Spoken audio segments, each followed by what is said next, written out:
Su Yang's high school grades were far from impressive. Failing to gain admission to any decent university, he found himself unemployed upon graduation. To survive, he reluctantly took on a part-time job, becoming a glorious deliverer of humanity's basic survival necessities. This profession not only sounded grandiose, but was indeed quite lofty. Practitioners were bestowed with imperial yellow jackets. Of course, this supremely noble job had a simpler name: delivery guy. With no decent job and low income, the girlfriend Su Yang had just managed to snag soon broke up with him, claiming he couldn't give her the life she wanted. She hopped into a rich second-generation's car and drove off in pursuit of happiness. By 2:36 p.m. the lunch delivery rush was over. Su Yang finally got a brief break. He went to a nearby fast food joint and splurged 8 yuan on a tuv getabali meat combo meal. Su Yang began wolfing down his food, while taking a rare break to scroll through Douyin short videos. Scrolling Douyin was one of his few free entertainment options. The short videos featured all kinds of beauties. Pretty, charming, sexy, pure, suggestive, and versatile. They sang, danced, wore hanfu, and cosplayed various characters. Each flaunted their charm. Su Yang, while hurriedly eating, was dazzled and found his appetite stimulated. Yet the endless parade of beautiful women made him restless. He decided to watch something else. As he scrolled further, different content flooded his eyes. Scenes that would never intersect with Su Yang's life filled his eyes: rich kids driving luxury cars, balding nouveau riche surrounded by beauties, tycoons dropping hundreds of thousands on a single meal, a mansion with a toilet worth millions, luxury cars, beautiful women, high-spending, grandiose estates. The short videos showcased a world of extravagance that made Su Yang yearn, yet also filled him with deep bitterness and envy. Su Yang knew deep down he would never in this life enjoy such a lavish, carefree existence. He took a deep breath, resolved to turn off the app and finish his meal quickly. Then, just as he was about to continue his miserable grind, a cold chime echoed in his mind. Ding! Detected host with intense desire for wealth. Goddess wealth reward system binding. 10, 50, 100. Binding successful. Accompanied by the cold prompt, Su Yang saw a transparent screen emerge in front of him. Host Su Yang. Appearance 78, a little handsome. Height 174 centimeters below average. Weight 72 kilograms, moderate, but too much fat. Temperament 71, below average. Intelligence 76, physique 69, strength 67, endurance 65, speed 72, overall low. System funds 0, any currency can be converted at equal value. Tip 1, system funds can only be spent on goddesses with a comprehensive score of 90 or above. Tip 2, every 10 points of affection increase randomly drops a reward. Tip 3, when affection reaches 80 and the host sings a duet with the goddess, a major reward will be unlocked. Tip 4, if affection exceeds 90, the host gets a full refund of all spending on the goddess. Tip 5, at 100 affection, the goddess will drop an ultimate mystery prize. System. Haha, I knew leaving comments on those system stories would pay off. Finally, it's my turn. Su Yang stared at his attribute panel and system tips, barely containing his excitement. Even though the system felt a bit like a simp system, Su Yang didn't care. Having any system was already a stroke of unimaginable luck. As for what currency to use for conversion, within a breath he thought of several currencies: Hell notes, South Korean or Japanese yen, and Vietnamese dong or Zimbabwean dollars. Using Chinese yuan would be utterly stupid in his opinion. After all, the system only did equal conversion, no multipliers. 1 yuan would still be 1 system fund, no different from spending his own money. Among the currencies he quickly considered, he decided that the most suitable and easily obtainable currency was Hell notes from the Bank of Heaven. They were available in almost any store with huge denominations. He remembered buying a stack of 1 million face value Hell notes in his rural hometown. But the idea was great if only the system would accept Hell notes. So he asked system, are you sure all currencies can be converted at equal value? Yes, host, all currencies. Even Hell notes. Yes, host. Hearing this, Su Yang forgot all about his meal. His only thought was to quickly get some Hell notes and recharge. Once the system converted the Hell notes, he would immediately find a 90-point goddess to take her spending. He firmly believed no woman disliked money or shopping. Spending big would boost her affection in no time. Every 10 points of affection would randomly drop rewards, and Su Yang was eager to see what they'd be. As for the duet bonus, full refund at 90, and ultimate mystery prize at 100. He knew those weren't his concern yet. The immediate task was to recharge some Hell notes, then find a high-score goddess, spend money, and collect rewards for every 10 points of affection increase. With that in mind, he bolted down the rest of his meal, quickly got up, and headed to a small supermarket across the street.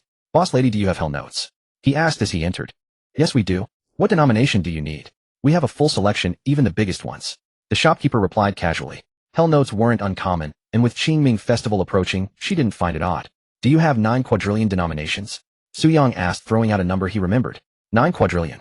The shopkeeper was dumbfounded by the figure. She had never heard of such a huge number. Recalling her boast, she answered sheepishly, young man, I don't have 9 quadrillion, but I do have 9/8 of a 0 billion denomination notes. Probably in a couple of years with inflation, we'll have 9 quadrillion once. She then asked one a couple of packs of the 9800 billion once. Su-young wasn't disappointed. Hell notes were cheap anyway. A few stacks of 9800 billion would easily surpass 9 quadrillion. How much for one pack? Su-young asked. 3 yuan per pack. They'll give you 2 packs for 5 yuan. Each pack has 100 bills. The shopkeeper enthusiastically said, at your price, could I have 20 packs? Sure. They'll throw in a free windproof lighter. She grew even more eager at such a big sale. Soon after exchanging 50 yuan for 20 packs of hell notes weighing over 10 jin, Su-young left the store. He quickly found an unmonitored blind spot, looked at the bag, and commanded system, I want to recharge 20 packs of 9800 billion hell notes. Recharging. Recharge amount 1960 hell notes. Recharge complete. Beginning equal conversion. Due to the enormous amount, conversion to legal funds will take 10 seconds for safety.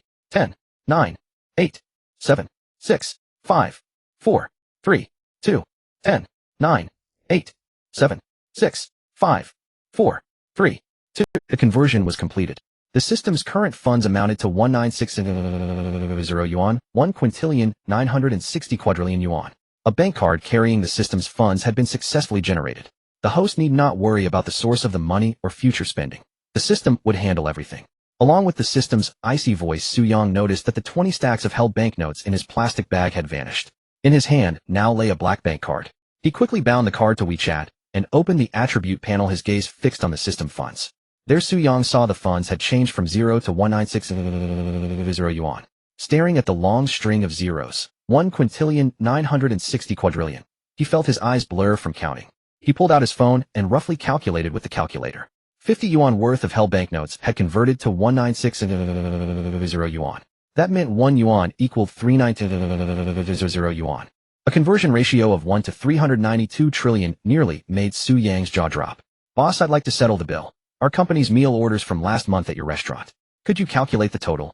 Just as Su-young was stunned by the enormous conversion ratio between Chinese yuan and hell banknotes, a very charming and melodious voice came from not far away. Su-young followed the sound and was surprised to find that it was his university's campus belle, Gu Qingya.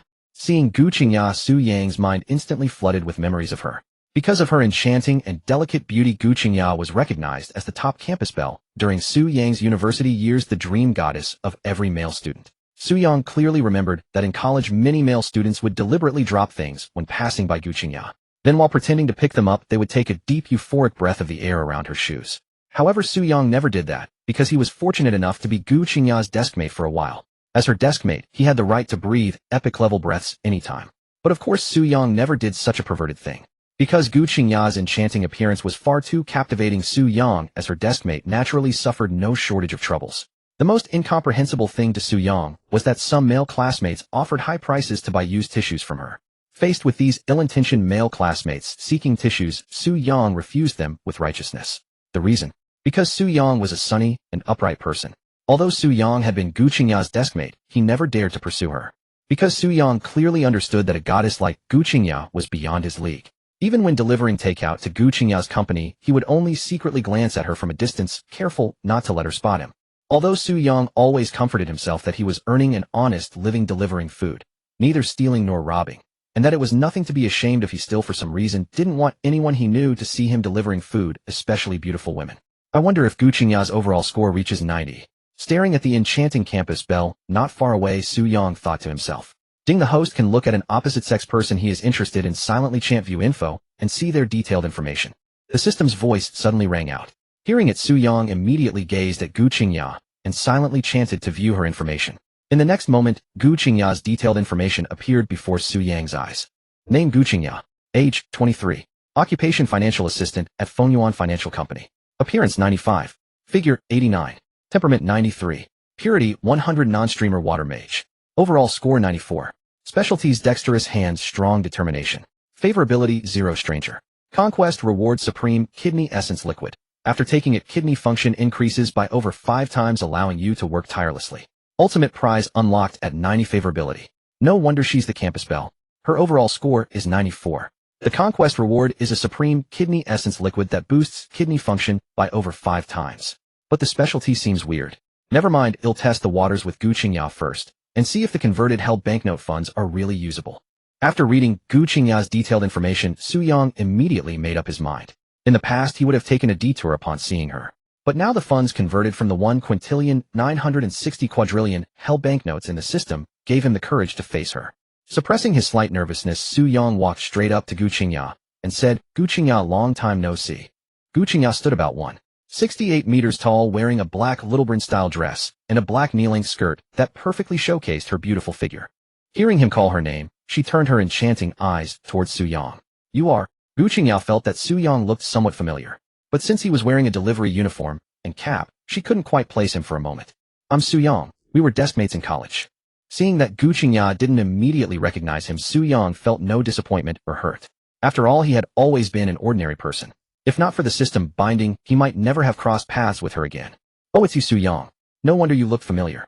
After hearing his name, Gu Qingya remembered who he was. Ding. Gu Qingya's favorability toward you increased by 1 point. 1 point of favorability. Probably any two people who've spoken can achieve that. It seems raising a qualified goddess's favorability is quite difficult, Su Yang thought as he heard the system prompt. "Miss Gu, I've calculated. Your company ordered meals from us last month. Total is 21065 yuan.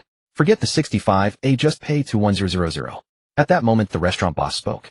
Gu Qingya first smiled apologetically at Su Yang, then raised her phone to check the bill. Finding the amount matched, she prepared to pay. Su Yang had come precisely to test whether the converted held banknote funds could be used. So when he saw Gu Qingya about to pay, he said, "Let me cover it." Gu Qingya looked Su Yang over carefully again. After all, it was over 20,000 yuan, not 20 or 200. When she determined through observation that Su Yang was simply an ordinary delivery man in plain clothes, her tone turned somewhat cold. "You don't need to put on a show of being rich in front of me. Your money is hard-earned. Keep it." In Gu Qingya's view, Su Yang was clearly trying to impress her by pretending to be generous, a classic move she had seen too many times. Many of her suitors started off by giving her gifts, acting wealthy, to gain her favor. If she refused, they would be unhappy. But when they finally realized they could never win her over, they would try every means to take back what they'd given. Recalling those broke but pretentious suitors, Gu Qingya felt nothing but disgust. To Gu Qingya, Su Yang was exactly that kind of person now. She believed that after he paid, he would soon find a way to ask her for the money back. So she instantly lost any favorable impression of him. Ding. Gu Qingya's favorability toward you decreased by 5. Current favorability 4. Favorability can go negative. Su Yang heard the system prompt in his mind and couldn't help but feel speechless. But right now he didn't care about that. He only wanted to spend the converted held banknote funds to see if they could actually be used. So without bothering with Gu Qingya, the tool he used to test the system funds, Su Yang directly scanned the WeChat payment code for the restaurant boss, sending 210 yuan. With a beep, the transfer succeeded. Haha, it actually works. Su Yang was thrilled beyond words when he realized the converted held banknote funds could be spent like real cash. Before 210 yuan was a fortune to him. But now to the man with 1,960 quadrillion yuan of wealth, 210 was less than a drop in the ocean. At the same time as the notification of 210 yuan arriving via WeChat sounded, the restaurant boss and several nearby customers, who had been sneaking glances at Gu Qingya and silently sneering at Su Yang for pretending, were all stunned. Because 210 yuan was not a small amount. In fact, among all the people eating in that fast food restaurant at that moment, only a few could earn 210 in 3 months. Otherwise, they wouldn't be dining at a cheap eatery. As for Gu Qingya, she temporarily set aside her earlier judgment when she saw Su Yang finish the payment, because she noticed that after paying for her, Su Yang's face showed no sign of pain or reluctance. Spending 210 yuan seemed like nothing to him. His face remained utterly emotionless. She even detected a hint of enjoyment in his expression after the payment. That completely indifferent attitude after spending such a sum was something she had never seen in those who pretended to be rich to pursue her. This left Gu Qingya deeply shocked and baffled. Who could casually spend over 20,000 for someone who was practically a stranger? And throughout the entire process, not only was there no trace of reluctance or regret, but there was even a hint of satisfaction from the pleasure of spending money. No matter how hard Gu Qingya thought, she couldn't figure out who could do such a thing, because there was no one like that around her. Could Su Yang be one of those hidden super-rich second-generation types who enjoy experiencing life, as they say, online? Gu Qingya pondered. She felt that only an immensely wealthy super-rich second-generation heir could spend money with the same ease as Su Yang.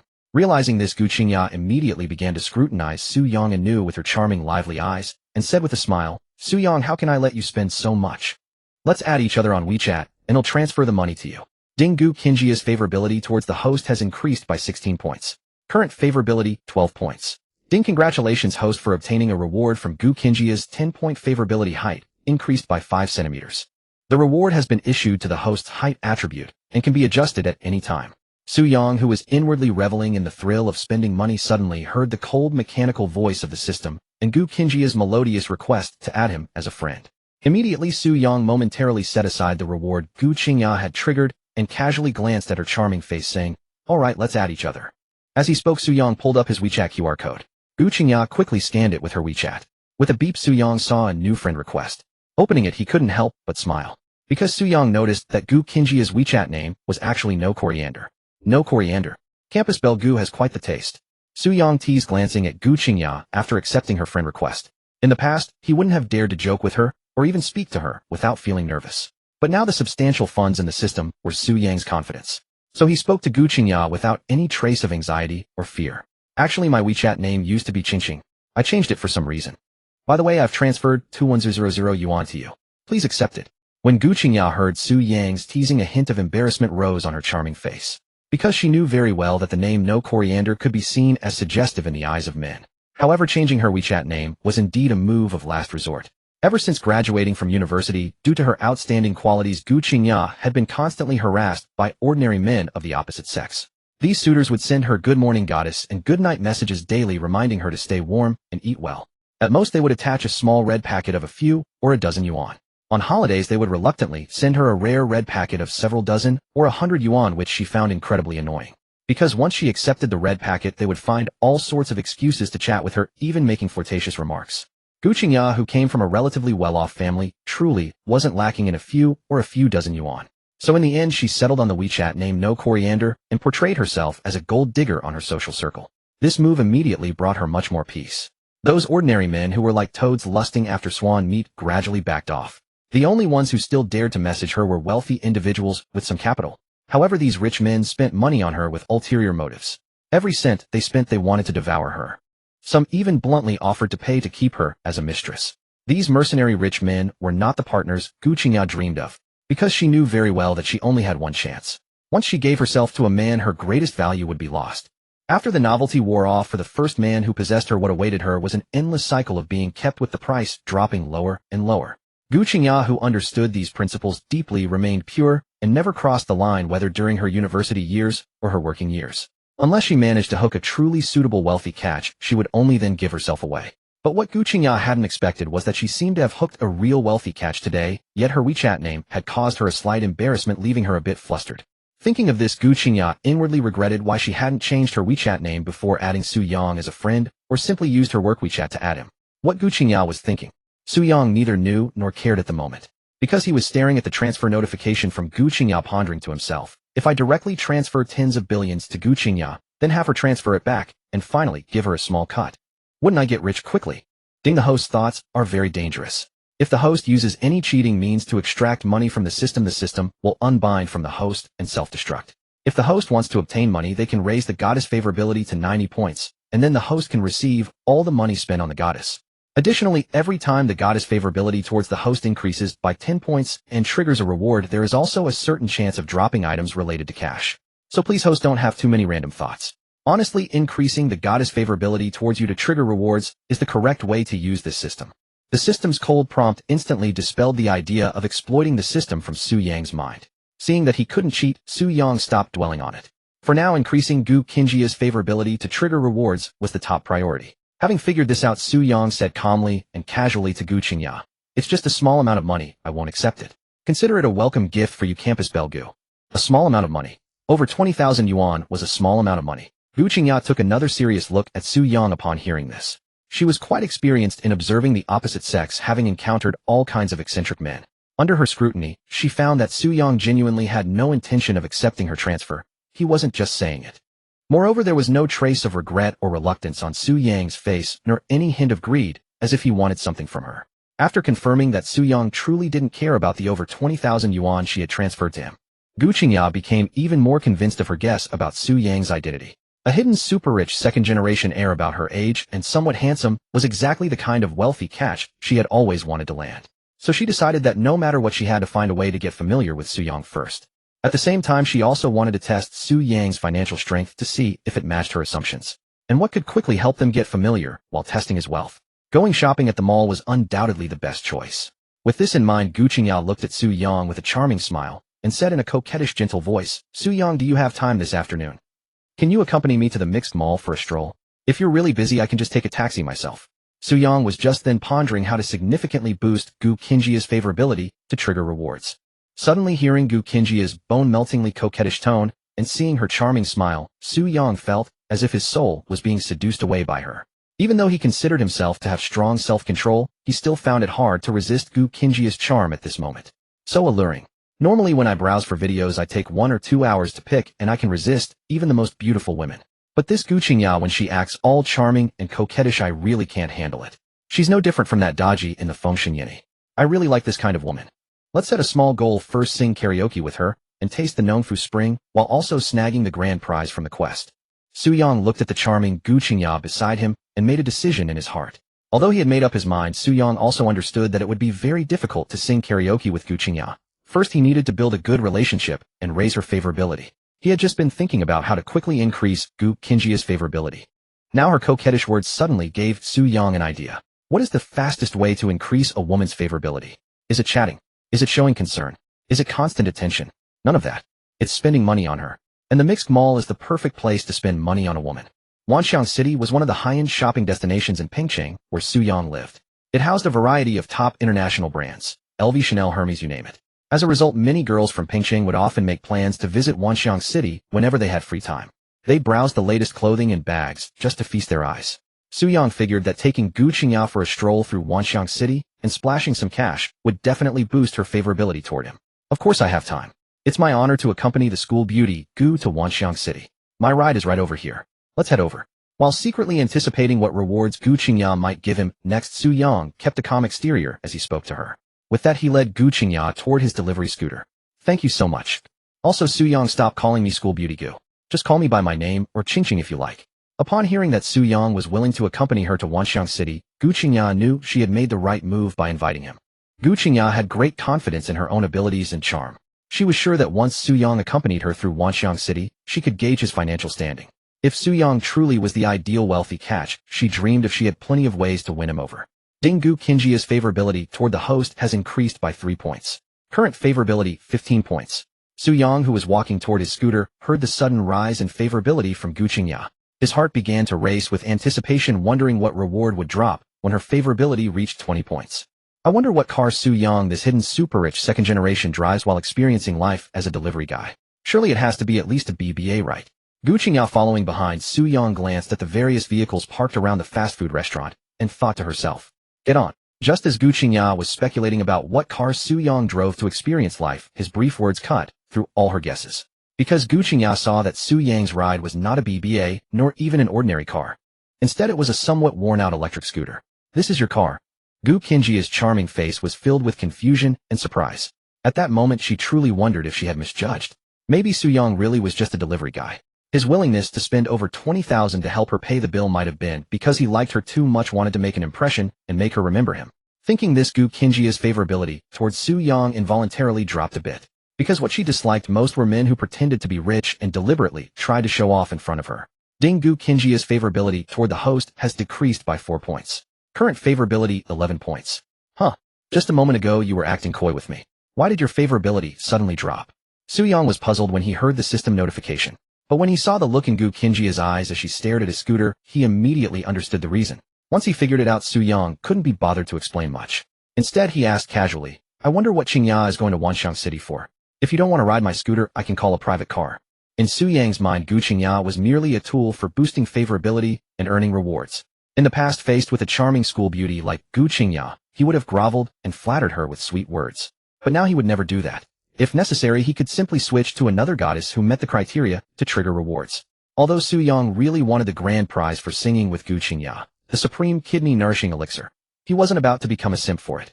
But thinking about the various benefits and wonders of the supreme kidney-nourishing elixir, Su Yang suddenly felt that maybe perhaps he could be a little bit of a simp. After all, simping for rewards wasn't shameful. Simping flexibly for rewards was the mark of a true man. While Su Yang was lost in thought, Gu Qingjia's charming voice sounded, no need for a private car. Please just give me a ride. Actually, I ride an electric scooter to work too. I'm going to Wanxiang City to pick out a birthday gift for myself, because today is my birthday. Gu Qingya had originally wanted to find an excuse to take a cab and leave. But remembering that Su Yang had helped her pay over 20,000 yuan and hadn't done anything inappropriate, so far she decided to stick to her original plan and let him accompany her to Wanxiang City. Once there, she would wander around the luxury section, portraying herself as a gold digger in Su Yang's eyes.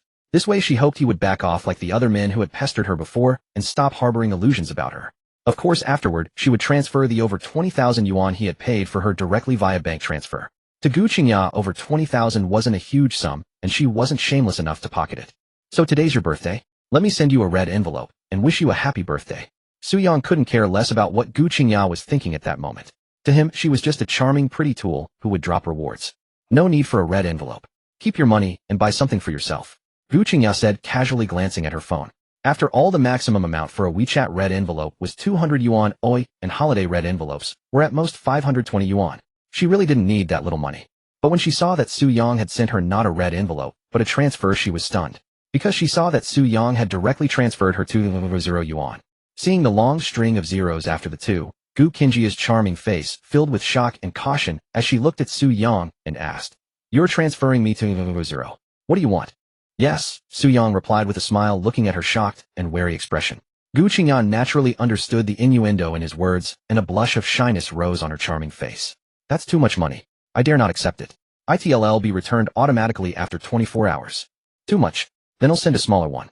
It's your birthday, I have to show some gesture." Seeing that Gu Qingya was adamant about not accepting the 200, Su Yang sent another transfer of 200 yuan.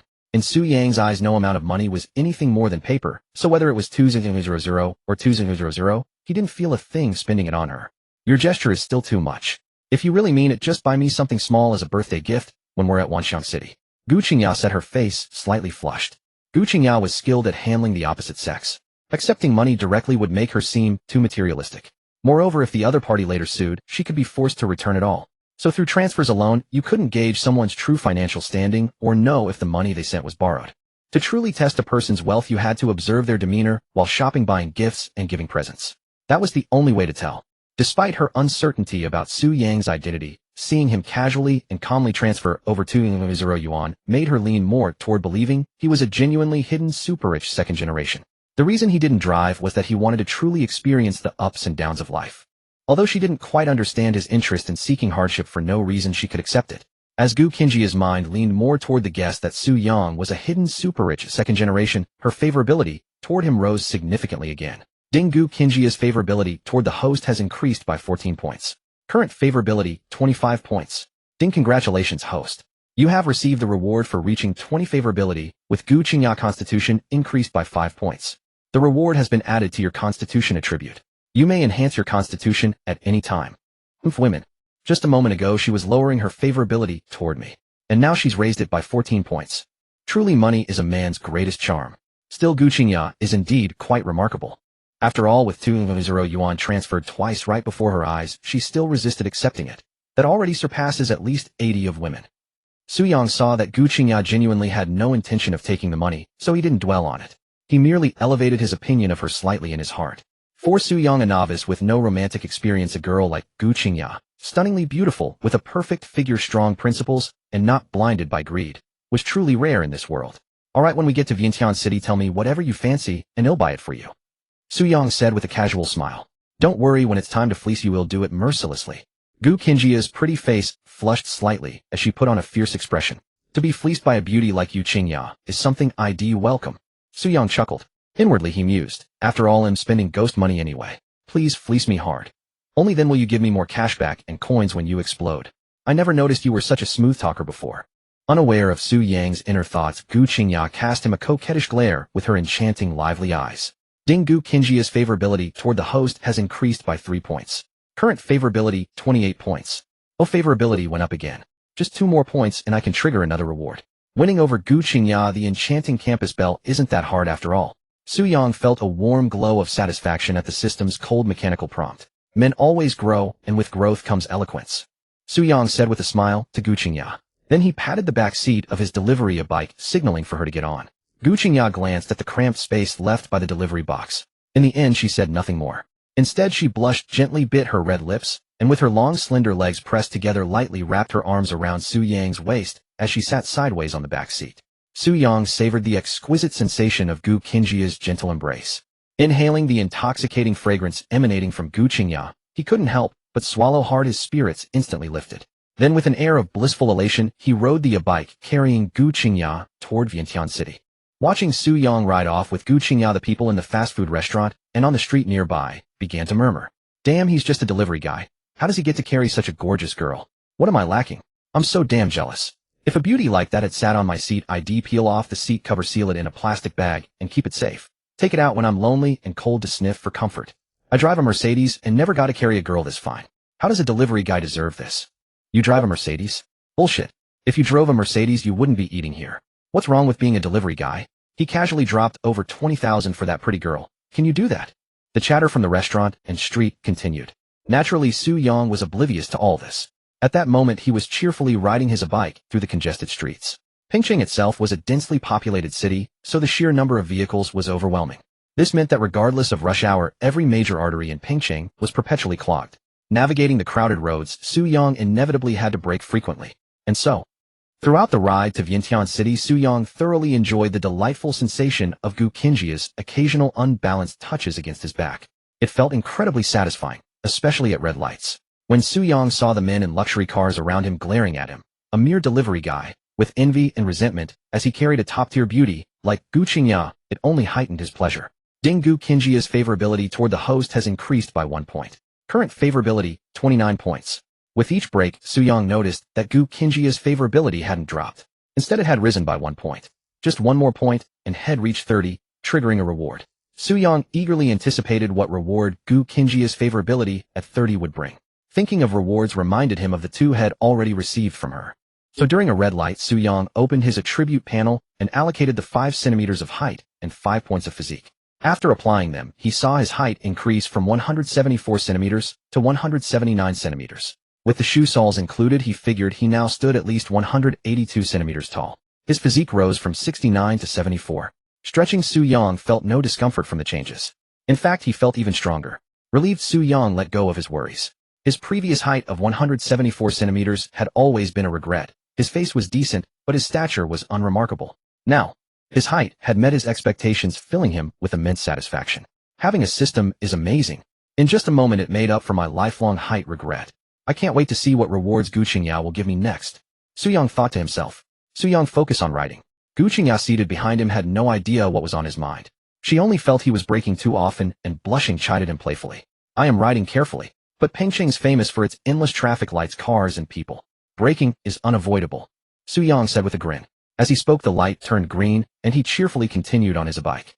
Soon after, about 20 minutes, Su Yang arrived near Vientiane City with Gu Qingya. Though it wasn't a weekend, the mall was still bustling. It took Su Yang 2 or 3 minutes to find a parking spot for his bike. After securing the bike and stowing his delivery uniform and hat under the seat, Su Yang stood at the entrance of Vientiane City with Gu Qingya brimming with confidence. In the past, had only come here to make deliveries. Had never dared to even glance at the high-end luxury brands inside. But today he was here to splurge, to boost Gu Qingya's favorability, and to experience the thrill of spending money like water, something had only ever seen in videos. Gu Qingya, standing beside him, noticed that as they were about to enter Pingcheng's premier shopping destination, Su Yang showed no signs of awkwardness or discomfort, only excitement. This reinforced her suspicion that he was a hidden super-rich heir. To probe his wealth further, Gu Qingya boldly took his arm. Her enchanting face flushed with shyness as she whispered softly, Su Yanggage, let's go inside. Gu Qingya's single call of brother Su Yang once again melted Su Yang's bones, for he had never before experienced the privilege of having a top-tier beauty like Gu Qingya gently call him brother while holding his arm. Damn, this is intoxicating.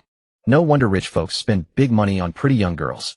The feeling of a beautiful girl calling you brother while holding your arm is absolutely top-notch. If calling me brother feels this good, then what would it be like if she knelt and called me daddy?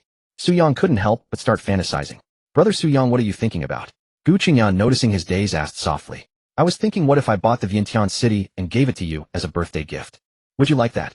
Su Yang, feeling a bit giddy from being called brother by Gu Qingya and emboldened by the vast funds in his system, made a bold declaration. Although Vientiane City was a premier shopping destination in Pingcheng, its total valuation was only a few tens of billions. For him now, a few hundred billion was mere pocket change, since no matter how much he spent, it was just worthless hell money. If he could buy Vientiane City outright and give it to Gu Qingya, letting her pick anything she wanted inside, Su Yang believed Gu Qingya's favorability toward him would skyrocket, perhaps even reaching its peak, making her willing to sing with him and unlock rewards. However, just as Su Yang thought this beautiful plan could speedrun Gu Qingya's affection with his immense wealth, The system's cold notification doused him like a bucket of ice water. Ding. Gu Qingjia's favorability toward you has decreased by 12 points. Current favorability 17 points. What the hell? What's going on? Why did her favorability drop so much? Hearing the system's prompt, Su Yang was bewildered. Immediately, he quickly opened his attribute panel to check his height and physique attributes. Finding that they hadn't been revoked by the system due to the drop in favorability, he felt slightly relieved. Then he hastily asked the system if increasing Gu Qingjia's favorability again could yield duplicate rewards. Upon learning that rewards couldn't be repeated, Su Yang abandoned the idea of farming rewards from Gu Qingjia. Whether checking attributes or asking the system about repeat rewards, Su Yang communicated with the system through thought in an instant. After clarifying his issues, he looked at Gu Qingjia beside him with some confusion, because he couldn't understand why Gu Qingjia's favorability toward him had suddenly plummeted. Based on his limited experience with women and the online advice he'd seen on winning a girl's heart, which all suggested throwing more money was better, why did it backfire with Gu Qingjia? But when he saw the wary, fearful look on her charming face, Su Yang instantly understood the reason for the drop in favorability. He had thrown too much money, so much that it shattered Gu Qingjia's worldview and understanding, leaving her stunned and terrified. Putting himself in her shoes, Su Yang thought that if a beautiful stranger suddenly offered to buy him a building worth hundreds of billions, he too would be bewildered and scared, wondering if she was after his kidneys or simply planning to kill him. Even if he accepted the building without a second thought, every time he was alone with her or faced any danger, alone head suspect, she was behind it, living in constant fear of an untimely death. That's a normal human reaction. The same applied to Gu Qingjia. Even if he actually bought Vientiane City and gave it to her, her life would be filled with anxiety and paranoia, possibly driving her to madness, as she constantly feared he might harm her. With a life of fear and suspicion, any increase in favorability was out of the question. It seems that to win a girl's heart, you can't rush it all at once. You have to take it step by step, let things flow naturally, and be patient. Only when we're fully familiar can I gradually up the ante and see if I can boost her favorability quickly. After understanding the reason for the drop, Su Yang thought to himself, Su Yang, the way you talk kinda scared me. Because I'm nothing compared to Vientiane City. You don't have any ulterior motives, do you? Gu Qingjia looked at Su Yang, her tone tinged with fear and hesitation. Of course I have ulterior motives. My motive is you, this beautiful woman. I was just joking to lighten the mood. Did I scare you? Su Yang looked at Gu Qingjia with a gentle, half-joking smile. To reassure her, this was the quickest answer his low emotional intelligence could muster. You're such a smooth talker. But don't scare me like that again. I know how you feel about me now. Gu Qingjia blushed shyly. Ding. Gu Qingjia's favorability toward you has increased by 20 points. Current favorability 37 points. Ding. Congratulations, host. You've received the reward for reaching 30 points of favorability with Gu Qingjia, a temporary nanotech bio-warrior experience card. The card has been placed in your pocket. Temporary nanotech bio-warrior experience card. Upon use, summons a nanotech bio-warrior with extraordinary combat power, no gender, IQ above 90, and unconditional obedience to the host's commands for 24 hours. During this time, the host can recall the warrior back into the card at any time, and the timer pauses when recalled. Holy crap. A surprise came out of nowhere. Not only did the lost favorability return, but it jumped by 20 points. It seems that saying sweet, playful words really works sometimes. Women really do need to be sweet-talked. Su Yang's heart soared when he heard the system's prompt. Although he was curious about what the nanotech bio-warrior experience card looked like, now was clearly not the time to take it out. So Su Yang suppressed his excitement and said to Gu Qingjia, don't worry, Qingjia. From now on, I'll only give you surprises, not scares. Let's go inside. Ding. Gu Qingjia's favorability toward you has increased by 2 points. Current favorability 39 points. Oh, favorability went up again. Just one more point and I can unlock another reward. Sweet talk really works. I should learn more about this online in the future. Hearing the system's prompt, Su Yang thought gleefully. Then I'll look forward to the surprises you have in store for me. Gu Qingjia's charming face was full of sweetness and shyness. Su Yang, seeing her enchanting and bashful expression up close, couldn't help but swallow dryly. Then with Gu Qingjia in tow, he entered Vientiane City under the envious and jealous gazes of many male onlookers. Upon entering the Mixi Mall, Su Yang was immediately enveloped by an exquisite fragrance of perfume, clearly the handiwork of one of the luxury perfume boutiques within. Yet to him this pleasant scent felt somewhat superfluous. It significantly diluted Gu Qingjia's alluring natural scent, compelling Su Yang to draw closer to her, to savor her intoxicating body fragrance more distinctly. Being so near to her, he could clearly feel the softness pressing against his arm as she held it. This sensation sent a thrill and a secret delight through Su Yang. Involuntarily, he began to subtly move his arm, seeking a more tangible experience of her softness. Gu Qingjia sensed his movement. Her charming face flushed an even deeper crimson, yet she did not voice any objection. Instead, blushing, she used her own arm to restrain his, preventing him from continuing to nudge her. Finding his arm restrained, Su Yang abandoned his trivial attempt to take advantage. His ultimate goal was to earn rewards from Gu Qingjia, and he couldn't risk diminishing her favor over such a minor clothed indiscretion. That would be unwise. Seeing that Su Yang had ceased his advances, Gu Qingya, still blushing, linked her arm with his and began to stroll leisurely through the mall. Soon she led him to the entrance of a Hermès boutique. Gu Qingya had long admired a particular handbag from Hermès.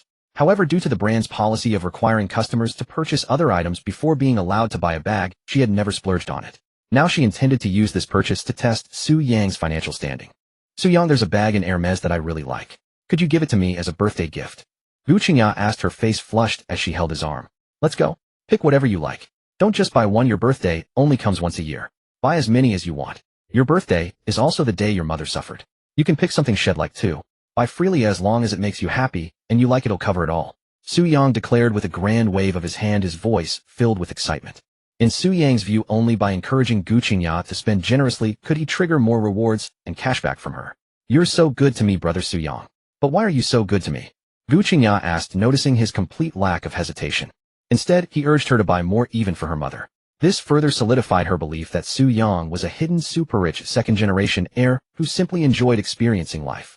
At the same time, a wave of emotion washed over her. She had never encountered someone like Su Yang among her suitors, someone with no ulterior motives who spent money on her purely out of affection and a desire to see her happy. Ding Gu Qingya's favorability towards the host has increased by 15. Current favorability, 54 points. Ding, congratulations to the host for receiving the reward for reaching 40. Favorability points, with Guam Qingya strength increased by 5 points. Reward has been added to your corresponding physique attribute. You may allocate it at any time. Ding, congratulations to the host for receiving the reward for reaching 50. Favorability points, with Guam Qingya 1 Rolls-Royce Phantom Experience card. The card has been placed in your pocket. Rolls-Royce Phantom Experience card. Upon use, the host can summon a fully fueled Rolls-Royce Phantom to the real world for 24 hours. The host can return the Phantom to the card at any time, pausing the timer. A series of system notifications thrilled Su Yang. Reaching into his pocket, he felt the new card. Suppressing his urge to examine it immediately, he allocated the 5 strength points from the 40 favorability reward to his own strength attribute. After adding the points, Su Yang saw his strength attribute had increased from 67 to 72. Clenching his fist, he could clearly feel a significant boost in his power. Sensing this marked increase, his thoughts turned. Glancing at Gu Qingya beside him, he mused, from start to finish, I've only spent a little over 20,000, and her favorability is already at 54. I've triggered a bunch of rewards, but I've spent too little money. That won't do. I need to step it up. With this thought, Su Yang boldly reached out and gently caressed her charming face. Qingya, I'm good to you because I like you so much. Gu Qingya, blushing, probed tentatively. Then why didn't you confess your feelings to me before? Su Yang sighed with feigned profundity. Because before I didn't have the ability to like you. Now that I do, I don't know how to express my affection. So let me use money to prove my feelings for you. Words are useless. Let's go inside. I'll prove my sincerity through action. His answer triggered a cascade of imagined scenes in Gu Qingya's mind of his devoted silent love for her, moving her even more. Ding Gu Qingya's favorability towards the host has increased by 5. Current favorability, 59 points. Holy crap. School beauty Gu, I haven't even started spending money on you yet. Can you not raise your favorability so fast? Su Yang lamented internally. Even if you do, don't leave me hanging right on the edge. It's maddening. Without waiting for Gu Qingya to respond, Su Yang led her directly into the Hermès boutique. Welcome to Hermès. Do you have a preferred essay? A rather pretty female sales associate asked, her professional smile fixed in place upon seeing them enter. Despite her confusion, she maintained her composure. She was baffled as to how a man whose entire outfit cost less than a single pair of her socks could dare to enter the store with a girl whose beauty she couldn't match. However, she dared not show any hint of disdain or arrogance towards Su Yang. First, she feared a complaint. Second, in this day and age, one could never judge a book by its cover. Someone in cheap clothes might be incredibly wealthy, while someone draped in luxury might be as broke as a joke. Though such contrasts were rare, they weren't unheard of. So despite her inner bewilderment, she remained outwardly respectful to Su Yang. We don't have an appointment. What, can't we buy anything without one? Su Yang asked, casually, eager to get to the spending. Of course you can buy. My name is Li Shanshan. Since you don't have a designated SA, allow me to provide you with exclusive service. Li Shanshan said, her professional smile unwavering. Alright, I'll leave my girlfriend in your hands. Introduce us to the best, most expensive, and most popular items. Don't disappoint her. Su Yang said, seizing the chance to claim Gu Qingya as his girlfriend. She didn't refute him, merely rolling her eyes at him prettily, her face flushed. Then Gu Qingya led Li Shanshan straight to the Hermès garden party bag she had been longing for. Su Yang, look at this bag. Isn't it beautiful? Gu Qingya said, holding up a pink handbag with her delicate fair hand. Su Yang knew nothing about such things, but not knowing couldn't dampen the bow tie spirits. So Su Yang pretended to examine it seriously and said, it's very beautiful and it suits you perfectly. Gu Qingyao believed that Su Yang had truly appreciated the bag she liked. Her heart was moved by his earnest attitude toward her. Ding Gu Qinjia's affection for the host has increased by 3. Current affection level 62 points. Ding, congratulations host for obtaining the reward for reaching 60 points of Gu Qinjia's affection stamina, 5 points. Reward has been issued to your corresponding constitution attribute. You may enhance your stamina at any time. Upon hearing this, Su Yang wasted no time and allocated the points immediately. After the allocation, his stamina increased from 65 to 70. At the same time, Su Yang instantly felt his body, which had been fatigued from delivering takeout all morning, suddenly become much lighter. It was as if he had soaked comfortably in a hot bath and rested for a good while. Sensing the change in his body, Su Yang felt delighted. Then he said to Gu Qingyao, "Keep shopping, don't hold back. If you're too reserved, how can I prove my feelings for you?" Gu Qingyao was moved once again by Su Yang's words. She was now convinced that Su Yang was definitely a hidden super-rich second-generation heir who enjoyed experiencing life. Because so far she could not detect any sign of stage fright or fear of her spending from Su Yang. Instead, his entire demeanor radiated a desire for her to spend, as if to prove how much he liked her. Thinking of this, Gu Qingyao felt a sweetness in her heart. Is this what it feels like to be in love and cherished by a boyfriend? No wonder so many girls talk about wanting to fall in love all the time. This feeling is truly wonderful. But I can't buy too much, or it'll leave a bad impression of being materialistic on Su Yang. I just need to buy enough to test Su Yang's financial strength. Thinking this, Gu Qingyao began asking Li Shanshan what accessories she would need to purchase to buy the bag in her hand. Li Shanshan immediately replied. The bag cost 4200 yuan, and she needed to purchase 8400 yuan worth of other Hermes products to buy it. In other words, to take home the bag she longed for, the total cost would be 12600 yuan. 12600 yuan was certainly not enough to test Su Yang's financial strength, because Su Yang had already transferred 200 yuan to her. So after selecting the necessary accessories for the bag, Gu Qingyao began choosing other bags. About half an hour later, Gu Qingyao finished her selections. There were 2 bags in total, plus 2 sets of Hermes clothing, 2 bracelets, necklaces, shoes, stockings, and 2 Hermes hats. The total came to 26800 yuan. This amount exceeded the money Su Yang had transferred to her. She wanted to see Su Yang's expression when he paid the bill. If he could still pay without any change in expression, it would prove that he was indeed a hidden super-rich second-generation heir. His disposable financial resources would be at least 50 times 26800 yuan. Because when a person has 50 yuan, they won't hesitate to spend 1 yuan on something.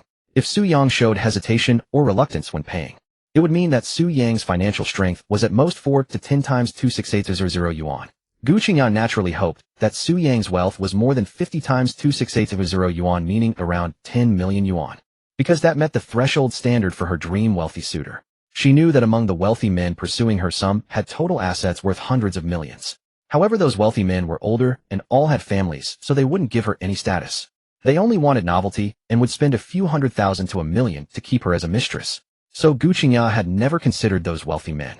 If Su Yang's financial strength was only 4 to 10 times 26800 yuan, meaning between 1 million and 7 million yuan, then she would have to say sorry to Su Yang and cancel all the bags and accessories she had picked, because she didn't want to be pursued by Su Yang to return the gifts after she apologized later. Although she thought, even if she let Su Yang buy the bags and later apologized, judging by his affection for her and his boldness, Su Yang would most likely not demand the items back like other suitors had when they knew they couldn't win her over. But she still didn't want to take the risk, because she couldn't deny that after such a short time together she had already developed a crush on Su Yang. She didn't want her first romantic feeling to end in an ugly mess. That would make her lose all hope in love. She might even become a woman who only chased money without feelings. That kind of life was not what she wanted. The life she desired was to be openly married to a wealthy suitor worth over 10 million yuan. Only then could her future life be free from worry, and she would not let her outstanding looks and figure go to waste. Even if she divorced soon after marriage, she would still receive a considerable fortune and live a carefree, glamorous life. This was the life she wanted, the dream she had always held firm. Thinking of her steadfast dream, Gu Qingyao looked nervously at Su Yang and said, "Su Yang, I've finished choosing." While waiting for Gu Qingyao to pick items, Su Yang took the opportunity to learn about the temporary nanotech biochemical warrior experience card and the Rolls-Royce Phantom experience card. Both cards were made of black metal material. On the cards were lifelike engravings of a sunglasses-wearing suited biochemical warrior resembling the Terminator, and a Rolls-Royce Phantom that Su Yang had only seen online.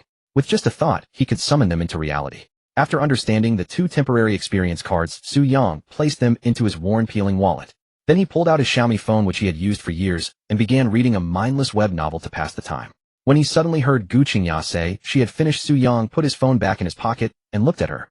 Seeing that Gu Qingyao was only holding 2 bags, Su Yang immediately felt a bit displeased. What did this mean? I told you to shop freely to buy as much as you want. And this is it. Just 2 bags. Are you mocking me? If you don't buy and don't spend, how am I supposed to get my huge cash back? Thinking of this serious issue, Soo-young quickly asked, how much do these 2 bags cost? At that moment, Soo-young naturally hoped the bags were as expensive as possible, preferably starting at a few million yuan. Seeing Soo-young's expression shift, Gu Qingya sighed inwardly. She now felt that she had already tested Soo-young's financial strength, and it wouldn't exceed 1 million yuan. Although 1 million yuan was a lot for ordinary people, it wasn't the wealthy suitor of her dreams. Sir, the 2 bags your girlfriend has chosen plus the accessories total 26800 yuan. Li Shanshan didn't think much and gave the price directly. After all, Li Shanshan had seen all kinds of wealthy people.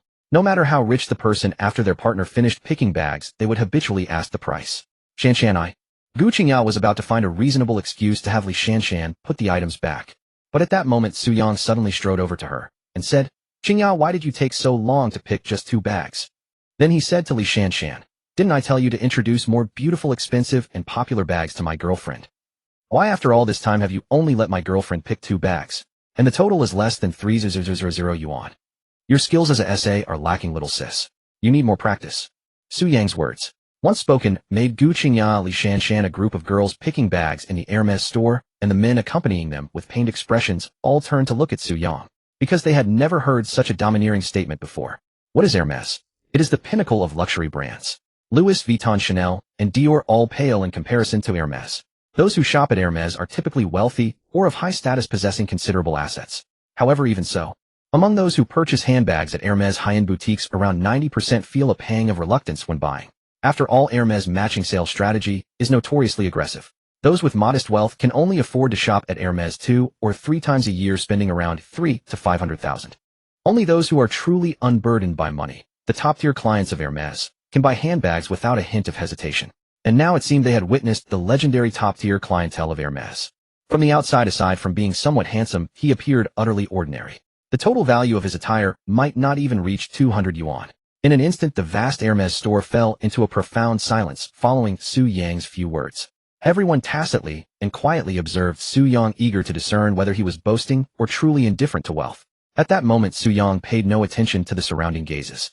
His mind was entirely occupied with the difficulty of persuading Gu Qingya, the campus belle, to spend money. He felt somewhat disappointed by Gu Qingya's reaction. Sir, I apologize, I'm a bit stunned. Do you mean that your girlfriend has bought too little? Li Shanshan asked Soo-young, her voice tinged with nervousness. She had worked at this Hermes store for nearly a year. A customer like Soo-young was truly a first for her, leaving her utterly bewildered. Otherwise, you really need more practice, little sister.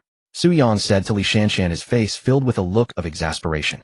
Then Soo-young glanced at the 2 handbags Gu Qingya had selected along with the related matching items, and asked, Qingya, these bags and accessories are all to your liking, right?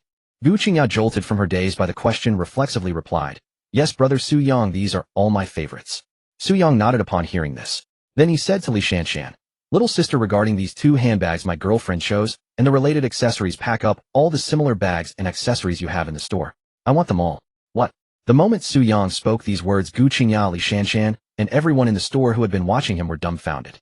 They had never seen anyone dare to speak like that at Hermes. Even the veteran employees and some regular customers present instantly recognized the styles of the handbags and accessories Gu Qingya had chosen. To pack up all similar items from the Hermes store would cost at least 3 million yuan. What did 3 million mean? All the young women browsing handbags in the store, some of whom were longtime Hermes patrons, had never spent that much in all their years. Yet now Soo-young was about to spend at least 3 million on bags for Gu Qingya, in one go, causing them to gaze at him with stars in their eyes. Meanwhile, the men accompanying their girlfriends were all looking at Soo-young in utter despair. The blow he dealt them was immense. They were already bleeding inside, just buying one Hermes bag for their girlfriends. And now hearing that Soo-young was going to buy all similar styles, they couldn't help but feel hopeless. At this moment, most people felt that Soo-young wasn't showing off. If he were truly bluffing, how would he ever recover? He'd likely end up as headline news, a social death. However, a few still firmly believed Soo-young was bluffing, but they dared not voice their doubts, and could only watch silently. Sir, are you sure you want to pack all the similar styles? The total for similar bags and accessories would be around 3 million yuan. If you truly wish to purchase, we need to verify your funds here. Li Shanshan said, her face full of anticipation as she looked at Soo-young. I'm sure. Hey, race my card. Get on with it. Soo-young directly handed over the black card provided by the system to Li Shanshan. Li Shanshan took the black card and rushed to the counter at the fastest speed in her career, picking up the POS machine to verify the funds. The verification amount was 3 million. In less than a second the result came back successful. Seeing the successful verification, Li Shanshan looked at Su Yang like a tigress eyeing a lamb as if she wanted to devour him. Simultaneously, she was immensely envious of Gu Qingya, inwardly lamenting why she couldn't have a boyfriend as handsome, wealthy, loving, and generous as Su Yang. Sharing Li Shanshan's thoughts were a group of female customers who had been secretly watching Su Yang, as well as other sales associates. When they saw Li Shanshan's successful verification, they began whispering among themselves. Sister, did you notice? Although this guy is plainly dressed, he looks incredibly handsome. I think he's glowing. I think he's glowing too. If only he were my boyfriend, I could buy any bag I wanted. Of course I wouldn't let him give for nothing UID, give my all to fulfill his every request. His voice is gentle and refined, his card-flipping move is suave and charming, and he exudes a warm aura that makes you want to draw close. He's the man of my dreams. I'm so envious of his girlfriend. Though she's beautiful and not bad either. Why can't I be the one? As they whispered, their eyes were filled with longing for Su Yang and jealousy towards Gu Qingya.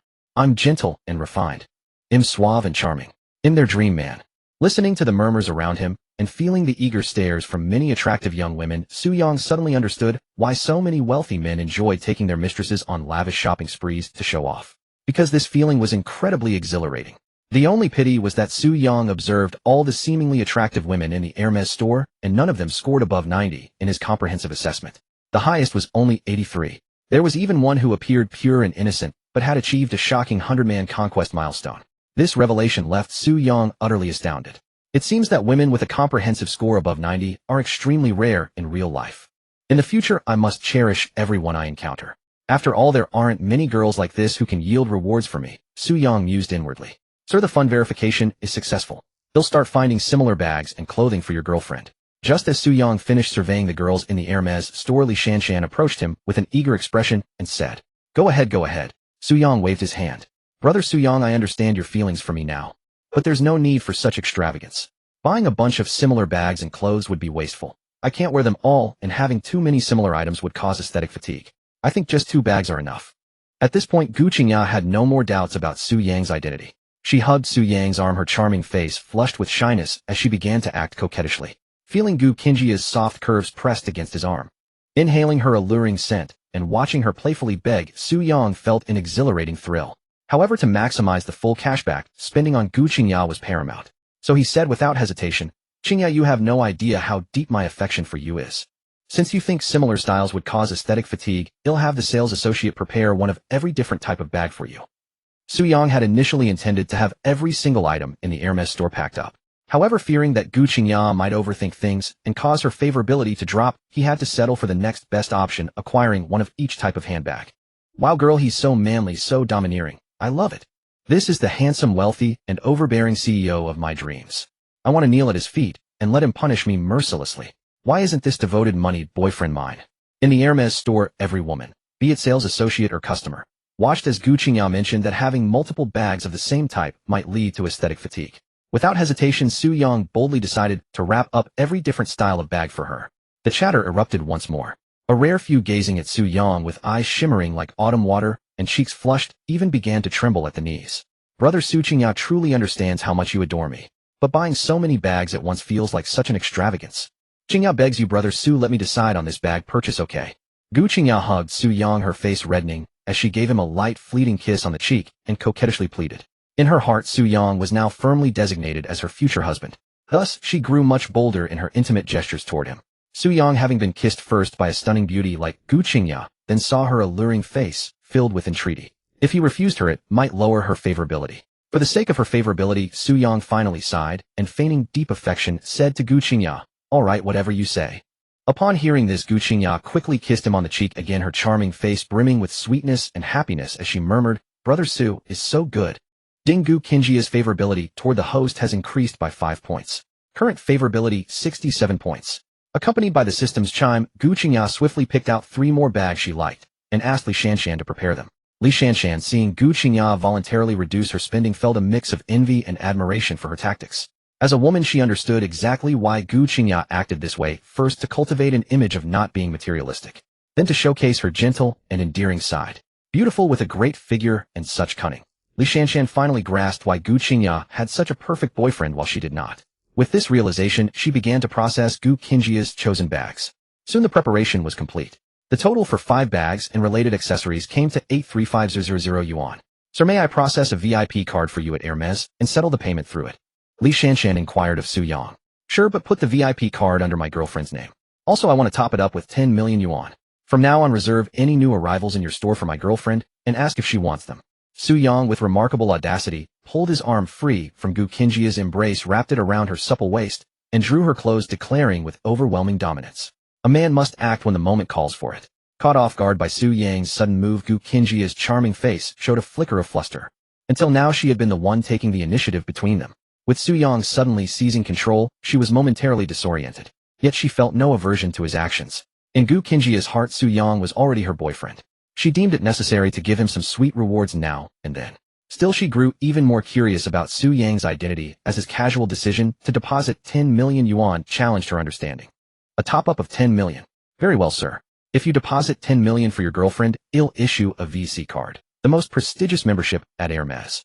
Holders of the VC card enjoy our comprehensive top-tier services." Li Shanshan, brimming with excitement, began detailing the many privileges of the VC card. Securing one would not only earn her a qualification to study at Hermes headquarters, but also significantly boost her chances in the upcoming store manager selection. In her eyes, Su Yang was now an unrivaled master. If he so wished, she would gladly go with him anywhere. However, Su Yang had little interest in Li Shanshan at present, as her overall score was only 82, and she had already sung karaoke with 4 people. Su Yang was still a novice with a touch of purity. He planned to wait until he shed that status before considering women who had sung with men. Oh my God, depositing 10 million just like that. What a divine boyfriend. I'm so envious of that girl. 10 million. I wouldn't even dare dream of that number, and now it's appearing right before me so effortlessly. If only that 10 million were for me. I'd buy every bag I've ever loved. Girl, I want to be his slave. He's so manly and domineering, I love it. The shoppers in the Hermes store were once again stunned by Su Yang's lavish gesture, if not for their own boyfriends beside them. And the overwhelming beauty of Gu Qingya, which made them lose hope of snatching Su Yang away. They would have swarmed him for his contact information. Soon, amid the murmurs and stares of the women in the store, Li Shanshan, with both hands and a deep bow, respectfully presented the Hermes VC card loaded with 10 million yuan to Su Yang. He took it casually and handed it straight to Gu Qingya. This time, Gu Qingya said nothing. Instead, she first blushed and kissed Su Yang on the lips, using the gesture to express the gratitude stirring within her. Then, with a face full of sweetness, she accepted the VC card he had gotten for her. Ding. Gu Qingjia's favorability toward the host has increased by 5 points. Current favorability, 72 points. Ding. Congratulations, host. For reaching 70 favorability, with Gu Qingya you have received a low-level instance generation card. The card has been placed in your pocket. Low-level instance generation card randomly selects a location to generate a time-limited instance lasting 24 hours. Upon completion, rewards will randomly drop based on the host's completion level. Favorability went up again. And I even got a low-level instance generation card. Hearing the system's prompt, Su Yang felt a surge of joy. Though Su Yang was eager to see what the low-level dungeon card looked like, the current occasion was clearly unsuitable. So he suppressed the urge to examine it, quietly accompanying Gu Qingya as he watched Li Shanshan and a few other carefully packed the bags and accessories she had selected into exquisite Hermes gift boxes, placing them into the shopping bags. After a short while, a pile of over 20 Hermes shopping bags of various sizes was set in the center of the boutique. "Can you deliver these?" Su Yang asked Li Shanshan, eyeing the collection. "Of course, sir," Li Shanshan replied with utmost respect. "Qingya, leave your address with them for delivery," Su Yang said to Gu Qingya. "Sure, brother Su." Gu Qingya responded sweetly. Then Gu Qingya gave her address to Li Shanshan. Amidst the envious and jealous gazes of all the women in the Hermes store, she left with Su Yang. "Brother Su, you've bought me so many birthday presents. I have to give you something too." After exiting the store, Gu Qingya blushed and slipped out of Su Yang's embrace, instead taking his arm. She changed position because Su Yang's hand, resting on her slender waist, had mischievously pinched the soft flesh of her belly through her thin white top. "But it's not my birthday today," Su Yang said teasingly, still savoring the soft touch of her belly. "I just want to give you something. Brother Su, won't you grant me this little wish?" Gu Qingya clung to Su Yang's arm, coaxing him. It was the first time Su Yang had ever been begged by a girl to accept a gift, especially a stunning beauty like Gu Qingya, using such a flirtatious plea. He felt a little dazed and quite elated, because the feeling was exhilarating. "So what do you want to give me?" Su Yang asked. "Asking that means you've agreed," Gu Qingya said happily. Then, without further ado, she led Su Yang toward a nearby Armani men's store. Shortly after, Su Yang's cheap street clothes were replaced by a handsome Armani casual suit. His worn-out sneakers were swapped for Armani leather shoes, and even his battered wallet was exchanged for an Armani genuine leather one. Clothes make the man. Already somewhat handsome, Su Yang's appearance transformed dramatically in the Armani attire, rivaling any male idol. Gu Qingya blushed and nodded repeatedly, calling him handsome. Su Yang felt a warm glow inside. What delighted him even more was that this was the first time a girl his age had given him such an expensive gift, and she had even begged him to accept it. The Armani outfit cost Gu Qingya over 10,000 yuan, which pained Su Yang to witness, as she was spending real cash, not the ghost money he used. Next, Gu Qingya spent another 5,000 on a Xiaomi 15 Pro for him. She even took him to a high-end hair salon for a new hairstyle. Su Yang, already no less handsome than a male idol, now looked even more striking. Gu Qingya's enchanting eyes sparkled with admiration. Her affection level increased by 2 points, reaching 74. With only 6 points shy of 80, Su Yang's heart itched. He yearned to reach that threshold, quickly find a way to sing karaoke with Gu Qingya, and obtain the supreme kidney nectar. Brother Su, would you come to my family birthday dinner tonight, as my boyfriend? Gu Qingya asked shyly after they left the salon. In her heart, she had already accepted Su Yang. She now wanted to quickly introduce Su Yang to her family and friends, and also get to know his. Once they were all familiar, she would officially confirm their relationship. Of course I will. He'll agree to anything you ask, because I like you. Su Yang casually recited the Playboy lines had learned online. In just one afternoon, going from stranger to boyfriend felt like impressive progress. You're so good to me, Brother Su. Gu Qingya happily gave him a quick kiss on the cheek. Take me home now. My parents just called to remind me. He'll introduce you to them when we get there. And he'll introduce you to my best friend too. Wait, going home already? He had hoped to advance further and claim a reward. Su Yang felt a twinge of reluctance, but then recalled that he and Gu Qingya had only met that afternoon. He quickly let it go. After all, Gu Qingya had guarded her purity for 23 years, he couldn't possibly win her over in a single afternoon. With that realization, Su Yang stopped overthinking. Everything required patience and gradual progress. Then Su Yang rode his electric scooter carrying Gu Qingya, whose enchanting face was adorned with a sweet smile, home for her family birthday dinner. Since they had spent considerable time at the mall, it was nearly 7 p.m. It was rush hour, so the roads were especially congested. Fortunately, Su Yang's scooter allowed them to move smoothly, and he even managed to sneak a few more advances on Gu Qingya. Gu Qingya blushed and told him to behave, but she didn't truly refuse him. After all, they were now boyfriend and girlfriend, and she felt it was normal for him to take liberties. If he didn't, that would be abnormal in her eyes. About half an hour later, Su Yang arrived at the Moonbay community, a mid-range residential area, in Pengcheng, with a blushing Gu Qingya. Near the entrance, he bought 2 bags of fruit as a token gift accompanied by Gu Qingya. He had wanted to buy more, but Gu Qingya refused, so he dropped the idea. Soon carrying the fruit, Su Yang followed her into the elevator. Brother Su, are you nervous? In the elevator, Gu Qingya noticed his obvious tension and teased him with a seductive look. A little, Su Yang admitted honestly. It was his first time meeting a girlfriend's parents, so he couldn't deny the nerves. But when he saw the teasing expression on her enchanting face, he put down the fruit and cornered her against the elevator wall. With just the two of them inside, his sudden move made Gu Qingya, who had been teasing him, suddenly nervous. Qingya, are you nervous? Su Yang asked, his face full of mischief and a sly grin. No, she replied, stubbornly blushing and looking down. Then why won't you look at me, eh? Su Yang asked with a smile. Gu Qingya, her face flushed, gathered her courage, and lifted her head to meet his gaze. Who says I? She began but couldn't finish, because Su Yang had sealed her lips with his own. Su Yang's kiss was somewhat rough, for Gu Qingya's enchanting visage had stirred the most primal desires deep within him. As he kissed the former goddess, he intended to employ the techniques he had learned from his teacher, exploring with his eloquent tongue. Yet Gu Qingya, blushing, pushed him away. Brother Su, there's a camera in the elevator. And we're almost at my place, she said softly, her cheeks aflame. Her implication was clear: without surveillance, could he do as he pleased? Her words set Su Yang's blood boiling with excitement. He then savored the memory of his first kiss, recalling the taste of her lips. Inwardly, he exclaimed how moist and sweet they were. He had never believed the internet's claim that girls' lips were sweet. But now Su Yang was convinced. Gu Qingya's lips were indeed very sweet. Will you still dare to tease me and laugh at me? He asked with a mischievous grin, still relishing the kiss. I dare not, Brother Su, she replied, her face flushed. Gu Qingya spoke, her cheeks crimson. Su Yang found her irresistible. Watching her, who called herself his humble servant, with her blushing face, he felt an intense thirst and surging passion. Just then the elevator arrived with a ding. As the elevator doors opened, Su Yang saw a family of 4, 2 adults and 2 children, waiting outside. Sister Qingya, you're back. Good evening, Sister Qingya. The 2 children, seeing Gu Qingya cornered by Su Yang, greeted her with curious expressions. They didn't understand why their beautiful sister Qingya had flushed cheeks while being pressed against the elevator wall by a big brother. Their parents, however, grasped the situation immediately. They tactfully looked away to avoid embarrassing the young couple. After all, they had done similar things when they were dating. Ain and Lele, are you going for a walk in the park with your parents? Gu Qingya asked, gently tapping Su Yang before linking her arm with his and smiling at the children. The innocent, guileless gaze of the children made Su Yang feel a pang of guilt. He quickly set aside his earlier turbulent thoughts and greeted the children and their parents with a polite smile. After exchanging some pleasantries, Su Yang followed Gu Qingya out of the elevator and toward her home. As they neared her doorstep, his heart began to flutter with nervousness. Yet recalling the substantial funds in his system, his anxiety gradually subsided. In this day and age, money was everything. As long as he could provide Gu Qingya with everything she desired, her parents would have no objections. Brother Su, don't be nervous. My parents are very easygoing. Not to mention anything else, they'll surely adore your looks, which surpass even those of idol stars. Gu Qingya said softly, holding Su Yang's arm at the doorstep. Su Yang smiled and nodded. Then Gu Qingya took out her keys to unlock the door. But before she could insert the key, the door swung open. Su Yang saw a girl comparable to Gu Qingya in both figure and appearance standing before him. The girl had short hair that reached her ears with exquisitely delicate features. Dressed in a black executive dress, she exuded an air of mature elegance.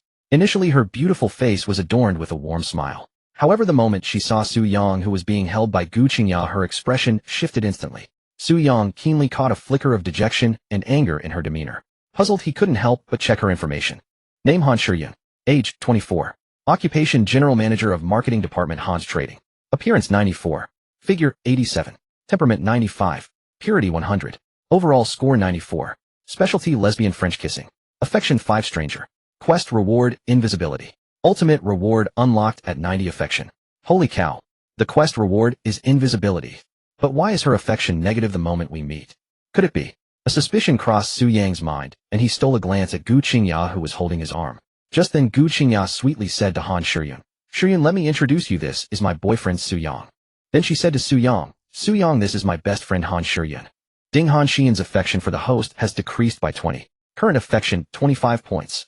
Upon hearing the system notification, Su Yang couldn't help but exclaim inwardly, "Damn. It's confirmed. This lesbian Han Shiyun is indeed in love with the campus belle, Gu Qingya. How shameless, using the guise of a best friend to lurk by her side all this time. What's most infuriating is that I really want the invisibility reward from winning her over. But how am I supposed to win over a lesbian who's in love with my girlfriend? Shiyun is Qingqing back." Just as Su Yang's mind was reeling from the realization that Han Shiyun had feelings for Gu Qingya, a woman's voice rich with allure echoed from within the room. "Yes, Annie." Han Shiyun didn't spare Su Yang a single glance. Instead, she naturally linked arms with Gu Qingya, pulling her close. Her strikingly elegant face was etched with a hint of anxious inquiry. "Qingqing, when did you get a boyfriend? Why have you never mentioned him to me?" Gu Qingya didn't think much of her best friend's action of whisking her away from Su Yang. In her eyes, Han Shiyun was simply being her usual affectionate self, eager to be close. Whether they were out having fun or shopping, they always linked arms, sharing the little stories of their lives. "Actually, Su Yang and I met years ago. Don't worry, his character is absolutely solid. I've been testing him for years. Today he passed my final test, so we've officially become a couple." Gu Qingya didn't dare tell the truth. She felt that if she admitted they'd decided to become a couple in just one afternoon, her best friend Han Shiyun would undoubtedly interrogate both her and Su Yang. And when her parents found out, they'd surely grill them relentlessly as well. After all, deciding to become boyfriend and girlfriend in a single afternoon was far too hasty. Saying they'd known each other for years could save a lot of unnecessary trouble. Besides, Gu Qingya felt she wasn't entirely wrong. She and Su Yang had indeed met during their university days a few years ago.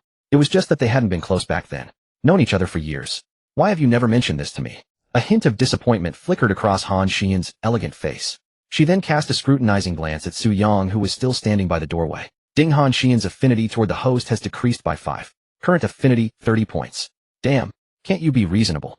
Your affinity is dropping way too fast." Su Yang sighed inwardly at the system's notification, feeling utterly helpless. He truly coveted the grand prize for winning over Han Shiyun.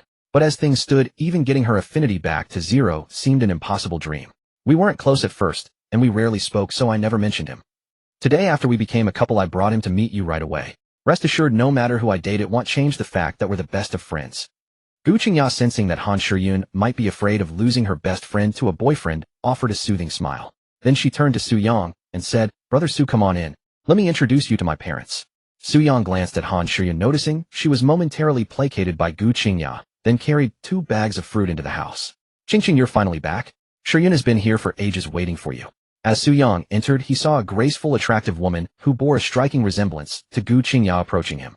"Qingqing, who is this?" the woman asked, her elegant face filled with curiosity. "Mom, this is my boyfriend Su Yang. You and Dad have always wanted me to find a boyfriend. So today I brought him home." Gu Qingya naturally linked her arm with Su Yang's. At that moment, with her best friend on one side and the man of her dreams on the other, her heart was brimming with happiness. Ding. Han Shiyun's affinity toward the host has decreased by 3. Current affinity: 33 points. The moment Gu Qingya took his arm, the system's chime echoed in Su Yang's mind. Faced with Han Xian's silent deduction of affinity, Su-yang had already given up on being bothered by it. He realized that getting upset was utterly pointless. Hello, Auntie. I'm Kinjia's boyfriend Su-yang. He pushed aside all thoughts of Han Shiyun and greeted Gu Kinjia's mother. Please have a seat. Gu Kinjia's mother, upon learning Su-yang was her daughter's boyfriend, immediately invited him to sit down. While discreetly sizing him up, she called out toward the kitchen, "Old Gu, come out. Our daughter has brought her boyfriend home." "What? Ching brought her boyfriend? I gotta take a good look." A slightly gruff male voice came from the kitchen. Su-yang then saw a middle-aged man about 1.75 meters tall, slightly stout, but with handsome features emerge, carrying a plate of spicy cabbage. "Hello, uncle. I'm Ching's boyfriend Su-yang." Su-yang greeted Gus' father first. "Su-yang, a good name. Have a seat, dinner will be ready soon." Father Gu gave Su-yang a brief once-over, noting his height and good looks, and said with a smile. As for Su-yang's inner qualities, Father Gu decided to probe them slowly over dinner. His daughter's happiness was at stake, so he had to be cautious. After the initial greetings, they were all acquainted. Su-yang, accompanied by Gu Qingya, found his seat. Meanwhile, Father and Mother Gu returned to the kitchen. The spacious living room was left with only Su-yang, Gu Qingya, and Han Shiyun. Clearly wary of Su-yang, Han Shiyun sat directly between him and Gu Qingya, separating them. "Qingya, you two chat. I need to use the restroom," Su-yang said, too weary to fuss with Han Shiyun. He used the excuse to examine the low-level dungeon creation card. Since obtaining it, he hadn't had a proper look. "Sure, Brother Su. I have some private things to discuss with my bestie anyway," Gu Qingya replied with a smile. "Private things? What do girls talk about in private?" Pondering this, Su-yang got up and headed to the restroom. After locking the restroom door, Su-yang pulled out the new wallet Gu Qingya had bought him. From it, he extracted a silver-white metal card. This was the low-level dungeon creation card. He hadn't had a chance to examine it closely. Holding the card, Su-yang noticed it bore little description. Just a few simple words, low-level dungeon creation card. According to its description, using it would randomly select a scene and generate a dungeon lasting 24 hours. After the dungeon ended, rewards would drop randomly based on his completion rate. Su-yang was very interested in the rewards. Without further ado, he instructed the system, I want to use the low-level dungeon creation card. Low-level instance creation card activated successfully. Random instance, scenario selection in progress. Selection complete. Location bar. The host may activate this 24-hour bar instance at any time. Within the bar instance, the host may freely use the system's funds. Specific tasks will only be generated upon confirmation of activation. Upon completion, rewards, such as money, items, and objects, will be randomly dropped based on task completion rate. Does the host wish to activate the bar instance immediately? Monetary rewards. Su-yang's heart leaped with joy at the prospect of earning money. He was desperately short of funds. Although the system held substantial wealth, he couldn't spend a single cent of it. However, he was still at Gu Kinjia's home. Activating the instance now was clearly unsuitable, since it had a time limit. Starting it now would waste at least 2 hours. After grasping the function of the low-level instance card, Su-yang inquired further about the instance cards from the system. Soon he understood their purpose. Simply put, instance cards were temporarily divided into low, medium, and high levels. Using a low-level card would randomly turn a scene into an instance. With a medium-level card, the system would offer several scenes for the player to choose one as the instance. Using a high-level card allowed the player to designate a specific scene to be directly turned into an instance. There was also a Destiny instance card. However, the system didn't give Su-yang specific details about this one. He only knew of its existence. The higher the card's level, the more valuable the random rewards after the instance concluded. I wonder what tasks will be assigned when I activate this first bar instance. What rewards will I ultimately receive? Su-yang's heart brimmed with anticipation for his first instance's prize. Carrying this eager feeling, he left the restroom and returned to the living room. Gu Qingya and Han Shiyun, who were whispering intimately on the living room sofa, immediately and tacitly fell silent upon seeing Su-yang return. Yet from their expressions, Su-yang could tell their private conversation was 100% about him. Though curious about their whispered words, Su-yang knew he wouldn't pry anything out of them now. However, he planned to coax the truth from Gu Qingya when they were alone. He feared Han Shiyun might secretly badmouth him behind his back. Time to eat. Just then, Gus' mother brought out the last dish. Soon after, Gus' father also emerged. Su-yang, make yourself at home. Gus' mother was quite pleased with Su-yang's appearance. She felt the typical mother-in-law's fondness for her son-in-law. Yes, don't be a stranger, Gus' father added amiably. Seeing their warm and easygoing demeanor, Su-yang felt a stir in his heart. As an orphan raised by his grandfather, he had never experienced such familial warmth. Don't worry, Auntie and Uncle, I won't be shy, Su-yang said with a smile. The old Su-yang would have been nervous or even resistant in such situations. But now he was filled with confidence, feeling neither tension nor aversion. Good, that's how a young man should be. Gus' father was satisfied with Su-yang's reply. He preferred straightforwardness in youth, disliking shyness. Then they lit the birthday candles and began celebrating Gu Kinjia's birthday. After the birthday song ended, Gus' father and mother presented their gift to Gu Qingya, a Hermes handbag. Xing, we noticed you wanted this bag when we went shopping last time. So we bought it for you a couple of days ago. Consider it your birthday gift today. Gus' mother said. Dad, Mom, thank you. Gu Qingya was deeply moved by the bag from her parents. Although Su Yang had also bought her the same bag today, she still felt the love from her parents. My bestie, I have a birthday gift for you too. Tada. It's an Estee Lauder set containing all the skincare and makeup you've been wanting. Han Shiyun proudly produced a large, expensively packaged Estee Lauder box from the side. Thank you, sis. You'll always be my best friend.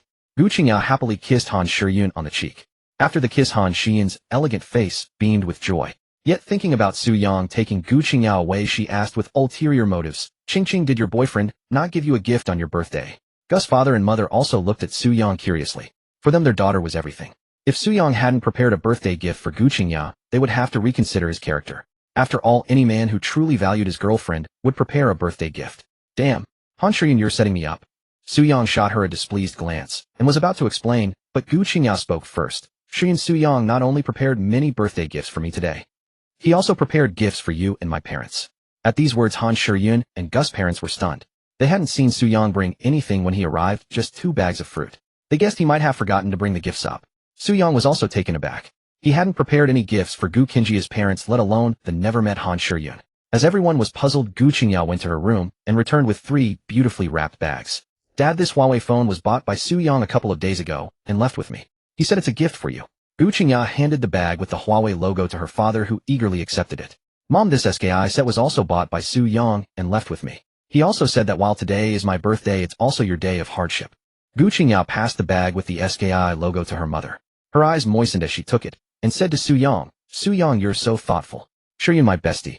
This Balenciaga set is a gift from Su Yang and me. Hope you find your love soon too. Gu Qingya handed the bag with the Balenciaga logo to Han Shiyun, her charming face playfully teasing. Han Shiyun glanced at the Balenciaga handbag that Gu Qingya had handed to her, then immediately looked at Su Yang. Noticing his slightly dazed expression, she quickly deduced, based on her years of experience with Gu Qingya, that these gifts had little to do with Su Yang. These 3 gifts were likely prepared by Gu Qingya long in advance, merely brought out today to pave the way for Su Yang. Realizing this, Han Shiyun's impression of Su Yang worsened. Not only had he taken her Qingya away, but he even had Qingya pay for the gifts meant for them. Moreover, Qingya only said that Su Yang had given her many birthday presents, but where were they? Clearly, he had given none at all. It was entirely Qingya's effort to save face for Su Yang. The more Han Shiyun thought about it, the angrier she grew, longing to tear off Su Yang's hypocritical mask on the spot. However, considering it was Gu Qingya's birthday, and that Qingya was evidently determined to defend Su Yang, she decided to hold back for now to ensure Qingya had a joyful celebration.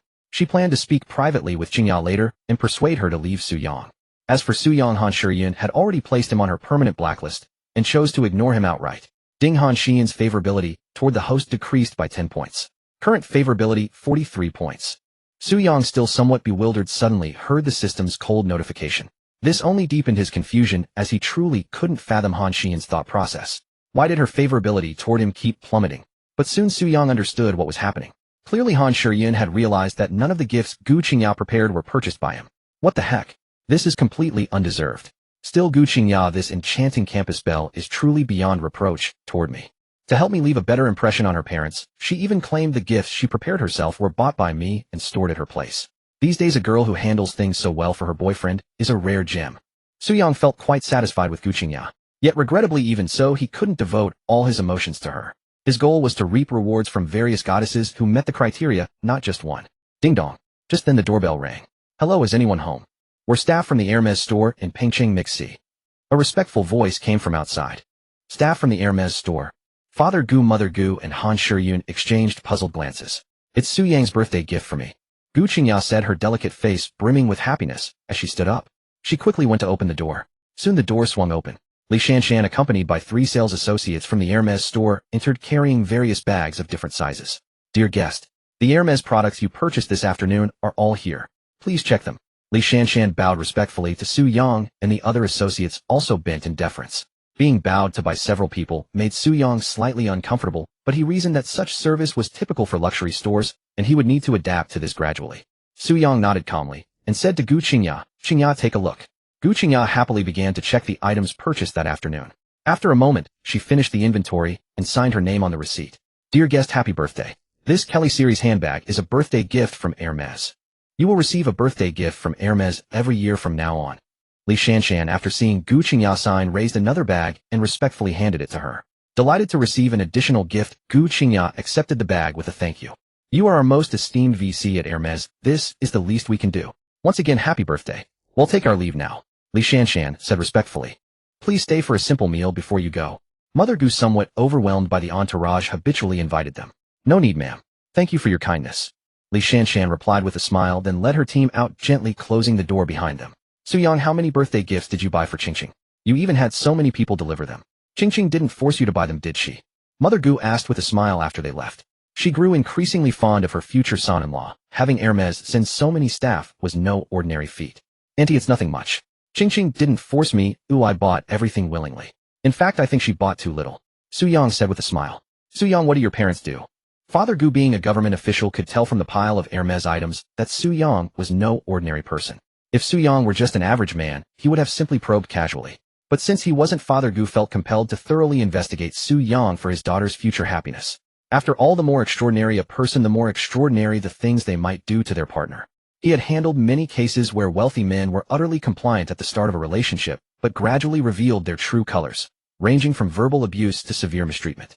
Some even forced their girlfriends to accompany others, even multiple partners, just to secure more business resources. Knowing how beautiful his daughter was, Father Gu decided to investigate Suyang thoroughly if his intentions were impure. I'm an orphan. I grew up with my grandfather, Suyang said, honestly unaware of Father Gu's inner thoughts. An orphan? Father Gu felt slightly relieved, as orphans who later succeeded usually had better character than those born into wealth. Don't worry, as long as you and Qingqing end up together, your aunt and I will give you a complete and warm home. What line of work are you in to earn so much at such a young age? Father Gu first offered warmth, then asked casually with a smile. Father Gu's curiosity mirrored that of Mother Gu, Gu Qingya, and Han Shiyan. Gu Qingya in particular had long wanted to ask about Su Yang's background, but never found the right moment. Now learning he was an orphan, she felt sympathy for his circumstances.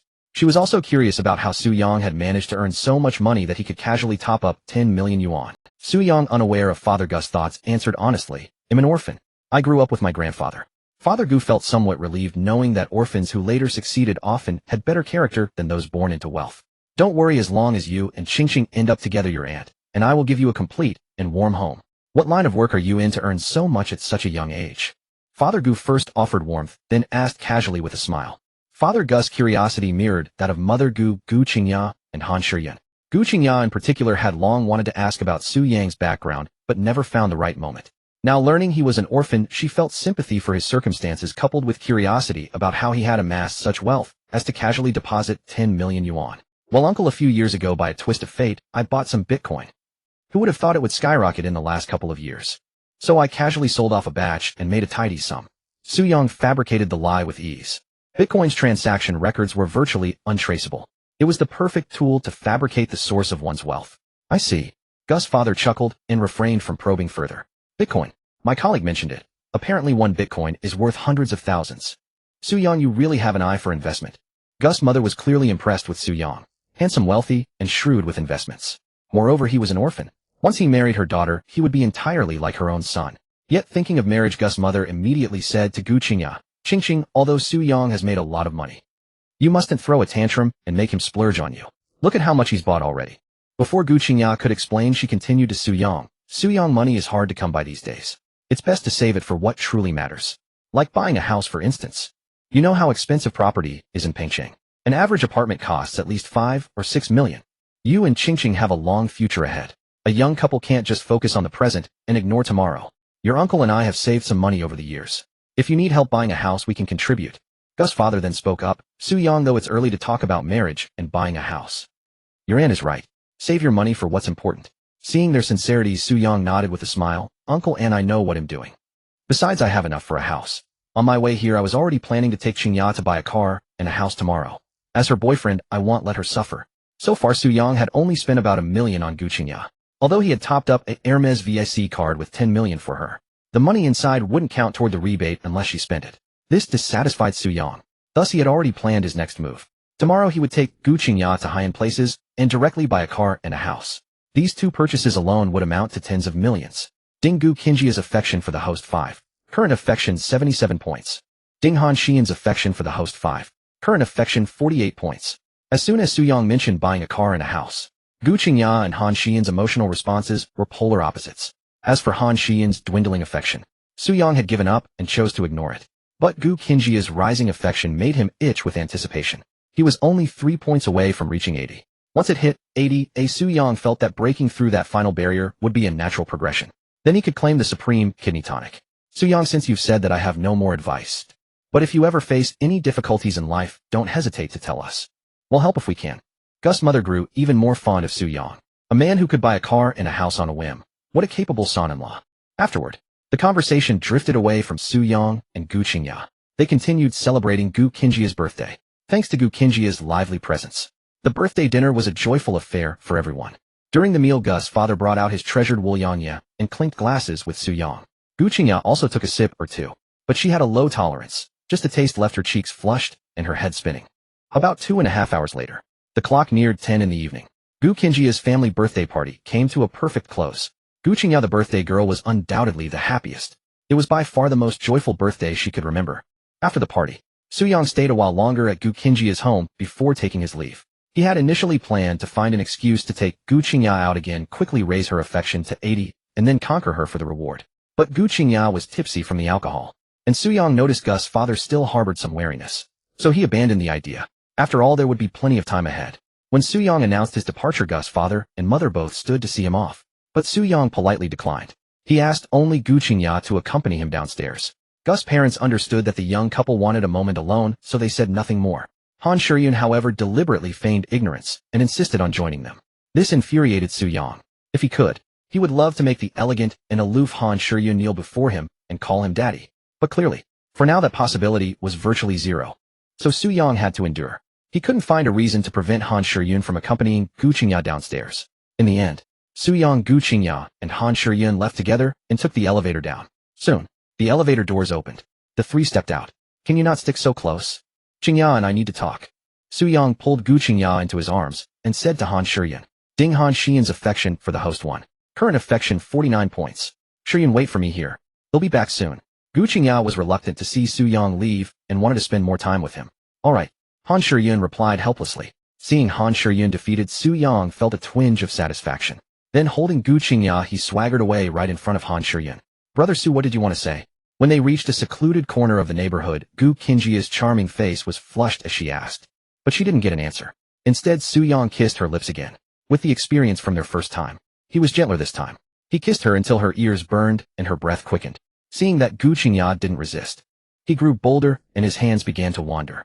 But as Su Yang's hand slipped into Gu Qingya's clothes, just as he touched her delicate skin, Gu Qingya grabbed his hand.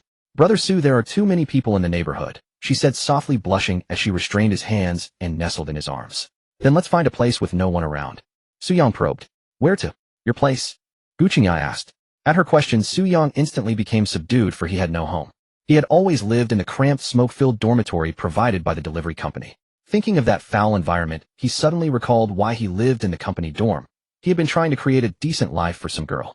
Every month, as soon as he got his salary, he would transfer almost all of it to her, keeping only a meager allowance for himself. Even so, he would scrimp and save to buy her milk tea and snacks. Whenever he had a spare moment, he would shower her with care and concern. If she had any trouble, he would rush to help her in every way. He thought that since he came from a humble background, he would give his all to treat the girl willing to be with him well. During their time together, he had never even kissed her, because she always told him she wanted to save the best for their wedding night. He believed her, but reality dealt him a harsh blow. His sincere heart had been given to a dog. The girl who claimed to save the best for their wedding night was secretly seeing someone else. When he discovered it, she coldly told him he couldn't give her the life she wanted and got into a rich man's car, leaving without a backward glance. From that moment on, Su Yang understood that true feelings couldn't buy love. Only money could. Just like Gu Qingya, who was now lying in his arms. She had once been the campus belle, admired by him and many other boys. If not for the money he spent, Su Yang knew she would never have paid him much attention, let alone become his girlfriend. Realizing this, Su Yang vengefully kissed Gu Qingya hard on her red lips. Startled by his roughness, she felt a bit scared, yet she didn't resist or refuse him. Instead, she quietly closed her eyes, surrendering herself to him. Su Yang kissed her fiercely for a long time before his emotions gradually calmed. Recalling his violent actions, he quickly checked Gu Qingya's affection toward him. Seeing it hadn't diminished, he breathed a sigh of relief. Su Yang said apologetically, Qingya, I'm sorry. Gu Qingya smiled gently and replied, we don't need to say sorry to each other. I don't know what you were thinking about just now, but since I'm your girlfriend, I won't refuse your affection. If you really want me, can we go to your place another day? I don't want to go to a hotel. Gu Qingjia's words left Su Yang speechless, for he had no home. Still, he appreciated her straightforwardness. Can we go to the house I bought for you? Su Yang whispered in her ear. Brother Su, you're so annoying. You know the answer already. Gu Qingjia blushed and lightly tapped his chest. Seeing her shy demeanor, Su Yang felt a surge of passion and distraction. Just as he was about to tease her a bit more, Han Xian's voice came from nearby. Qingjia, are you done? Your parents are calling you upstairs. Coming. Gu Qingjia replied, then said to Su Yang, Brother Su, I'm heading up. He'll call a car for you. You can leave your bike in the neighborhood. Su Yang shook his head. No need. My personal driver will pick me up.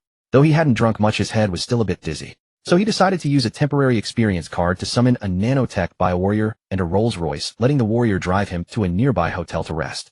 Though he didn't have much cash, he had enough for one night at a hotel. Alright then. But Brother Su, message me when you get home. Gu Qingjia said with concern. She wasn't surprised that Su Yang claimed to have a personal driver. After all, he was someone who could casually spend 10 million. Okay. Su Yang agreed readily. Then he said, come on, I'll walk you to the elevator.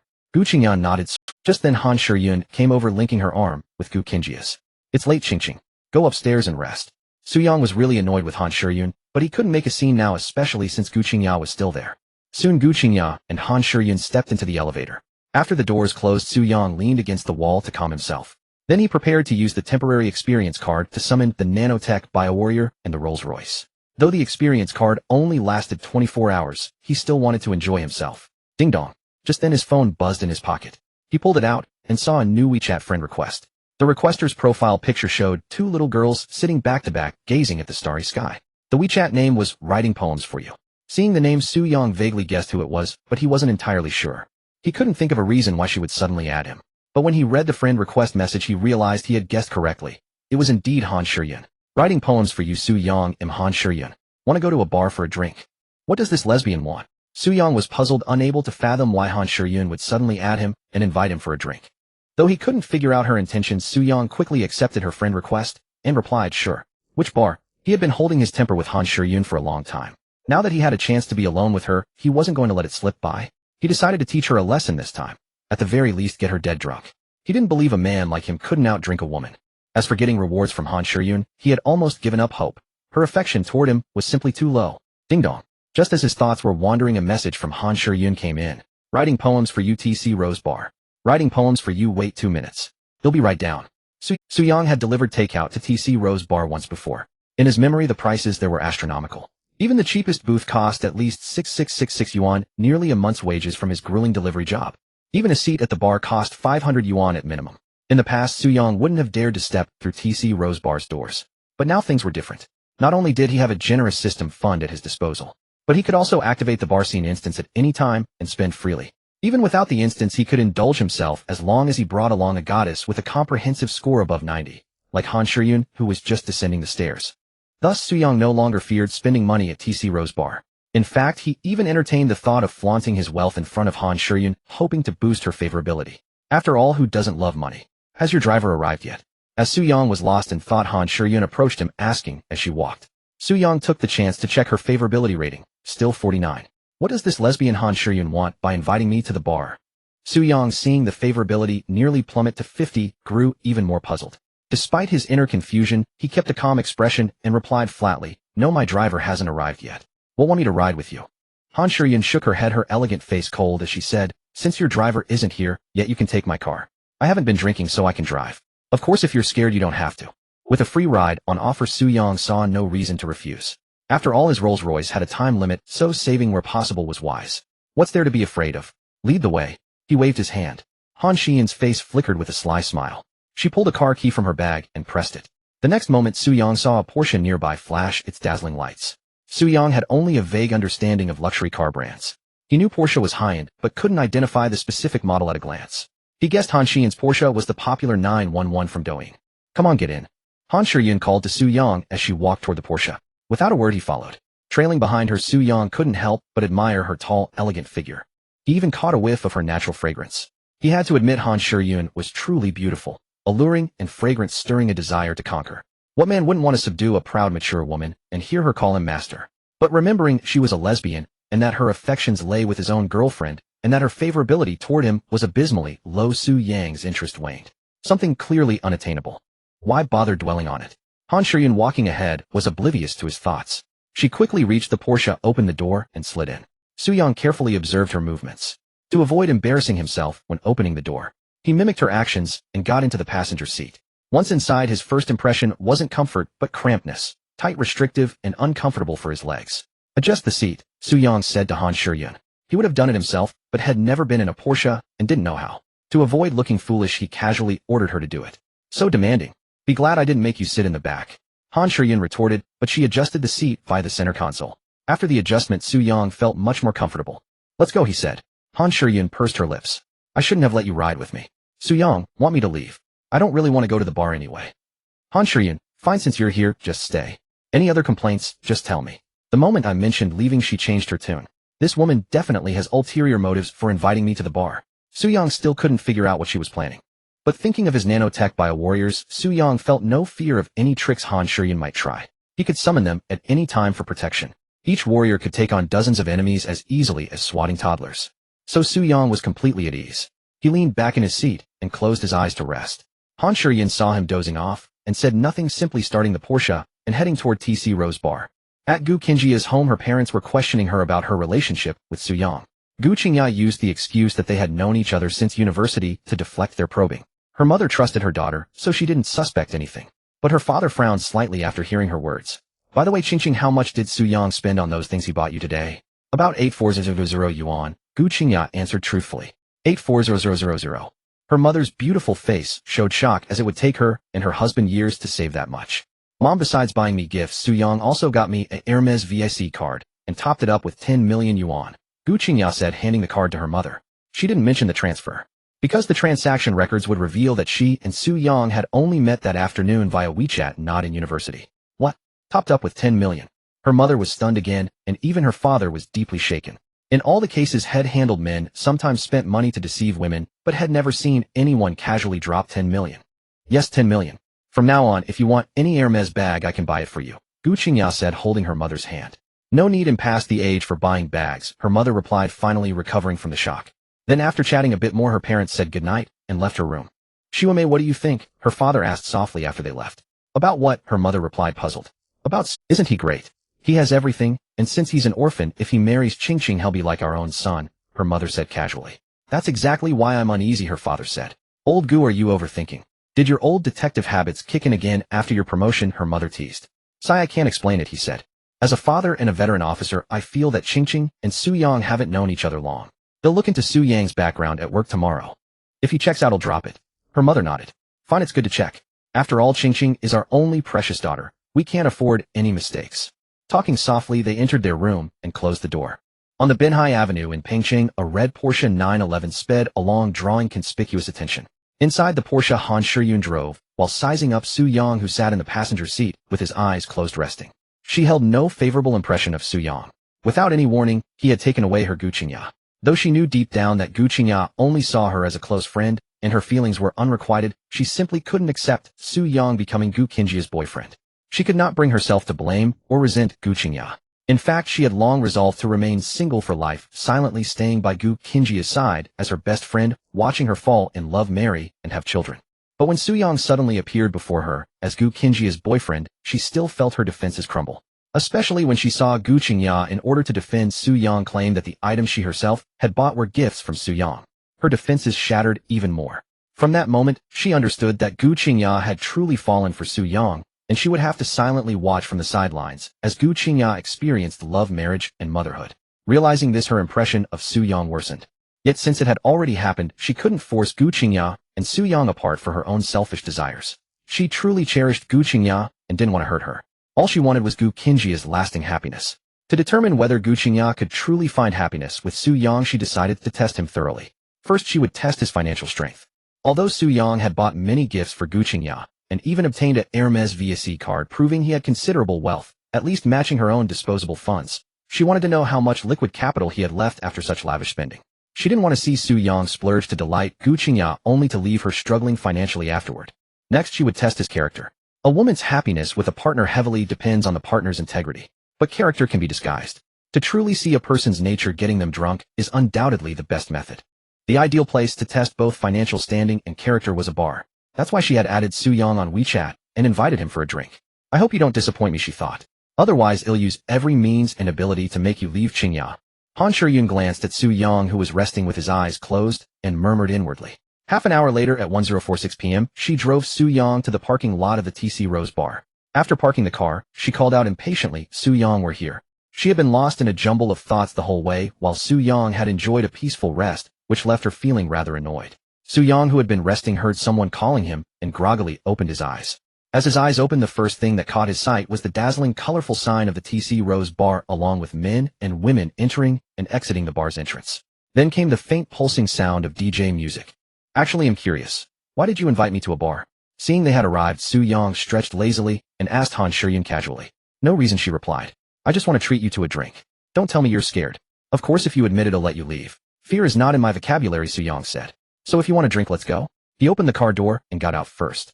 Watching him, Han Shiyun's elegant face showed a hint of a triumphant smile. Then she stepped out of the car with her long legs.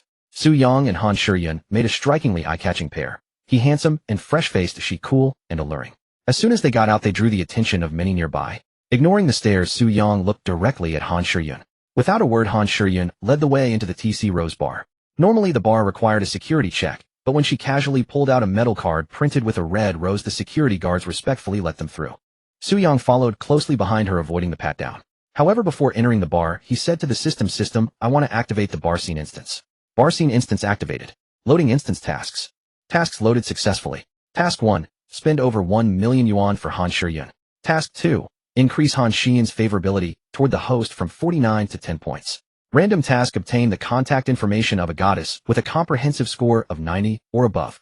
Hint: the random task does not affect the normal instance settlement, but completing it will yield richer rewards upon the instance's conclusion. While Su Yang thought, "It looks like my completion rate for this instance won't be high." Task 1 is simple, easy to finish. But Task 2 is too tough. "It'd be good if I can just stop Han Shiyun, this lesbian, from lowering her favorability toward me, let alone raising it from 49 to 10. As for the random task, I can try spending 24 hours in the bar. If a goddess with a score above 90 actually appears, getting her contact info would be a breeze. Just throw money at it." After reviewing the instance tasks, Su Yang quickly formulated a plan: focus on tasks 1 and the random task, and attempt task 2 as a secondary goal. If he couldn't complete task 2, there was nothing he could do. With that settled, Su Yang stopped overthinking and followed Han Shiyun into the TC Rose Bar. As he entered, the deafening DJ music immediately assaulted his ears, making him, someone who had never voluntarily visited a bar except for food deliveries, feel somewhat uncomfortable. "What, you've never been here before?" Han Shiyun, who had been subtly observing Su Yang, noticed his discomfort and aversion and probed. "Never voluntarily," he replied casually. "I don't really like this kind of scene." Han Shiyun studied his expression carefully. Confirming he wasn't lying, a barely perceptible smile of satisfaction crossed her face. She knew all too well that bars weren't good places. She rarely came herself. In her view, Su Yang's dislike for bars suggested his private life was probably decent. But she would need to observe and assess him further. Later, she even planned to proactively call some girls over to test him. A chime sounded. Han Shiyun's favorability toward the host increased by 5 points, currently standing at 44 points. Su Yang, who was casually surveying the interior of the bar, suddenly heard the system's notification. This left him deeply astonished. He had no idea why Han Shiyun's favorability toward him had suddenly risen. Just as Su Yang was puzzling over this, Han Shiyun spoke. "So you don't really enjoy this kind of setting? Inviting you here tonight was inconsiderate of me. But since we're already here, why not try to soak in the bar's ambience?" Su Yang nodded without saying much. He couldn't leave just yet anyway, as he needed to complete the dungeon quest. Moreover, he seemed to have guessed some of Han Shiyun's intentions in bringing him here. Thus, Su Yang now felt a bit more confident about completing the second dungeon quest. "Sir, would you prefer the bar counter or a booth?" A female bar promoter with dyed red hair and decent looks asked, approaching Su Yang after noticing the striking couple of him and Han Shiyun. In bars, it was almost always the man who paid. Especially when a man brought an attractive woman. He was definitely the one footing the bill. So the promoter directly addressed Su Yang. "Ask her," he replied. "Whatever she orders, I'll cover it." Su Yang glanced at Han Shiyun and spoke to the promoter. Upon hearing this, the promoter immediately realized she had a big spender on her hands. With a beaming smile, she asked Han Shiyun, "Miss, would you like the bar counter or a booth?" Instead of answering, Han Shiyun looked at Su Yang with interest and inquired, "Are you sure you'll pay for whatever I order? Aren't you afraid he'll pick the most expensive booth and the priciest set, draining your wallet?" Su Yang asked curiously, how much would the most expensive booth and set cost? He genuinely had no idea, as he had never entered a bar voluntarily except for delivering takeout. From Su Yang's expression, Han Shiyun couldn't tell if he was being sincere or feigning ignorance. Since he said she could spend freely, she decided to use this opportunity to test his financial standing. The priciest booth here is 8 yuan, and the top-tier set, the Emperor Divine Dragon set, costs 188 yuan each. Han Shiyun observed Su Yang's expression as she spoke. Is that all? Su Yang's face showed a look of disdain, as if asking, are you underestimating me? Then he directly told the promoter, we'll take the most expensive booth and start with 10 sets of the Emperor Divine Dragon set. The most expensive booth. 10 sets of the Emperor Divine Dragon set. Su Yang's words stunned both Han Shiyun and the promoter. They had never seen anyone spend so lavishly right upon entering. Sir, are you serious? The promoter asked, her voice trembling with excitement. If Su Yang really ordered 10 sets, her commission would be at least 1500 yuan, equivalent to over half a year's income. Of course I'm serious. Go ahead and arrange it. Su Yang casually handed a black card to the promoter.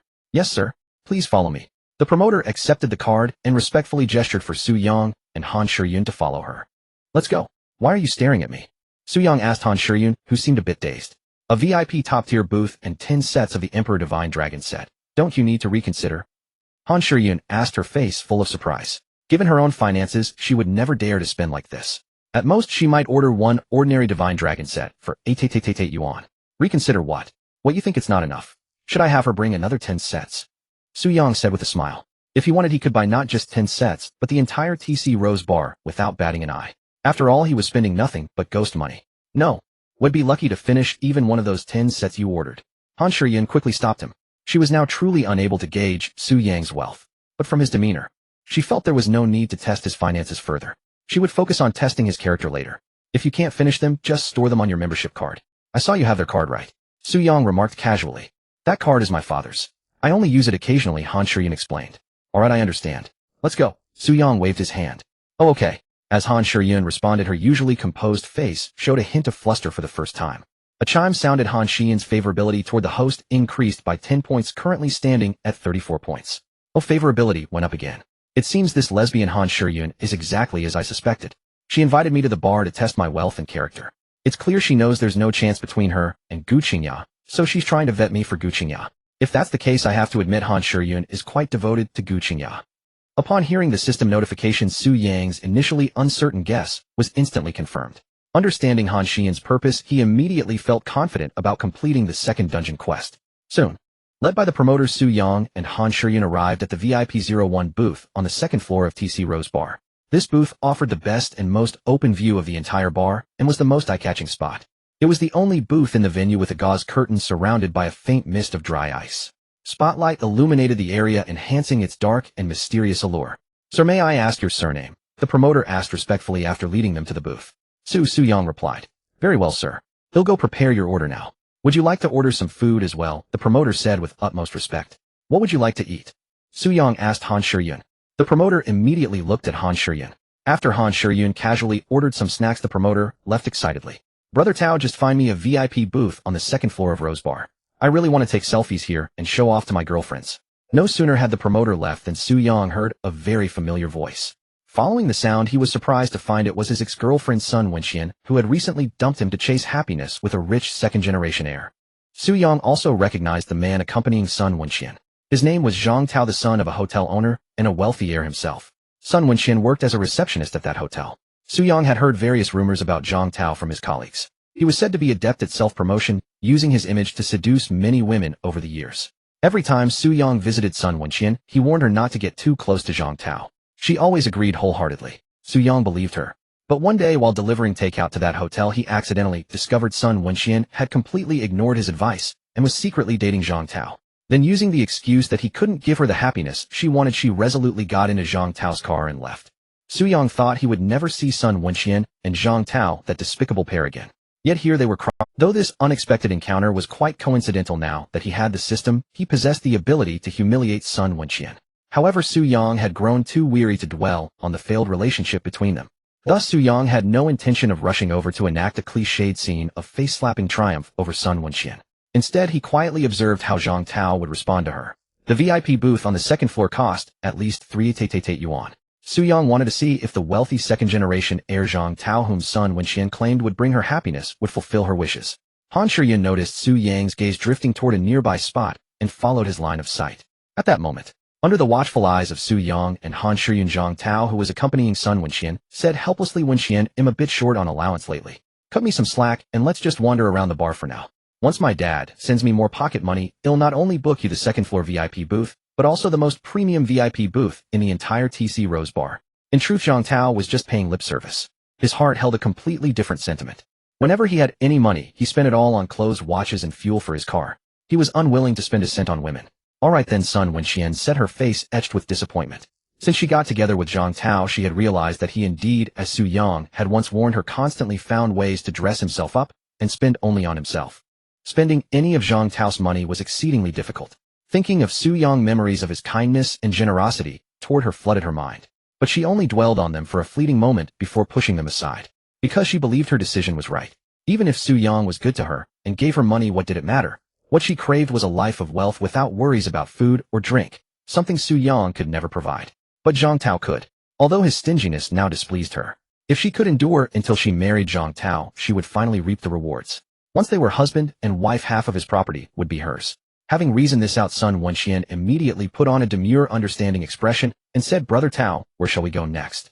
Zhang Tao casually glanced around, about to say something, when suddenly the pulsing music of the Rose Bar came to an abrupt halt.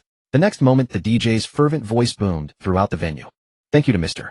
Su from the Supreme VIP Booth 01 for purchasing 10 sets of the Emperor Divine Dragon set valued at 188 yuan each. Wishing Mr. Su and the lovely ladies and handsome gentlemen at his table a bright future, endless good fortune, and smooth sailing with the god of wealth." With the DJ's passionate shout, every light in the Rose Bar converged on Su Yang's booth. The next moment, thunderous music and screams filled the air. Simultaneously, a procession of 20 beautiful women, led by a female promoter, made their way towards Su Yang's booth. Some carried gleaming black ace signs, others set off colorful confetti cannons, and still others wildly fired money from money guns. Under the gaze of everyone in the Rose Bar, they advanced towards Su Yang's booth. The dry ice machines around the booth, which had been gently puffing mist, suddenly erupted, blanketing the entire second floor in a thin layer of fog. Then 6 burly security guards converged around Su Yang's booth, forming a protective barrier with their backs to him. In that moment, the Rose Bar had pulled out all the stops for Su Yang, elevating his status to the fullest. Su Yang's booth became the most dazzling focal point in the entire Rose Bar. All the beautiful women in the bar with their striking features screamed wildly, while sneaking glances at Su Yang. A man who could casually spend on 10 Emperor Divine Dragon sets was undeniably wealthy. The beauties who frequented bars were mostly yearning to be cherished by rich men. Moreover, in their eyes, Su Yang was the perfect wealthy man, possessing both looks and money. If not for the overwhelmingly stunning and mature aura of Han Shiyun seated beside him, many of the bar's beauties would have desperately sought excuses to strike up a conversation, ask for his contact, or even make a direct proposition. "Brother, we've brought you 1 set of the 10 Emperor Divine Dragon sets you ordered. Well, keep the spectacle going and deliver the rest when you're about to finish this one." The female promoter, now standing beside Su Yang's booth with her entourage of beauties, said respectfully. Su Yang nodded casually. This was the first time Su Yang had encountered such an occasion. He had to admit it felt exhilarating. Now he understood why so many wealthy people flocked to bars. Because as long as you were willing to spend, the bar would pull out all the stops, giving you all the attention and face. Afterward, with a mere wave of your hand, countless women would be eager to leave with you. "Quick, put the food and drinks on the booth for my brother." The female promoter instructed the beauties behind her. They immediately began placing black ace bottles and various snacks onto Su Yang's booth with fawning smiles. As for Sun Wenxian and Zhang Tao, when the spotlight of the entire Rose Bar focused on Su Yang's booth, they both immediately looked over. Seeing that the person commanding everyone's attention was none other than Su Yang, accompanied by a stunningly beautiful woman, they were both stunned. Why is Su Yang here? And sitting in the most exclusive VIP booth 01 of the Rose Bar? Where did he get the money to order 10 Emperor Divine Dragon sets? That's 188 million yuan in total. And who is that woman beside him, even more beautiful than me? 1,000 questions and curiosities flooded Sun Wenxian's mind. But soon they all vanished, replaced by resentment and fury. She didn't care where Su Yang had gotten the money. All she could think was, why hadn't he treated her to such extravagance when they were together? In her mind, it meant he simply didn't love her enough. The more Sun Wenxian thought about it, the angrier she became. Seeing Han Shiyun beside Su Yang only fueled her rage. That seat should have been hers, basking in the adoration of the crowd. Consumed by fury, she felt she was about to explode. All she wanted now was to rush before Su Yang, force him to kneel and apologize, and beg her to take him back. While Sun Wenxian was fuming with rage, Zhang Tao, standing beside her, kept staring at Han Shiyun with a look of insatiable greed, muttering to himself, "Damn, what a gorgeous older woman. I wish she would look at me with disdain and trample me under her feet." Su Yang, a broke delivery guy, has no right to sit with such a beautiful, mature woman. He must have gotten his hands on some money somehow, maybe even borrowed from loan sharks at the risk of his life, just to play the big shot in front of that lady. Let me expose his fake identity, then use my charm to replace him and get close to that beautiful woman. With this thought in mind, Zhang Tao prepared to lead Sun Wenxian to confront Su Yang and give him a lesson. But before he could even ask Sun Wenxian to follow him, he saw her suddenly break away from him and stride towards Su Yang. Over at Su Yang's table, a group of about 20 beauties had just placed the bottles of Black Label and food they had brought onto his booth. They then began vying with each other to flatter Su Yang. Some bold ones even placed cards bearing their names and contact information in front of Su Yang, right in front of Han Shiyan. Surrounded by these flirtatious women, Su Yang tentatively responded to one of them. When he heard the system prompt that Han Shiyan's favorability toward him had dropped by 1 point, he immediately instructed the female hostess, "Tell them to leave." The hostess nodded and began to lead the group away. But at that moment a voice rang out completely out of place. "Su Yang, why are you here? And who is she?" Sun Wenxian rushed to a spot near Su Yang's booth and demanded. At her outcry, the flirtatious women who had been eyeing Su Yang's table along with the envious male onlookers all turned into spectators, eager to see what was happening. Though incidents of someone being caught with a partner at a bar were common, witnessing one in person was rare. Thus their curiosity was piqued. "Brother, who is this?" the female hostess asked, tentatively unsure of the relationship between Sun Wenxian and Su Yang, fearing that directly ejecting her might displease him. "A stranger," Su Yang replied flatly. Hearing this, the hostess immediately knew what to do. She signaled to the security guards surrounding Su Yang's booth, who understood their task at once. Consequently, Sun Wenxian, who was about to continue her interrogation along with Zhang Tao beside her, were quickly encircled by several burly security guards with hostile expressions. "You two are disturbing our esteemed President Su. You are not welcome at TC Rose Bar. Please leave. Otherwise we will have to carry you out," the lead security guard warned Sun Wenxian and Zhang Tao. "Brother, my father owns the Lihao Hotel in Pengcheng and is your VIP customer. Treating me like this, Zhang Tao tried to flaunt his status, but before he could finish, 2 security guards covered his mouth and dragged him away by his arms. Seeing Zhang Tao being hauled off like a dead dog, Sun Wenxian's anger at Su Yang instantly dissipated. Fearing a beating, she quickly slunk away, following behind the dragged Zhang Tao. With Sun Wenxian and Zhang Tao driven out, the male onlookers were disappointed. However, the flirtatious women once again set their sights on Su Yang. In their eyes, Sun Wenxian must have had some connection with Su Yang. Since Su Yang had abandoned her, perhaps Han Shiyan sitting beside him would also be discarded one day. Then their chance would come.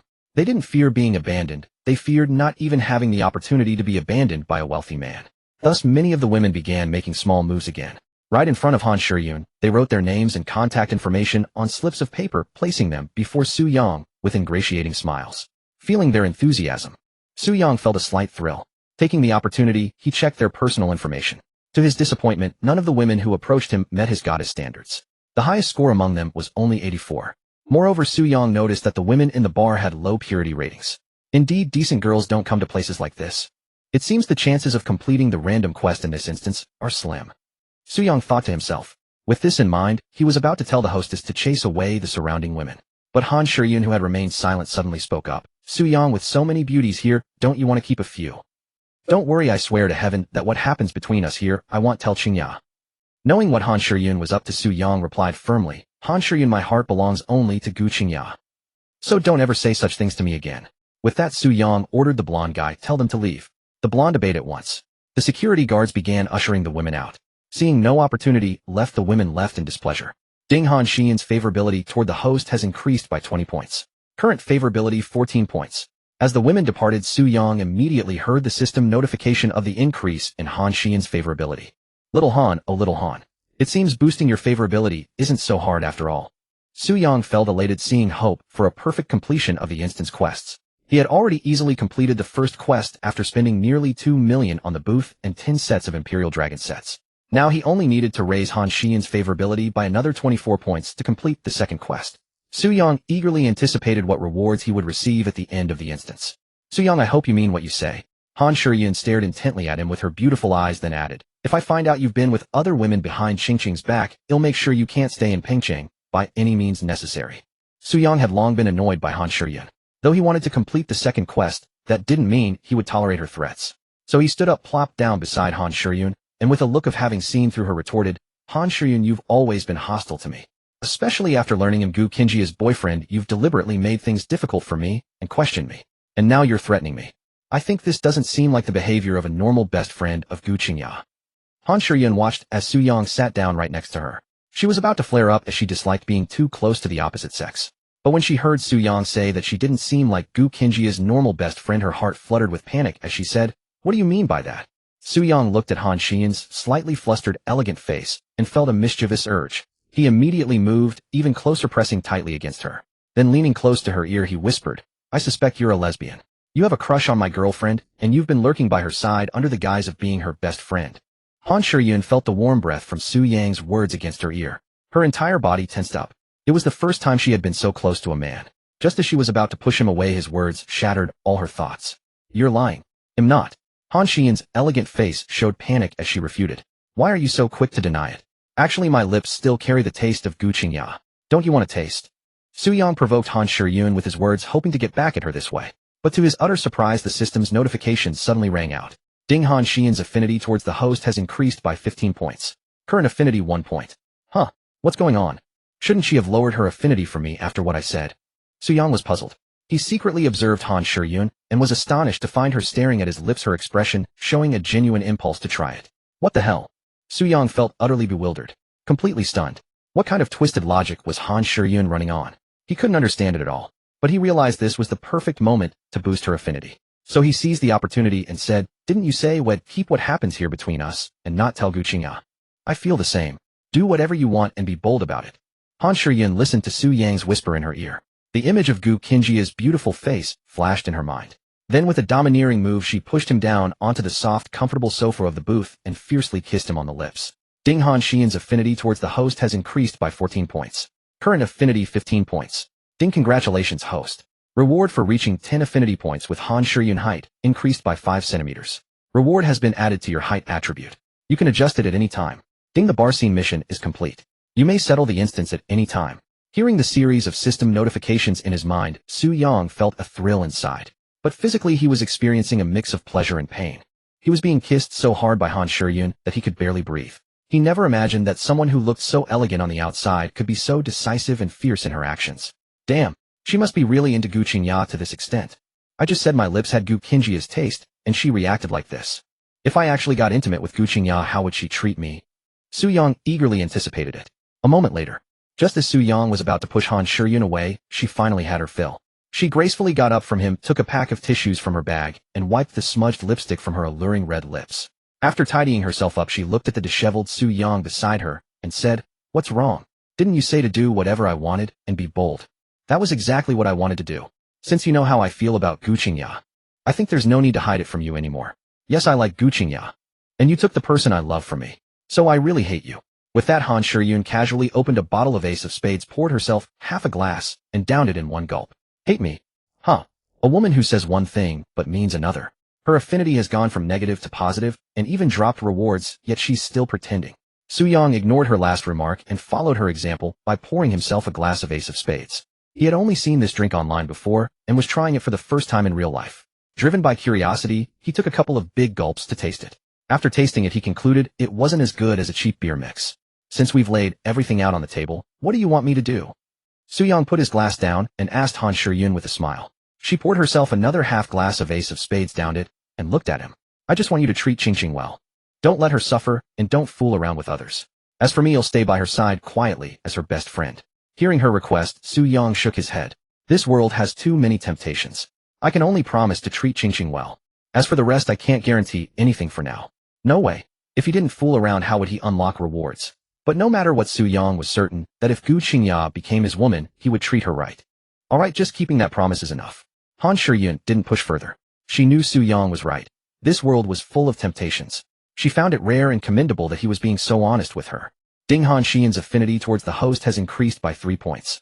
Current affinity 18 points. Su Yang ignored the notification, raised his glass, and said a toast. Han Shiyun nodded, poured herself another half glass, clinked glasses with him, and downed it. Clearly her inner turmoil was greater than her calm exterior suggested. She wanted to numb herself temporarily with alcohol. Ding dong.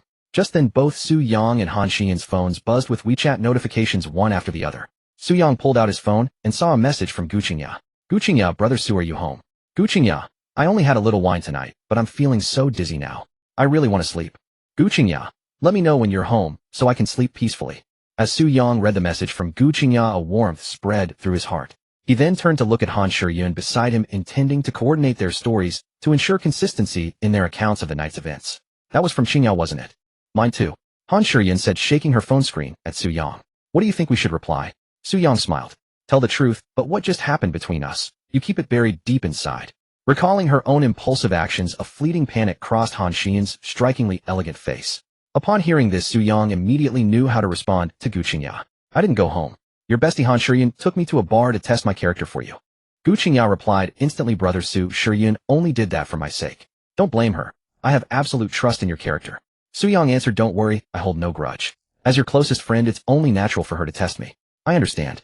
Gu Qingya said, Brother Su, you're so wonderful. Love you moi. Su Yang replied, I love you too. Go to sleep if you're tired. Don't delay our plans for tomorrow to see houses and cars. Gu Qingya asked, you really want to buy me a house and a car that quickly? Su Yang responded, of course it's true. Don't forget our promise. Gu Qingya said, I've been drinking. Ew, I don't remember anything. Shy Su Yang teased, then I'll wait until you're sober to help you recall with some handsome practice.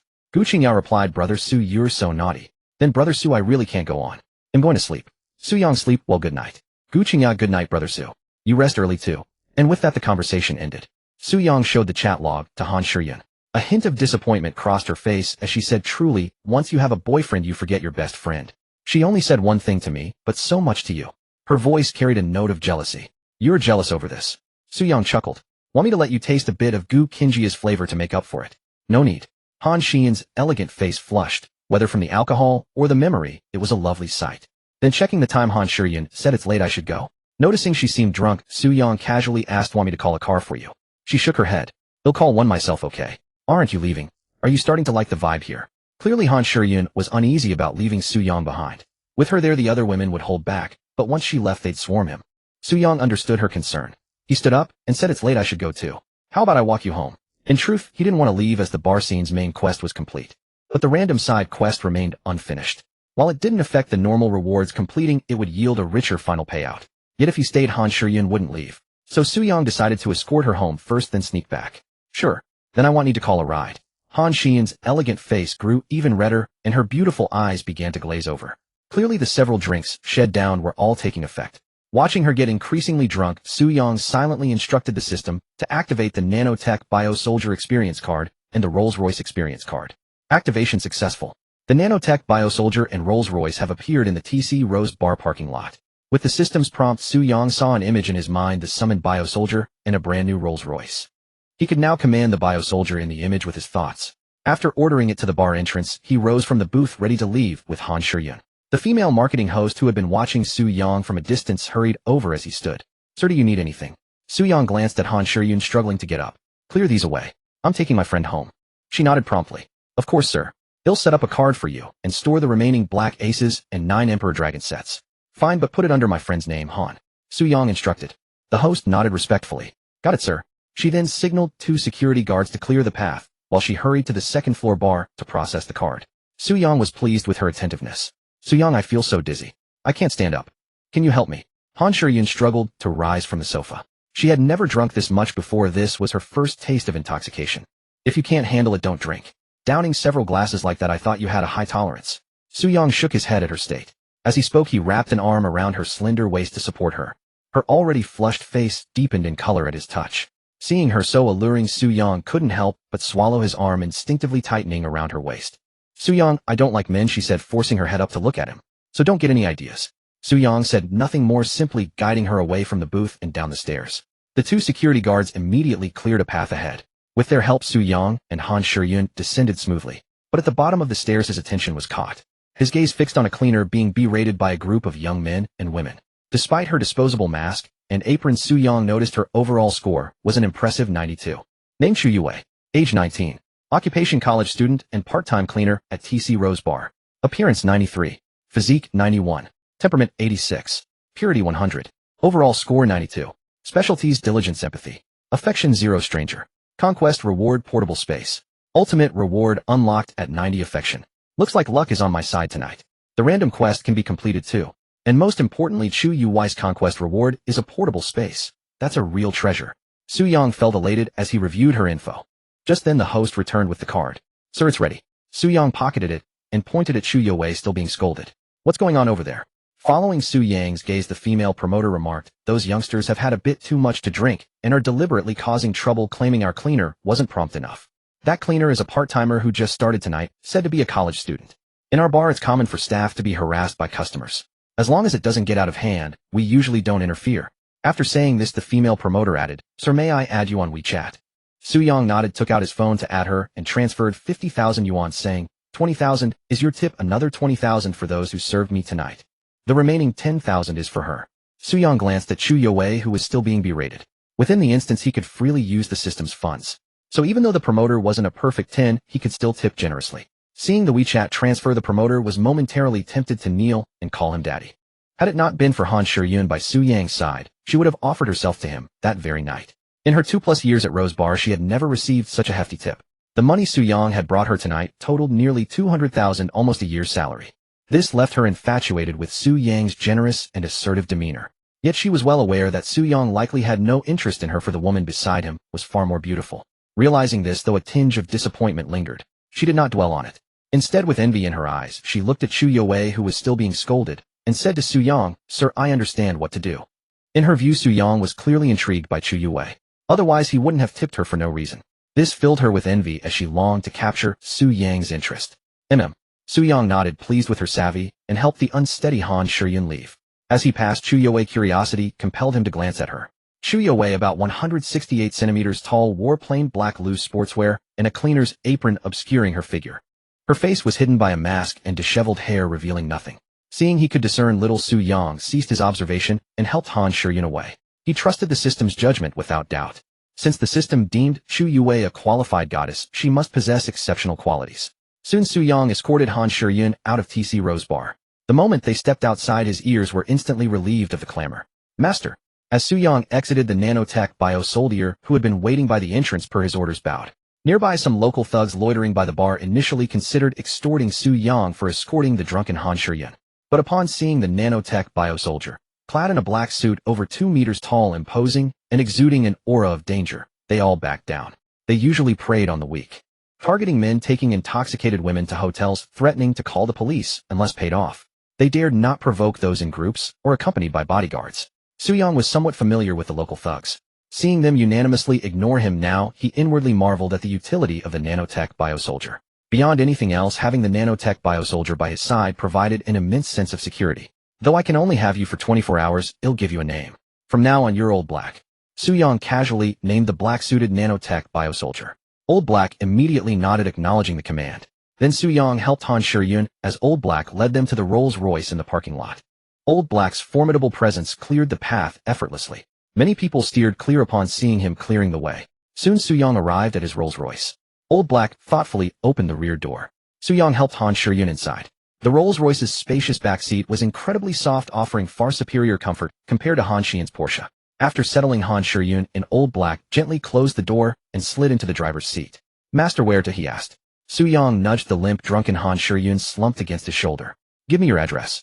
Han Shiyun remained unresponsive. Su Yang added, "If you don't speak, he'll take you to a hotel." This threat worked instantly. In a weak voice, she murmured, "Seaside Garden Building C Unit 803. As she spoke, Han Shiyun fumbled in her bag, retrieved a magnetic card, and handed it to Su Yang. "The access card for our complex." Taking the card, Su Yang looked at her, nearly asleep on him, and shook his head with a wry smile. He had planned to get her drunk as a minor revenge. Unexpectedly, she had gotten herself drunk before he could act. "Old Black, you heard the address. Let's go," Su Yang commanded. Upon receiving the order, Old Black used his built-in navigation map to start the Rolls-Royce and head towards Han Shiyun's home. Back at TC Rose Bar, shortly after Su Yang left, the female promoter approached the berated Chu Yue with 2 security guards. The young men and women who had been scolding Chu Yue immediately fell silent at the sight of the promoter and the burly guards. The entire incident was merely their drunken venting of pent-up frustration. Chu Yue, grateful for the rescue, bowed and said, "Thank you." The promoter shook her head. "Don't thank me yet. Follow me." Chu Yue assumed she was being assigned to clean elsewhere. She quickly picked up her cleaning tools and followed. Soon the promoter led her to the staff break room, which was empty as everyone was attending to customers. "Do you want me to clean the break room?" Chu Yue asked hesitantly. "No, it's not about cleaning. Let's add each other on WeChat first. I'll tell you something later." The promoter studied Chu Yue curiously. She believed Chu Yue must have something special to catch Su Yang's interest. After all, the woman beside him, Han Shiyun, was a stunning beauty. Without any remarkable trait, Chu Yue wouldn't have piqued the interest of a wealthy, handsome man like Su Yang, who already had a beautiful companion. Yet her scrutiny yielded the same result as Su Yang's. The uniform, mask, and hair completely concealed Chu Yue's face and figure. This only deepened the promoter's curiosity about her. "I'm all right." Chu Yue did not notice the female promoter sizing her up. She quickly pulled out her phone and exchanged WeChat contacts with the promoter. Though reluctant to add strangers, the high-paying part-time job at TC Rose Bar was hard to come by. She did not want to offend a senior colleague on her first day, especially one who had helped her. After the promoter added Chu Yue as a friend, she said with envy in her tone, "A very wealthy, handsome guy is quite interested in you. He gave you a 1,000 yuan tip and asked me to help you out." As she spoke, the promoter transferred 1,000 yuan to Chu Yue via WeChat. Huh. Chu Yue, who had been looking down, was taken aback. She lifted her head, revealing her strikingly beautiful eyes, and said to the promoter, "I don't want the tip. I just want to work hard and earn money honestly." Seeing Chu Yue's beautiful eyes, the promoter was momentarily stunned. They were so pure and lovely that she was certain Chu Yue must be a stunning beauty. At that moment, she understood why Su Yang was interested in her. After briefly losing herself in Chu Yue's pure gaze, the promoter observed her expression as she declined the tip. Realizing Chu Yue was sincere and truly did not want the money, she shook her head and said, "I've already transferred the money to you. If you don't want it, you'll have to tell him yourself. He'll send you his WeChat. His surname is Su." With that, the promoter forwarded Su Yang's contact to Chu Yue. Nodding, Chu Yue began to add Su Yang on WeChat. Meanwhile, Han Shiyun, after telling Su Yang her home address, could no longer hold on. She leaned against Su Yang and fell into a deep sleep. Watching her nestling against him, Su Yang felt a thirst. Up close, he noticed how alluring Han Shiyun truly was. Unconsciously, Su Yang recalled the intimate moments they had shared at the bar. Just then, a notification sound snapped him back to reality. He pulled out his phone and saw a friend request. The profile picture was a delicate hand gently holding a dandelion, and the name was Wei Wei. Seeing the name, Su Yang knew it was Chu Yue. That promoter really knows how to handle things. Pity her overall score isn't 90. He felt a slight regret, but accepted the friend request. As they became WeChat friends, the system's prompt echoed in his mind. Ding, random mission in the bar scene instance completed. Host, both the main and random missions for the bar scene instance are done. Would you like to settle the rewards now? Settle. Su Yang said without hesitation. Beginning settlement of the bar scene instance rewards. Main mission 1 completed. Main mission 2 completed. Instance completion rate 100. Calculating rewards. Congratulations, host. You have received 1,000 yuan in cash, 2 time extension cards, and the Mystic Ink Cool Suit. Cash has been deposited into your bank account. Time extension cards are in your pocket. The Mystic Ink Cool Suit is in the card trunk. Now settling random mission rewards. Congratulations, host. You have received a Patek Philippe Starry Sky series watch now in your pocket. With a series of system notifications, Su Yang felt something extra in his jacket pocket. Simultaneously, his phone received a bank transfer notification for exactly 1,000 yuan. A timely rain. He was quite satisfied. Though his system held vast funds, he couldn't use them directly. He couldn't keep a goddess with a score above 90 by his side, 247, to cover his expenses. That would leave him no privacy. Now with 1,000 yuan, he could manage his daily needs when alone. To get big money, I still need cashback from goddesses. Tomorrow I must spend generously on Gu Qingya and hope for a pleasant surprise when her affinity hits 90 for full cashback. Su Yang thought to himself. He then took out 2 metallic cards and the Patek Philippe watch from his pocket to examine them. The metallic cards resembled the instance cards, silver white with the words time extension card printed on them. The name sounds a bit off, Su Yang mused, his mind wandering. Soon the system explained time extension card extends the duration of a temporary experience card by 30 days. Realizing his misinterpretation, Su Yang found the cards very useful. He immediately used both to extend the experience time for Old Black and the Rolls-Royce from 1 day to 31 days. After that, he turned his attention to the Patek Philippe watch with its black starry dial. Su Yang knew the brand, a luxury watchmaker even more prestigious than Rolex. He scanned the watch with his phone and was stunned it was valued at over 4.2 million yuan. Wow, this watch costs more than a Porsche 911. He put it on with a hint of commoner delight. After wearing the watch, Su Yang asked Old Black to stop the car and retrieve the Mystic Ink Cool Suit from the trunk. Old Black complied, handing the suit to Su Yang before continuing toward Han Xian's home. Su Yang examined the suit, a set of black casual wear made from smooth, silky fabric. He asked the system about its effects and learned that wearing it would boost his charisma by 10 points. Satisfied, Su Yang decided to wear it for important occasions. I never expected such generous rewards from the low-level instance card dropped by Gu Qingya, he mused. Just as he was about to close his eyes and rest, a notification arrived. It was a WeChat message from Chu Yue, whom he had just added as a friend. Chu Yue, Mr. Su, thank you for helping me out, but I can't accept the tip you gave me. Beneath the message was a transfer of 1,000 yuan. Not accept. If you don't, how can I get a huge cashback from you later? Su Yang muttered inwardly, then replied to Chu Yue. Just take it if I give it to you. I hate it when people tell me no. If you really don't want it, you can give it back to me in person next time we meet. Su Yang was quite curious about what Chu Yue looked like. So he took this opportunity to carefully observe what made Chu Yue special, earning such a high overall score from the system. After sending the message, Su-yong switched his phone to silent mode, put it in his pocket, and closed his eyes to rest. After an unknown amount of time, Su-yong, half asleep, heard Lao Hei speaking to him. Lao Hei, master, we've arrived at the destination. Su-yong opened his eyes upon hearing this. After a brief moment to gather himself, Su-yong looked around at his surroundings. Through the car window, Su-yong saw that not far ahead was the entrance to Building C of Hyben Garden. Seeing that they had arrived, Su-yong pushed open the car door and carried Han Shiyun out of the vehicle. Han Shiyun looked quite tall, but in reality, she wasn't very heavy. Coupled with the fact that Su-yong had added 5 points to his strength attribute, that day, he didn't feel tired carrying her. Lao Hei, seeing Su-yong preparing to go upstairs, immediately walked ahead to press the elevator button for him. Thus the way was clear all the way. Su-yong took the elevator to the floor where Han Shiyun's home was located. After mentally instructing Lao Hei to wait for him at the elevator entrance, Su-yong carried Han Shiyun to door 803 and rang the doorbell. Lao Hei was too conspicuous, and Su-yong didn't want to explain too much to Han Shiyun's family. The person inside the room seemed to have been waiting for Han Shiyun's return. So as soon as Su-yong rang the doorbell, the door opened. A beautiful woman with features somewhat similar to Han Shiyun appeared before Su-yong. Shiyun. The beautiful woman, seeing Han Shiyun in Su-yong's arms, looked panicked and asked him, "What's wrong with my Shiyun?" Su-yong smiled and said, "Annie, don't be afraid. Han Shiyun is just drunk." Han's mother sighed in relief upon hearing this and said, "Are you a friend of Shiyun's? Thank you for bringing her back. Come inside." Su-yong nodded and said, "No need to thank me, Andy. My name is Su-yong. I'm Gu Kinjia's boyfriend and also a friend of Han Shiyun. Han Shiyun was drunk, so as a friend I had to make sure she got home safely." As he spoke, Su-yong followed Han's mother into the house. Han Shiyun's home was very spacious and luxuriously decorated. After entering, Su-yong was led by Han's mother to carry Han Shiyun into her bedroom. "Thank you so much, Su-yong." Han's mother quickly took some water from the fridge and handed it to Su-yong. Feeling quite thirsty, Su-yong took it and drank a couple of sips. Then he exchanged a few casual pleasantries with Han's mother. Amidst Han's mother's repeated expressions of gratitude, Su-yong left Han Shiyun's home. Shortly after, Su-yong and Lao Hei returned to the Rolls-Royce. "Master, where are we going?" Lao Hei asked from the driver's seat. "Just find any hotel that's 3-star or above with good reviews," Su-yong said as he leaned back into the soft seat. He had been tired all day. That evening he had drunk at Gu Kinjia's place and at the bar, and had also carried Han Shiyun upstairs. Now he just wanted to rest early, so he wasn't picky about where to stay. As long as the hotel was above 3 stars, it would have all the basic services.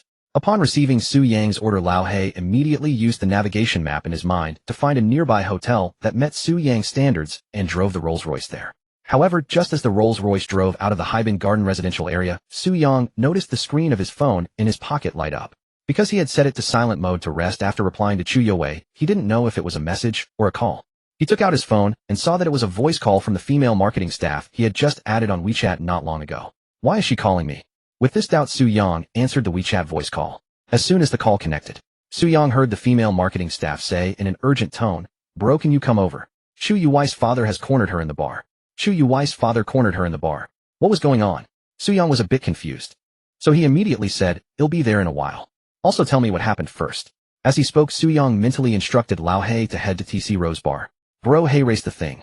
While Chu Yue was working, her father suddenly barged in and demanded she quit her job to go on a blind date. Chu Yue disagreed, and her father was about to forcibly take her away. Seeing that Chu Yue really didn't want to leave with him, I had the security staff kick him out. But after being kicked out, he didn't leave, he just hung around near the bar entrance. I'm afraid that when Chu Yue gets off work later, her father will forcibly take her away, so I'm reporting this to you.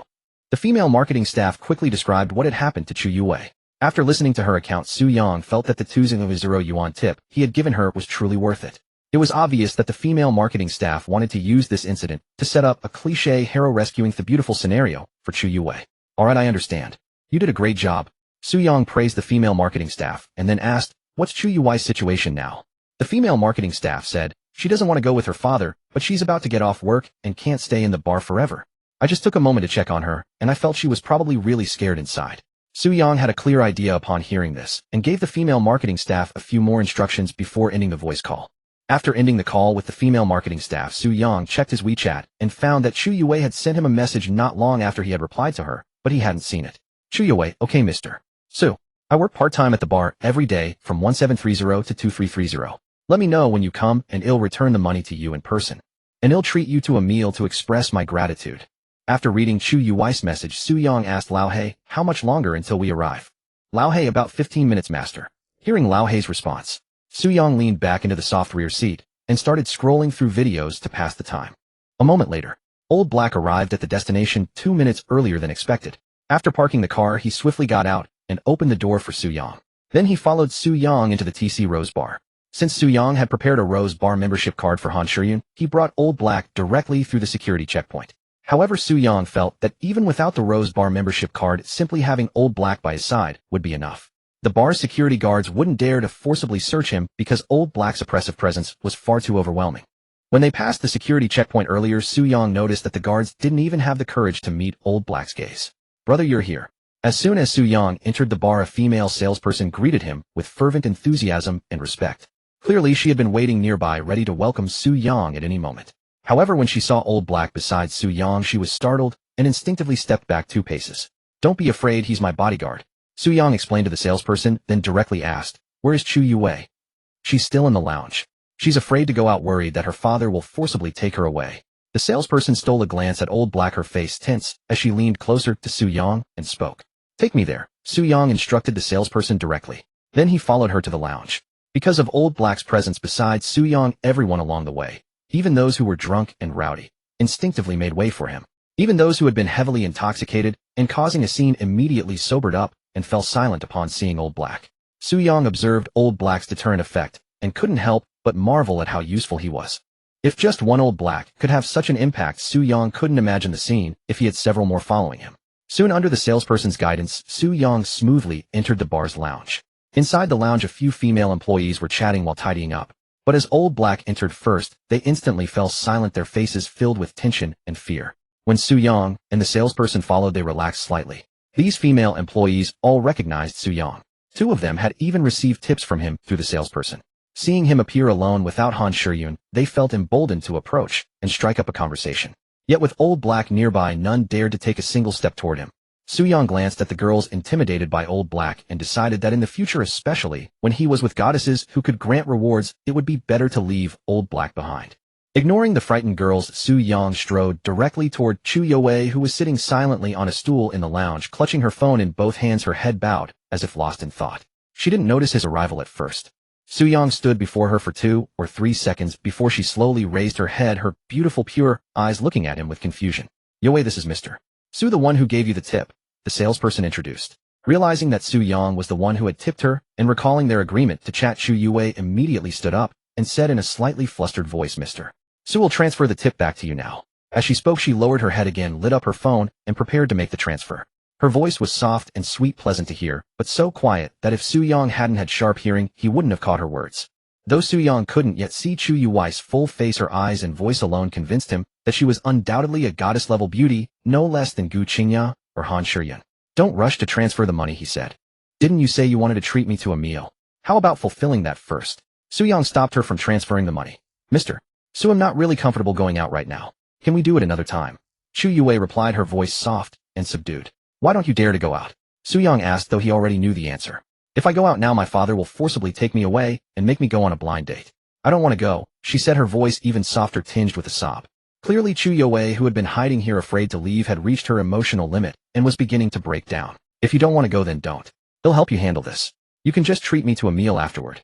But for now, let's start with that first meal," Su-young said, unable to resist, gently patting her trembling shoulder as he looked at her pitiful state. Feeling the light touch on her shoulder, Chu Yue quickly looked up, her misty, beautiful eyes gazing at Su-young. Then, like a startled kitten, she shrank back and asked, "All right, Mr. Su, what would you like to eat?" "Anything is fine. You decide," Su-young replied casually. "Come on, I'll take you out." With that, he headed toward the lounge exit. Chu Yue cautiously lifted her head, glanced at his retreating figure through her misty eyes, then lowered her head again and silently followed. The salesperson watched Chu Yue leave with Su-young, her heart filled with envy. But she knew better than to follow. The other girls also envied Chu Yue deeply. Su-young was a wealthy man who could casually spend 2 million, and he was strikingly handsome. They all wished they could be taken away by him. Su-young, however, was unaware of and unconcerned by the thoughts of the salesperson and the other girls. At that moment, with Old Black clearing the way, he smoothly led Chu Yue out of the Rose Bar. As soon as they stepped outside, Su-young looked around, but saw no sign of anyone who might be Chu Yue's father. He turned to ask her which one was her father, but she, still keeping her head down and following closely, bumped right into him. Instinctively, Su-young caught her in his arms. Although she was wearing a loose tracksuit, the intimate embrace allowed him to immediately sense her astonishing bust size. Having seen countless things, he quickly deduced that she was at least a cup. At the same time, Su-young caught a whiff of her alluring natural scent. He was certain it wasn't from perfume, laundry detergent, or shampoo. It was a fragrance uniquely hers. Mr. Su, I'm sorry, I'm so sorry. Chu Yue, after colliding with Su Yang, immediately lowered her head and apologized to him in a fluster. Then she quickly extricated herself from his embrace. The large rabbit she was holding in her arms slipped away. This caused Su Yang a slight pang of reluctance. But right now business was the priority. So Su Yang directly asked Chu Yue, "Was that your father?" Upon hearing this, Chu Yue lifted her head, slightly glanced around, and then said softly, "It seems he's gone." Gone? That old man. With him gone, how could I stage a cliched hero saving the damsel? Su Yang was quite displeased inside. What a perfect opportunity to show off and impress Chu Yue. But it was gone just like that. Since he's gone, let's go grab a meal first. Seeing no chance for a heroic rescue to boost Chu Yue's favorability and trigger a reward, Su Yang decided to have a meal together first to get to know each other. Alright, I bought a burger combo. Can I treat you, Mr. Su? Chu Yue said in her soft, gentle voice. Chu Yue's family circumstances were very poor, which often led to her being ostracized by peers, making her timid and introverted. Most of her college tuition was earned through part-time jobs. For her, eating a burger was already a great luxury. Her usual meals were the cheapest dishes in the school cafeteria, accompanied by a free bowl of soup. A single meal cost less than 1 yuan. The burger combo was bought to celebrate receiving a scholarship and landing a high-paying part-time job. To her, a burger combo worth over 10 yuan was already a luxurious treat. Sure, let's go. Though Su Yang craved rich dishes and fresh seafood at the moment, he couldn't bear to refuse when he saw her pitiful state. Su Yang could tell that the burger was the best thing Chu Yue could offer him right now. Hearing Su Yang's agreement, Chu Yue immediately lowered her head to open Douyin and find her group buying record. But her phone was too slow. Even opening Douyin required a long buffering time. Come with me to the car first. You can look it up slowly once we're inside. Su Yang said softly to Chu Yue, whose phone was lagging. Then he turned and walked toward the Rolls-Royce not far away.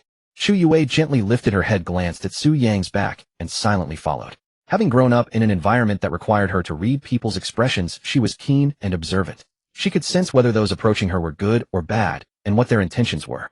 From Su Yang she sensed no malice, but rather kindness, so she felt at ease with him. Su Yang, walking ahead of Chu Yue, wasn't pondering as much as she was.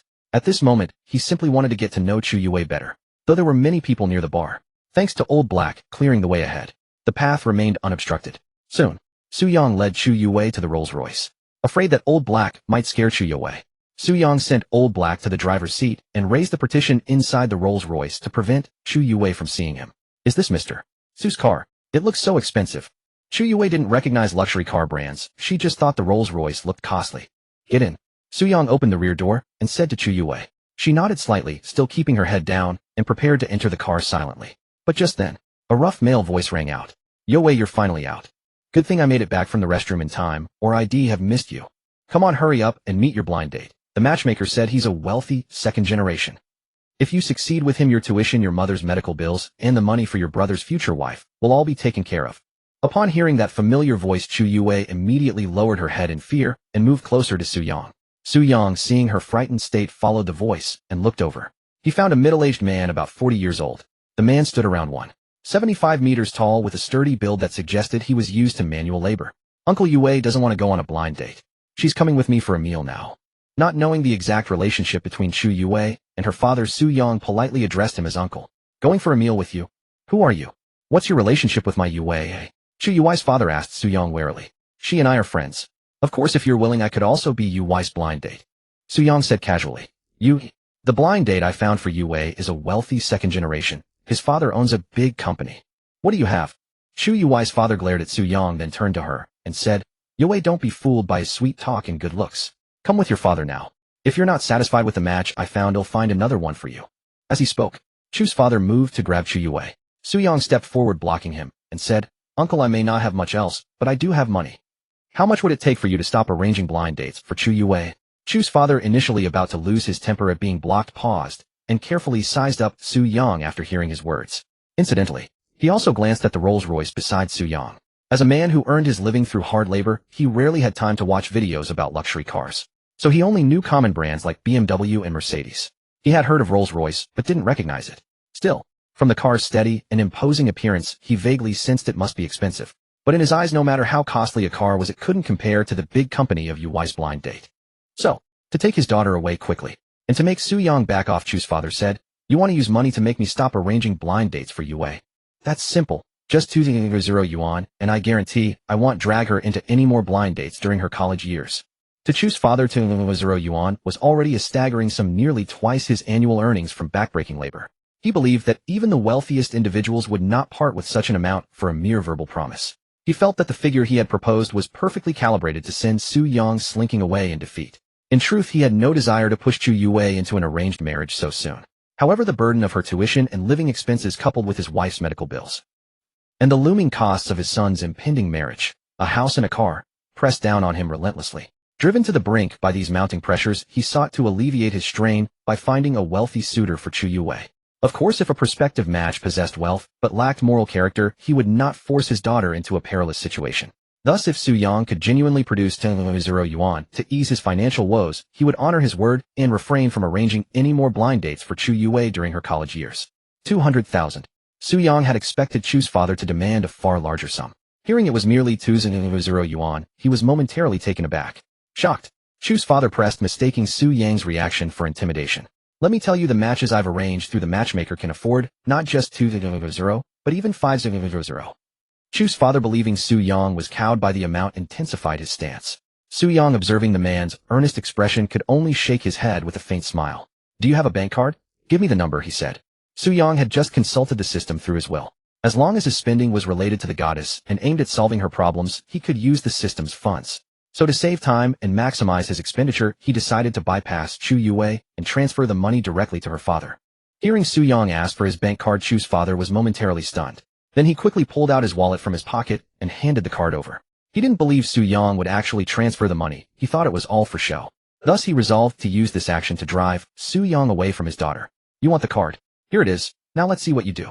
Su Yang, unburdened by Chu's father's internal turmoil, took the card and began pondering how much to transfer. Su Yang considered transferring tens of billions, but recalling that Chu's father thought 2,000 yuan was already substantial, he realized such an amount might frighten the man into a coma, or worse, death. Though unaware of the exact dynamics between Chu Yue and her father, Su Yang felt that scaring him into a state of shock would make it difficult to improve her favorability later. Moreover, an excessively large sum would likely be unacceptable to Chu Yue. A girl who treated him to a hamburger surely had modest financial views. So to be prudent, Su Yang transferred an amount he believed both Chu's father and Chu Yue could accept. Once he grew closer to her, he could gradually broaden her financial horizons and spend larger sums later. It's done. Su Yang returned the bank card to Chu's father after the transfer. Chu's father took it with a disdainful sneer. As if it's real? Yue, watch me expose his act. With those words, Chu's father turned on his mobile data and logged into the banking app, a program he only opened on payday, to check his balance. Ding. The moment he opened the app, a notification popped up. He glanced at it casually, assuming it was just an advertising push from the bank. But that fleeting glance nearly made him drop his battered phone. The message informed him that 2,000 yuan had been deposited into his account. Staring at the long string of zeros, Chu's father's hands trembled as he held the phone. Ones, tens, hundreds, thousands, 10,000s, 100,000s, millions. 2 million. After counting the deposited amount, he gazed at Su Yang with a dazed expression. Sorry, uncle, I accidentally added an extra zero. You don't mind, do you? Su Yang said, pocketing his phone. An extra zero. No, not at all. Chu's father clutched his phone with one hand and his chest with the other. Yet even that couldn't calm his agitation. He leaned against a nearby car, panting heavily. Clearly the 2 million yuan had overwhelmed him. So does your word still hold? And can I be Yu's match? Watching Chu's father's reaction, Su Yang silently congratulated himself on his cleverness. If 2 million had such an effect, what would tens of millions, or even billions do? Of course it holds. You can not only be Yu's match, you can call me dad right now. Chu's father's demeanor towards Su Yang had transformed completely. A man who could instantly transfer 2 million yuan far surpassed any matchmaker's prospects. More crucially, Su Yang's overall appearance was immeasurably better than his daughter's other suitors, leaving Chu's father thoroughly impressed. Damn, old man, you're direct. Su Yang was slightly startled by the remark. Then he took Chu Yue, who was still processing the situation, and led her straight into the Rolls-Royce. Uncle Yue and I are going for a meal. You should head back, Su Yang said casually. He closed the door and mentally instructed Old Black to find the nearest 3-star hotel for rest, as per their initial plan. He had no appetite for hamburgers now, all he wanted was a place to unwind. As for what Chu's father might think, he couldn't be bothered. Mr. Su, you transferred 2 million yuan to my father for me. I'm truly grateful, but it's too much. Tomorrow I'll find a way to have him return it. He's been pushing me into blind dates, but if I ask him to repay you, he will. As the car started moving, Chu Yue finally snapped out of her shock over Su Yang's grand gesture. The thought of him casually transferring 2 million to her father filled her with fear. Though her instincts told her Su Yang meant no harm, an irrepressible dread gnawed at her. She couldn't fathom what she had done to deserve such generosity. The last thing Su Yang wanted to hear was his spent money being returned. If every qualifying goddess did that, what use was the system? He might as well give it away to the audience. I told you I hate it when people tell me not to do something. Once I've paid, I never intend to take it back. Su-yang glanced at Chu Yue, who had been keeping her head down, and spoke with a stern tone. But Chu Yue tried to say something. But Su-yang cut her off. There's no but about it. After being interrupted, Chu Yue nervously clutched the worn-out phone in her hand. Then, gathering her courage, she raised her head and looked at Su-yang with her bright, beautiful eyes, asking, Mr. Su, may I know why you're so good to me and doing so much for me? Su-yang felt Chu Yue's gaze. He knew this was a question she had summoned all her strength to ask. It was also the greatest doubt in her heart. If he didn't give her a reasonable explanation, her favorability probably wouldn't increase. On the contrary, it might even decrease. How should I answer? A torrent of thoughts surged through Su-yang's mind. Suddenly, a flash of inspiration struck. Su-yang looked at Chu Yue with eyes full of deep emotion and said, It's simple, because you remind me of a younger sister I lost touch with years ago. Seeing you brings her back to me. Back then she was the one who supported me through the hardest times of my life. Su-yang's words were a mix of truth and fiction, because the sister he mentioned did exist, someone he met at the orphanage. But that girl wasn't like Chu Yue at all. She was tough, a tomboy completely opposite to the soft and gentle Chu Yue. He had the best relationship with that little girl. When he was bullied as a child because of his small stature, she would fight tooth and nail to defend him. Of course, when she was bullied, he would also stand up for her. But after she was adopted, he lost contact with her forever. In the dead of night, or when he felt down, he would occasionally think of her. So when Su-yang recalled that girl, he couldn't help but show genuine emotion. So that's how it is. Observing his sincerity, Chu Yue felt a pang of sympathy for his plight. She could tell that Su-yang truly missed the sister he spoke of. After understanding the reason for his kindness, Chu Yue's fear subsided significantly. Then she lowered her head again, twisting her fingers, and said, Mr. Su, but I'm not her. And the money you transferred to my dad, it's really too much. By now Su-yang was fully immersed in his act. Whether he could boost Chu Yue's favorability hinged on this very moment. Without hesitation, Su-yang reached out and grasped Chu Yue's delicate clenched hands, his voice brimming with emotion. Yue, you don't understand how important that sister was to me. Could you be my sister to ease my longing for her? Favorability wasn't limited by type. Familial affection counted too. If he could turn Chu Yue into his sister, first her favorability would surely skyrocket. And there was no need to worry about a sister being as capricious as a girlfriend, throwing tantrums at the slightest provocation. Sisters generally understood their brothers and never acted unreasonably like girlfriends might. Once he spent enough time with Chu Yue as her brother, certain things would inevitably change. After all, they weren't really brother and sister. Thrilled by the thought, Su-yang pressed on, Yue, will you agree to be my sister? I miss her so much. Chu Yue, with her hands held by Su-yang, felt a whirlwind of emotions. She pitied his situation deeply, yet her own circumstances felt surreal, like a dream. But when she heard his heartfelt voice and saw the longing in his eyes for his sister, her pure and kind heart urged her to do something for him. After all, Su-yang had helped her immensely. He had rescued her from trouble. He had freed her from her father's harassment. He had even transferred 2 million yuan to her father for her sake.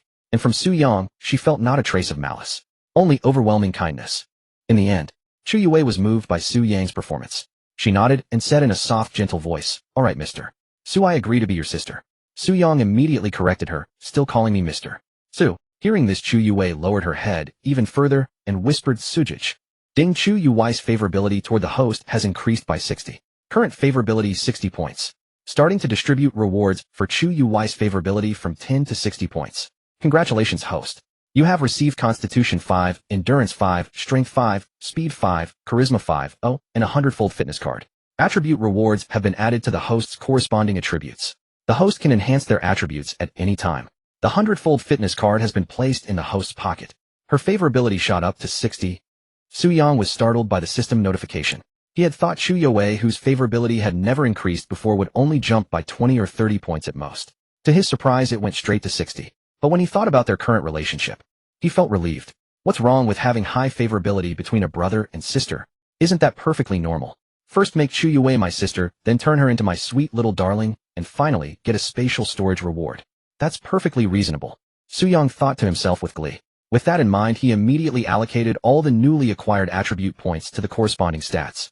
The next moment, Su-yang felt a significant improvement in his overall physical abilities. Both strength and endurance had greatly increased.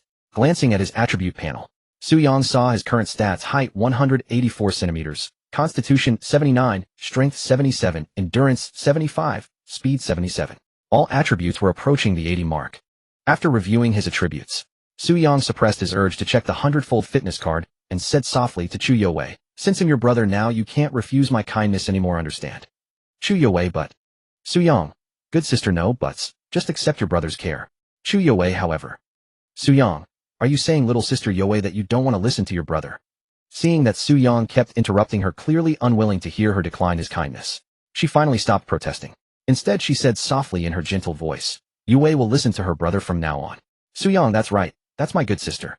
As he spoke, Su-yang gently pulled Chu Yue into his arms and said, good sister, let your brother feel what it's like to hold you. Su-yang's movements were too swift.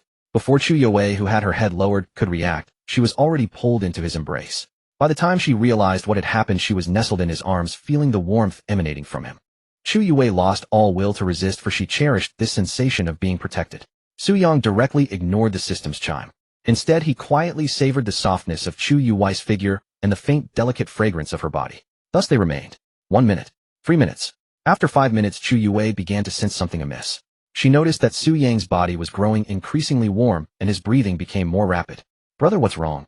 Chu Yue lifted her head in confusion, gazing at Su-yang with innocent wide eyes. Nothing. I just really enjoy this feeling. Realizing his loss of composure, Su-yang released his hold on Chu Yue before she could dwell on it. Then Su-yang added, little sister Yue, it's stuffy in the car. Let me help you take off your mask. Su-yang had already grasped that Chu Yue's figure was remarkably curvaceous. However, regarding her appearance from start to finish, he had only seen a pair of pure, beautiful eyes and nothing else. So seizing this opportunity, Su-yang intended to see what Chu Yue truly looked like. I'll do it myself. Chu Yue didn't overthink it. She simply felt that the car was a bit stifling and an inexplicable sweltering heat was growing stronger. It made breathing increasingly uncomfortable for her who was wearing a mask. Thus, with jade-like hands, she lowered her head and removed the mask. Su-yang was speechless. What was this? He couldn't see a thing. Yue, why do you always keep your head down? From now on, your brother will protect you. You need to bravely lift your head and see more of this beautiful world. Upon hearing this, Chu Yue slightly raised her head to look at Su-yang. However, Su-yang was startled to find that her long hair still completely obscured her face even after removing the mask. Good heavens. It's a good thing this isn't a midnight awakening, or it would have given me a fright. Su-yang grumbled inwardly. Then he reached out and gently brushed aside the strands of hair covering Chu Yue's face. The next moment, Su-yang beheld a face of pure, flawless beauty. If Gu Qingya possessed a charm of allure and Han Shiyun a beauty of cool dominance, then Chu Yue embodied a beauty of innocence. Seeing Chu Yue's exquisitely pure face tinged with shyness, Su-yang instantly conjured an image of her strikingly full figure. An innocent face paired with a voluptuous form. Su-yang dared not imagine the divine pleasure he would experience if she were his. Brother, why are you staring at me like that? Chu Yue felt embarrassed under his gaze, her pretty cheeks flushing crimson. It was the first time she had been this close to a member of the opposite sex locking eyes. Ahem. Su-yang used a cliched cough to mask his lascivious thoughts. Seeing your face, little sister Yue, makes me miss my own sister even more. Chu Yue immediately tried to comfort him, saying, Brother Su will surely find that sister of yours. Su-yang nodded with feigned profundity and replied, I hope so. Whether he would ultimately find that sister, Su-yang did not know. But he was certain he would never lose this sister Chu Yue again. Master, the hotel has arrived. Just then Old Black informed Su-yang telepathically. Su-yang, engrossed in his performance, had not noticed the scenery outside. Learning that they had reached the hotel, Su-yang peered out the window. He saw that the hotel Old Black had chosen was called the Billionaire Hotel. A quick search on his phone confirmed that it perfectly matched the criteria he had given Old Black. Immediately, Su-yang pushed open the car door and stepped out. Brother Su, I haven't treated you to a burger yet. Why did you bring me to a hotel? Chu Yue didn't think much of it. Her innocent face was full of confusion. However, after surveying her surroundings, she habitually lowered her head again. Su-yang noticed her habitual gesture, but did not force a correction.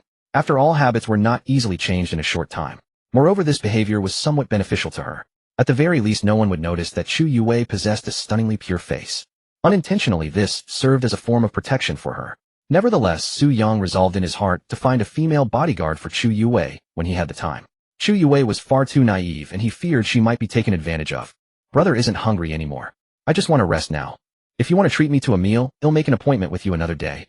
Su-yang offered a casual explanation to Chu Yue. Brother Su, what about me?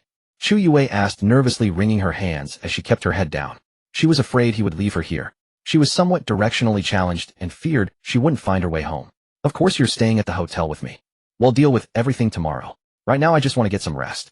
Seeing her flustered state, Su-yang reached out and gently pulled her close. Chu Yue trembled slightly at his touch, but quickly calmed down. All right, Yue will listen to Brother Su, she said in a soft, sweet voice.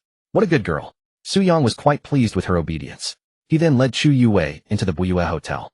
As for Old Black, Su-yang decided to dismiss him back into the experience card later.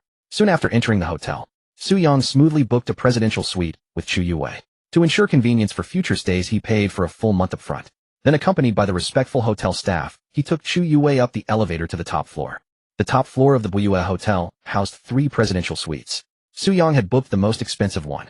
In this suite, aside from a few impossible requests, a single phone call from Su Yang would have the hotel staff arrange anything he desired. Mr. Su, this is the presidential suite you reserved. It comes with. The hotel staff began to detail the various services and amenities. That's enough, I'll get to know them myself. I'll call if I need anything. Su Yang stated bluntly. He was not in the mood to learn about the suite's features at that moment. All he cared about was whether the bed was big, soft, and comfortable to sleep on. Whether in his school dormitory or the one he stayed in while delivering food. He had always slept on hard plank beds. Su Yang had long yearned to enjoy the comfort of a hotel's large bed. Now his wish had finally come true. He was eager to experience it as soon as possible. The hotel staff, fearing they had annoyed Su Yang, promptly offered a respectful smile and left. Watching them depart, Su Yang used the room card to open the door to the presidential suite and led Chu Yue inside. The presidential suite was extraordinarily spacious. The most striking feature was the enormous floor-to-ceiling window in the living room. Standing before it, Su Yang finally understood why the wealthy so enjoyed sipping coffee and gazing at the nightscape through such windows. For the view from a high-rise window was truly breathtaking.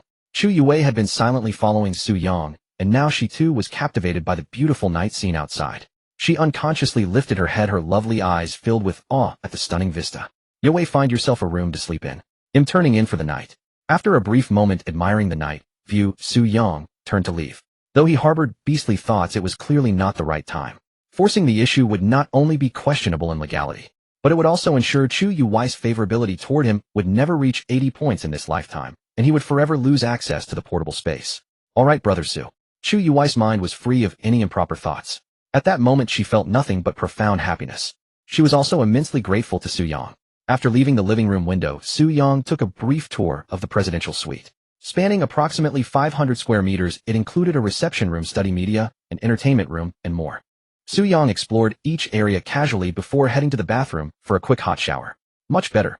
After washing, he felt his fatigue ease. Donning the disposable bathrobe provided in the suite, he reclined on the large soft bed, pulling out his phone to browse TikTok. But to his surprise, the moment he lit up the screen, he saw messages from his ex-girlfriend Sun Wenxian. Sun Wenxian, Su Yang, who was that woman with you at the bar tonight? Sun Wenxian, answer me, Su Yang. Below the messages were records of 3 video call attempts. Su Yang's phone had been on silent, so he hadn't heard any of her messages or calls. Even if he had, he wouldn't have bothered to respond. Because when he encountered Sun Wenxian at the bar, he had checked her personal information. Her overall score was 81, but her purity was only 94. In other words, Sun Wenxian, who had always told him she wanted to save her most precious gift for their wedding night, had already been sweetly paired with 6 men. And he who had given so much for her from start to finish had never even held her hand properly, let alone kissed her. Yet Su Yang felt no regret. Instead, he was somewhat relieved. If he had actually kissed Sun Wenxian, he would now feel disgusted knowing not what her lips had experienced. Ding dong. At that moment, Su Yang saw another message from Sun Wenxian. Sun Wenxian, didn't you say before that you'd work hard to save money and make me happy? Why is someone else by your side now that you have money? Have you no conscience? Aren't you ashamed of your former promises? What the hell? This is outrageous. What kind of twisted logic is this? Can't you look for the reason in yourself? Su Yang was amused by Sun Wenxian's words. He had only ever encountered people like her online before, never in real life. Since he was bored anyway, he decided to use Sun Wenxian to pass the time.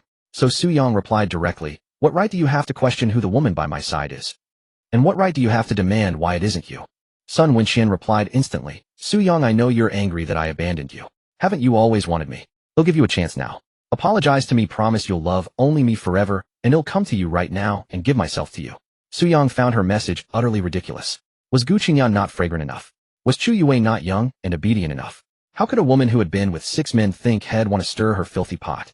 Su Yang decided it was time to turn up the heat. Sun Wenxian, your words make me sick. If you don't have a mirror, please use your own piss to see yourself clearly. Do you think you're worthy of me? I can have a pile of women like you with just a flick of my finger now? Even talking to you makes me nauseous. I was blind to have liked you before. Now that my eyes are healed, I want to see the world clearly. Get as far away from me as you can. Goodbye. After sending the message, Su Yang blocked and deleted Sun Wenxian. In a cheap hotel room, Sun Wenxian sat on the bed staring at Su Yang's reply, utterly distraught. She had never been so insulted by a man before. She had thought that given Su Yang's affection for her, a little show of weakness would make him apologize with a smile, perhaps even buy her a small gift. But his words exceeded her expectations, infuriating her. Su Yang, how dare you speak to me like that? If you don't apologize properly this time, I won't even give you the chance to be my lapdog. Sun Wenxian fumed inwardly. Then she sent a threatening message. Su Yang, if you don't apologize for what you said, I will never forgive you. But the moment it was sent, she saw a red exclamation mark. She immediately realized Su Yang had blocked her. Su Yang, you'll regret this. What's a little money? Who knows where you got it? Maybe it's like Zhang Tao said. You borrowed high-interest loans at the risk of your life. I won't even look at you again unless you kneel and kowtow to apologize. Sun Wenxian threw her phone aside, punched her pillow, and swore to herself. After venting at Sun Wenxian, Su Yang felt immensely relieved. He couldn't care less about her feelings. Glancing at the time, just past midnight, he adjusted to a more comfortable position leaning against the headboard. He resumed what he had intended to do: browse TikTok. Finding qualified goddesses in real life was challenging. Su Yang figured TikTok would be easier. With no sleepiness, yet he wanted to see if he could find data-qualified goddesses on the platform. Then he could spend money on them to boost their favorability and trigger some rewards. With a plan in mind, Su Yang directly opened Douyin and deposited 10 million yuan into his account. This 10 million could only be used to send gifts to goddesses who met the system's standards. For those who didn't, the money couldn't be spent. Next, Su Yang began searching through his follow list for female streamers he had subscribed to. He was quite confident about the girls he followed, believing it wouldn't be difficult to find a goddess who met the criteria. After opening his follow list, Su Yang randomly entered the live stream of a female streamer who was currently broadcasting. Upon entering, he took a brief look at her. In the past, he would have considered this streamer a beauty, but after meeting Gu Qingya, Han Shiyun, and Xu Yue, the streamer before him now seemed utterly unremarkable. The gap between her and Gu Qingya and the others was simply too vast. However, adhering to the principle of leaving no stone unturned, Su Yang still checked the streamer's information. Name: Li Xiaodan, age 29, occupation streamer, and nationwide available appearance 71, figure 73, temperament 75, purity 12, overall score 53, specialty versatile and poses. Affection 0, stranger conquest, reward none. What the hell? I never expected this. You're actually nationwide available. I've wasted my data watching your streams for free. Su Yang immediately unfollowed her. Then the next moment, name: Chun Meihua, age 37, overall score 46. Unfollow. Su Yang unfollowed her directly. Next, he continued checking several female streamers he usually watched, and the results were all the same. All were special effects monsters with overall scores below 60. Unfollow. Unfollow. Unfollow. Su Yang's finger grew numb from clicking unfollow. Damn it.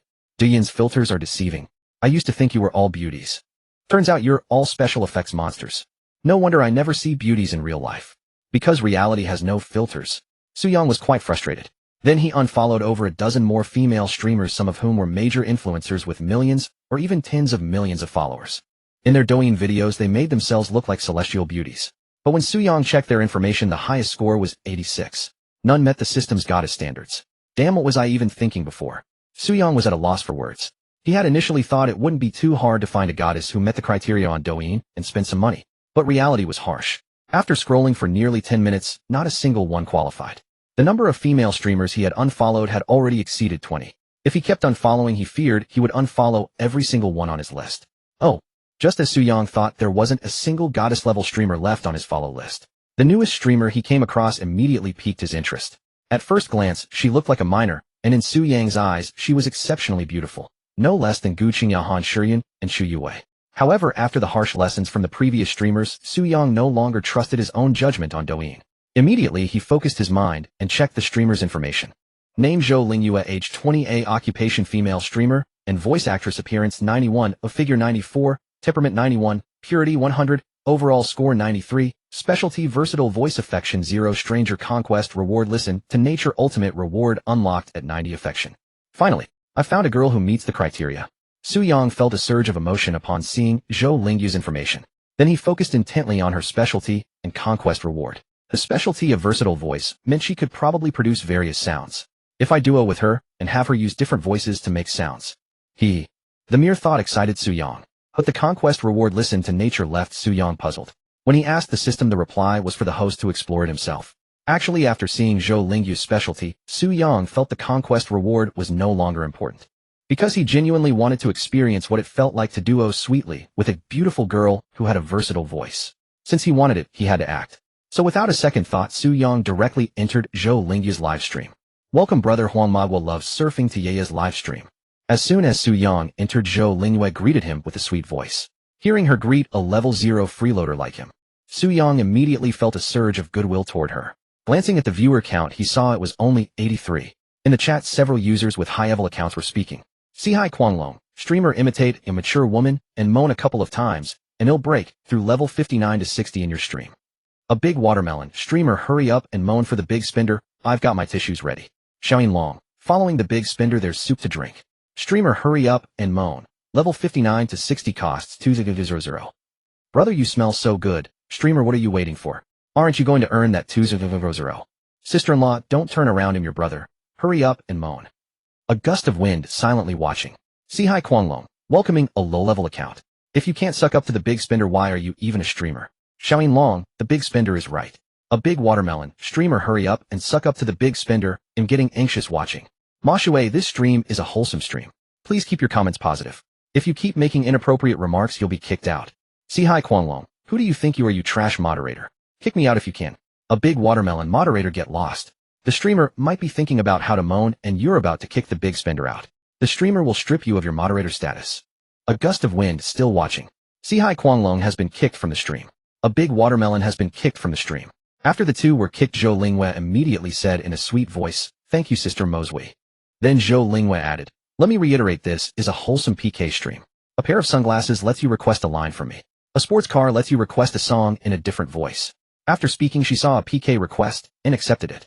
Su Yang who had been silently watching sent a message, what can a carnival request? Zhou Lingyue upon hearing Su Yang's comment immediately spoke in a sweet voice. Brother Yellow Mandarin Coat loves surfing a carnival, can designate 10 songs, and request me to sing in a specific voice, and I will also have my dormitory sisters dance for you. Su Yang upon hearing this was about to send thousands of carnivals to spend casually. Unexpectedly, a sarcastic male voice suddenly came from the live stream of the female broadcaster whom Zhou Lingyue had just connected with.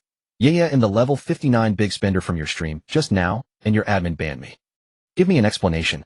Also that Yellow Mandarin Coat loves surfing is just a small account, oh what's the point of answering his questions? I told you if you want to be a streamer and make money just suck up to big spenders like me. Don't actually fantasize that a small account like Yellow Mandarin Coat loves surfing will send you carnivals. The best they can do is give you a fan badge. Zhou Lingyue immediately replied, my stream my rules. My admin said this is a clean stream. You know why you were banned for causing trouble in my stream. And I don't have any expectations from small accounts about gifts. As long as those who like me visit my stream often to boost my views and give likes I'm satisfied. From the opposing stream the 4C's Wild Dragon immediately said, stop pretending to be noble, let's not waste words. Aren't you a PK streamer? Do you dare to accept this PK? If you don't dare I'll switch to another stream and have another female broadcaster connect with you. In my circle of big spenders there are plenty of female streamers. Just admit your mistake and meet my demands and I'll let you off. Otherwise I'll have a bunch of them challenge you to PKs every day until you can't survive in the Douyin live streaming circle. Upon hearing the 4C's Wild Dragon's threat, Zhou Lingyue's mood instantly soured and a trace of bitterness appeared on her beautiful face. She was a PK streamer who had just entered the industry relying on skills to earn money. Flattering big spenders was something she truly couldn't do, because she found it disgusting. But the current atmosphere of live streaming was like this. If you displeased a big spender they had ways to retaliate. Unless she stopped accepting PKs and just played alone in her own stream. But if she played alone without interacting with other streamers, the audience's desire to send gifts and make requests wouldn't be strong. Then the expensive streaming and recording equipment she had bought would take forever to pay off. Thinking about this, Zhou Lingyue felt annoyed and prepared to apologize to her audience and go offline to adjust her mindset. But at that moment, a carnival suddenly appeared in her stream.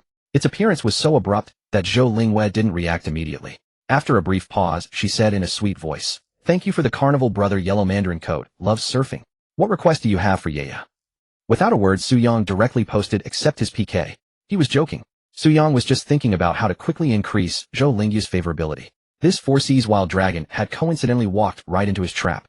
If he just sent gifts without context, Su Yang felt that Zhou Lingyue's favorability toward him would initially increase quickly. But once it reached a certain level, she would likely become numb to gifts, slowing down the growth. However, with a dramatic effect, it would be different. Now was the moment Zhou Lingyue was feeling distressed. If he protected her at this time, her favorability would surely skyrocket. Brother Yellow Mandarin Coat loves surfing, maybe we should forget it. Yaya knows you want to stand up for me, and am very touched. Yaya will let you request an extra song as a thank you. Zhou Lingyue then said to Su Yang. Ding, Zhou Lingyue's favorability toward the host has increased by 5, current favorability is 5 points. Hearing the system prompt, Su Yang knew Yaya wasn't lying, she indeed felt grateful. But Su Yang wouldn't miss this opportunity to spend money and boost her favorability. So he directly posted again, accept the PK. Following Su Yang's comment, some lurking fans and small accounts in Zhou Lingyue's stream began to speak. Yaya's little fanboy, Brother Wave is mighty starting with a carnival. I love a stick. That level 59 from the opposing stream is too arrogant. Just because he's high level he looks down on us small accounts. What a snob. Silent no more. As a small account, I've always been afraid to speak up fearing mockery. I didn't say anything but I still got mocked. Too bad I have no money, otherwise I'd love to slap that guy's face. Dress warmly and cold, streamer accept the PK. Brother Wave clearly has strength. CEO Bado, Brother Wave I support you. I'm also a small account. I hope you rise up and slap that level 59's face for all of us. A gust of wind, watching closely, Zhou Lingyue who had been monitoring the stream's comments. Seeing Su Yang post again to accept the PK and the audience getting riled up she nodded and said Brother Yellow Mandarin Coat loves surfing he'll listen to you. But I need to ask the opposing stream's terms first before deciding to accept. Please understand. After speaking Zhou Lingyue asked the level 59 from the opposing stream, what do you and your female streamer want for the PK rules? The opposing female streamer was called August Littlegrass. Under Dian's filters her appearance was passable, but when Su Yang checked her personal information, he was surprised to find that her overall rating was only 45, and her age wasn't the 32 listed on her profile, but 46. At that moment August Littlegrass said in a cutesy voice, "I'll follow my big spender's lead. He decides how we play." The 4C's Wild Dragon who had been on her mic said, "My terms are if you lose do squats while shouting dragon, I was wrong 10 times. The 4C's Wild Dragon, whose real name was Chun Dalong, was a small business owner. His greatest hobby was spending money to have female streamers come to him. Over the years he had slept with many female streamers. Zhou Lingyue was his latest target. Although he seemed intent on destroying her, now his true intention was the opposite. He planned to let her lose the PK, then during her punishment say forget it, to make her feel grateful. Then he would say a few soft words, apologize, send her some gifts, and have her make him an admin. Afterward, through gradual contact, he would eventually win her over. Many of the female streamers he had slept with were conquered using this method. Chen Dalong knew very well that Zhou Lingyue's impression of him was currently terrible. If he proposed an excessive PK punishment, she would definitely refuse. So he suggested a common punishment aiming to make her accept the PK without pressure. Streamer across from me, you know what my big brother demands, now state your terms. August Grass asked Zhou Lingyue. Zhou Lingyue felt she could meet the requirements set by 4C's Wild Dragon. It was merely doing squats and shouting a few phrases of admitting fault. Making money wasn't shameful. So Zhou Lingyue asked Su Yang, "Brother surfing in a yellow coat, what punishment do you want for the opposing streamer?"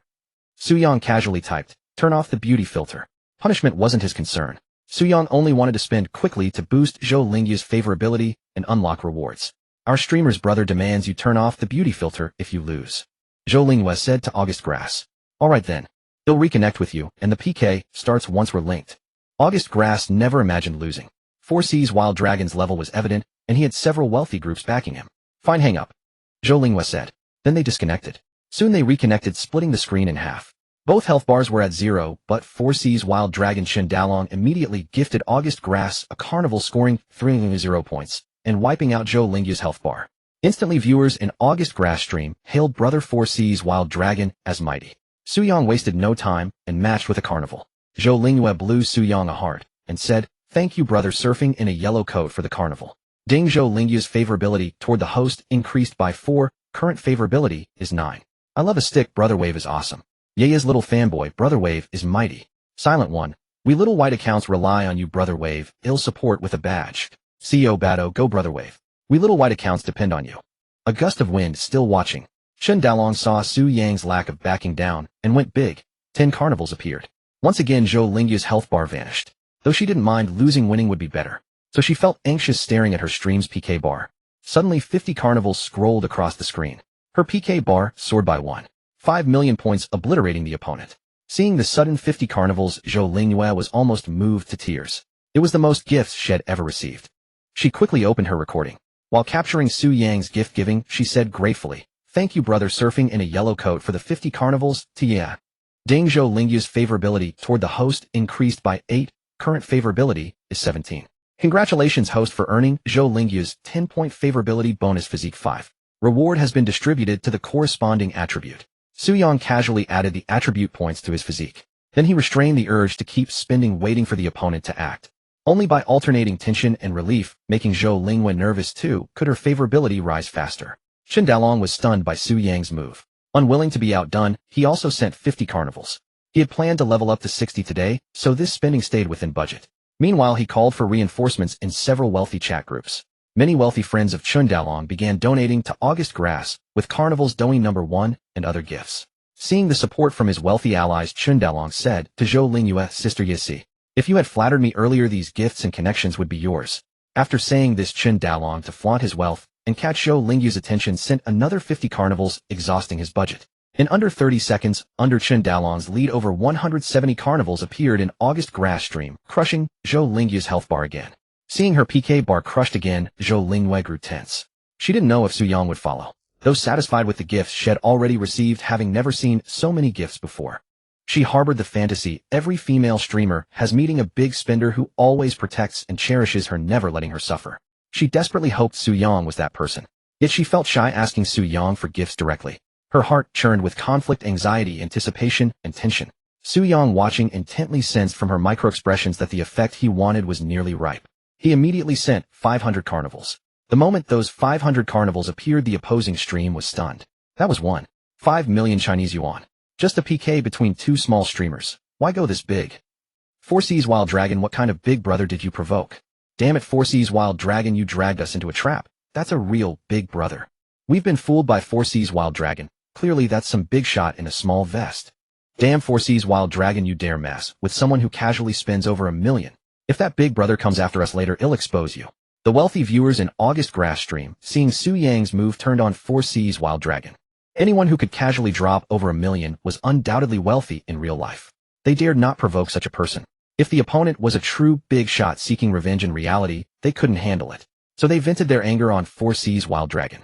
Meanwhile, Zhou Lingyue saw Su Yang's 500 carnivals and choked up crying. She felt her fantasy had come true. Each floating carnival was like a beautiful firework illuminating her heart. Thank you, brother surfing in a yellow coat, for the 500 carnivals. From now on, you're the best big brother in Yeye's heart. I've private messaged you, brother. Please check it later. Zhou Lingyue sobbed behind her hand. Ding. Zhou Lingyue's favorability toward the host increased by 15. Current favorability is 35. Now distributing rewards for Zhou Lingyue's 20 and 30 favorability points. Congratulations, host, you have gained endurance 5 and speed 5. Attribute point rewards have been added to the corresponding attributes. You can enhance your attributes at any time. Su Yang added the attribute points casually. Then he turned his attention back to the stream. The viewer count in Zhou Lingyue's stream had jumped from 83 to over 300. The comments were all about Brother Wave being mighty. Brother Wave, the god of little white accounts. After a quick glance at the comments, Su Yang sent 100 carnivals without hesitation. With that, his Douyin account level rose to 65. Then, Su Yang casually sent some level privilege gifts: Diamond Carnival, Nebula, Duke, Dragon Knight, Peng, Soaring Miles, and more.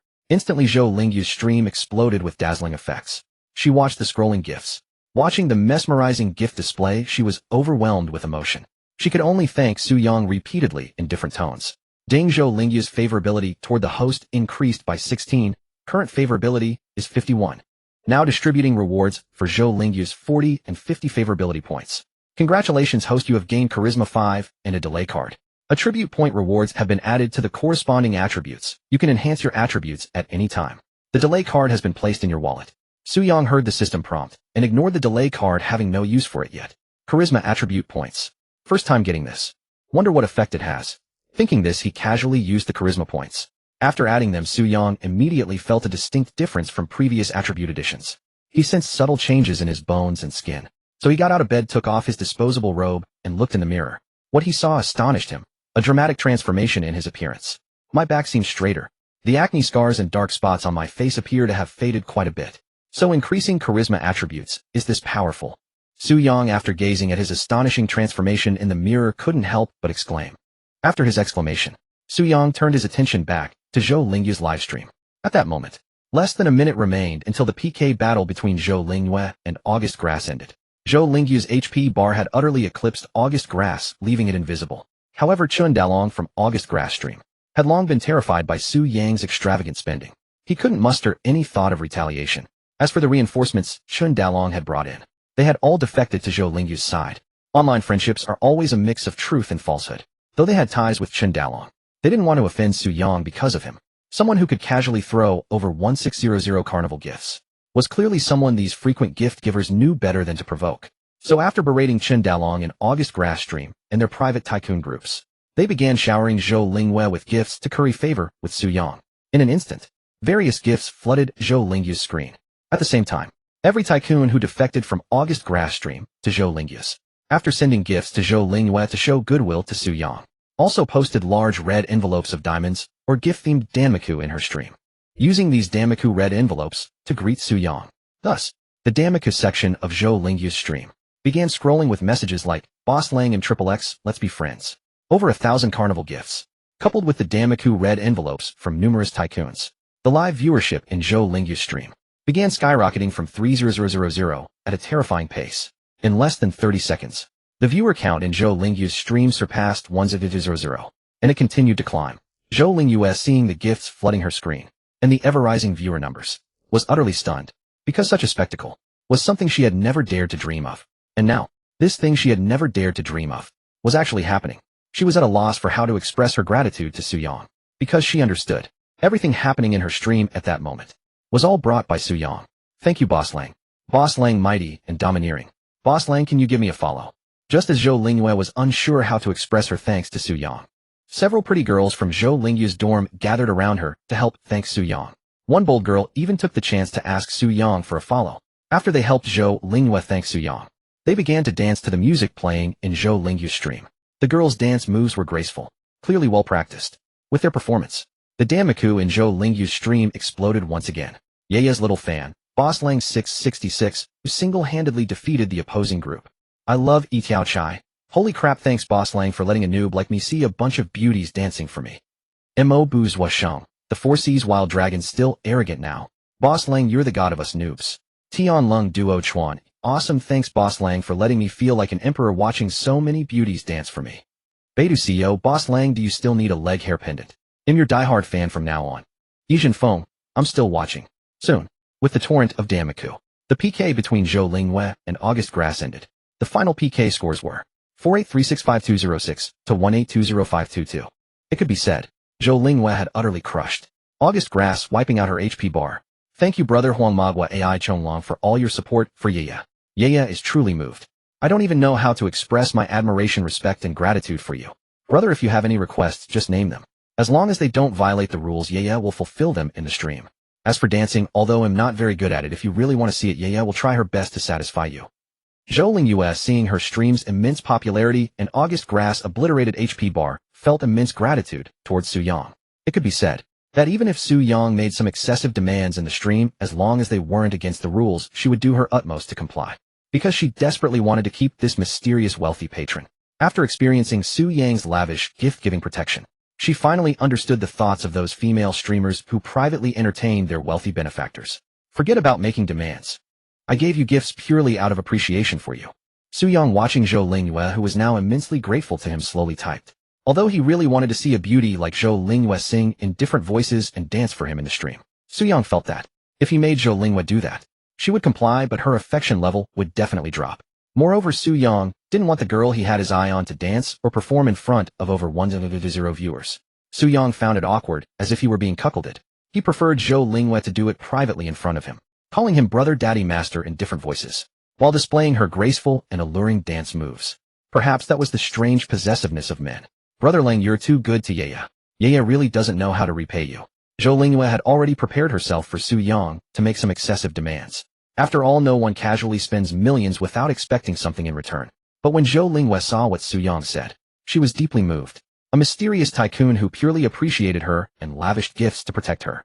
Zhou Lingyue truly felt her heart stir and curiosity peak towards Su Yang. She desperately wanted to meet him in real life and get to know him better. Ding Zhou Lingyue's affection for the host 13, current affection level 64. Congratulations, host.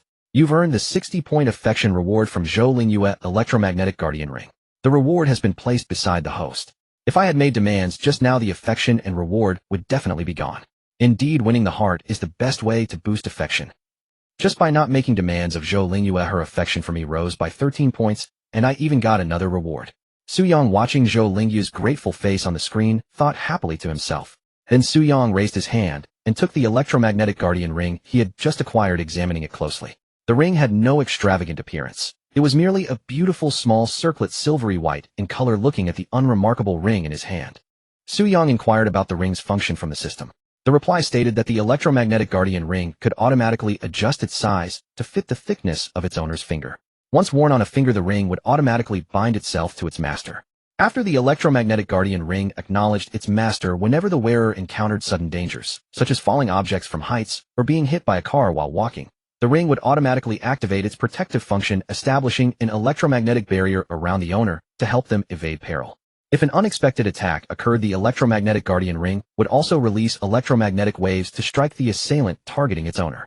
At the very least, it would knock the opponent unconscious. At worst, it would shatter their mind, reducing them to a mindless vegetative state. After understanding the electromagnetic guardian ring's capabilities, Su-Yang suddenly felt that the outwardly ordinary ring was anything but ordinary. I have old black now, so I don't need this ring.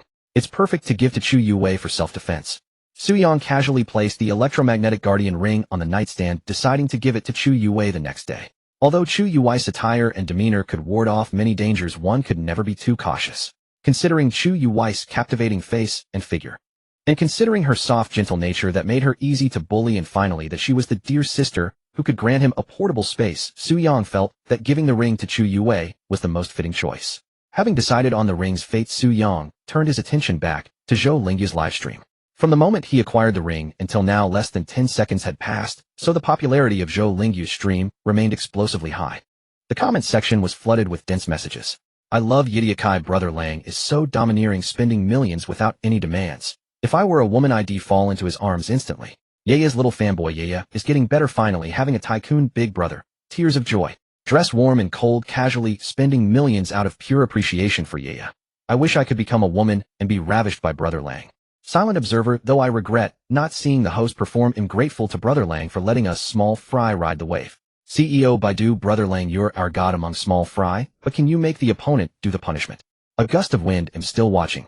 Su-Yang glanced casually at the comments, then followed Zhou Lingyu's lead and posted a message in the stream. If you truly want to repay me, take me out for a meal in real life when you get the chance.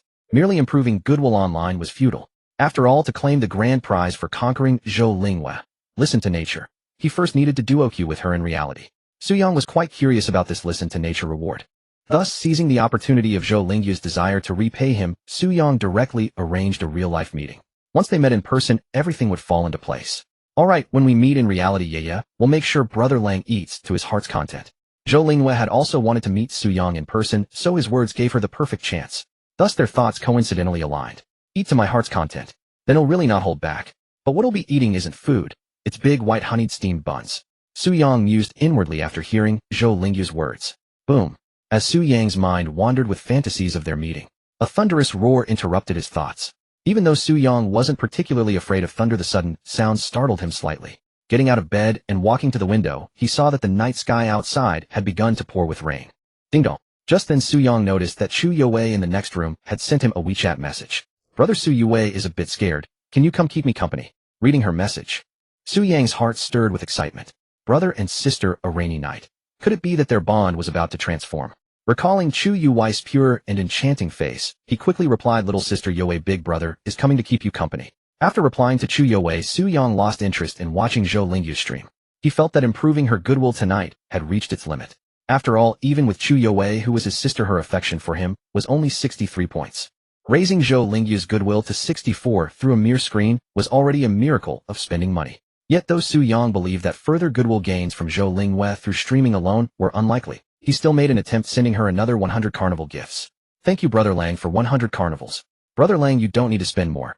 Yeya knows your feelings. Yeya is now full of goodwill and curiosity toward you. Looking forward to meeting you in real life. Zhou Lingyue, seeing Su-Yang send another 100 carnivals without a word, spoke to him with a sweet voice full of gratitude and anticipation. From her tone and expression, Su-Yang could tell that Zhou Lingyue's words came from the heart.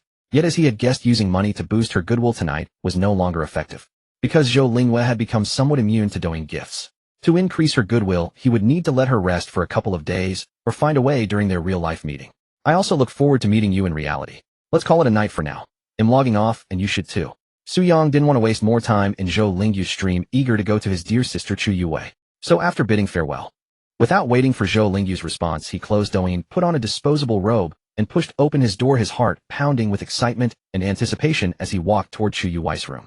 Inside Zhou Lingyu's live stream room, Zhou Lingyue, who had originally intended to bid Su-Yang a proper farewell, felt a pang of disappointment as she watched him leave the stream right after sending his parting message. Yet at the same time, her curiosity about him deepened. Many wealthy benefactors after showering gifts would incessantly make demands of the female streamers. They might even urge the streamer to stay online longer, allowing their names to linger atop the leaderboard. Even after the streamer logged off, they would privately seek some form of compensation. This could range from voice and video calls to requests for suggestive photos. However, Su Yang's actions were a complete departure from the norm. Having casually spent millions on gifts, he made no demands whatsoever. He logged off without a second thought, showing no desire to remain as the top spender. This was especially striking given that her stream had over 100,000 viewers. Being the top contributor in such a crowded room was a position of immense attention. Many attractive female streamers would send flirtatious private messages to such benefactors, and some would even offer themselves outright. It was simply the nature of the streaming industry. Beautiful streamers were not a scarce commodity. The truly scarce resource was a wealthy benefactor willing to spend lavishly. Now Zhou Lingyue felt she had witnessed the epitome of such a figure in Su Yang. He gave gifts without hesitation, made no demands, and left without lingering. His actions in her eyes painted a portrait of a man who regarded money as dirt, cared little for the glory of being top spender, and showed no particular interest in beautiful streamers. He was a true tycoon. Such a man was the stuff of her fantasies. I wonder what he looks like in real life. Even if his features are ordinary, he must have an extraordinary aura. Zhou Lingyue's mind began to conjure images of Su Yang. Sister Ye, do we still have to go through with the punishment? Chun Dalong, the Four Seas Mad Dragon from August Grass Stream, asked with a fawning tentative tone. Although Su Yang had left Zhou Lingyue's stream, his extravagant generosity and the defection of wealthy viewers from August Grass Stream to Zhou Lingyue's had left a deep shadow over Chun Dalong. He now bitterly regretted his impulsive actions. If given another chance, he would never dare to challenge Su Yang.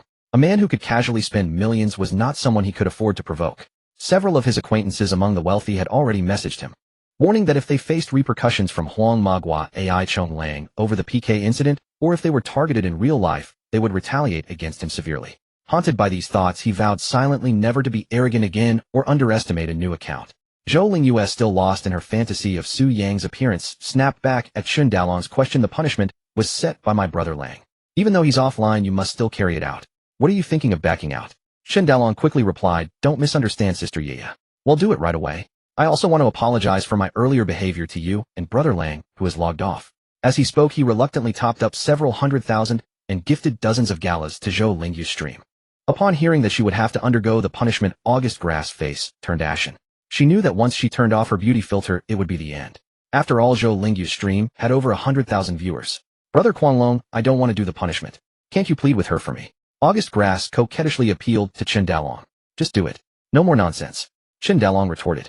Realizing there was no escape, August Grass prepared to pull the plug and claim a network issue. But at that moment, the door behind her burst open. Several burly, menacing men stormed in, and without a word forced her to switch off the beauty filter. It was clear they were from her agency. They didn't want to offend Su Yang and the other wealthy benefactors over one streamer. With the beauty filter off, Chun Dalong felt a wave of nausea. August Grass was hideously ugly. What have I done to deserve this? Not only did I offend a powerful tycoon and get abandoned by everyone, but the streamer I thought was beautiful turns out to be a horror. Chun Dalong was on the verge of tears. He wasn't alone in his shock. Zhou Lingyue and her 100,000 viewers shared his sentiments. Wow, Duyan's beauty filter is insane. It can turn an ugly duckling into a fairy. He'll never gift in a stream with filters again. Brother Lang has good taste. That streamer Yaya is a true goddess. My eyes are ruined. The viewers lamented. Seeing the punishment executed, Zhou Lingyue lost her enthusiasm for streaming. She bid her viewers goodnight and logged off in haste. Clutching her phone, her heart racing with excitement and anticipation, she waited for Su Yang to add her on WeChat, all under the envious and jealous gazes of her dorm mates. Su Yang was unaware of and unconcerned with Zhou Lingyue's situation. He had already pushed open Chu Yui's door.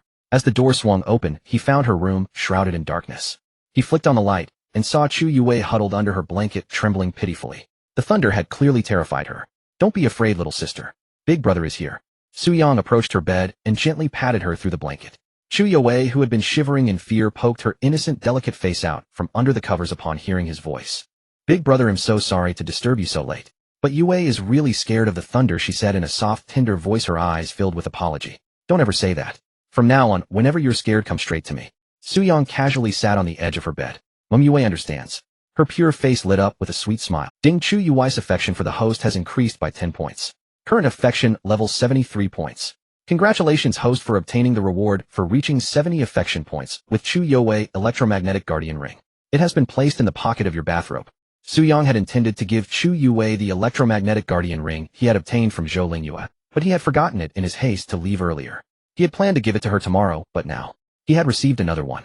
This filled him with delight. He no longer had to wait until tomorrow. He could give it to her now. As for the one in his room, he decided he could wear it himself. After all, the electromagnetic guardian ring was a life-saving treasure. Just as Su Yang was reveling in his, Chu Yue shifted over, pulling the blanket aside. Her cheeks flushed. She whispered softly, "Big brother, don't just sit on the edge. You must be tired after a long day. I feel so guilty for disturbing you so late. So please lie down. This way you can rest more comfortably." Upon hearing Chu Yue's soft, sweet voice, Su Yang felt a ripple of excitement within. Without further hesitation, he climbed onto the bed and tentatively asked, "Aren't you afraid I might bully you letting your brother onto the bed?" Chu Yue blushed and whispered, "I believe my brother won't bully Yue because you are a good person." Well, he had been given the good person card. Though it wasn't that kind of rejection, Chu Yue's answer told him that tonight was a lost cause, unless he was willing to sacrifice her favor and the portable space. That was not an option. He could have taken a brute force approach, but doing so would raise questions about legality. Haste makes waste. The dish was already on the table. Su Yang saw no need to rush. And so, Su Yang put on a gentle smile and said, "Little sister Yue truly understands her brother. Your brother will never bully you." As he spoke, he took out the newly acquired electromagnetic guardian ring from his bathrobe pocket and handed it to Chu Yue. "Little sister Yue, this is for you." Chu Yue extended her fair little hand from under the covers, took the ring, examined it, and then asked Su Yang curiously, "Brother Su, what is this?" Su Yang replied casually, "This is a ring I prepared long ago to give to my sister. Put it on and see if it fits." Chu Yue, without suspicion, immediately tried to put the electromagnetic guardian ring onto her delicate finger. The ring adjusted its size according to the wearer's finger, so it fit perfectly on Chu Yue. "Brother Su, the ring you gave me fits perfectly," Chu Yue exclaimed, her pretty face full of surprise. "Do you like it?" Su Yang asked. "I do." Chu Yue nodded, blushing. "Good, as long as you like it. Once it's on, don't take it off carelessly," Su Yang instructed. Yue will never take it off." Chu Yue happily waved her hand adorned with the electromagnetic guardian ring before her eyes. Little sister Yue is so obedient. Seeing Chu Yue so compliant, Su Yang felt a surge of fondness for her. Then, checking the time and finding it nearly 1:30 in the morning, he decided to sleep, for he had indeed had a tiring day. Drowsiness was creeping in. "Brother Su, if you're tired, rest. Yue will turn off the light." Noticing his fatigue, Chu Yue dutifully crawled out from under the covers, wearing a thin disposable pajama to switch off the light. Through the flimsy pajama, Su Yang glimpsed her curvaceous figure, stirring a flicker of desire within him. However, he quickly suppressed it. For the sake of the portable space, Chu Yue might yield. Su Yang decided to hold out a little longer. Once her favor toward him reached 80, he would claim both her and the reward. Click. Just then, Chu Yue turned off the room light and groped her way back into bed. "Brother Su, it's a bit chilly tonight. You can't just sleep in a bathrobe. Oh, let's share a blanket." Chu Yue offered him half of her quilt. Su Yang didn't refuse and slipped into her warm covers. Immediately, he caught a whiff of an alluring girlish scent. He didn't know what Chu Yue was thinking, but he could sense her nervousness. So he gently patted her and said, "Little sister Yue, sleep well. Good night." Chu Yue softly replied, "Good night, Brother Su." Then both lay still. Initially, Su Yang thought of taking the chance to get a little closer, but as his thoughts wandered, he drifted off to sleep. When he awoke, it was already the next morning. The Chu Yue beside him was gone off to who knows where. Pulling out his phone, Su Yang saw it was nearly 10 o'clock. Also, he noticed a message from Chu Yue, "Brother Su, I've gone to school. The hotel staff here are very warm. When they found out I'm a bit directionally challenged, they specially arranged for a sister to escort me to campus." Seeing she had left for school, Su Yang casually replied, "Study hard, and by the way, quit your part-time job at the bar." Bars were places of mixed company. Although Chu Yue had the electromagnetic guardian ring, Su Yang felt it best to keep her away from such environments. After sending the message, Su Yang began to freshen up. Shortly after having completed his morning routine, he started planning his day. First, he would take Gu Qingya to buy a house, as he clearly remembered that last night Gu Qingya had promised him a sweet rendezvous in the home he would buy for her. The grand reward from Gu Qingya's conquest was something Su Yang craved immensely. After buying the house, he would see if time permitted. If it did, he would buy a car as well. He needed to increase Gu Qingya's spending limits. The more he spent on her, the greater the cashback would be. With a plan in mind, Su Yang directly messaged Gu Qingya on WeChat. "Qingya, what are you up to right now?" No sooner had Su Yang sent the message than he saw Gu Qingya's instant reply. Clearly, she had been waiting for his message. "I drank a bit too much last night and took the day off. I'm still at home resting. Also, Han Shiyun told me you took her home last night and asked me to pass along her thanks." Upon reading Gu Qingya's message, Su Yang's mind immediately conjured the image of Han Shiyun's elegant, cool face. He also recalled the passionate kiss they had shared. Such thoughts were dangerous. They made Su Yang, still a novice, feel his blood boil. However, conquering Han Shiyun, who was attracted to women, would be no easy feat. So Su Yang set his first target on Gu Qingya. Once he had secured her, he thought he might use the excuse of asking Han Shiyun if she wanted to experience his intimate knowledge of Gu Qingya's virtues to gauge her reaction. With this in mind, Su Yang casually replied to Gu Qingya, since your good friend left with me, I had to ensure she got home safely. After sending this, he cut to the chase, Qingya, get ready, and come out with me. Gu Qingya instantly responded, where to? Su Yang, to see a house. Gu Qingya, brother Su, are you really going to buy me a house? Su Yang, what do you think, I was just boasting? Su Yang, don't ask so many questions. Get up and get ready, I'll be at your place to pick you up soon. Gu Qingya, okay brother Su. Seeing her agreement, Su Yang put on his electromagnetic guardian ring, changed into his clothes, and left the room. He took the elevator down and soon arrived at the lobby of the Billionaire Hotel. As he stepped out, a hotel staff member in uniform respectfully asked if he needed anything. Su Yang waved her off casually and exited the hotel. Once outside, he spotted his Rolls-Royce. I was careless last night. I forgot to return the Rolls-Royce and Old Black to the experience card. Su Yang felt a slight pang of regret, knowing both had time limits. But recalling that both still had a month of experience time left, and that he still had an unused extension card, his mood improved. Master. As Su Yang approached the Rolls-Royce, Old Black respectfully got out of the driver's seat, opened the rear door, and nodded in deference. Su Yang nodded back at Old Black before climbing into the car. Though Old Black was an emotionless nanotech by a warrior who only followed orders, Su Yang still chose to acknowledge him. Once inside, Su Yang gave Old Black the address of Gu Qingjia's home. Old Black then started the Rolls-Royce and drove toward her residence. Over half an hour later, they arrived at her apartment complex. The complex where Gu Qingya lived was densely populated. As soon as Su Yang entered, he drew the attention of many residents. Some even pulled out their phones to snap pictures of the Rolls-Royce, as such a luxury car was a rare sight for them. Through the window, Su Yang observed the onlookers sizing up his car. He couldn't help but recall his own life before acquiring the system. In the past, I was just like them, filled with longing at the sight of a Rolls-Royce. No, I was different from them back then, because I couldn't even afford to buy a house in this mid-tier complex, let alone rent a cheap apartment. Remembering his pre-system days, Su Yang shook his head with a wry smile. Then, pushing those thoughts aside, he sent a message to Gu Qingya. Qingya, I'm here. She replied instantly, okay brother Su, they'll be right down. Upon seeing Gu Qingjia's message, Su Yang instructed Old Black to turn off the engine and began playing with his phone while waiting. Although Gu Qingya said she would be down immediately, Su Yang didn't quite believe it. After all, women don't just leave at a moment's notice like men do. Even just casually drawing an eyeliner would take a while. However, Su Yang was soon proven wrong. As he was fiddling with his phone, he received a message from Gu Qingya asking, brother Su, I'm coming downstairs. Where are you? So soon. Glancing at the message, he immediately looked outside the car. Not far away, the enchanting Gu Qingya was curiously looking around. Today she wore a tight, white short-sleeve top, a pleated skirt, white ankle socks, and silver-white sneakers accentuating her long, shapely legs. Gazing at Gu Qingjia's alluring face and her long, fair legs, Su Yang couldn't help but swallow hard. He then opened the car door and called her over. Hearing Su Yang's voice while looking around Gu Qingya, her beautiful eyes immediately turned towards Su Yang. When she saw him sitting in a Rolls-Royce worth tens of millions, curiosity about his wealth surged within her again. Yet she understood that while curiosity was permissible, she must not presume upon his favor and pry deliberately. So Gu Qingya quickly suppressed her curiosity, a smile gracing her charming face as she got into the Rolls-Royce.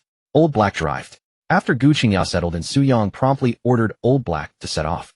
As for their destination, Su Yang had already briefed Old Black beforehand. Brother Su, where are we going? Gu Qingya asked, curiously linking her arm with his. You'll find out when we get there. Su Yang replied casually. Their destination was one of the most exclusive residential compounds in Pengcheng. Su Yang feared that if he revealed the address, Gu Qingya would make excuses to decline. So he decided to act first and explain later, getting there before she could object. Seeing Su Yang's mysterious demeanor, she obediently refrained from asking further, instead nestling her head against Su Yang's shoulder with a sweet expression. Inhaling her natural fragrance and admiring her long legs, Su Yang felt a sudden thirst, and his mind began to wander. Thus Su Yang took the initiative, pulling Gu Qingya into his arms and pressing his lips to hers.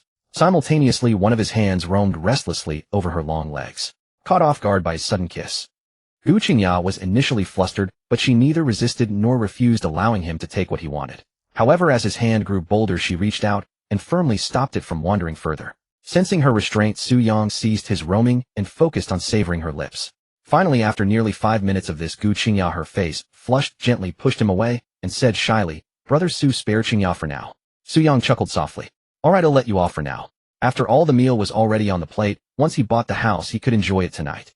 So he wasn't in a rush. Besides, Old Black was still in the car.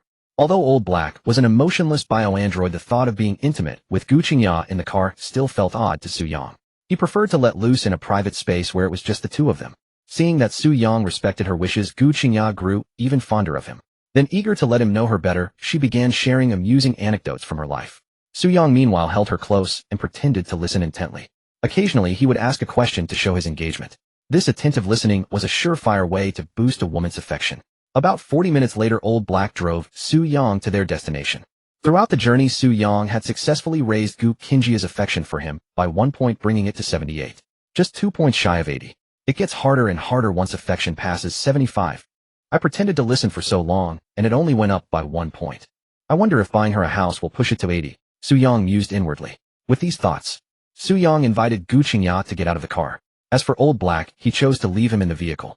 Old Black was too conspicuous and intimidating, seeing him might frighten Gu Qingya. This was a critical moment for boosting her affection. Su Yang didn't want any other emotions clouding her mind. Brother Su, why have you brought me to Inhu Mansion? Gu Qingya asked in astonishment, her charming face filled with surprise as she spotted the sales office nearby. She knew of Inhu Mansion. It was one of Pengcheng's most luxurious residences. Even an ordinary unit cost tens of millions, and a standalone villa would start at 300 million. I brought you here to buy you a house, Su Yang said, gently tapping her nose. Buy me a house here, but the properties here are way too expensive. Maybe we should look somewhere else. Gu Qingya was taken aback by his words. Although she knew Su Yang was wealthy, his statement far exceeded her expectations. In her mind, even if Su Yang were extremely rich, his net worth couldn't surpass 100 million. But now Gu Qingya realized she had underestimated him. The means he was displaying now would put even billionaires to shame. Qingya, in my heart, you are priceless. So no matter how expensive something is, it can never compare to your smile. Just listen to me today, okay? Seeing her astonishment, Su Yang gently pulled her into his arms and spoke softly. Held in his embrace, listening to his tender words, Gu Qingya felt like the happiest girl in the world. Thus, she nodded and said, then Qingya will do as Brother Su says. But from now on you mustn't spend so much on me. Su Yang immediately agreed. He would deal with the future when it came. For now his priority was to raise her spending limit. Gu Qingjia's affection for the host has increased by 1 point. Current affection 79 points. At that moment the system's notification rang in Su Yang's mind. 79 points. Just 1 more to go. Hearing the system prompt, Su Yang was thrilled. But he knew he couldn't afford to be careless at this final stage. Quickly suppressing his excitement, he led the blissful Gu Qingya into the sales office of Inhu Mansion. Sir, madam, welcome to our Silver Lake Mansion. May I ask what brings you two here? My name is Zhu Qiao. May I have the honor of assisting you? Su Yang had just stepped into the sales office with Gu Qingya. A young but strikingly mature and attractive staff member approached them to greet them. We're here to look at properties. Do you have any readded moving units available? Fully furnished and ready for immediate occupancy? Su Yang inquired casually. At the same time, he discreetly checked her personal information. Name Zhu Qiao. Age 24. Occupation influencer real estate agent. Appearance 89. Figure 88. Temperament 90. Purity 99. Overall score 89. Special traits materialistic gold digger, highly sensitive constitution. Affinity 0 stranger. Reward for pursuit none. Damn. Materialistic gold digger and a highly sensitive constitution. She's absolutely perfect for me. Too bad she's just 1 point short of meeting the goddess standard. After reviewing Zhu Qiao's profile, Su Yang felt a twinge of regret. Her appearance and special traits aligned perfectly with his preferences. As for her highly sensitive constitution, he was genuinely curious to experience just how sensitive she truly was. However, since Zhu Qiao didn't meet the goddess standard, he couldn't simply overwhelm her with money. This forced Su Yang to temporarily abandon his desire to pursue her. After all, in this day and age, winning over a stunningly beautiful yet materialistic woman without spending a fortune was an incredibly difficult task. While Su Yang was sizing up Zhu Qiao, she was also discreetly assessing him and Gu Qingya. Having worked at Silver Lake Mansion for over a year, she had encountered many wealthy individuals. Additionally, with over 100,000 followers on Douyin, she had gained insights into all kinds of people. Her personality also drove her to frequently visit luxury boutiques and purchase high-end items. As a result, she had honed a sharp eye for judging people's wealth. With a simple glance, she could roughly determine a person's spending power. After examining Su Yang and Gu Qingjia's attire, Zhu Qiao quickly concluded that Su Yang was the one in charge. Gu Qingya was merely his companion for the property viewing. As for Su Yang's spending power, she estimated it based on his clothes and the Patek Philippe Starry Sky watch casually revealed at his cuff. Zhu Qiao felt that Su Yang's spending power was slightly above average among the wealthy clients she had dealt with. In her view, Su Yang definitely couldn't afford the standalone villas at Silver Lake Mansion. However, the regular units there were within his reach. Zhu Qiao believed Su Yang had the ability to purchase through installments. Any customer with purchasing power received her enthusiastic service. After all, even the cheapest suite at Silver Lake Mansion started at 30 million yuan. Her commission alone could amount to hundreds of thousands. Once she roughly understood Su Yang's spending capacity, Zhu Qiao enthusiastically said to him, "Sir, you've come at just the right time. Just last night we received a property that perfectly matches your requirements. It's a standalone villa. I wonder if it meets your expectations." Su Yang was precisely looking for a standalone villa. He immediately nodded and said, "Perfect, take us to see it. If it's truly suitable, I'll buy it outright." Upon hearing that Su Yang intended to purchase a standalone villa at Silver Lake Mansion, Gu Qingya instinctively tightened her grip on his arm. After all, such villas started at 300 million yuan. Sensing her unease, Su Yang gently patted her hand and spoke softly. "As we agreed earlier today, you follow my lead." Gu Qingya blushed and nodded. Zhu Qiaoqiao, hearing Su Yang's words, took another look at him. She noticed that when Su Yang said he would buy it outright, there was not a trace of hesitation on his face. Instead, he exuded an indescribable aura, as if he couldn't wait to spend his money. The demeanor Su Yang displayed was unlike anything she had ever seen. She was momentarily uncertain about his mindset and began to doubt her own judgment of his spending power. Regardless, Zhu Qiaoqiao was certain that Su Yang was precisely the kind of client she wanted. With utmost respect and enthusiasm, Zhu Qiaoqiao said to Su Yang, "Sir, you are truly generous. May I ask your surname? I need to register you for the property viewing. Also, I should mention that for property viewings here we require a capital verification of 50 million yuan." Su Yang replied, "My surname is Su. Use this card for the verification." Zhu Qiaoqiao took the card respectfully and began the registration process. Soon the registration was completed and the capital verification passed.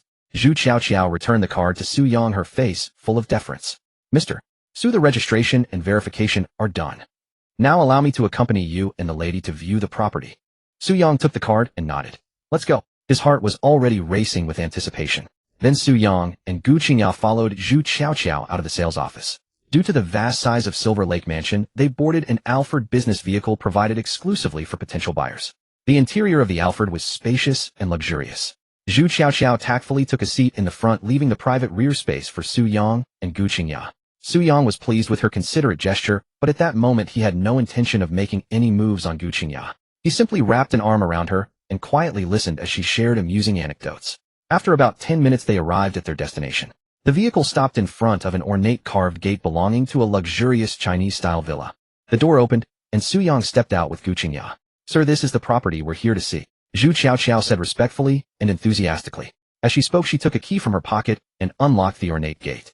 "Come, let's see if you like it," Su Yang said, holding Gu Qingya. Gu Qingya nodded sweetly and obediently, clearly having fully accepted Su Yang's arrangements. Seeing her compliance, Su Yang felt a sense of relief as she showed no resistance to the luxurious villa before them.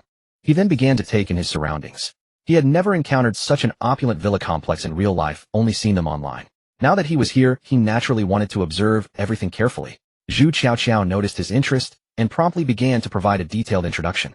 She covered everything from the villa's gate to the courtyard layout, greenery, interior decoration, and the brands used for the furnishings. She described every aspect with thoroughness and enthusiasm. As Su Yang listened and explored, he quickly gained a comprehensive understanding of the property. The villa covered a total area of approximately 120 square meters, with 4 floors above ground and 2 below. The usable area was nearly 650 square meters, and the courtyard itself spanned almost 2 mu. The courtyard featured a garden, a swimming pool, and every amenity one could imagine. In fact, strolling through the courtyard felt no different from visiting a small park. The interior layout was impeccably designed. The first floor served as a public activity area, while the second floor housed entertainment facilities such as a home theater, billiard room, and gym. The third and fourth floors were exquisitely decorated suites. The 2 underground levels were storage spaces currently empty. Overall, the villa exuded grandeur in both its exterior and interior design. Most importantly, it was newly renovated and had never been lived in. It was essentially a brand new home. "What do you think?" Su Yang asked Gu Qingya. "I feel like Granny Lu entering the Grand View Garden." Gu Qingya exclaimed, her beautiful face filled with astonishment. "This villa completely surpasses anything I've ever imagined. Do you like it, eh?" Su Yang cut straight to the point. "I love it. But..." Gu Qingya began to say something, but Su Yang interrupted her. "No buts. As long as you like it, that's all that matters." With that, Su Yang turned to Zhu Qiaoqiao and asked, "I want this villa. How much is it?" Zhu Qiaoqiao was momentarily stunned by his directness. She had never encountered such a decisive buyer. However, it didn't take long for Zhu Qiaoqiao, a woman of strong professional integrity, to regain her composure. With a hint of apology in her voice, she said, "Mr. Su, the original owner of this villa, is asking for 500 million yuan. But when the owner submitted this villa to us, they added a condition. That is, she insists on personally contacting the buyer before deciding whether to sell this house. So Mr. Su, if you truly wish to purchase this villa, you'll need to get in touch with her first." As she spoke, Zhu Qiaoqiao cast another appraising glance at Su Yang. She had initially assumed Su Yang was at most a potential client worth tens of millions. Yet through her brief interaction with him and the sheer audacity with which he declared his intent to buy, she began to suspect her judgment of people might indeed be flawed. for she had never once detected any sign of nervousness in Su Yang's demeanor. A wealthy young master so young, handsome, and loaded. This is a first for me. I wonder if I have a shot at winning him over. His female companion is beautiful, but am not far behind. Men are all creatures driven by their baser instincts, always looking for an opening. If I take the initiative, maybe I can snag him. I wouldn't dare hope for a villa this expensive as a gift, but a suite worth tens of millions would make my whole life worthwhile. Zhu Qiaoqiao secretly pondered as she covertly observed Su Yang. Unaware of her thoughts, Su Yang was focused solely on securing the property as quickly as possible. So he directly said to Zhu Qiaoqiao, "Give me the original owner's contact information." Lost in her fantasies, Zhu Qiaoqiao was jolted back to reality by Su Yang's words. Immediately she pulled out her phone and opened WeChat saying, "Mr. Su, the original owner only left a WeChat account, not a phone number. This is her WeChat." Su Yang felt a bit speechless upon hearing this, but at the moment, he couldn't be bothered to fuss over it. He promptly used his own WeChat to add the other party. The WeChat name was Coco Bean, and the profile picture was an adorable kitten. "Do you know anything about the original owner's situation?" Su Yang casually asked Zhu Qiaoqiao after sending the friend request. "Just a little. I heard her family was once very wealthy. But something unexpected must have happened, and they're on the verge of bankruptcy, which is why she's selling this newly renovated house." Zhu Qiaoqiao assumed Su Yang wanted information to negotiate a lower price, so she shared everything she knew. Ding dong. The moment Zhu Qiaoqiao finished speaking, Su Yang received a notification that Coco Bean had accepted his friend request. At the same time, a message from Coco Bean arrived. "Coco Bean, are you the buyer for my house?" Su Yang casually replied, "Yes. Are there any additional conditions attached to buying this house?" While Su Yang was communicating with Coco Bean, Zhu Qiaoqiao tactfully led Gu Qingya to explore other parts of the room, giving Su Yang some privacy. "Coco Bean, no extra conditions. I just wanted to ask, if you ever decide to sell the house in the future, could you let me know beforehand?" It seemed this villa held some special significance for Coco Bean. Analyzing her message, Su Yang mused inwardly. However, since he was buying the house to gift to Gu Qingya and generate cash flow, he had no intention of selling it. So Su Yang directly replied to Coco Bean, "I'm buying it for my girlfriend. Whether it gets sold later is up to her." After sending this message, Su Yang noticed the other party's status showed typing for a long time. Clearly she was writing and deleting. After a moment, she finally replied. But instead of text, she suddenly sent a photo. The photo showed a beautiful girl cosplaying as Gong Sun Li from the game Honor of Kings. Due to the heavy makeup of the cosplay, and her face appearing quite youthful, Su Yang couldn't immediately determine her exact looks. However, the striking fullness of her chest undeniably captured his attention. Just as Su Yang was examining Coco Bean's photo, another message arrived. "Coco Bean, can I be your girlfriend?" What the hell? Were young people these days really this wild? Su Yang was baffled. Involuntarily, he used the photo to check her information. Name Qin Kier. Age 18. Occupation college student, internet influencer. Appearance 92 points. Figure 96 points. Temperament 94 points. Purity 100 points. Overall score 95 points. Specialties cosplay, makeup, versatility. Affinity 0 stranger. Conquest reward infinite resurrection. Ultimate prize unlocked at 90 affinity. Holy shit. Infinite resurrection. Seeing Qin Kier's personal info, Su Yang was ecstatic. "I've got to secure this one." Su Yang made up his mind immediately. He promptly replied to her, "Why do you want to be my girlfriend?" Coco Bean, "Because you give houses to your girlfriends." Su Yang, "That's it." Coco Bean, "That's it." Su Yang, "Do you really need a house?" Coco Bean, "I really need money." Su Yang, "How much?" Coco Bean, 1 billion. Coco Bean, "If you buy my house and then lend me another 500 million, it'll be at your disposal." Wow, this was like hitting the jackpot for him. Seeing her request, Su Yang felt he had finally found a kindred spirit. But he never took online matters at face value, so he messaged Coco Bean, "Let's discuss it in person." Coco Bean, "Okay, but I'm on a tight schedule, so can we meet now?" Su Yang, "I'll contact you tomorrow." No way. Su Yang had his plans for the day all mapped out. It was all about reaping rewards from Gu Qingya. He was just one step away from the finish line and wouldn't allow any disruptions. Coco Bean, "Alright, I'll be waiting for your message anytime tomorrow." Seeing Qin Kier's reply, Su Yang put his phone away with a smile. Then he called out to Zhu Qiaoqiao, who was nearby, saying, "I've reached an agreement with the original owner. Let's start the transaction." Zhu Qiaoqiao immediately messaged Qin Kier to confirm. Upon learning the deal was set, she gestured for Su Yang to follow her to the sales office to sign the purchase contract. Half an hour later, the contract was signed. Su Yang paid the full amount for Qin Kier's villa and filled in Gu Qingya's name as the owner. "Brother Su, can we put both our names on it?" Gu Qingya asked nervously. "It's a gift for you, so it's only right to have just your name." "Be good, listen to me. Press your fingerprint here." Su Yang reassured Gu Qingya. Hearing his words, a mist of tears welled up in Gu Qingya's enchanting eyes. Su Yang couldn't quite read her thoughts at that moment. But given that her affinity toward him hadn't increased, Su Yang suspected Gu Qingya might be somewhat resistant to him not signing his name on the deed. However, there was no helping it. The system's rules were strict. His money could only be spent on his goddess. If he put his own name on the deed, it wouldn't count as spending on the goddess, and the system would only cover half the cost. Looks like that last point of affinity is going to be tough. Maybe you'll only get it after crossing that final boundary. Su Yang speculated silently to himself. Su Yang and Gu Qingjia's actions had long attracted the attention of many saleswomen at the property sales center. These women were all tall and beautiful, their faces brimming with envy as they gazed at Gu Qingya, wishing they could take her place. Especially Zhu Qiaoqiao. She longed to grab Gu Qingjia's hand and press her fingerprint on the contract.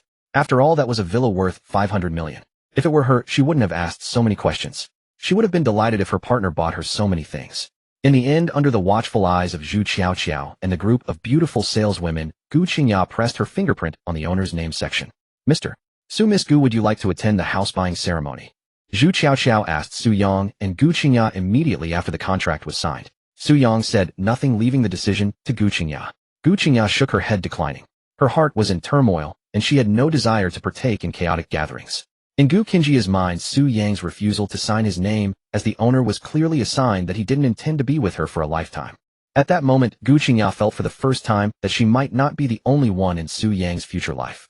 In her eyes, Su Yang was too perfect, handsome, wealthy, and utterly flawless. Someone like Su Yang would undoubtedly encounter all kinds of stunning beauties in the future. Gu Qingya believed that Su Yang's refusal to sign as the owner was a way to pave the way for his future encounters with those beauties. In just a few breaths, countless thoughts raced through her mind. Qingya, what's wrong? Su Yang noticed her unease and immediately asked. Gu Qingya didn't know how to respond, so she forced a cheerful tone and said, nothing, it's just that suddenly owning a 500 million villa feels like a dream. Su Yang, with little experience in romance, naturally couldn't discern the inner turmoil in Gu Qingjia's heart. But at that moment, he didn't want to dwell on trivial matters. He was eager to reap the rewards from Gu Qingya as soon as possible. Recalling his earlier speculation about raising her affection from 79 to 80 points, Su Yang decided to test it out. So he pulled Gu Qingya into his arms and whispered in her ear, now that you're my woman, you'll experience a dreamlike life like this every day. I'm feeling a bit tired.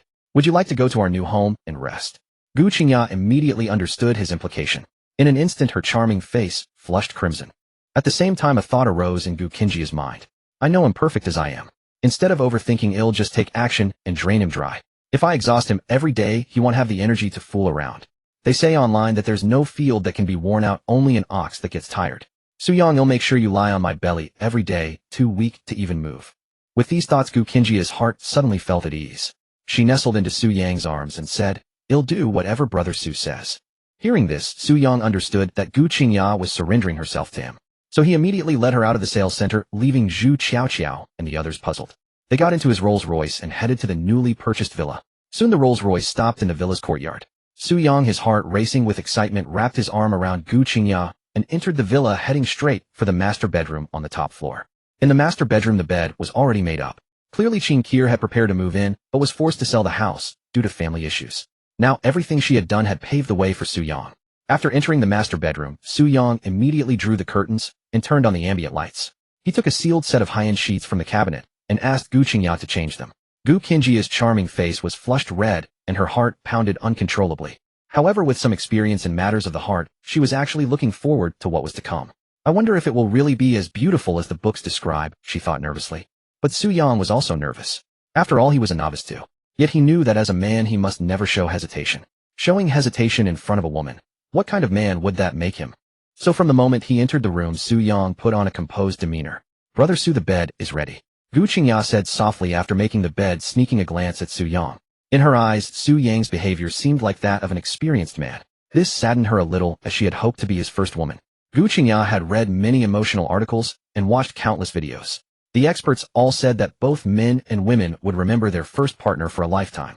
But since it's come to this, I won't dwell on it. I truly am drawn to Su Yang. Even if I'm not his first woman, I will be the only one in his future life. Today marks the first day I drain him dry. Gu Qingya silently vowed. Su Yang was unaware of Gu Qingjia's thoughts. At that moment, he was recalling the many adult films he had watched, putting on an impeccable performance. Su Yang first walked over to Gu Qingya with the calmness of a seasoned veteran. Then he took action. He had long desired her, and now that the opportunity to taste her lips was at hand, he could no longer suppress his longing. He scooped her up in a bridal carry and laid her on the bed. Then, methodically following the script of those films, he began to kiss her while undressing her. Gu Qingya actively responded to him. Before long, they were both completely bare. Then, 2 minutes later, Su Yang stood in the bathroom frustrated. Damn it. Why was I so fast? I should have prepared some medicine. He stared at the traces of blood on his body, feeling utterly defeated. He had watched many educational videos and knew that a man's first time was often quick. But now that it had happened to him, Su-young couldn't accept it. Dingu Kinji's affection for the host has increased by 5 points. Current affection, 84 points. Congratulations, host, for winning the Strategy Grand Prize Supreme Kidney Enhancing Elixir. The reward has been placed before the host. Just as Su-young was feeling speechless, the system's chime suddenly rang in his mind. Supreme Kidney Tonic Elixir. Why has the affinity suddenly increased? Could it be that, as I suspected, the affinity only rises from 79 to 80 points when the final barrier is broken?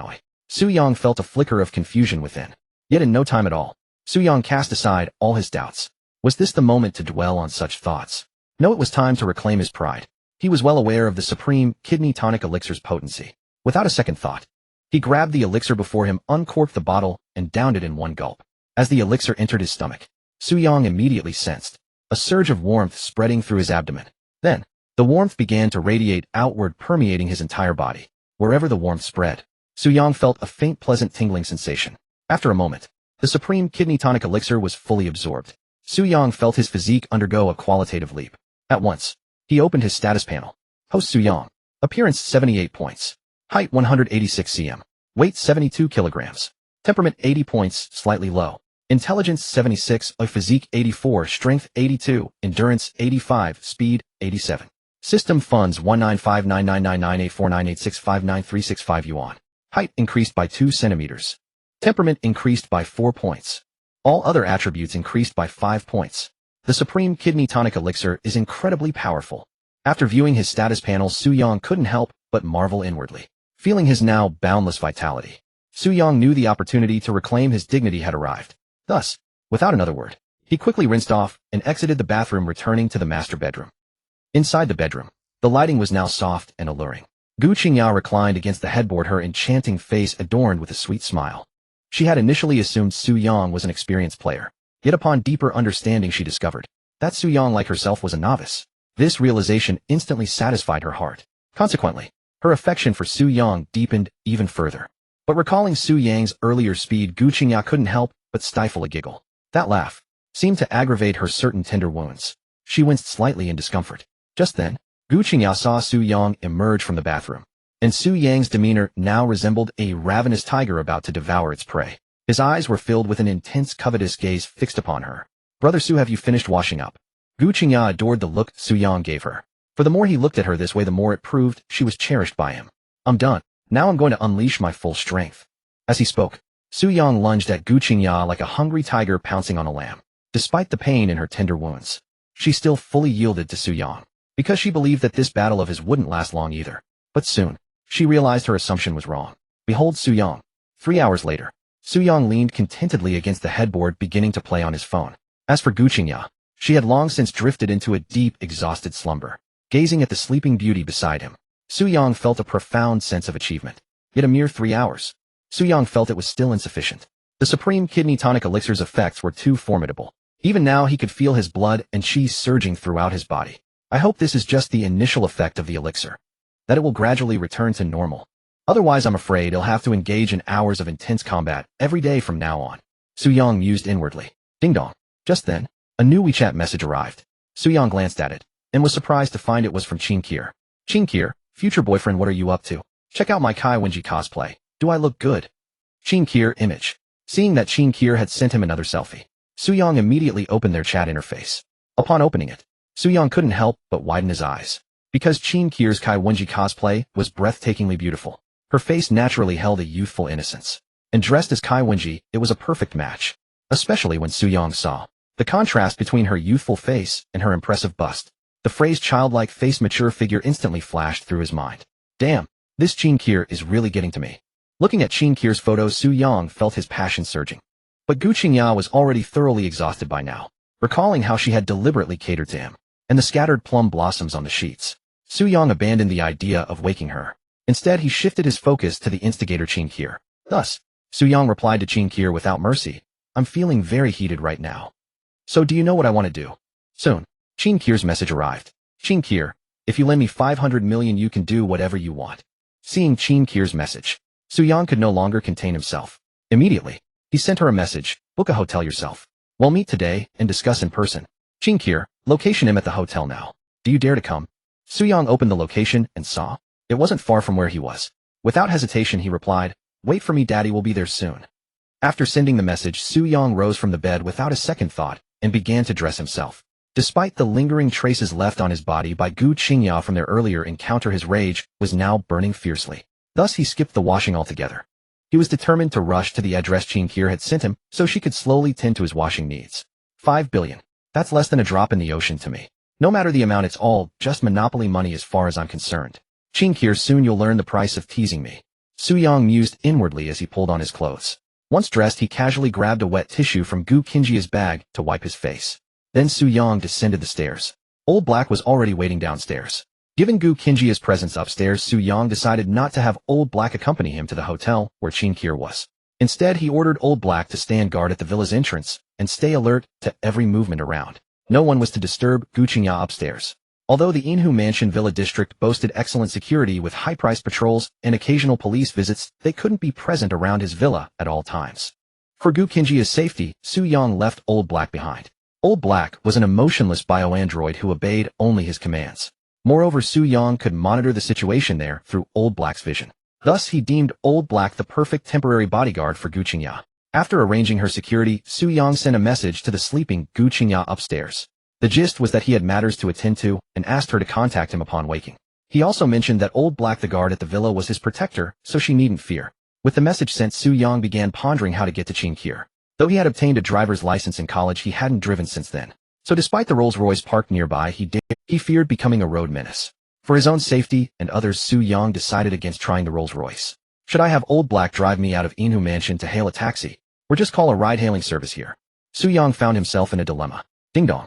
Just as he was pondering, a new WeChat message arrived. Assuming it was from Chinkir, he quickly pulled out his phone to see what mischief she was up to. But upon checking, he realized it wasn't Chinkir, but Zhu Qiaoqiao, whom he had recently met. Zhu Qiaoqiao, Mr. Soo, I'd like to treat you to a meal to thank you for your support at work. When would you be free? Treat me to a meal. Soo-young recalled Zhu Qiaoqiao's alluring wife-like face and sensed ulterior motives. Yet he admitted to himself that his intentions toward her were equally impure.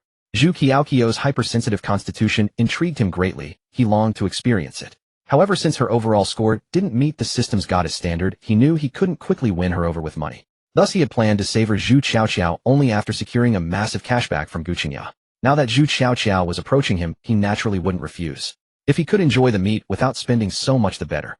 But Soo-young was aware that Zhu Qiaoqiao, a materialistic gold digger well-versed in men, would be unlikely to let him sample her hypersensitive constitution for free. Yet even if he couldn't experience her driving sensation immediately, he could still cultivate a rapport with her. Besides, he needed a driver now. Having Zhu Qiaoqiao use Inhu Mansion's business car to take him to the hotel would kill two birds with one stone. With this in mind, Soo-young promptly messaged Zhu Qiaoqiao. We'll talk about the meal another time. I need to go out now, but my driver is unavailable. Arrange a car for me. Zhu Qiaoqiao replied instantly, Mr. Soo, I can be your driver. I'm an excellent driver. Of course, if you're not comfortable, I can arrange a company car for you. As a valued client, Inhu Mansion offers complimentary pickup and drop-off services for life. Can drive, but am wary of female drivers. And if you drive, how will we bond? So Soo-young replied, You've worked all day, I don't want to tire you out. Just arrange a company car. Zhu Qiaoqiao, sure, Mr. Soo, send me your address. Soo-young, I'm at the villa I just bought. Zhu Qiaoqiao, please wait a moment, Mr. Soo, he'll be right there. Reading her message, Soo-young mused that wealth truly had its perks. Buying a villa came with a lifetime complimentary shuttle service. He then stepped out of the villa and waited by the entrance, scrolling through his phone. Within 10 minutes, a brand new Alphard pulled up. Mr. Soo, please get in. Zhu Qiaoqiao stepped out of the passenger seat, opened the rear door of the Alphard, and said respectfully. Soo-young nodded and entered the back seat. Mr. Soo, may I sit with you? Zhu Qiaoqiao asked boldly, seeing he was alone. She was deeply attracted to Soo-young, young, handsome, and filthy rich. Spending 5 billion in cash at a snap made him stand out among all the wealthy men she knew. Even the rich who bought villas in Inhu Mansion outright lacked his spending flair. In her naive youth, she had given herself away for so-called love, only to realize later how foolish she had been. These days, love was worthless. Money was king. In her eyes, Soo-young was a mysterious benefactor worth at least tens of billions. Now was the perfect chance to get close to him, and she wouldn't let it slip. Sure, come on in. Soo-young didn't share Zhu Qiaoqiao's elaborate thoughts. Even if she hadn't proposed sitting together, he would have. Hearing his consent, Zhu Qiaoqiao quickly slipped into the back seat beside him and asked, Where to, Mr. Soo? Soo-young forwarded Chinkir's address to her. Go here, and stop calling me Mr. Soo. My name is Su Yang, just use that. Zhu Qiao forwarded the address to the driver, then gazed at Su Yang with her pretty eyes. Can I call you Brother Su? Su Yang nodded. Of course. As they spoke, the vehicle started moving. Perhaps due to the Alfred's brisk acceleration, Su Yang felt a strong pushback, instinctively leaning back into his seat. Then he noticed Zhu Qiao beside him, whether intentionally or also affected by the acceleration, falling directly into his arms. Instantly, her unique body fragrance filled his senses, and he felt a softness in his embrace. At that moment, Zhu Qiao's distinctive scent enveloped him, and he became acutely aware of the tender softness now nestled against him. Fragrant. Very fragrant. Soft. Very soft. After Zhu Qiao threw herself into Su Yang's arms, Su Yang couldn't help but embrace her tightly. Seemingly by accident, he also touched her curvaceous backside.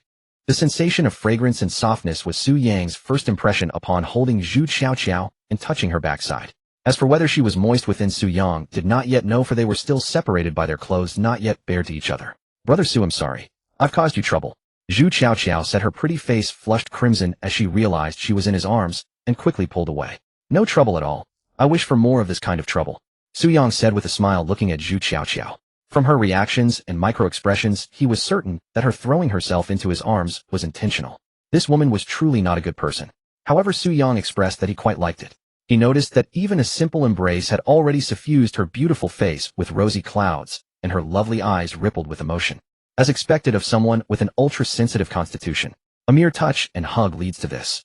What would she be like if we sang together? I must have her and experience it thoroughly. Looking at Zhu Qiao's current state, Su Yang's heart was filled with a desire for conquest. Zhu Qiao naturally sensed the look of conquest in his eyes, but she had no intention of letting him have her so easily. She understood men well. Once a man got what he wanted, it became far more difficult to make him spend money. Although Su Yang's appearance suited her taste, she would not give herself to him until she became his legitimate or secret-kept woman. Her deliberate plunge into his arms was a test of his attitude toward her. Now that she had discerned his keen interest, she decided to take the initiative. Thus, Zhu Qiao looked at Su Yang with spring in her eyes and asked, Brother Su, do you really wish for more trouble like that? Su Yang merely nodded without speaking. His lack of experience in romance and his inability to spend system money on her made him think that playing it cool was his best option. If Brother Su can grant Qiao one wish, then Qiao will surely make that kind of trouble happen more often. Zhu Qiao bit her red lips and rubbed her long, shapely legs against Su Yang's. What wish? Su Yang asked, restraining himself with effort. Qiao's lifelong wish is to live like a princess in a magnificent house with plenty of pocket money every month. Brother Su, do you think Qiao's wish can come true? She asked in a coquettish tone. Like the magnificent houses I buy for my girlfriends. And what do you mean by pocket money? How much? Su Yang countered. Qiao wouldn't dare to hope for a house like that. A suite worth 40 to 50 million would be more than enough. As for pocket money, $1 million a month is fine. Of course, more would make Qiao even happier. If Brother Su can grant Qiao this wish, she will become the most obedient and well-behaved little princess you keep. Zhu Qiao said, her face wearing an expression that begged for tender affection. So these were her terms. But he had no money now. The cash on him couldn't buy her a house, nor could it cover the pocket money she wanted. Understanding her conditions, Su Yang's desire to quickly get cash back from Gu Qingya grew stronger. Yet even though he couldn't fulfill Zhu Qiao's wish right now, Su Yang felt he shouldn't let her off easily. So with a mocking smile in his eyes, he said, the profit I brought you today should cover your monthly allowance, right? Zhu Qiao blushed and nodded. It's more than enough, Brother Su. Hearing this, Su Yang pulled her into his arms and whispered by her ear. Then let me collect some interest first, okay? At least I need to know if the little princess I'm going to keep is worth the price. Zhu Qiao's delicate body trembled slightly at his words. Then she said softly, Brother Su can collect whatever interest he wants as long as it's not too much. Qiao will satisfy you. She knew very well Su Yang's capabilities. Through their brief interaction, she felt that Su Yang was a man willing to spend generously and dote on his girlfriend. Such a man made her envious of Gu Qingya and also stirred her longing. Her long-sealed heart was profoundly moved by Su Yang. Moreover, the profit Su Yang brought her today nearly equaled her total earnings over the past 2 years. She felt it was acceptable to let him collect some interest in advance. She had an intuition that Su Yang would not treat her poorly. Su Yang couldn't care less about what was on Zhu Qiao's mind. Since she agreed to let him collect interest, he was not about to be polite. Immediately, he pressed his lips to hers in a kiss. At the same time, on the 12th floor of the OCT Hotel, one of the top hotels in Pingqing, Qingqiu cosplaying as Kai Wenji was periodically checking her phone. Jingjing, that person who wants to buy my house isn't going to stand me up, is he? He said he'd be here soon, but it's been almost half an hour and I still haven't seen him. He's not even replying to my messages. Qingqiu's youthful face was full of disappointment as she asked her female work assistant beside her. I don't think he'll stand us up. Someone who can casually spend 500 million yuan wouldn't be so dishonest. Besides, after the hints you gave him, if he still stood us up, I'd really wonder if he's even a man. Qin Qir's work assistant Chen Xiaojing analyzed for her. Then looking at Qin Qir with a pained expression, she added, "Here, with all the commercial gigs you've been taking nonstop to save your dad's company, you've lost so much weight. You need to watch your diet and rest." Qin Qir's youthful face was full of helplessness. "I have no choice. I don't want to work this hard either. I wish I could go back to being a carefree girl, just filming pretty cosplay videos every day. But if my dad's company doesn't get an injection of funds, it will really go bankrupt and liquidate. If that day comes, I'm afraid my dad might do something drastic. That company is the work of his entire life. Recently, my dad has been hounded by debt collectors. I get calls and messages demanding payment every day, so I don't even dare to put my SIM card in my phone." Chen Xiaojing also looked hopeless. "But all the money you earn from these gigs is just a drop in the bucket for your dad's company. Not even 1/10th of what's needed. And if your dad finds out that you've not only been desperately taking gigs for him, but also sold the house your grandpa left you, and even used your own body as collateral to borrow money, he'll be even more devastated." Chen Xiaojing's words struck every single one of Qin Qir's deepest wounds. She had once been the favored child of destiny, born into a wealthy family blessed with striking beauty and a social media influencer with millions of followers. That was until an unforeseen calamity shattered everything. She had always been the most dazzling among her peers. But a fortnight ago, disaster struck. Her father's machinery manufacturing company, which he had painstakingly built over decades, was ensnared by his most trusted friend under the pretense of a joint venture to expand into international markets, claiming to have secured a major buyer. Within days, the company suffered losses exceeding $1 billion. The scheme was simple. A reputable foreign company placed massive orders, with both her father's firm and his friends paying 20% upfront. Bolstered by the advance payments, the friend's mediation, and the foreign company's credibility, her father mortgaged substantial assets, borrowing over $3 billion from banks and his friend to pour into fulfilling the orders. But what her father never anticipated was that once all the borrowed funds were sunk into production, the foreign company would suddenly slash prices, threatening to cancel the orders otherwise. This unexpected move was a crippling blow, a classic burn-the-bridge tactic. In an instant, the company he had spent decades building teetered on the brink of bankruptcy. Only then did he realize he had been betrayed by his oldest confidant, whose goal was to swallow the entire company at a rock-bottom price. Though the truth was clear, the damage was irreversible. The company's accounts were nearly drained by production costs, leaving insufficient funds even to pay the workers' salaries that month. For many workers with families, their monthly wages were a lifeline. Facing the prospect of unpaid wages, they went on strike. Simultaneously, creditors began knocking on the door, preparing to seize the mortgaged assets. Beset by external crises and a severe cash shortage, her father's company could not recover. In less than half a month, the ordeal aged him dramatically. Qin Qir even discovered to her shock that her father had started divorce proceedings with her mother. Through this, Qin Qir understood her father was trying to shield her, and her mother shouldering the entire burden alone. She even suspected he was prepared to take his own life if he ultimately lost everything. Qin Qir could not bear to see her once harmonious and happy family torn apart, nor could she stand losing the father who had always cherished her. So behind her parents' backs, she began frantically accepting commercial gigs she had never stooped to before. She also sold the house her grandfather had given her on his deathbed. She was determined to do everything in her power to save her family and her father. Amid her desperation, her youthful face, still bearing the softness of a girl, twisted with an expression far beyond her years as she spoke to her work assistant and closest friend Chen Xiaojing. "If my body could really secure a loan of $500 million, and together with the $500 million from selling the house, I could gather $1 billion to save my father's company from bankruptcy, then I'd consider this the most right choice I've made in my 18 years of life. But I know I'm not worth $500 million. I'm just an ordinary girl. No one would be willing to raise that much for me, not even as a loan. Reaching out to the buyer of my house was just a desperate last-ditch attempt. It seems I failed." He's gone completely silent. Chen Xiaojing's face was etched with pity as she watched Qin Qir feign strength. She wanted to offer comfort, but found no words. Just then Qin Qir's phone chimed. Startled, Qin Qir grabbed her phone. Seeing it was a message from the buyer of her house, she excitedly opened WeChat. "Sunlight, I'm at the hotel address you gave me. Where are you?" Sunlight was Su Yang's WeChat alias. "Xiaojing, the person who bought my house, is here," Qin Qir exclaimed, thrusting the screen toward Chen Xiaojing. "What? He actually came?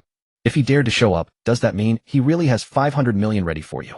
He just spent $500 million on the house, and now he can pull out another $500 million. That's $1 billion in total. Someone who can casually move $1 billion in a single day must have terrifying connections.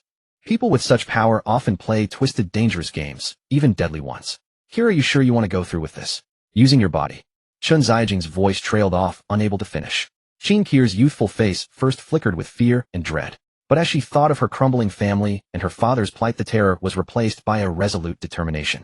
If her body, or her very life, could save her family and her father, she was willing to pay the price. With her mind made up, she replied to Su Yang. I'll wait for you at the elevator on the 12th floor. After sending the message, Qin Kier led Chen Xiaojing to the meeting point. Meanwhile, in the parking lot of the OCT hotel, a Toyota Alphard pulled into a spot. Inside, Su Yang was about to message Qin Kier. He noticed she had already sent several messages, all asking if he had arrived and why he hadn't replied. I was too focused on collecting interest along the way. Oh, I didn't even notice my phone, Su Yang mused.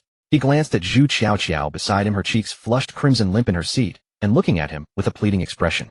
Without further delay, Su Yang messaged Qin Kier that he had arrived and asked for her specific location. After receiving her reply, Su Yang exited the Alphard and headed straight into the OCT hotel. As for Zhu Qiaoqiao, she had been so thoroughly collected during the drive that she couldn't even rise from the back seat. Su Yang felt comfortable leaving her in the car only because he learned just before getting out that the driver was Zhu Qiaoqiao's close female friend. If it had been a male driver, he would never have left her alone.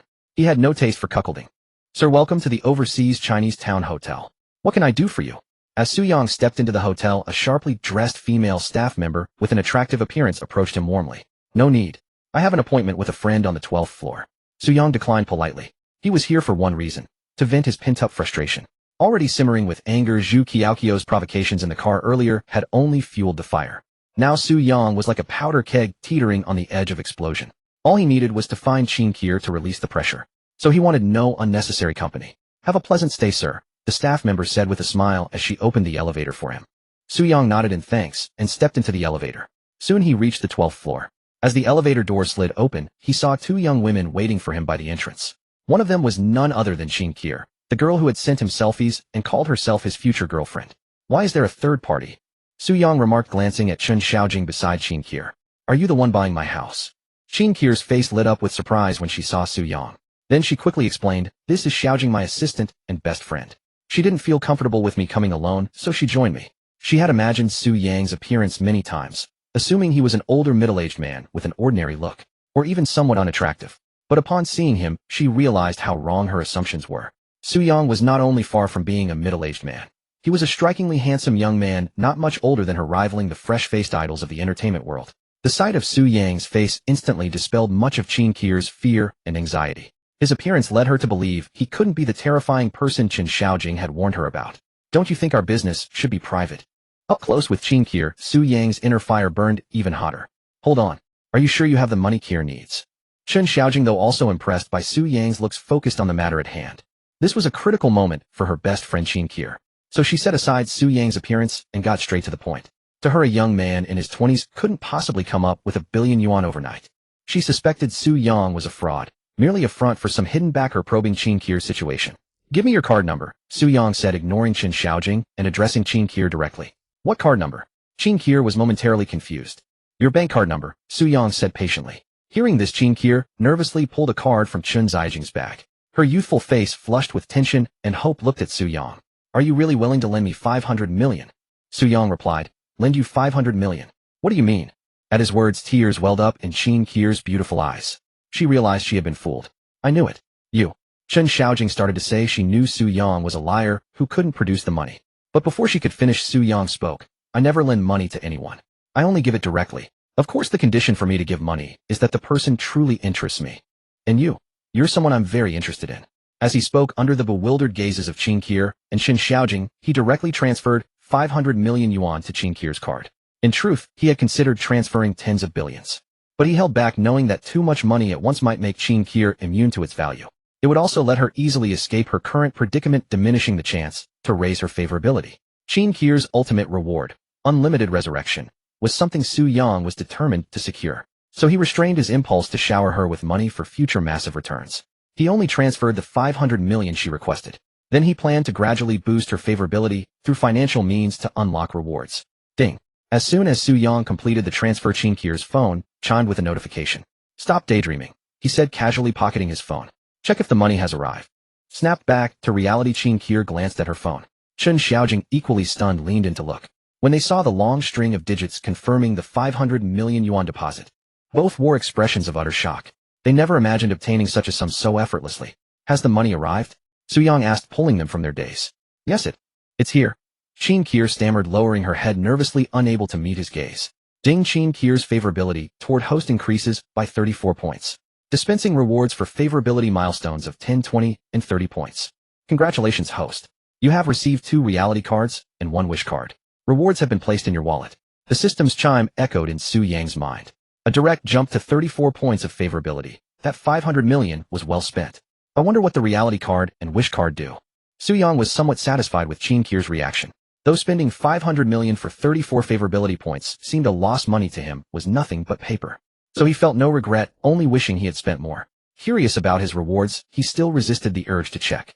Instead, he casually glanced at Chen Xiaojing. What were you about to say about me? Chen Xiaojing swallowed nervously. I was going to say I knew you were someone who could come up with 500 million and wouldn't cheat Kier. Then gathering her courage, she pleaded, brother, about the arrangement between you and Kier. Can you? Su Yang waved his hand, cutting her off. He turned to the still bowed Qin Kier. Do you know what you need to do now, eh? Her head drooped even lower. Then in a trembling voice she whispered, I know, but can I freshen up and change clothes first? Su Yang refused outright. No. Right now I want Kai Wenji. So it was Kai Wenji he wanted. For a moment Qin Kier and Chen Xiaojing failed to grasp the meaning behind Su Yang's words. But soon enough, they understood. Because they recalled that in a certain comedy film, the male and female leads were enjoying a sweet duo in the car when the female lead cosplaying as an avatar character said, wait, let me remove my makeup. The male lead, unable to contain his eagerness, held her tightly and declared, don't bother with the makeup. I want the avatar, just as you are. Once Qin Kier and Chen Xiaojing grasped Su Yang's implication, a flush of crimson crept across their faces. Especially Qin Kier. At that moment, she was both bashful and terrified. What embarrassed her was that the entire arrangement between her and Su Yang had been her own proposal. Now that Su Yang had fulfilled their agreement, it was her turn to honor her promise. According to their pact, she was now entirely at Su Yang's disposal. He could do whatever he wished with her. So now that Su Yang said he wanted Kai Wenji, she would have to use her current appearance to satisfy him and help quell his desires. The thought of engaging in such an act with Su Yang made Qin Kier, a well-behaved girl who had barely interacted with boys, feel deeply ashamed. As for the reason behind her fear, it was similarly rooted in her lack of experience with boys, let alone intimate physical contact. So the prospect of such closeness filled her with genuine dread. Having studied biology, she was well aware that a woman's first time would be painful. Moreover, she and Su Yang had been complete strangers before this. Now she was expected to leap instantly into intimacy with someone she had never known. How could this not terrify her? Yet when she thought of her family's current predicament, she ultimately clenched her delicate little hand tightly, her youthful, beautiful face marked with resolute determination as she looked at Su Yang and said, book the room. At that moment Qin Kier had already resigned herself to being nothing more than a tool for Su Yang to vent his desires.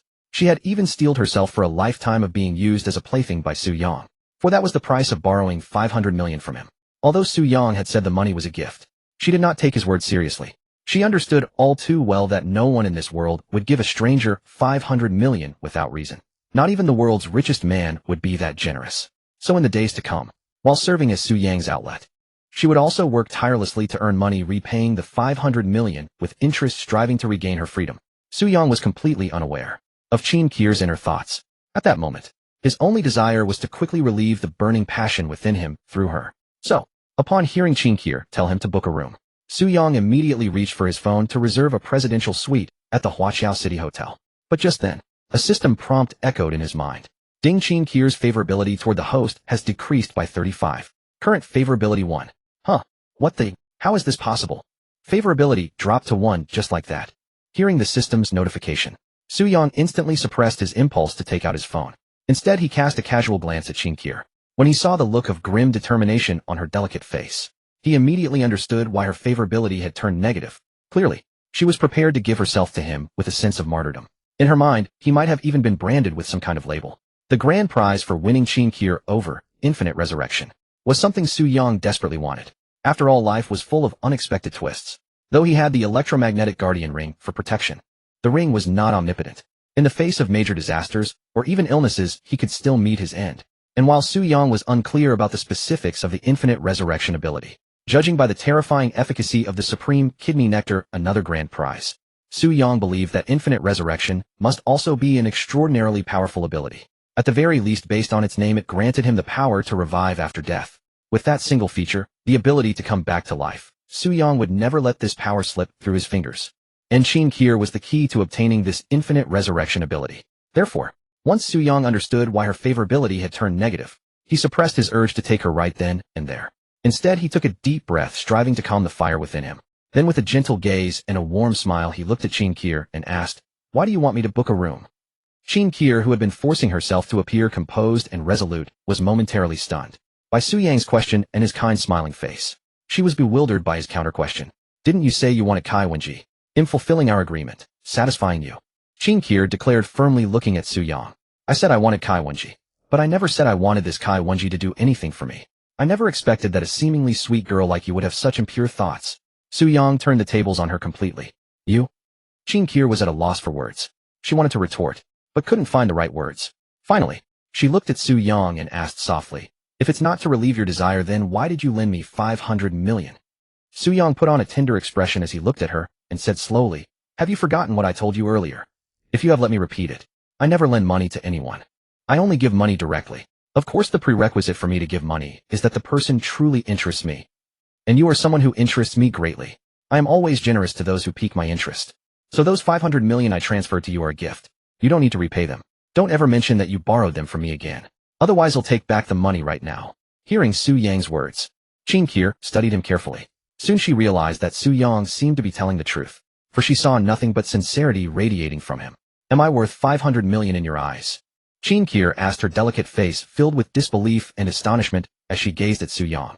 Su Yang realized that his desperate longing for Qin Kier's ability of infinite resurrection had successfully deceived her through the affectionate facade he had crafted. He seized the moment and pressed on, saying, in my eyes you are priceless. From the very first moment I saw your photo, I knew I had fallen for you. Do you believe in love at first sight? Perhaps what I feel for you is exactly that, love at first sight. I admit at first I was so captivated by you that I longed to possess you. But now I am willing to restrain my desires for you to prove the sincerity of my feelings. Qin Kier felt the depth in Su Yang's gaze and listened to his unabashedly sweet confession. Her heart fluttered like a startled deer. A rosy blush spread across her youthful, beautiful face. In that moment she was truly moved by Su Yang. She had once dreamed of love at first sight, but never encountered it. Now it seemed she had. She believed Su Yang's words were genuine, for he had transferred 500 million to her without hesitation. 500 million. Not 50,000 or 500,000. If he hadn't truly fallen for her, why would he give her such a fortune? Are you telling the truth? Qin Kier asked, her eyes glistening with tears of gratitude as she looked at Su Yang. Of course I am. Su Yang took the initiative, gently pulling her into his arms and whispering softly by her ear, don't you believe me? Though Su Yang felt disgusted by his own cloying words, and even thought himself a pathetic simp, he reminded himself of his goal, infinite resurrection, and the massive cashback from Qin Kier. In that light his current behavior didn't seem so shameful. After all, he wasn't truly a simp. He merely sought to extract rewards from her. Once he obtained the prizes he desired, Qin Kier would be at his mercy. I believe you. Qin Kier was moved to tears. Su Yang had appeared in her life at her most desperate and helpless moment, like a heroic figure descending from the heavens on a rainbow cloud, rescuing her from the abyss of despair. Moreover, Su Yang's external qualities perfectly matched her fantasies of an ideal partner. So she, who had never been moved by the opposite sex, found herself captivated by Su Yang's sincerity in such a short time. Ding. Qin Kier's affection for the host 56, current affection level 55 points. Congratulations, host. You have received the reward for 40 affection points from Qin Kier, wisdom 5. Attribute points have been distributed to the corresponding attributes. You may enhance your attributes at any time. Congratulations, host. You have received the reward for 50 affection points from Qin Kier, intermediate dungeon generation card. The reward has been placed in your wallet. Hearing the system's prompt in his mind, Su Yang's heart swelled with delight as he held Qin Kier tighter. Indeed, money is the most powerful thing in the world. But spending money alone has its limits in raising affection. If I can sweet-talk her while spending it will be a fatal strike on any woman. Su Yang mused inwardly. Chen Xiaojing, who had been observing from the sidelines, was also moved by Su Yang's actions and felt genuine joy for Qin Kier. She too believed Su Yang was sincere. After all, no one would give a stranger 500 million for no reason. If someone offered her money, even a tenth of that sum, she would be so touched she'd offer herself in gratitude. Buzz buzz. Just then, as Su Yang held Qin Kier, he felt a vibration coming from her lower abdomen. The sensation was like a small, mischievous device constantly buzzing. What the hell? Could Qin Kier with her innocent appearance actually? But her purity is 100. How could she use such a toy? Feeling the persistent vibration, Su Yang was baffled. Just as his confusion peaked, Qin Kier blushed and whispered, brother, may I take a WeChat call? Hearing her call him brother, Su Yang felt a surge of satisfaction. Though he had already been called brother by Gu Qingya Chu Youwei and Zhou Linghua, each a stunning beauty. Every girl's voice and expression were unique. Naturally, each offered a different experience, much like playing a duo game with different partners. Every girl's voice, appearance, and personality were distinct. Thus the experience was entirely different with each. Similarly, hearing different girls call him brother had the same effect. Especially when a goddess-level beauty did it, the auditory pleasure was unparalleled. Brother Kier wants to take a WeChat call. Only my parents and my assistant Xiaojing can reach me on WeChat. Since Xiaojing is here, it must be my parents calling. They must have something important. After I finish the call, you can hold me again. Seeing that Su Yang hadn't moved, Qin Kier assumed he was reluctant to let go because he liked her too much. She whispered shyly. Su Yang, feigning reluctance, released his arms and said, "Go ahead." Then Su Yang watched as Qin Kier, blushing, retrieved a phone from a hidden pocket near her abdomen. Seeing the phone, he realized his earlier thoughts had been too lewd. A pure, untouched goddess like Qin Kier would never use such a toy. Unaware of Su Yang's indecent thoughts, Qin Kier saw that the caller was her mother and answered immediately. It was a video call, so as soon as it connected, Qin Kier saw the anxiety and worry etched on her mother's face. "Mom, has something happened at home?" she asked urgently. "Nothing at home. I just found out that your father secretly went to a dinner party organized by that bastard Wu Xiaohui. The party is at the Ovation Hotel where you performed today without telling him. I can't get there in time and I can't reach your father. Hurry to the 18th floor banquet hall at Ovation Hotel to see if he's arrived. I'm afraid he might do something reckless. Fight that scumbag Wu Xiaohui who set a trap for our company and drove it to the brink of bankruptcy. Your father can't take on Wu Xiaohui's gang alone. He'll only end up hurting himself." Qin Kier's mother was strikingly beautiful, and elegant and mature woman. Yet when she mentioned Wu Xiaohui's name, her face twisted with hatred and disgust, distorting her delicate features. Clearly she harbored an intense loathing for the man she called Wu Xiaohui. "My father is at the Huaqiao City Hotel." Upon hearing this news from her mother, Qin Kier's first instinct was worry. Fearing that her father would discover she had been secretly taking commercial performances to earn money behind his back. However, when she learned that her father was there to attend Wu Xiaohui's banquet, her concerns shifted. Her initial fear of being discovered by her father vanished, instantly replaced by a deep loathing and hatred for Wu Xiaohui, along with concern for her father. Qin Kier knew Wu Xiaohui all too well. It was precisely Wu Xiaohui who had driven her family's company to its current state. Thus her disgust and hatred for him reached an extreme. At the same time, having witnessed the shameless tactics he used to ensnare her family's business, she was filled with worry for her father. "Mom will go to the 18th floor right now." After understanding the purpose of her mother's WeChat video call, Qin Kier immediately responded. Driven by concern for her father, she wished she could fly to the 18th floor at once. "All right, once you see your father, find a way to stop him. If you find he's already in Wu Xiaohui's banquet, call 2 hotel security guards to accompany you and persuade him to leave. You must protect yourself, dear. Mom will drive over to find you right now." Qin's mother set her face full of concern as she looked at Qin Kier. "Don't worry, Mom will take care of myself. I'm heading to the 18th floor now." Qin Kier replied. "Good," her mother said. Then they ended the video call. "Kier'll go with you," Chen Xiaojing said, linking her arm with Qin Kier's. As her best friend, she knew she had to offer her utmost support at this moment. Then she cast a pleading look at Su Yang, her meaning clear. She wanted Su Yang to accompany Qin Kier as well. In her view, since Su Yang could casually produce $1 billion in a single day, his background must be extraordinary. If Su Yang was willing to go with Qin Kier, her trip would be much safer. "Brother, this is the key card to the restroom the client gave me for today's performance. Go wait for me in my restroom. Once I've handled my father's matter, I'll come find you." Although Qin Kier also wanted Su Yang to accompany her, she felt she already owed him too much. She hadn't yet repaid him, and dragging him into her family affairs would be far too selfish. So she took out her restroom key card and handed it to Su Yang, asking him to wait there. "Kier, don't forget our relationship now. Come on, I'll go with you," Su Yang said in a gentle tone. What is the best way to quickly increase a girl's affection? Naturally, it's by moving her or helping her solve problems. This was clearly a prime opportunity to boost Qin Kier's affection, and Su Yang wasn't about to miss it. Ding, Qin Kier's affection for the host has increased by 6. Current affection level is 61 points. Congratulations, host, for obtaining Qin Kier's 60-point affection reward, a Dreamweaver card. The reward has been placed in your wallet. As soon as Su Yang finished speaking, he heard the system's notification. Dreamweaver card. Another new card just like the fulfillment card and dream card I just got. After hearing the prompt, Su Yang immediately used his mind to ask the system about the functions of the fulfillment card, dream card, and Dreamweaver card. Fulfillment card: the host can designate a temporary item produced by the system to become permanently real. Dream card: the host can fulfill a dream for a non-goddess unit female, with a dream amount capped at 100 million.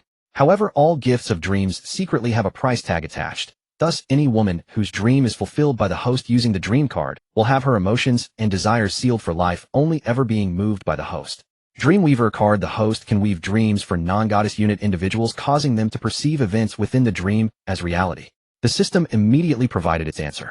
The fulfillment card can be used on Old Black and the Rolls-Royce. The dream card can be used on Zhu Qiao Qiao. Once her dream is fulfilled, it'll be able to experience her super sensitive physique. Most importantly, her entire being will become my private possession, as she won't feel any attraction to other men from then on. As for the Dreamweaver card, I can use it, depending on the situation. If used well, it could have unexpected effects. After understanding the functions of the 3 cards, Su-young quickly formed a plan in his mind. Brother, this is Kier's family matter. Kier doesn't want to involve you. Unaware that Su-young's thoughts were elsewhere, focused on Zhu Xiaoxiao, Qin Kier's youthful pretty face was full of gratitude as she spoke. Silly girl, I'm your boyfriend. From now on, your matters are my matters. Don't talk to me about involvement. Come on, I'll go with you to meet my future father-in-law, Su-young said with a smile ruffling Qin Kier's hair. Hearing his words, a blush instantly spread across her delicate face.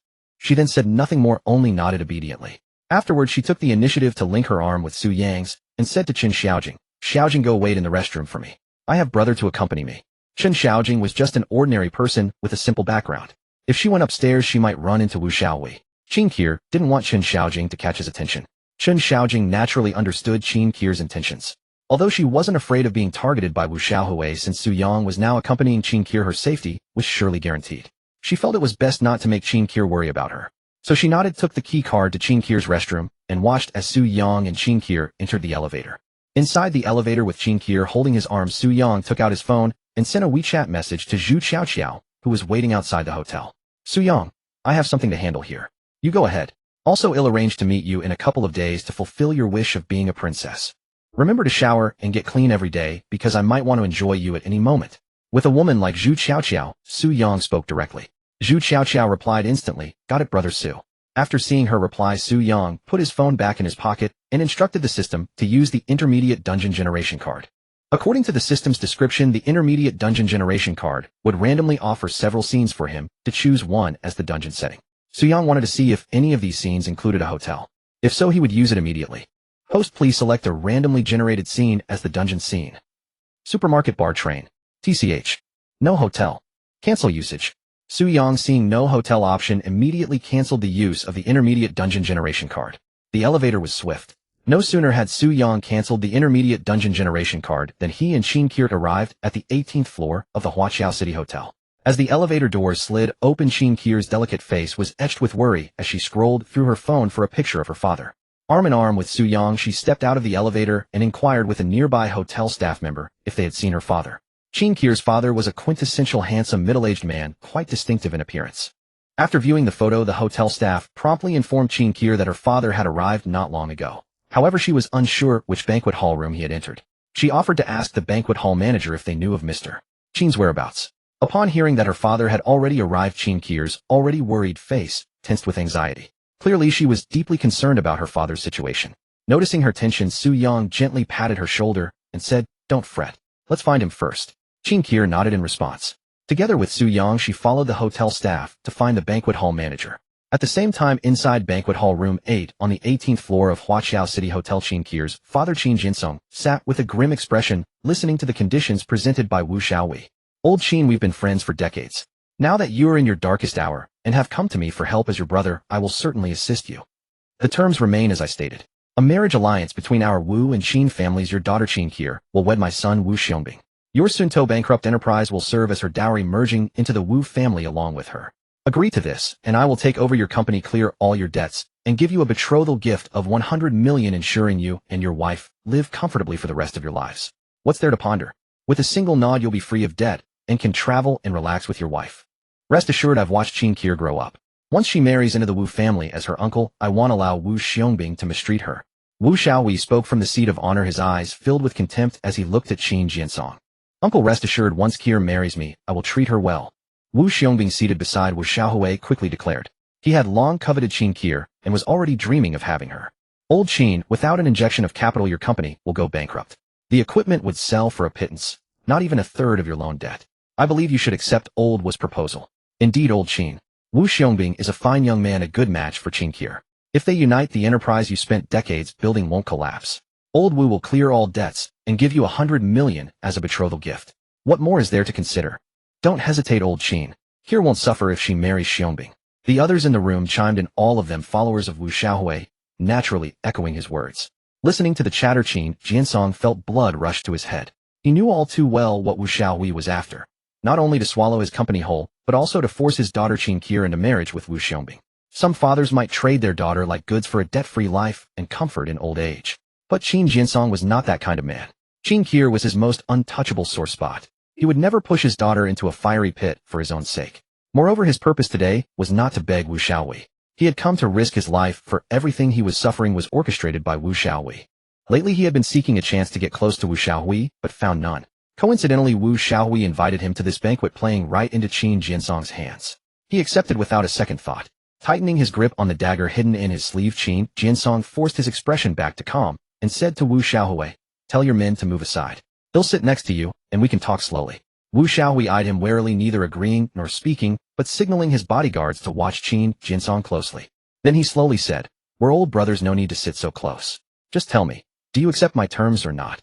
Seeing that Wu Xiaowei gave him no opening, Qin Jinsong decided to stake everything on a single desperate move.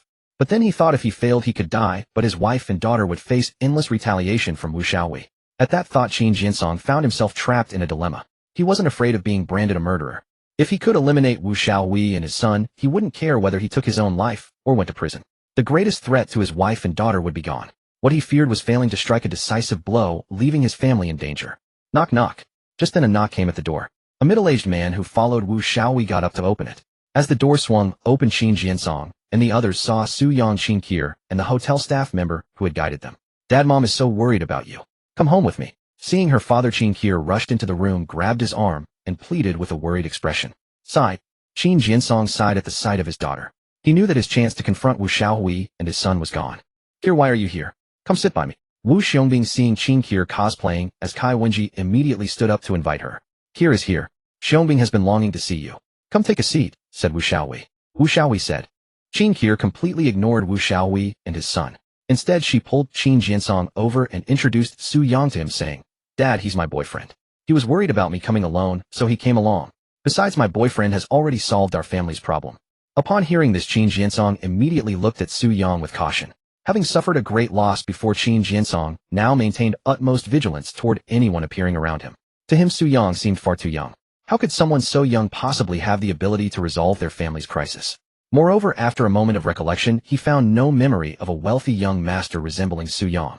Thus he suspected that Su Yang might be another opportunist seeking to exploit Qin Kier to carve a piece of flesh from their family. "Greetings, uncle. I am Su Yang, Kier's boyfriend," Su Yang said, sensing Qin Jinsong's wariness, and promptly introduced himself. "Let's talk outside," Qin Jinsong replied, realizing that his plans for the day were now impossible to carry out. He then prepared to leave with Qin Kier, intending to probe Su Yang's background.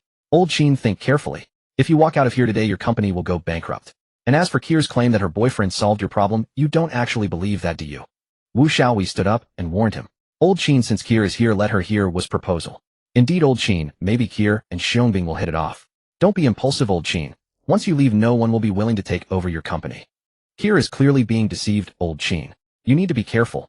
The crowd eating at Wu Xiaowei's expense chimed in one after another. "Uncle, we can still negotiate. But if you truly believe Kier's words, and think her so-called boyfriend can solve your family's problem, and thus leave here, my father will never give you another chance." Wu Xiaobing stood up, intending to walk toward Qin Kier, but was stopped by his father, Wu Xiaowei. So he could only stay in place, casting greedy glances at Qin Kier as he spoke. However, when his gaze fell upon Su Yang, contempt immediately filled his eyes.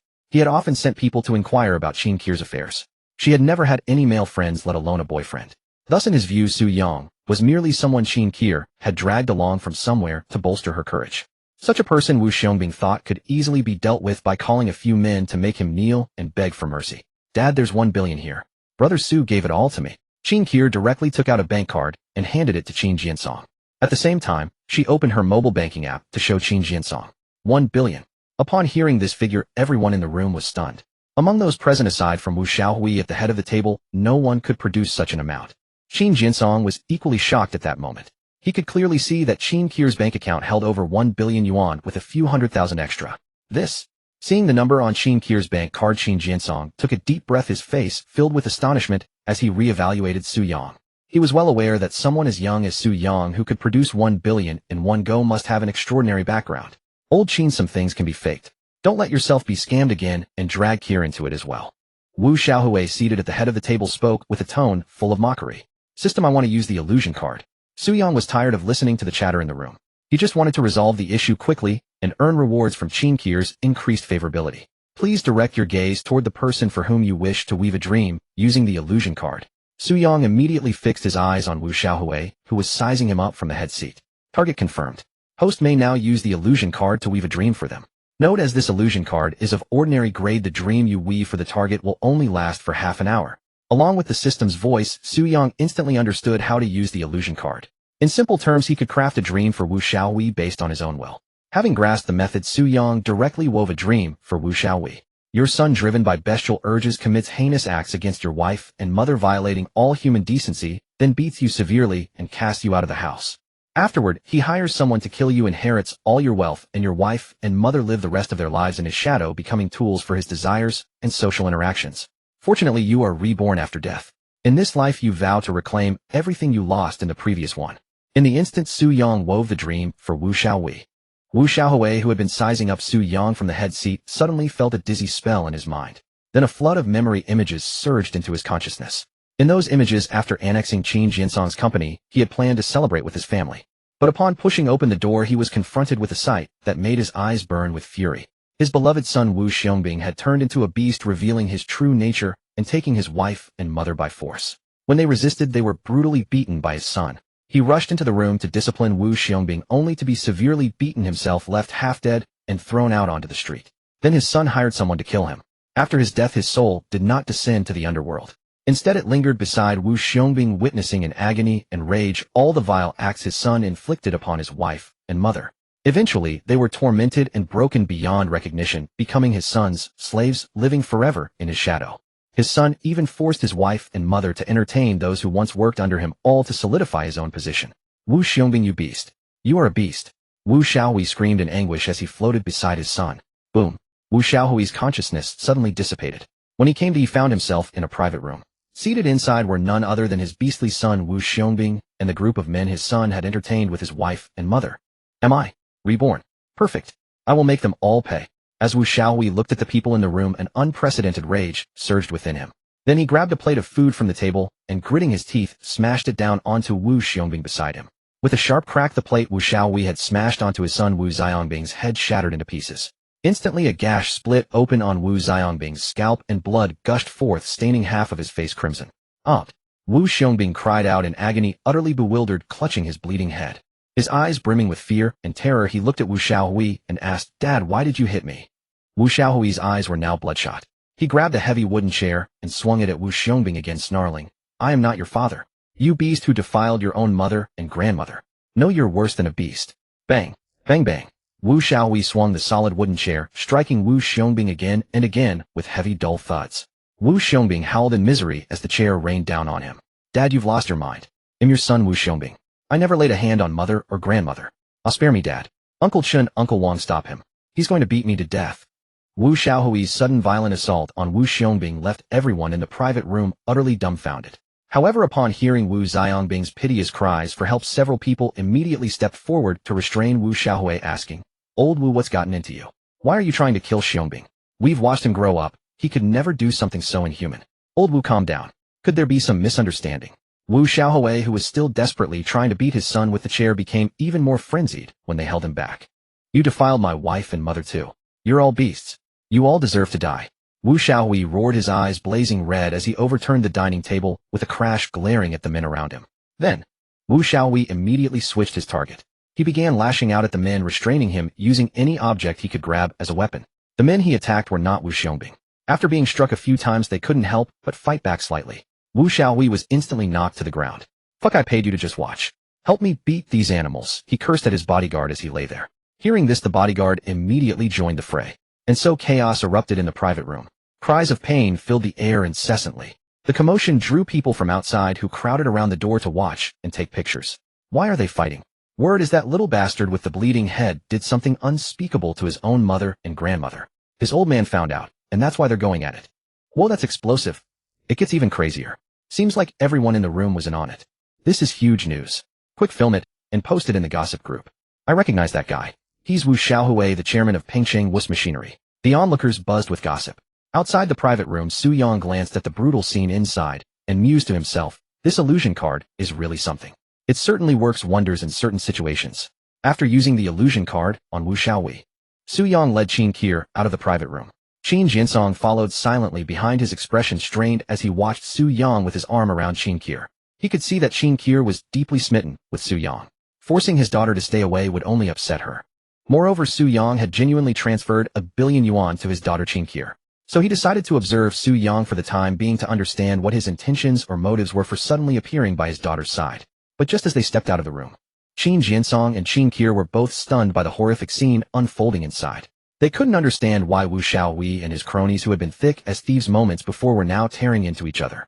And when they heard the utterly shocking accusations spewing from Wu Xiaohui's mouth, they felt just as shaken as the bystanders gathered there. Make way, make way. Just then the hotel's security personnel arrived. Seeing them, the onlookers quickly parted to form a path. With the security personnel entering the room, the brutal melee was finally brought under control. But Wu Xiaohui's furious roars and curses still echoed through the room. Su Yang had no interest in what happened next.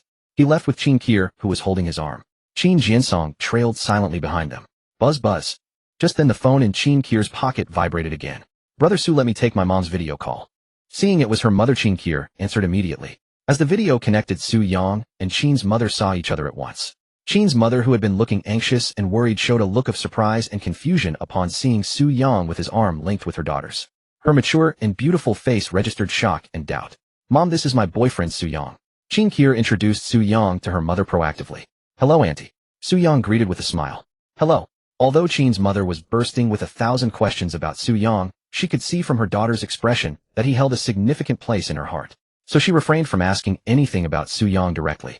Instead, she decided to find a proper time later to learn the details from her daughter. For now, the most important matter was her husband. So Qin's mother asked again, Kier, did you find your father? Hearing this, Qin Kier immediately turned the phone's camera towards Qin Jinsong behind her and said, Don't worry, Mom, I found Dad. As she spoke, she handed the phone to her father. Dad, you talk to Mom. Brother Su and I are going to find Xiaojing. She's still waiting for us on the 12th floor. When you're done talking to Mom, just call Xiaojing to find me. Qin Jinsong took the phone and hummed an acknowledgement, then put on a broad smile as he listened to his wife's scolding and concerned words. Brother Su, let's go find Xiaojing. Qin Kier said to Su Yang, not wanting to disturb her parents' conversation. All right. Su Yang nodded. Moments later, Su Yang and Qin Kier took the elevator down to the 12th floor and entered Qin Kier's lounge. Chen Xiaojing, who had been waiting anxiously in the lounge, saw Su Yang and Qin Kier return and asked with concern, Kier, you're finally back. I was so worried. Well, you didn't find Uncle Qin. Qin Kier then gave Chen Xiaojing a brief account of what had just happened. Chen Xiaojing listened with a look of utter astonishment. Just as she was about to ask for more details, her phone rang from inside her bag. Seeing it was a WeChat video call from Qin Kier, she handed the phone to her. After taking the call, Qin Kier told Qin Jinsong the location of her lounge. Qin Jinsong said he wouldn't come up as he was going downstairs to meet Qin Kier's mother. He also told Qin Kier to bring Su Yang home with them later. Qin Kier readily agreed, and they ended the call. Xiaojing, go meet up with my parents first. Brother Su and I will be there shortly.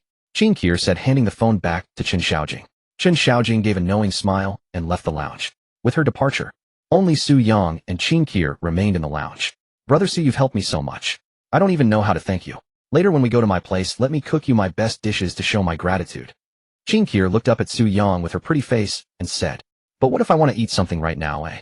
Su Yang asked her with a playful smile. Then I'll have the hotel make you something. Qin Kier replied, taking him literally. The dish I'm craving isn't an ordinary one. It's a tender, delicate little cabbage like you. Su Yang had been suppressing his desires all along. Now with some alone time, he decided to test how far he could go with Qin Kier. Kier Qin didn't initially grasp the meaning of Su Yang's words. Once she understood, her delicate face flushed crimson. Su Yang gazed at the shy expression on Kier Qin's youthful visage, and the desire he had been restraining surged forth all at once. For at that moment, Kier Qin filled him with an overwhelming urge to conquer. Immediately, Su Yang pressed his lips directly onto Kier Qin's cherry-like mouth. Kier Qin let out a soft moan, struggled symbolically for a moment, then closed her eyes with a blushing face, yielding to Su Yang's advances. As Su Yang savored Kier Qin's cherry-like mouth, he simultaneously kept an eye on whether her favorability toward him would decrease. After more than 10 seconds, seeing that Kier Qin's favorability hadn't dropped, his boldness grew. His large hands began to grow restless. Kier Qin sensed Su Yang's actions, hastily blushed, and hugged him tightly, preventing his hands from moving freely on her body. Su Yang did not give up due to Kier Qin's resistance. Instead, he stopped his advances on Kier Qin, leaned close to her ear, and said, Kier, big brother was actually born with a condition. Kier Qin immediately asked with concern, Big brother, what condition? My mother is a doctor, let me ask her to take a look. Su Yang shook his head and said, It's not an ordinary condition. This condition is called heartthrob syndrome. When encountering the girl who stirs my heart most in life, my physical reaction becomes incredibly intense. Before meeting you, my heartthrob syndrome had never flared up. You are the first girl to make my heart flutter, so the symptoms within me have manifested for the first time. But don't worry, this heartthrob syndrome of mine can be cured with the right treatment, and my body will recover immediately. Naive Kirchin was completely bewildered by Su Yang's smooth talk. At the same time, his bold confession left her flushed and her heart racing. So how can we alleviate Big Brother's heartthrob syndrome? Kirchin asked Su Yang with a red face. By releasing the pent-up desire accumulated from the heartthrob syndrome. Su Yang breathed hot air into Kirchin's ear as he spoke. Though Kirchin was innocent, she wasn't foolish. She quickly understood the implication of Su Yang's words. As for Su Yang, Kirchin held great affection for him. To her, he was the god who had rescued her from the abyss. Initially, after receiving the 500 million from Su Yang, she had already prepared herself to be an outlet for his desires. Yet unexpectedly, Su Yang had restrained himself for her sake. This made her truly fall for him. The moment her heart stirred for Su Yang, Kirchin was ready for the day she would eventually give herself to him. After all, she owed him too much. But what she hadn't anticipated was that day would come so soon. And in such an environment, Big Brother Kier's parents are downstairs. If anything happens between us, they'll surely notice something's off about Kier. Besides, Kier wants to give herself to you in a quiet, comfortable room. So Big Brother, can you hold on a little longer? Kirchin said with a trembling voice, her face flushed crimson. Hold on. Absolutely impossible. How could Su Yang simply let Kirchin go? Immediately, Su Yang continued whispering in her ear. Actually, Kier, there are many ways you can help Big Brother. For instance. As he spoke, Su Yang's gaze fell on Kirchin's cherry-like mouth. Then his eyes drifted downward to her imposing peaks, and he thought to himself, this Kirchin Akai Wenji must be a top-tier healer with immense healing power. Next, Su Yang's gaze continued downward to Kirchin's pristine little feet. Kirchin noticed his wandering eyes, and her face instantly turned a deep, burning red. She naturally understood his intentions, but what Su Yang wanted she didn't know how to do. I don't know how. Kirchin said with a red face. It's okay. He'll teach you, Su Yang said. As he spoke, amidst Kirchin's shy and fearful gaze, Su Yang slowly began. Half an hour or so later, the door to Kirchin's lounge opened from the inside. Su Yang led Kirchin out of the lounge. By then, the Kai Wenji makeup on Kirchin's face was gone, because not long ago, Su Yang had smeared her makeup all over. Recalling what had happened in the lounge, Kirchin's heart couldn't stop racing. Then blushing, she looked at Su Yang and said apologetically, Brother Su, you won't blame me for what just happened, will you? I really don't know how. Su Yang listened, feeling a mix of frustration and amusement, because Kirchin truly didn't know how. Su Yang had experienced both pleasure and pain. Of course, on the whole, he had thoroughly enjoyed it. If it hadn't been for Chen Xiaojing using Kirchin's phone to send them a WeChat voice message informing them that Kirchin's parents had been waiting downstairs in the hotel for a long time, he wouldn't have been willing to end the bittersweet pleasure Kirchin had brought him. Kier, how could Big Brother blame you? Big Brother is grateful to you, Su Yang said, gently patting Kirchin's little head. But despite saying that, Su Yang thought to himself, next time it won't matter whether you know or not, because next time it'll change the venue. Ding dong. Just as Su Yang was pondering how to savor Kirchin next time, his phone in his pocket rang. He took it out and glanced at it. Su Yang found it was a message from that female promoter at TC Rose Bar. He still had a vivid impression of her, because she handled things to his satisfaction. The bar isn't open for business, yet is it? Why is she messaging me now? With curiosity, Su Yang unlocked his phone and opened the WeChat message from the female promoter. Zhang Jing, a marketing representative from TC Rose Bar, said, Brother, our boss just received Yu Weiss' resignation letter. However, he didn't approve it directly, but asked her to come to the bar for a detailed discussion. I also heard that our boss has been secretly investigating Yu Weiss' personal information. I feel that even if Yu Wei doesn't come to the bar and just quits like this, our boss will find her in real life. So after much thought, I decided to inform you. After reading the message from Zhang Jing, the female marketer, Su Yang simply replied to Zhang Jing with, I understand. Then he sent a message to Chu Yue. Yue, where are you? Chu Yue was the girl who could grant him a portable space. Su Yang could not allow any harm to come to her.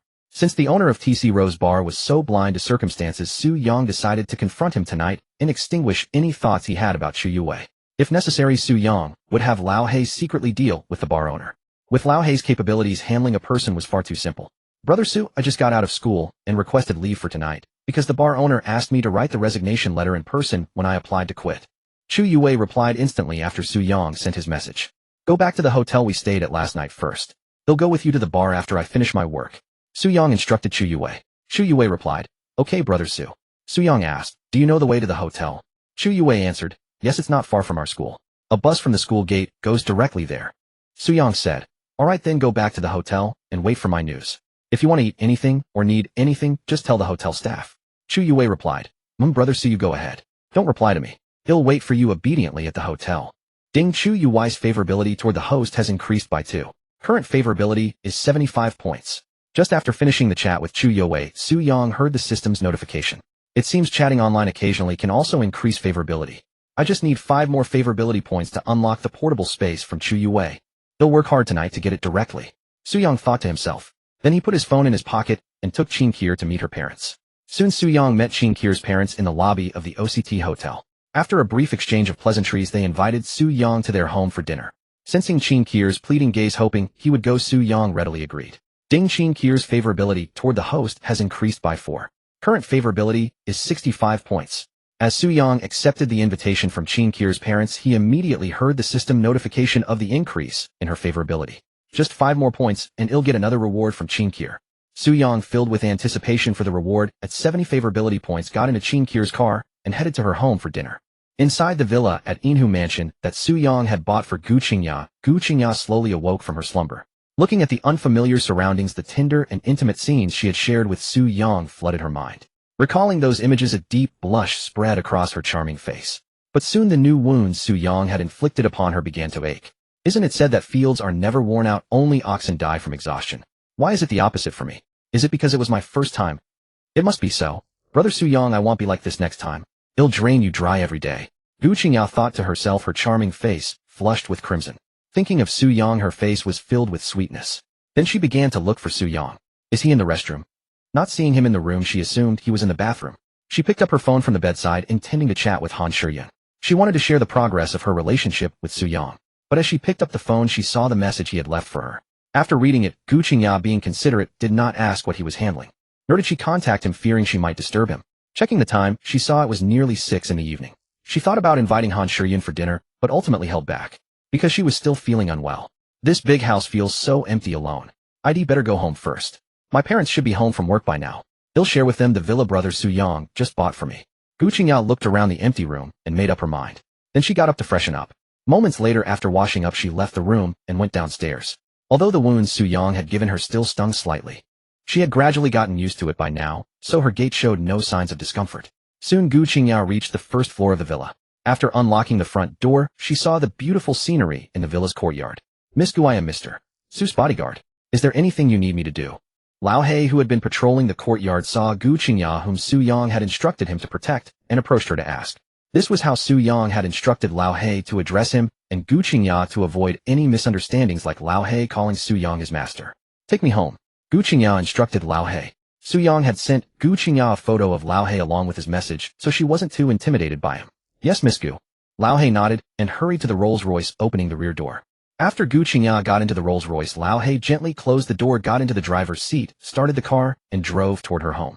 Feeling a bit bored inside the Rolls-Royce, Gu Qingya took out her phone and started chatting with Han Shiyun. About 20 minutes later, Lao He dropped Gu Qingya off at Moonbay residential area. After thanking him, she took the elevator upstairs. Mom, Dad, I'm home. Gu Qingya called out toward the kitchen as she opened the door. Qing is back. There's fruit on the table, have some. Your father and I will have dinner ready soon. Gus' mother poked her head out of the kitchen, her mature and beautiful face full of affection as she spoke to Gu Qingya. Okay, Mom. Gu Qingya initially wanted to help her parents in the kitchen, but the wounds Su Yang had left on her were still aching slightly, so she gave up the idea. She sat on the living room sofa, quietly waiting for dinner. Soon enough, Father Gu and Mother Gu brought the finished dinner to the dining table in the living room. The family began to eat and chat. Qing, how much do you know about Su Yang? Father Gu asked casually. What's wrong, Dad? Didn't I already talk about Su Yang with you and Mom last night? Gu Qingya asked back in confusion. Well, today at work, I looked up some information about Su Yang, but the results were quite surprising. So I want to ask you again, how much do you really know about Su Yang? Father Gu explained to Gu Qingya. Dad, why did you check on Su Yang? If he finds out, what will he think of us? As soon as Gu Qingya heard that her father had investigated Su Yang, her temper flared. She stopped eating and stared at Father Gu with her beautiful eyes. Your father did it for your sake. After all, this concerns your lifelong happiness, so we have to be cautious. And this time your father's investigation yielded some interesting findings. Through the records, it seems Su Yang's identity is not as simple as he claimed. Mother Gu stepped in to mediate. What's not simple about it? Gu Qingya knew her parents meant well. Besides, she was indeed curious about Su Yang, so she was eager to hear what her father had discovered. Seeing that his daughter understood, Father Gu immediately said, as soon as I got to work today, I first checked Su Yang's records. Initially, the information matched what Su Yang himself said. The records showed that Su Yang grew up in an orphanage. Later his life experiences seemed normal. But when I tried to look up more detailed information like his personal credit and finances, I was told I lacked the authority to access it. I gave our station chief a pack of cigarettes and used his authority to check Su Yang. But the result was still insufficient authority. Then the station chief told me never to investigate Su Yang again. It's clear that someone from the capital has classified Su Yang's detailed records as top secret. For someone in the capital to go to such lengths, his background must be unimaginably powerful. One day the people who classified Su Yang's records might bring him into the circles he truly belongs to. And once Su Yang enters the highest echelon, struggles and conflicts will be inevitable. Dad only wants you to live an ordinary and happy life. Oh, I don't want you to get involved in the struggles of the upper class. That's why I'm asking you again, how much do you really know about Su Yang? Because it's clear that he and we are not from the same world. Dad is truly worried that getting too close to Su Yang will ultimately harm you. Father Gu spoke at length. After finishing, he looked at Gu Qingya with concern, awaiting her response. Mother Gu did the same. Although she was very satisfied with Su Yang, she also feared that if her daughter followed him, she would eventually be caught up in the struggles of the upper class. Dad, Mom, are you worrying too much? And even if Su Yang's identity is really not simple, as long as he loves me, and I love him, that's enough. If one day Su Yang really has to face the struggles of the upper class, I will firmly stand by his side and fight alongside him. Gu Qingya immediately stated her stance and feelings. Then Gu Qingya took a stack of documents from her bag and said, Mom, Dad, don't overthink it for now. First take a look at what Su Yang bought for your daughter today. As she spoke, she handed all the documents for the Inhu Mansion villa to Father Gu and Mother Gu. Seeing that their daughter had made up her mind, Father Gu and Mother Gu said no more. They knew that saying anything more would be futile and might even provoke their daughter's resentment or rebelliousness. It was better to drop the matter for now and discuss it later. Thinking this, Father Gu and Mother Gu exchanged glances and tacitly stopped mentioning Su Yang's records. Instead, they took the documents Gu Qingya handed them and began to read. Inhu Mansion Villa. 500 million. Daughter, did Su Yang buy this for you? And it's only in your name. When Father Gu and Mother Gu saw the information recorded in the documents Gu Qingya had given them, they were utterly astonished. That's right. This is the property deed. Actually, I really wanted Su Yang to add his name to it, but he insisted it was a gift for me, so he wouldn't add his name. Gu Qingya took the property deed from her bag and handed it to Father Gu and Mother Gu. Father Gu and Mother Gu took the deed and examined it. Their hearts grew even more convinced that Su Yang's background was extraordinary. In their eyes, Su Yang's refusal to add his name to the deed was clearly a sign that he feared he might have to leave one day.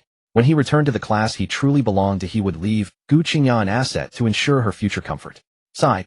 Thinking of this, Father Gu and Mother Gu sighed inwardly. They felt that when that day came, their daughter would surely be deeply pained and heartbroken.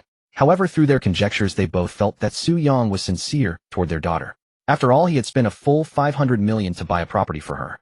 For that alone, they could no longer fault him. So now they only hoped that the day Su Yang left would come as late as possible, allowing their daughter to enjoy a few more years of happiness. At the entrance of Qin Kir's residential community, Su Yang, who had already had dinner at Qin Kir's home, was now holding Qin Kir's arm, waiting for Old Black to arrive. Because Su Yang could see the surroundings through Old Black's vision after Old Black had taken Gu Qingya home, Su Yang instructed him to come pick him up at the entrance of Qin Kir's community. Brother Su, did you enjoy tonight's meal? Qin Kir looked up at Su Yang with anticipation. Everything was to my liking. But you know what I'm really craving? Su Yang said to Qin Kir with a hint of innuendo. Brother Su, don't rush. Kir will satisfy you in a couple of days, Qin Kir replied, her pretty face flushed with shyness. Then I'll be waiting for your news, big brother. But make sure to practice well these 2 days, Su Yang teased her with a smile. Qin Kir blushed and softly murmured an acknowledgement, indicating that she understood. Virum. At that moment, Old Hay arrived in his Rolls Royce. Mr. Su. Old Hay stepped out of the driver's seat, bowing respectfully to Su Yang. Brother Su, is this your bodyguard? If you weren't here with me, I think I'd definitely be scared of him. Qin Kir tightly held Su Yang's arm, glancing discreetly at Old Hay as she whispered. Yes, he's both my bodyguard and my driver. Su Yang nodded, then added, I should be going now. You should head back. Qin Kir looked at Su Yang with reluctance. Goodbye, brother. Su Yang saw the reluctant look in Qin Kir's eyes. Without a second thought, he pulled her into a passionate French kiss. Though Qin Kir was inexperienced in kissing, she tried her best to match Su Yang's rhythm. Ding. Qin Kir's affection for the host has increased by 6 points. Current affection level 71 points. Congratulations, host. You have received the reward for Qin Kir's 70-point affection, 1 electromagnetic guardian ring, which has been placed in your pocket. Su Yang, who was savoring Qin Kir's cherry-like lips, suddenly heard the system notification in his mind. The reason he had come to Qin Kir's home for dinner tonight was to satisfy her and boost her affection to unlock rewards. Now the reward had finally dropped. Su Yang was quite pleased with the electromagnetic guardian ring. After all, the electromagnetic guardian ring was a valuable lifesaver. Su Yang only had 2 of them. He thought it would be best to get a few more so he could equip Gu Qingya Han Shiyun and the others with one. That way when he wasn't by their side, their safety would be ensured. In Su Yang's eyes, they were all good sisters who could yield rewards and massive cashbacks. He didn't want anything to happen to them. Buzz buzz. At that moment, Su Yang felt the phone in Qin Kier's pocket vibrate again. No doubt it was Qin Kier's parents urging her to come home. Since Su Yang had already enjoyed tasting Qin Kier's sweet cherry-like lips to his satisfaction, he temporarily let her go, allowing her to regain her freedom. Brother, I need to go back. Qin Kier glanced at the person video calling her on WeChat, hung up, and said to Su Yang, "Alright, but wear this." Su Yang took out the electromagnetic guardian ring from his pocket and handed it to Qin Kier. Qin Kier took the electromagnetic guardian ring and examined it. Though the ring looked ordinary, she loved it because it was a gift from Su Yang. Immediately her face filled with sweetness as she slipped the ring onto her middle finger. Keep the ring on at all times. Don't take it off lightly, Su Yang instructed Qin Kier. Kier will listen to Brother Su. Qin Kier nodded obediently. Ding. Qin Kier's affection for the host has increased by 2 points. Current affection level 73 points. Hearing the system notification, Su Yang smiled and gently ruffled Qin Kier's hair. Then he got into the Rolls-Royce and instructed Old Hay to head to Billionaire Hotel. The closer the affection got to 80 points, the harder it was to increase. However, Su Yang felt that after interacting with Qin Kier for the next couple of days, he should be able to raise her affection to 80 points. Then he could enjoy a sweet duet with Qin Kier to win the grand prize, Infinite Resurrection. For now, the most important thing is to meet the owner of the TC Rose Bar. Then tonight he'll see if I can raise Chu Yui's affection to 80 points, let the relationship evolve, and get the portable space from her. Sitting in the Rolls-Royce, Su Yang calculated inwardly. With this thought in mind, Su Yang sent a message to Chu Yue. Yue, you'll be there soon. Chu Yue replied instantly. Okay, big brother, Yue is waiting for you. After messaging Chu Yue, Su Yang intended to rest his eyes, but he received a WeChat message from Han Shiyun. Han Shiyun, how far have things progressed with Gu Qingya? Su Yang, why the sudden question? Han Shiyun, just answer me. How far have you two gone? Su Yang, we've seen each other bear welcomed with open arms and repaid in full measure. Han Shiyun, since you've won Gu Qingya, you must treat her well for life. Han Shiyun, if I find out you're being intimate with other women behind her back, I won't let you off. Su Yang, what if I get close to you? Su Yang, my body is full of Gu Qingya's scent. Want a taste? Han Shiyun, shameless. Su Yang saw Han Shiyun's message and just grinned, not replying, because he didn't hear the system notification that Han Shiyun's affection for him had decreased. Su Yang knew that Han Shiyun was being hypocritical. With Han Shiyun, conventional methods wouldn't raise her affection. Based on what happened at the bar last night, Su Yang believed the best way to increase Han Shiyun's affection was to use Gu Qingya to tempt her. However, he wasn't sure how long it would take to lure Han Shiyun in, but Su Yang wouldn't miss any opportunity to tempt her. After all, having tasted Han Shiyun's red lips, he truly missed her flavor, as well as her stunningly beautiful and regal face and figure. Especially her grand prize, invisibility, which Su Yang coveted greatly. Calling me shameless. There's more shamelessness to come. Sooner or later you'll be crying and calling me daddy. Then you'll serve as the lubricant before my battle with Gu Qingya. Su Yang glanced at Han Shiyun's WeChat profile picture, then pocketed his phone and closed his eyes to rest. Over 20 minutes later, Su Yang arrived at Buyue Hotel. After notifying Chu Yue, he soon saw the pure and beautiful Chu Yue head down, walking out of the hotel. Little sister Yue, get in. Su Yang opened the car door and called out to Chu Yue. His attitude toward the obedient and well-behaved Chu Yue was much better than toward Han Shiyun. Chu Yue, walking with her head down, heard Su Yang's voice. She immediately looked in Su Yang's direction. When she saw him, her pure face lit up with joy and sweetness as she ran toward him. Then she got into the Rolls-Royce and sat close to Su Yang. Su Yang caught the virgin scent of Chu Yue and felt a surge of distraction. However, he quickly suppressed the feeling. Now was not the time for the relationship to evolve. The night was still long. Su Yang was in no hurry. Half an hour later, Su Yang and Chu Yue arrived at the TC Rose Bar parking lot. Getting out of the Rolls-Royce, Su Yang looked at the familiar Rose Bar and immediately used the recently acquired intermediate dungeon creation card. Host, please select one of the randomly generated scenarios as the dungeon scene. Supermarket, bar, train. Bar. Su Yang chose the bar without hesitation. Bar scene, dungeon has been activated. Loading dungeon quests. Quests loaded successfully. Quest 1, spend over 100 million for Chu Yue. Quest 2, raise Chu Yui's affection for the host to 80 points and obtain Chu Yui's quest reward. Random quest, obtain the contact information of a goddess with a comprehensive score of 90 or above. Tip: the random quest does not affect the normal settlement of the dungeon, but completing it will result in richer rewards upon dungeon completion. The first task is quite simple. The second one is a bit more challenging. The random task is full of uncertainties. I'll figure it out as I go. Overall, it feels much easier than the last bar dungeon. I just wonder how much better the rewards from this intermediate dungeon creation card will be compared to last time. After Su Yang finished reading the dungeon task requirements, he formed a rough judgment about this dungeon mission. At the same time, he secretly anticipated the rewards that would come after completing it. Carrying this anticipation for the dungeon rewards, Su-yang sent a message to the female marketing staff Zhang Jing informing her of his arrival. Soon he saw Zhang Jing emerging from the bar. Although the area near the bar entrance was crowded thanks to Old Black standing behind him, Zhang Jing quickly spotted Su-yang. "Brother Su-yue, you're here." Zhang Jing trotted over to Su-yang and greeted him, and Su-yue respectfully. "Is your boss in?" Su-yang asked directly. "Yes, he's upstairs in the chairman's office. He'll take you and Yue to see him," Zhang Jing said. Su-yang nodded in response, signaling Zhang Jing to lead the way. At the third-floor chairman's office of TC Rose Bar, a middle-aged man with a fierce expression sat in his executive chair reviewing documents in his hand, while asking his male assistant beside him, "Have all the people on this list been dealt with?"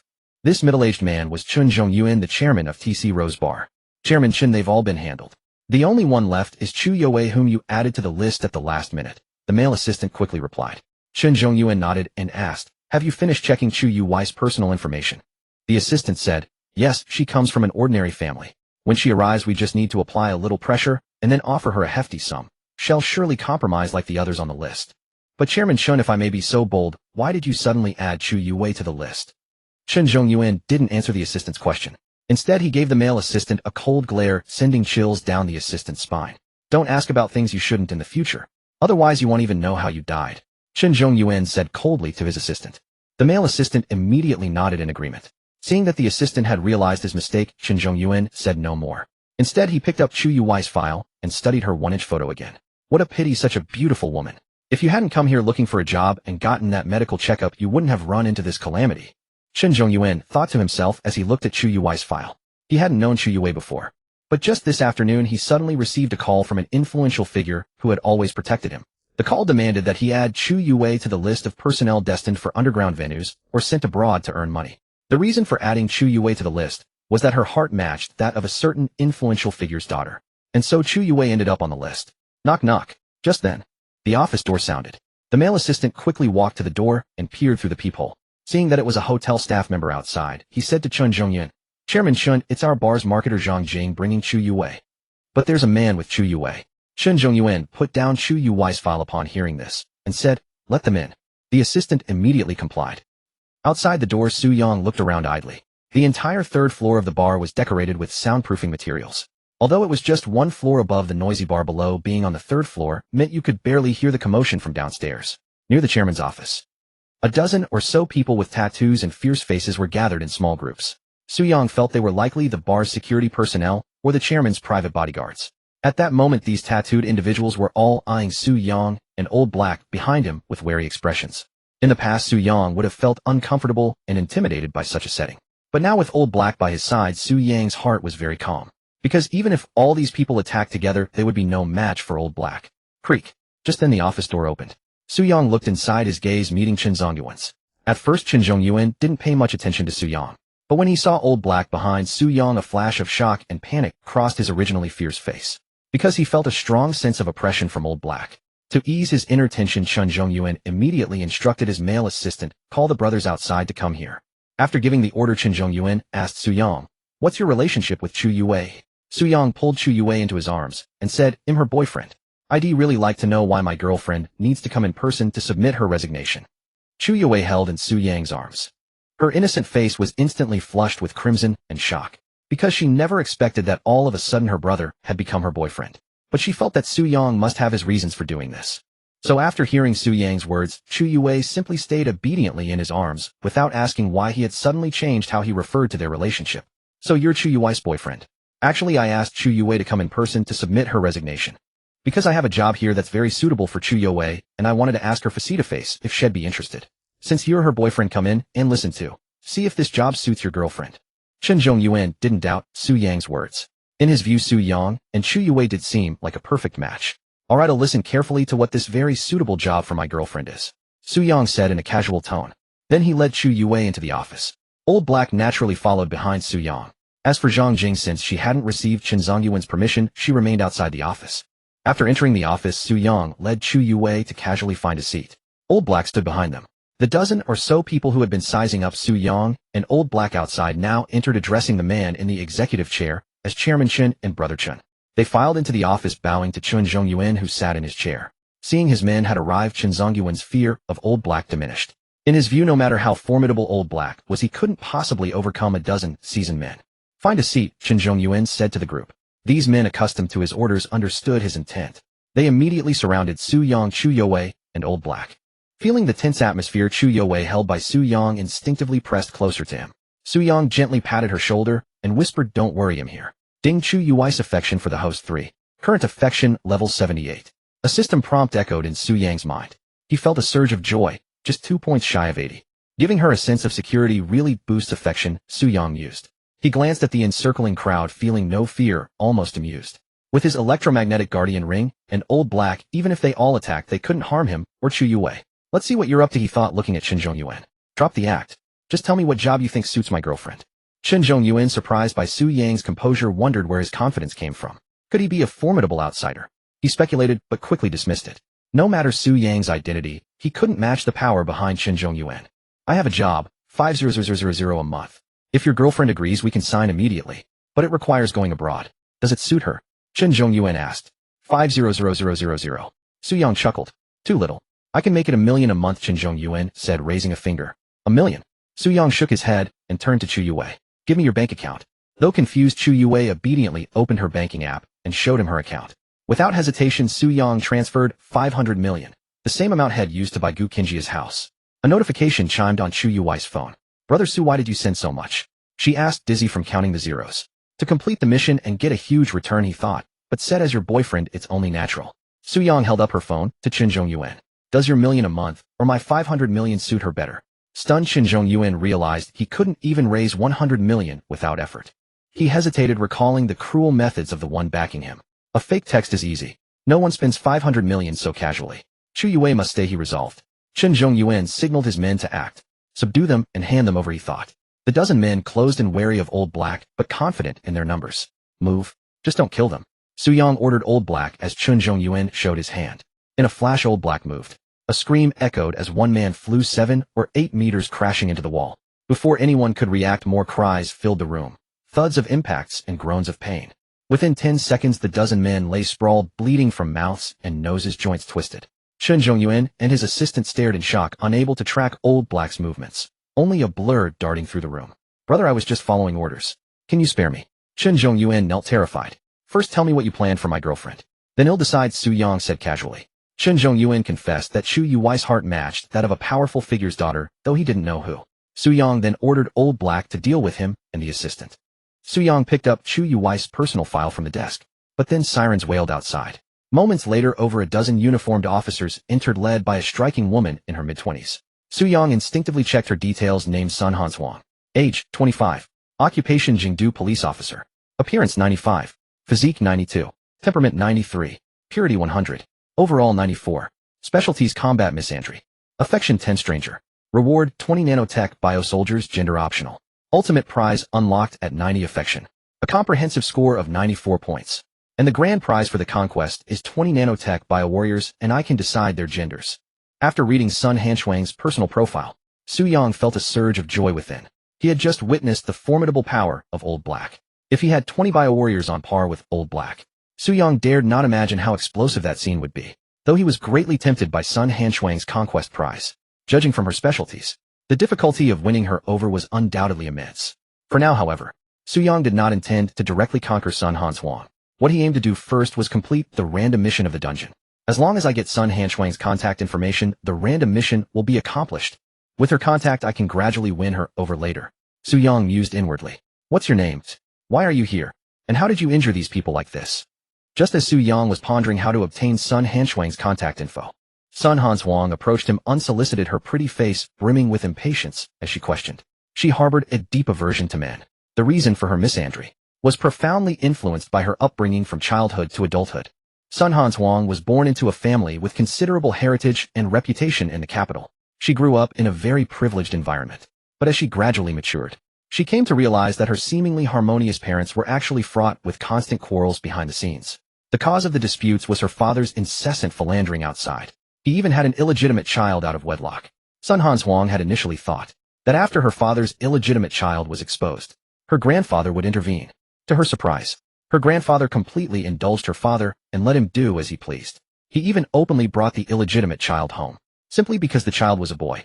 From then on, their status in the family plummeted. Her father even began to physically and verbally abuse her and her mother. Even the illegitimate child became insufferably arrogant, constantly threatening to drive them out. Ultimately, her mother, unable to bear the mistreatment, took her and returned to her maiden home, severing ties with her father's family. But shortly after returning, her mother, plagued by long-term depression, became mentally unstable and required constant medication. This indirectly led to her mother's prolonged use of hormonal drugs, deteriorating her health until she eventually passed away from melancholy. Her father's infidelity, her grandfather's indulgence, the illegitimate child's arrogance, and her mother's death. All these factors combined instilled in Sun Hanswang a deep-seated misandry from a young age. As she grew older and encountered more men similar to her father, this misandry only intensified. Thus, when she questioned Su Yang, the impatience on her face was strikingly evident, almost unabashed. In her view, the more handsome a man was, the more likely he was to become a philanderer. And Su Yang, in her eyes, perfectly fit the typical appearance of a future womanizer. My name is Su Yang. I came here for my girlfriend. As for these people here, I had my bodyguard deal with them purely in self-defense. There were over a dozen of them, and they were all carrying illegal knives. They intended to harm me and my girlfriend.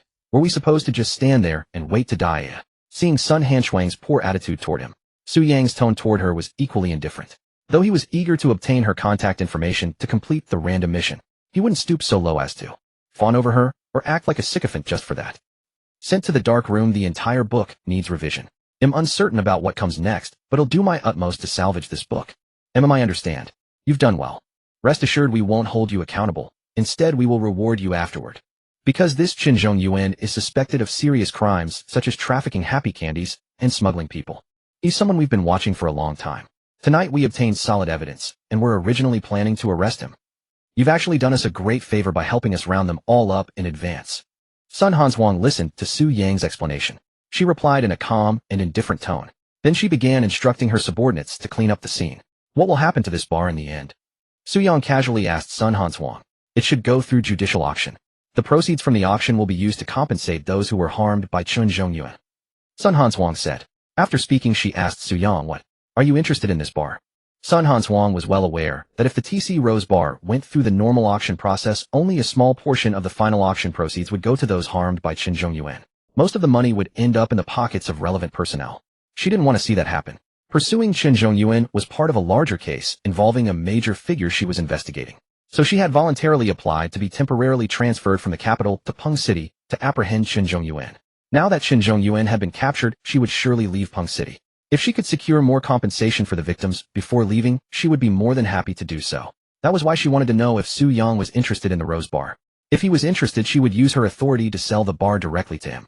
Then she would personally oversee the distribution of the proceeds as compensation. I have some interest. I want to buy it for my girlfriend, Su Yang said casually. The TC Rose Bar was highly profitable. Su Yang thought that if he gave the Rose Bar to Chu Yue, he could freeload drinks and food there in the future. It would also help increase the spending limit he had set for Chu Yue. Brother Su-I.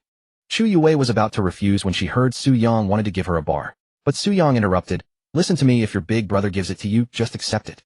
Chu Yue wanted to say something more, but when she saw the doting look in Su Yang's eyes, she eventually relented. Ding. Chu Yue's affection for the host 1E current affection level 79 points. Just 1 point short of 80. If I look at how Gu Qingyao went from 79 to 80, as long as my relationship with Chu Yue takes a turn, I can reach it. Hearing the system prompt in his mind, Su Yang's heart filled with eager anticipation. After all, he desperately wanted the grand reward for conquering Chu Yue, the portable space. Since you're interested, they'll have my people give you an estimate. Upon hearing that Su Yang was genuinely interested in the Rose Bar, Sun Hanswang immediately instructed the personnel handling the aftermath to appraise it.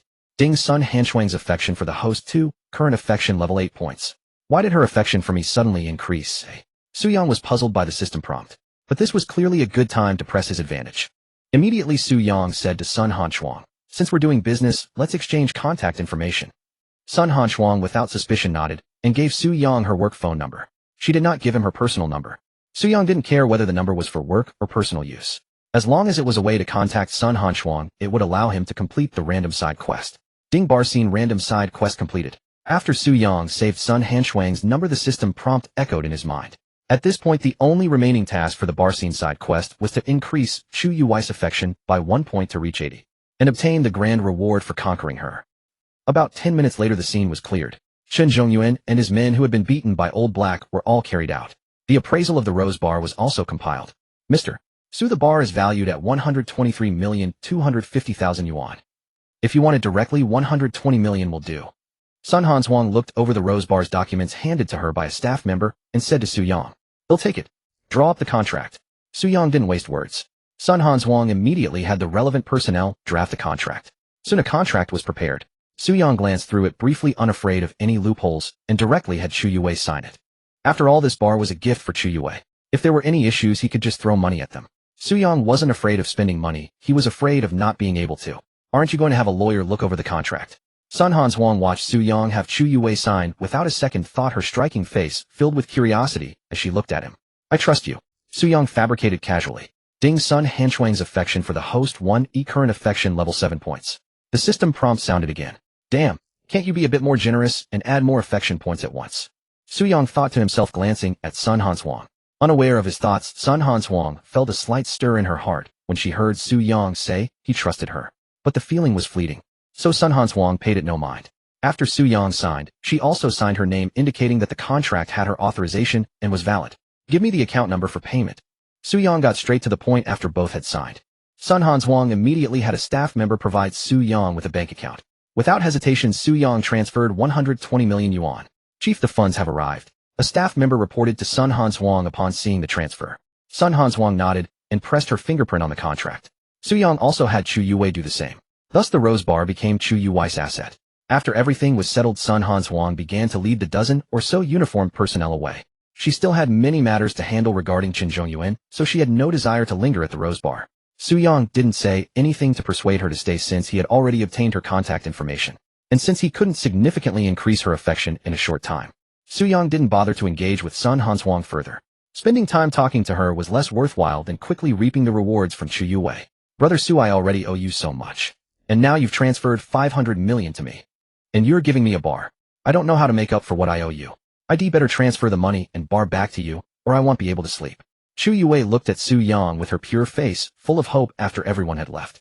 Su Yang could see from her expression that she meant it sincerely. But if she returned the money and the bar, all his efforts would be in vain. So he said firmly, "Listen, if your big brother gives it to you, just accept it." After speaking, Su Yang looked at Chu Yue and added, "If you really want to make it up to me, there are many ways." Chu Yue quickly asked, "What can I do to make it up to you, brother Su?" Su Yang smiled mysteriously and scooped her up in his arms, saying, "You'll find out soon." Chu Yue's heart fluttered with panic as he lifted her, but she didn't struggle. She simply blushed and let him hold her. Seeing her reaction, Su Yang knew she was tacitly allowing him to do what he intended. Immediately, Su Yang carried Chu Yue out of the office and found a luxurious bedroom on the 3rd floor of the bar. After entering the room, he placed her on the bed and quickly sent a message to the female marketer Zhang Jing. He roughly informed Zhang Jing that he had bought the Rose Bar and given it to Chu Yue. He appointed Zhang Jing as the general manager of the bar, responsible for all its affairs, big and small. He also sent her the contract for the bar's purchase. Finally, he instructed Zhang Jing that he and Chu Yue were resting on the 3rd floor and no one was to disturb them. After sending the message, Su Yang told Old Black to patrol outside. Then he began to attend to his own important matters. Boom. At that moment, thunder rumbled outside again. Then heavy rain began to pour down. Chu Yue was startled by the thunder, but Su Yang quickly caught her and held her to soothe her. Then, accompanied by the pattering of the rain, the feelings in the room underwent a complete transformation. Ding. Chu Yue's affection for the host 5, current affection level 84 points. Congratulations, host. You have obtained the grand reward for conquering Chu Yue portable space. You can now open your portable space at will with your mind. Host, the bar scene quest and the random side quest have been completed. Would you like to settle the quest rewards now? The system prompt suddenly echoed in Su Yang's mind. But at that moment he had no time to pay attention to it, because Su Yang was busy exploring Chu Yue's. 2 hours later, Su Yang leaned against the headboard, gazing at Chu Yue, who had fallen into a deep slumber beside him. With a contented smile, he began attempting to use the portable space he had obtained as a reward from Chu Yue. After a series of trials, Su Yang discovered that his portable space measured 10,000 cubic meters. Within this space, everything was shrouded in a hazy gray void devoid of any living matter. The function of the portable space was quite simple. Anything that belonged to him, regardless of whether it was by his side or not, could be directly transferred into the space through his will. He could also retrieve items from the space at any time. After understanding the space's capabilities, Su Yang placed the unused delay card, wish card, 2 reality cards, and the Mo Se Wei Liang outfit all into the portable space.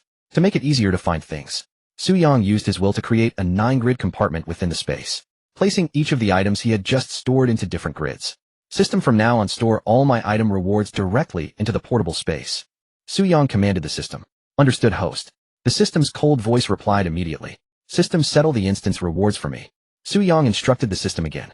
He could have asked the system to settle the instance rewards 2 hours ago, but at that time he had been preoccupied with exploring Chu Yue.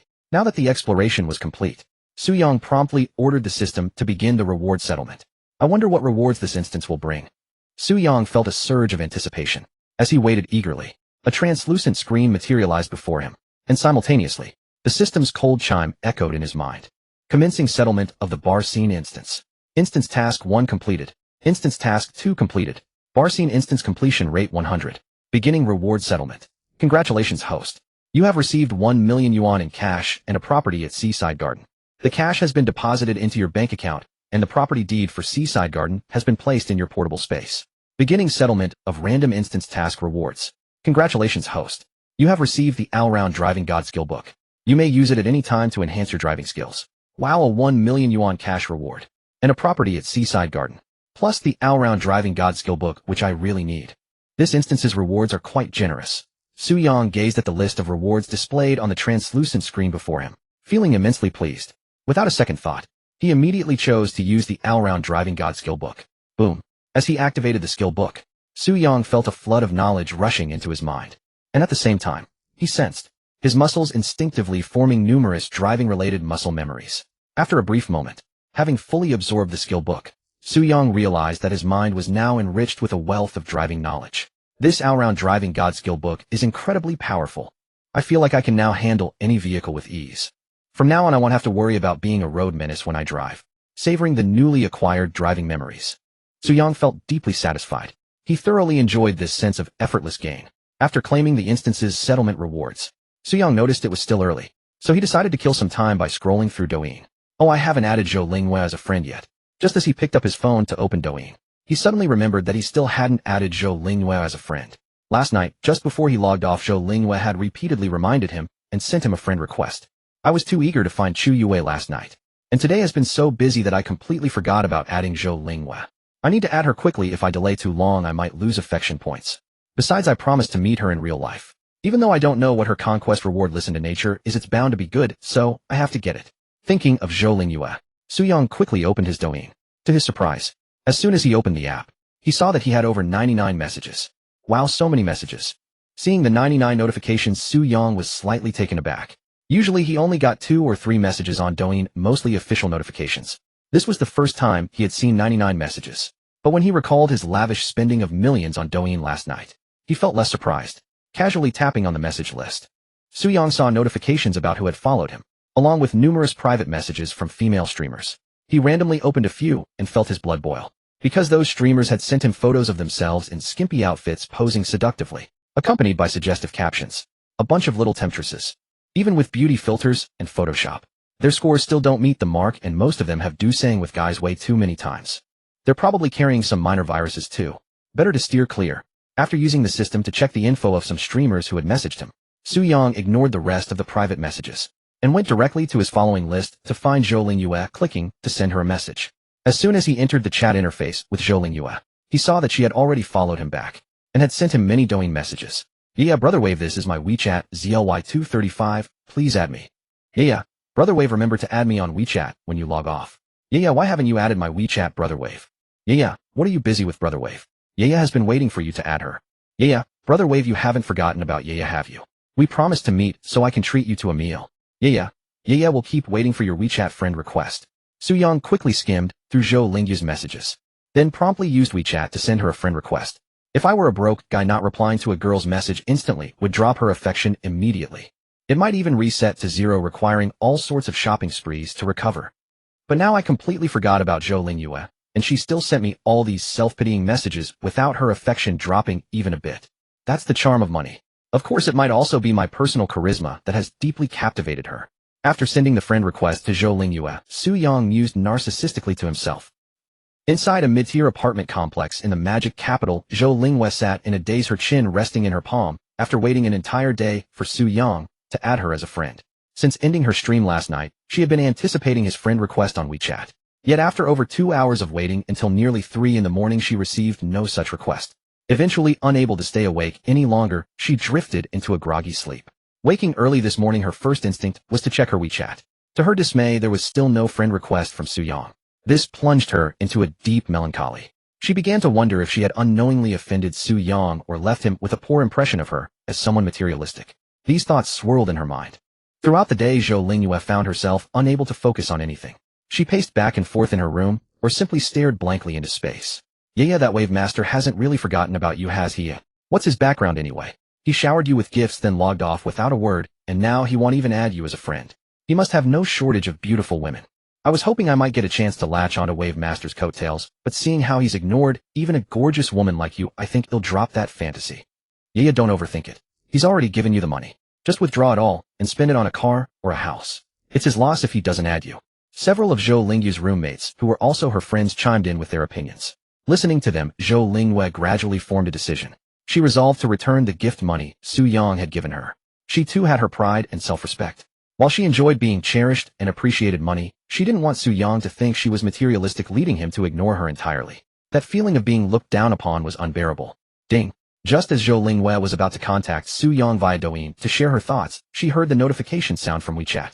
A friend request appeared. Sunshine has requested to add you as a friend. Zhou Lingyue was acutely sensitive to any WeChat notifications at this moment. The instant she saw the friend request, she eagerly opened it. When she noticed the note on the request read, "I am the surfing emperor in a yellow vest," she felt an overwhelming sense of relief, and a hint of tears welled up. She had waited so long for this message. In the past, it was always others who admired her, trying every possible way to add her as a friend and wait for her replies. Su-young was the first person she had actively wanted to add and waited for so long. Brother Wave Yaya was getting depressed waiting for you. You finally remembered me. Upon seeing Su-young's friend request, Zhou Lingyue immediately accepted it and quickly sent him 2 messages, adding a crying emoji at the end. In the luxurious bedroom on the 3rd floor of the TC Rose Bar, Su-young felt a bit awkward after reading Zhou Lingyue's messages. He had indeed forgotten about her. He promptly replied, "Sorry, I was busy all day and just finished up. Start your stream. He'll send you some gifts to help lift your spirits." Zhou Lingyue's favorability was nearing 70, and Su-young wanted to push it over the threshold tonight to potentially trigger a reward. "Brother Wave, you don't need to send me gifts. Just chatting with you has already cured my depression." Zhou Lingyue quickly explained when she saw that Su-young wanted her to stream just to give her gifts. "Be a good girl and start streaming now. If you don't start, I'll be the one getting depressed." Su-young didn't want to argue and simply insisted. "All right, Brother Wave, will listen to you." Zhou Lingyue thought he wanted to see her through the stream, and her heart swelled with sweetness. With that, Zhou Lingyue started her live stream. As soon as Su-young received the notification, he entered her stream room without hesitation. "Welcome, Brother Wave, to Yaya's stream. What would you like to see?" "Yaya will do anything you ask." Zhou Lingyue's roommates, who had been quietly observing, noticed her sudden stream and her calling out to Brother Wave. They gathered around her and also chimed in to welcome him. Su-young felt gratified hearing Zhou Lingyue and her attractive roommates all calling him brother. He immediately sent her 100 carnival gifts with a message, "Yaya, treat your thoughtful roommates to a meal for me." Zhou Lingyue nodded with a smile and agreed. Her roommates became even more enthusiastic towards Su-young. If not for the fear of getting Zhou Lingyue's stream banned, Su-young had no doubt they would have put on an even more extravagant show. Thanks to the surge in followers from the previous night, nearly 1,000 viewers poured into Zhou Lingyue's stream as soon as she went live. Many were familiar faces from the day before. "Welcome, Wave Master. You're mighty and domineering. Wave Master, are we going on a crusade today? I came as soon as I saw you. Let me kneel and pay my respects first. Wave Master, could you send out a lucky bag? I'm begging you. Wave Master, I want to have your babies. I'm here to watch again." Su-young glanced casually at the barrage of comments, and then sent out 100 lucky bags worth 500 diamonds each in Zhou Lingyue's stream. As Su-young sent the lucky bags, the stream was flooded with a unified barrage. "Wave Master is domineering." Su-young skimmed through the flattering comments and posted a message, "Go fight a PK battle. Connect with anyone." Every expense on Zhou Lingyue now was an investment for future returns, possibly even boosting her favorability for a reward. So Su-young was eager to spend more on her. Zhou Lingyue, unaware of his motives, obediently followed his instructions and started random PK battles. For the next hour or so, Su-young led Zhou Lingyue on a rampage across Douyin. Whether it was a stream with 10,000 viewers or the top-tier ones with millions, all were forced to surrender under Su-young's solo assault. In a flash, Su-young's follower count skyrocketed, and his reputation spread rapidly across the platform. Almost every streamer who engaged in PK battles knew that a new tycoon had arrived on Douyin capable of outspending entire groups single-handedly. The name Wave Master became a sensation on Douyin. Yet despite his newfound fame, Su-young felt no satisfaction. He had spent nearly 10 million in just over an hour only to see Zhou Lingyu's favorability increase by a mere single point, reaching 65.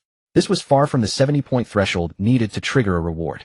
It seems gift-giving won't work on Zhou Lingyu anymore, Su Yang mused. To raise her favorability, he'll need to meet her in person. Realizing this, he decided to send her a message saying he was logging off. Just then a level 75 account, named Fried Egg, entered Zhou Lingyu's stream. Without a word, he sent 100 carnival gifts and posted a message. Wave Master, let's follow each other. Can we be friends? Su Yang saw no harm in following him back, and clicked the follow button. Immediately after, he received a private message from Fried Egg. Wave Master, since we're both in the game of having fun with gifts, how about we become friends? I have a Douyin level 75 group chat. It includes young masters, CEOs, and even directors of multinational corporations from all walks of life in our country. As they say, more friends lead to smoother paths. I'd like to invite you to join the group for mutual exchange. Would you do me the honor? After reading Jian Don's private message, Su Yang pondered briefly and found some truth in his words. Moreover, after joining the group, if he found the atmosphere displeasing, he could simply leave without any loss. Without further ado, Su Yang sent his WeChat ID to Jian Dan. Having sent the message, Su Yang noticed it was getting late. Since Zhou Lingyu's affection level could not be raised further without meeting in person, he told her he had to get off and logged out without a second thought, just like the previous night. The moment he logged off, Su Yang saw several messages from Zhou Lingyu. She said she had ended her stream and asked when he would be free for her to treat him to a meal. Su Yang felt he had little time in the next couple of days. He casually replied that he would let her know when he was available, then bid her good night. Checking the time, it was nearly midnight, so he prepared to sleep with the fragrant and soft Chu Yue in his arms. Just then a WeChat friend request came in. Opening it, he saw it was from Jian Dan and immediately accepted. Jian Dan messaged, Brother Lang joined the group. Su Yang had just added Jian Dan as a friend. Without any hesitation, Su Yang clicked the group link Jian Dan sent and applied to join. The application was instantly approved. The group was named Friends from All Corners of the World and had 46 members. As soon as Su Yang entered the group, numerous messages flooded in. As expected of you, Jian Dan, you actually managed to pull Brother Lang in.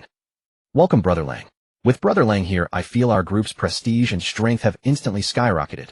Now that you're in the group, we're friends. Let's communicate more, Brother Lang. Seeing everyone greeting him, Su Yang politely responded. Hello everyone in yellow vest, love surfing.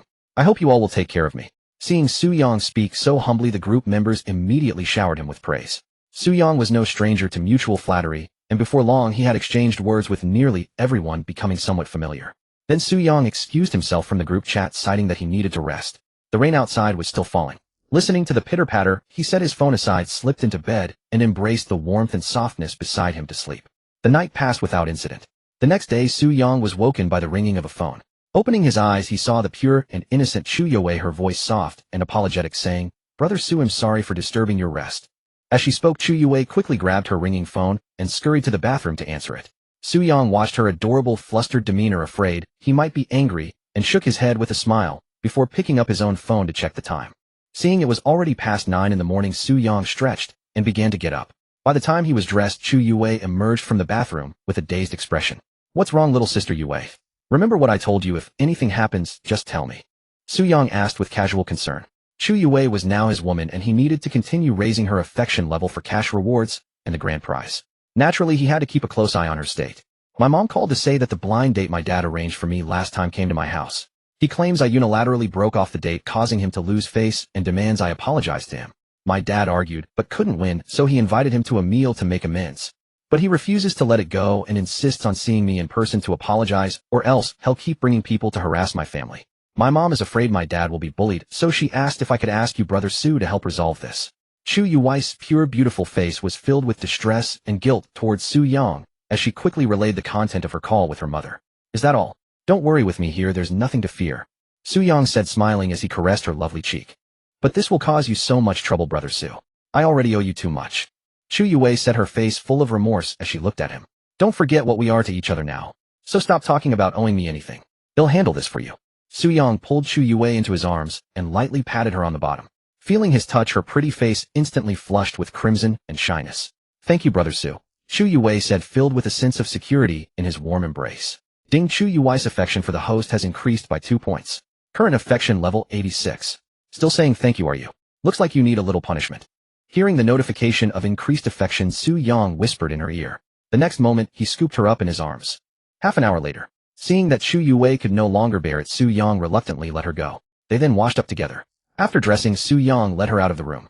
Old Black, who had been patrolling outside, had already been instructed via Su Yang's will to buy breakfast and wait in the Rolls-Royce. They soon reached the stairwell. Su Yang noticed Chu Yui's movements were awkward as she descended the stairs, and he immediately understood that the wounds he had caused were causing her pain. Without a word, Su Yang picked her up and carried her down the stairs. Held in his arms, Chu Yui's heart raced like a startled doe. At that moment, she felt an overwhelming sweetness and happiness. Soon Su Yang carried her to the Rolls-Royce. The rear door was already open, so he placed her inside. "Thank you, Brother Su." Chu Yui said, her cheeks flushed after being seated in the back. "Forgot what I told you, huh? Do you want to be punished again?" Su Yang said with a smile. At the mention of punishment, Chu Yui was like a startled rabbit, quickly saying, "Brother Su, I know I was wrong." Seeing her sincere apology, Su Yang stopped teasing her. Instead, he picked up the breakfast Old Black had bought and handed it to her, saying, "Eat up to replenish your energy." Chu Yui had lost a lot of vitality the previous night, and just now, Su Yang felt she needed breakfast to recover. Chu Yui naturally understood his implication. Blushing, she took the breakfast and began eating in small bites. "Where are your parents now?" Su Yang asked, watching her eat adorably. "In private room 8 of the first-floor restaurant at Billionaire Hotel," Chu Yui replied softly. "Billionaire Hotel? The one we're staying at?" Su Yang asked in surprise. "Yes, that's the one," she nodded. "All right." Knowing the address, Su Yang instructed Old Black to drive to Billionaire Hotel. More than 20 minutes later, a Rolls-Royce pulled into the parking lot of the Billionaire Hotel. Upon spotting the Rolls-Royce, the hotel staff immediately approached to welcome the guests. Su Yang had booked a presidential suite at the Billionaire Hotel for an entire month. Thus, the license plate number of Su Yang's Rolls-Royce had long been memorized by the Billionaire Hotel staff. "Mr. Su, is there anything I can assist you with?" As Su Yang pushed open the car door and stepped out, a hotel staff member promptly and respectfully inquired, "Take me to private room 8 in your restaurant. My girlfriend's parents are there," Su Yang casually instructed. "Please follow me, Mr. Su." The hotel staff member immediately led the way, and so Su Yang and Chu Yui followed the hotel staff into the establishment. Old Black quietly trailed not far behind Su Yang. "Yui." As Su Yang reached the hotel entrance, he saw a middle-aged woman with a beautiful but haggard expression approaching. "Mom, why aren't you with Dad?" Chu Yui, whose waist was being held by Su Yang, looked up at the approaching middle-aged woman upon hearing the familiar voice. Recognizing her mother, her delicate face filled with concern and affection as she asked, "That father of yours who arranged a blind date on his own just makes me furious. He's currently apologizing to someone, but I can see that man is dead set on having you apologize to him in person. So I called to see if your boyfriend could help us handle this." Chu's mother walked over to Chu Yui, her voice laden with guilt towards her daughter. Then turning to Su Yang, she said with an embarrassed expression, "Young man, you're Yui's boyfriend, who gave her father 2 million, right? I'm sorry you had to witness the mess in our family." Su Yang shook his head with a smile and replied, "Annie, my name is Su Yang. We're practically family already, so your matters are my matters. There's no need for apologies. Come on, Annie, take me to see Uncle." Chu's mother felt comforted and delighted by Su Yang's words. Yet fearing he might be bullied while helping them resolve the issue, she tentatively asked, "Su Yang, should we ask the staff here to bring a couple of security guards along?" Su Yang laughed and shook his head. "No need, Auntie. I have a bodyguard." As he spoke, he casually pointed at Old Black, standing not far behind. Chu's mother followed his gesture and looked. Upon seeing Old Black, she was initially startled. She then led Su Yang and Chu Yui to private room 8 in the hotel restaurant. Meanwhile, inside private room 8 of the Billionaire Hotel restaurant, Chu Yui's father was apologizing to a man seated in the host's seat. "Young Master Zhu, it was wrong of us to unilaterally break off the arranged meeting. But this has nothing to do with my daughter. From start to finish, I arranged for the matchmaker on my own. I sincerely apologize to you once again. Can we just let this matter rest? If you truly feel my sincerity is lacking, name a price. As long as it's not excessive, I'll pay." With a pained expression, Chu's father held up the bottle of Matai worth over 8,000 yuan which sat on the dining table, and poured a full glass for the young master he addressed as Zhu. At that moment, Chu's father deeply regretted his decision to have the matchmaker find a suitor for his daughter Chu Yui. After meeting Su Yang the night before last, Chu's father was profoundly shaken by Su Yang's generosity. Handing him 2 million on the spot completely overturned his worldview. Later, upon returning home, he checked Su Yang's car emblem. Discovering it was a Rolls-Royce worth tens of millions, his impression of Su Yang soared beyond measure. Simultaneously, he began to indulge in fantasies about the luxurious life he, his wife, and his son would enjoy once his daughter married Su Yang. Yet as he reveled in his daydreams of being Su Yang's future father-in-law, the wealthy suitor he had arranged for his daughter through the matchmaker suddenly knocked on their door with his entourage. After some inquiry, Chu's father learned that the matchmaker's candidate was named Zhu Hao, the young heir of a prominent company in Pengcheng. Zhu Hao, upon arriving, bluntly stated that breaking the engagement had caused him a loss of face and demanded an apology. Fearing the situation would escalate and affect his daughter, Chu's father immediately invited Zhu Hao to a meal, even gritting his teeth to buy the Matai he had never dared to dream of before as a gesture of apology. However, Zhu Hao was relentless, insisting that Chu Yue herself must come to apologize. Otherwise, he would continue to cause trouble for the family. Chu's father naturally didn't want his daughter to know about this, so he tried to resolve the matter with money. Name a price and pay young Master Zhu. Can you afford to compensate for young Master Zhu's dignity? Before Zhu Hao could speak, a plump middle-aged man beside him berated Chu's father. The man named Li Biao was the deputy logistics manager of the Billionaire Hotel. For the past year, he had been trying every possible way to remove the deputy from his title, but found no opportunity. Today, upon learning that Zhu Hao, the younger cousin of the hotel's owner, had arrived, he immediately rushed over to fawn on him, hoping Zhu Hao would put in a good word for him with the boss. Manager Li is right. Do you think my dignity can be measured by money? Do you think someone of my status would be short of cash? If you want my forgiveness, I'll say it again, have your daughter come and apologize to me in person. Zhu Hao glanced at Chu's father as he spoke. To be honest, he was indeed short on money. His monthly allowance, barely in hand, was quickly spent on drinking and women. But he figured Chu's father couldn't pay much, at most a few thousand. A few thousand was nothing compared to Chu Yue. He just wanted to see her in person quickly to confirm if she was as pure and ethereal as the fairy in the matchmaker's photo, untouched by worldly affairs. Zhu Hao had been with many women. But after seeing Chu Yue's photo, he realized that all the women he had been with before were merely ordinary compared to her. Having glimpsed her beauty, he used the broken engagement as an excuse to stir up trouble, all to see Chu Yue's true appearance. If she was as beautiful as in the photo, he would stop at nothing to win her over. In his view, given his background and status, once he met Chu Yue, a simple gesture would easily win over someone from an ordinary family like hers. He chose to have Chu's father treat him at the Billionaire Hotel precisely to flaunt his standing. Because the owner of the Billionaire Hotel was his cousin. Unexpectedly, Chu's father remained completely unfazed by his background, stubbornly refusing to let him meet Chu Yue and insisting on apologizing himself. This irritated Zhu Hao greatly. Of course, young Master Zhu isn't short of money. But my daughter really can't come right now. I'll punish myself with 3 more glasses to apologize to you. Please, young Master Zhu, be merciful and let us off. Chu's father, seeing Zhu Hao insist on his daughter's apology, only wanted to slap himself twice. If he hadn't meddled by finding a matchmaker for his daughter, none of this trouble would have occurred. What's so inconvenient? Can't spare even a moment to apologize to me. It seems you have no sincerity in making amends. Since that's the case, I'll go find your daughter myself and have her apologize to me. Zhu Hao, thoroughly displeased, glanced at Chu's father and prepared to rise and leave. But just then the door to the private room was suddenly pushed open. Zhu Hao then saw a handsome man far superior to him in both height and appearance enter the room with a pure and stunningly beautiful woman whose mere glance ignited boundless greed within him. Damn, she's so pure and so beautiful. I thought the photos were edited, but she's even more fresh and lovely in person. This trip wasn't a waste. I've got to find a way to win her over. That was Zhu Hao's first thought upon seeing Chu Yue.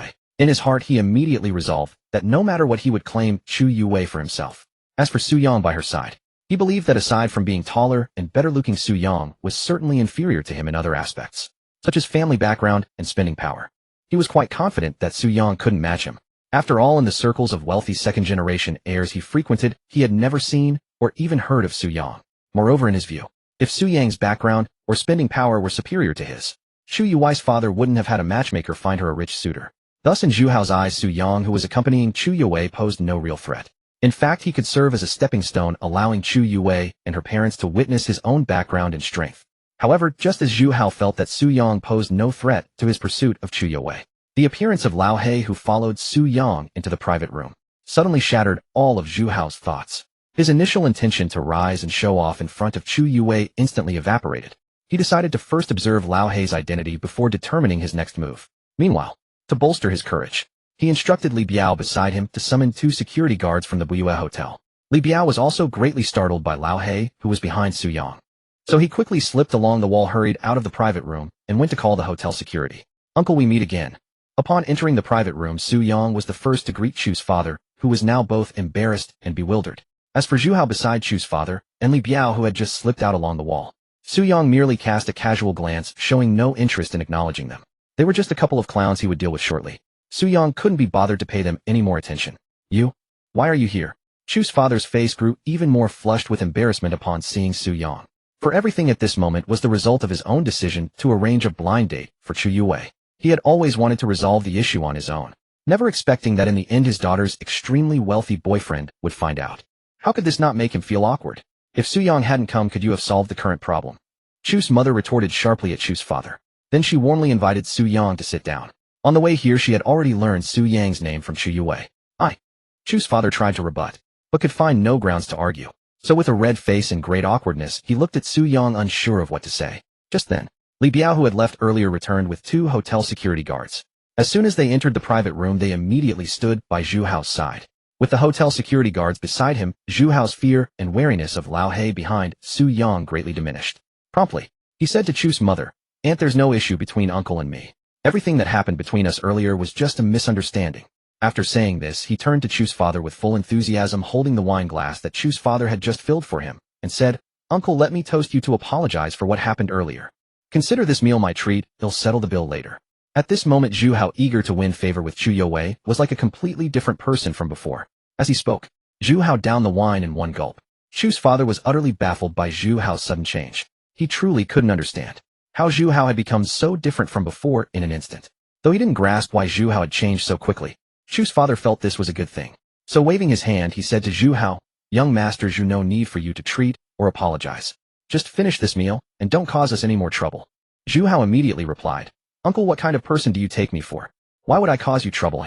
From now on, if you have any difficulties, just tell me, and I'll solve them all. Also, just call me Xiao Zhu Ytll, make us feel closer." As his words fell, Zhu Hao cast a greedy glance at Chu Youwei and added, "Sister Youwei, we were supposed to have a blind date a couple of days ago, but we missed it. But it's not too late now that we've met. Let me introduce myself. I'm Zhu Hao from Pingcheng's well-known enterprise worth over 5 billion. You don't need to introduce yourself, my daughter already has a boyfriend." Zhu Hao had intended to flaunt his background in front of Chu Youwei, but before he could finish, Chu's mother directly cut him off. Hearing this, Zhu Hao immediately glanced at Su Yang, and then said to Chu's mother, "Aunt, when finding a boyfriend for Youwei, you can't just look at appearances. You also need to consider background and strength. If you let Youwei continue the blind date with me, I'll arrange high-paying knows-how positions for you and uncle at my family's company. I'll also get you good doctors, an award at Pingcheng People's Hospital for your treatment." Chu's mother retorted directly, "If your eyesight is bad, go see a doctor. My daughter's boyfriend isn't just about looks, nor is he as stingy as you offering us knows-how positions. Instead, he gave us 2 million without a second thought." "What? 2 million without a second thought?" Zhu Hao was stunned by Chu's mother's words, because 2 million was roughly equivalent to 2 months' allowance for him. Someone who could casually give away 2 months of his allowance was someone he felt he couldn't compete with. But then he reconsidered, thinking that Chu's mother might be deliberately building up Su Yang's image. So he looked at Su Yang and probed, "You're Su Yang, right? What does your family do?" Although the imposing figure of old black behind Su Yang gave Zhu Hao a strong sense of oppression, Zhu Hao had his own people around him at this moment. Thus he felt no fear towards Su Yang. Hearing Zhu Hao's inquiries, Su Yang ignored him entirely, instead pulling out his phone to browse the messages of the group friends from all corners, which he had joined the previous night. On his way to the Billionaire hotel earlier, Su Yang had already glanced at the group messages several times. The reason was that the holders of Douyin level 75 accounts in the group often shared provocative videos and images of various beautiful female internet celebrities, a sight that had opened the eyes of the inexperienced Su Yang. With nothing else to do, Su Yang continued scrolling through the group. At that moment, a user named Wildwind posted a sensational video followed by a message. "Are there any big shots in the group interested in investing in the hotel business recently? I want to free up some capital for other ventures, so I'm looking to sell a hotel under my name that has been performing very profitably." Wildwind then shared the hotel's detailed financial reports and address. "What plans do you have, Brother Wind? Can you bring me along?" "Brother Wind, we trust your character. Sharing the financial reports is unnecessary. Too bad I've just invested all my funds elsewhere, or I would buy it." Several people quickly replied to Wildwind's message. Su Yang casually glanced at the chat messages and was startled to discover that the hotel address Wildwind had posted was none other than the Billionaire hotel where he currently was. Recalling that Chu Youwei was only 4 points of affection short of reaching 90, which would trigger a cashback for him, Su Yang felt he could purchase the Billionaire hotel and present it to Chu Youwei in front of her parents. This would not only increase his spending limit for her, but might also boost her affection level, allowing him to quickly secure the substantial cashback from her. With this in mind, Su Yang replied to Wildwind in the group, "I happen to be in the know. 8 private room of your hotel's restaurant. Come discuss the sale of the hotel with me in person." Wildwind responded, "Brother Lang, you're in my hotel. What a coincidence. Wait for me. I'll be right there." Zhu Hao had no idea what Su Yang was doing. To him, Su Yang's refusal to acknowledge him was a direct insult, making him feel humiliated in front of Chu Youwei. He immediately instructed Li Biao beside him, "Have the security personnel throw him out." Li Biao promptly signaled the 2 security guards nearby to comply. His sole aim was to satisfy Zhu Hao, hoping Zhu Hao would put in a good word for him with the boss. He gave no thought to the consequences of expelling Su Yang. However, to his astonishment, the security guards hesitated upon hearing his order. Instead of acting, they said with difficulty, "Managerly Mr. Su is a VIP guest in the presidential suite. Are you sure you want to kick him out?" "What? A VIP guest in the presidential suite?" Li Biao was shocked upon hearing the guard's words. As a deputy logistics manager, he had no knowledge of the hotel's clientele. Realizing that the person he had been ordered to expel was a VIP guest in the presidential suite, he was filled with regret. It's just a customer. My cousin's hotel doesn't need this one. Manager Li, just follow my orders. He'll handle everything with my cousin. Zhu Hao said dismissively to Li Biao. Determined to show off his influence in front of Chu Yuwei and her parents, he spoke with undisguised arrogance. Hearing Zhu Hao's words, Li Biao felt he had no choice but to burn his bridges and cling tightly to Zhu Hao's support. Since Zhu Hao was willing to back him up, he shed all his reservations. Li Biao then ordered the 2 security guards again. VIP guest, or not, if he offends our young master Zhu, he has to leave. Don't worry. I and young master Zhu will take responsibility for everything. The 2 security guards exchanged glances, but remained rooted to the spot. Li Biao was merely a deputy logistics manager. They had no intention of offending a presidential suite VIP for his sake. Moreover, the intimidating presence of Old Black behind Su Yang made them reluctant to even consider driving him away. Didn't you two hear me? Li Biao, angered by the guards' disobedience and the loss of face before Zhu Hao was about to explode when the door of the private room was suddenly knocked on. A cautious voice accompanied the knock. Brother Lang, am here. Is it convenient for me to come in now? Brother Lang. The Brother Lang who went viral on Douyin last night. But how could he be here? And why did that voice sound so familiar? Li Biao and Zhu Hao exchanged bewildered glances at the voice outside. Both were avid Douyin users, often scrolling through live streams of beautiful women. Naturally, they knew of the wildly popular Brother Lang from the PK battles last night. But in their minds, Brother Lang was a tycoon who had single-handedly overwhelmed several level 75 account whales on Douyin. They couldn't fathom how such a magnate could be here. Just as their confusion peaked, Su Yang spoke slowly. Come in, Brother Wind. Neither knew the other's real name. Since Wild Wind called him Brother Lang, he naturally addressed him as Brother Wind. With Su Yang's permission, Wild Wind pushed open the door and entered the private room with a few companions. Upon entering, Wild Wind quickly scanned everyone in the room. First, he dismissed his cousin Zhu Hao and deputy logistics manager Li Biao. Then he ruled out Chu Yuwei's parents and Chu Yuwei herself. Finally, his gaze settled on Su Yang, who had Old Black standing behind him. With utmost respect, he said, Brother Lang, my name is Zhu Youfu, also known as Wild Wind in the group. I never imagined we'd meet here. After speaking, Zhu Youfu glanced at Zhu Hao and Li Biao, still smiling warmly as he continued. And to think, Brother Lang, you know my cousin Zhu Hao and our hotel's deputy logistics manager Li Biao. Truly, our connection is deep. What? He's actually Brother Lang. And my cousin boss is speaking to him so respectfully. Am I done for? Zhu Hao and Li Biao, upon seeing Zhu Youfu's deferential attitude towards Su Yang, turned pale, with fear their faces ashen. Brother Wind, I don't know your cousin or the manager at all. In fact, they were just about to have me thrown out. Su Yang said casually, not even glancing at Zhu Hao or Li Biao. The moment Su Yang finished speaking, Zhu Youfu's expression instantly shifted. He had initially assumed that Su Yang was acquainted with his cousin Zhu Hao and manager Li Biao, hoping to use this connection to build rapport. Little did he expect that forging this bond would prove worse than leaving it untouched. If this incident displeased Su Yang, he would be truly devastated. Brother Lang, your matters are my matters. If they try to drive you away, they slap my face and force me out too. I will give you an explanation for this. Zhu Youfu hastily pledged his allegiance, aligning himself with Su Yang's camp. As for Zhu Hao and Li Biao, he now wished he could kill them. Who was Brother Lang? He was a Douyin tycoon who casually spent tens of millions, a great benefactor intent on buying his hotel to help him recover capital. He absolutely would not allow Su Yang to suffer the slightest grievance in his hotel. Immediately, Zhu Youfu turned to Zhu Hao and Li Biao with a grim expression and said, Zhu Hao, Li Biao, come here, and apologized to Brother Lang. Zhu Hao and Li Biao were now utterly despairing. They had never imagined that someone they had barely noticed was a true big shot whom even Zhu Youfu treated with reverence. Recalling their earlier actions, they were filled with regret. Brother Lang, I was blind earlier. They'll finish this entire bottle in one gulp to apologize.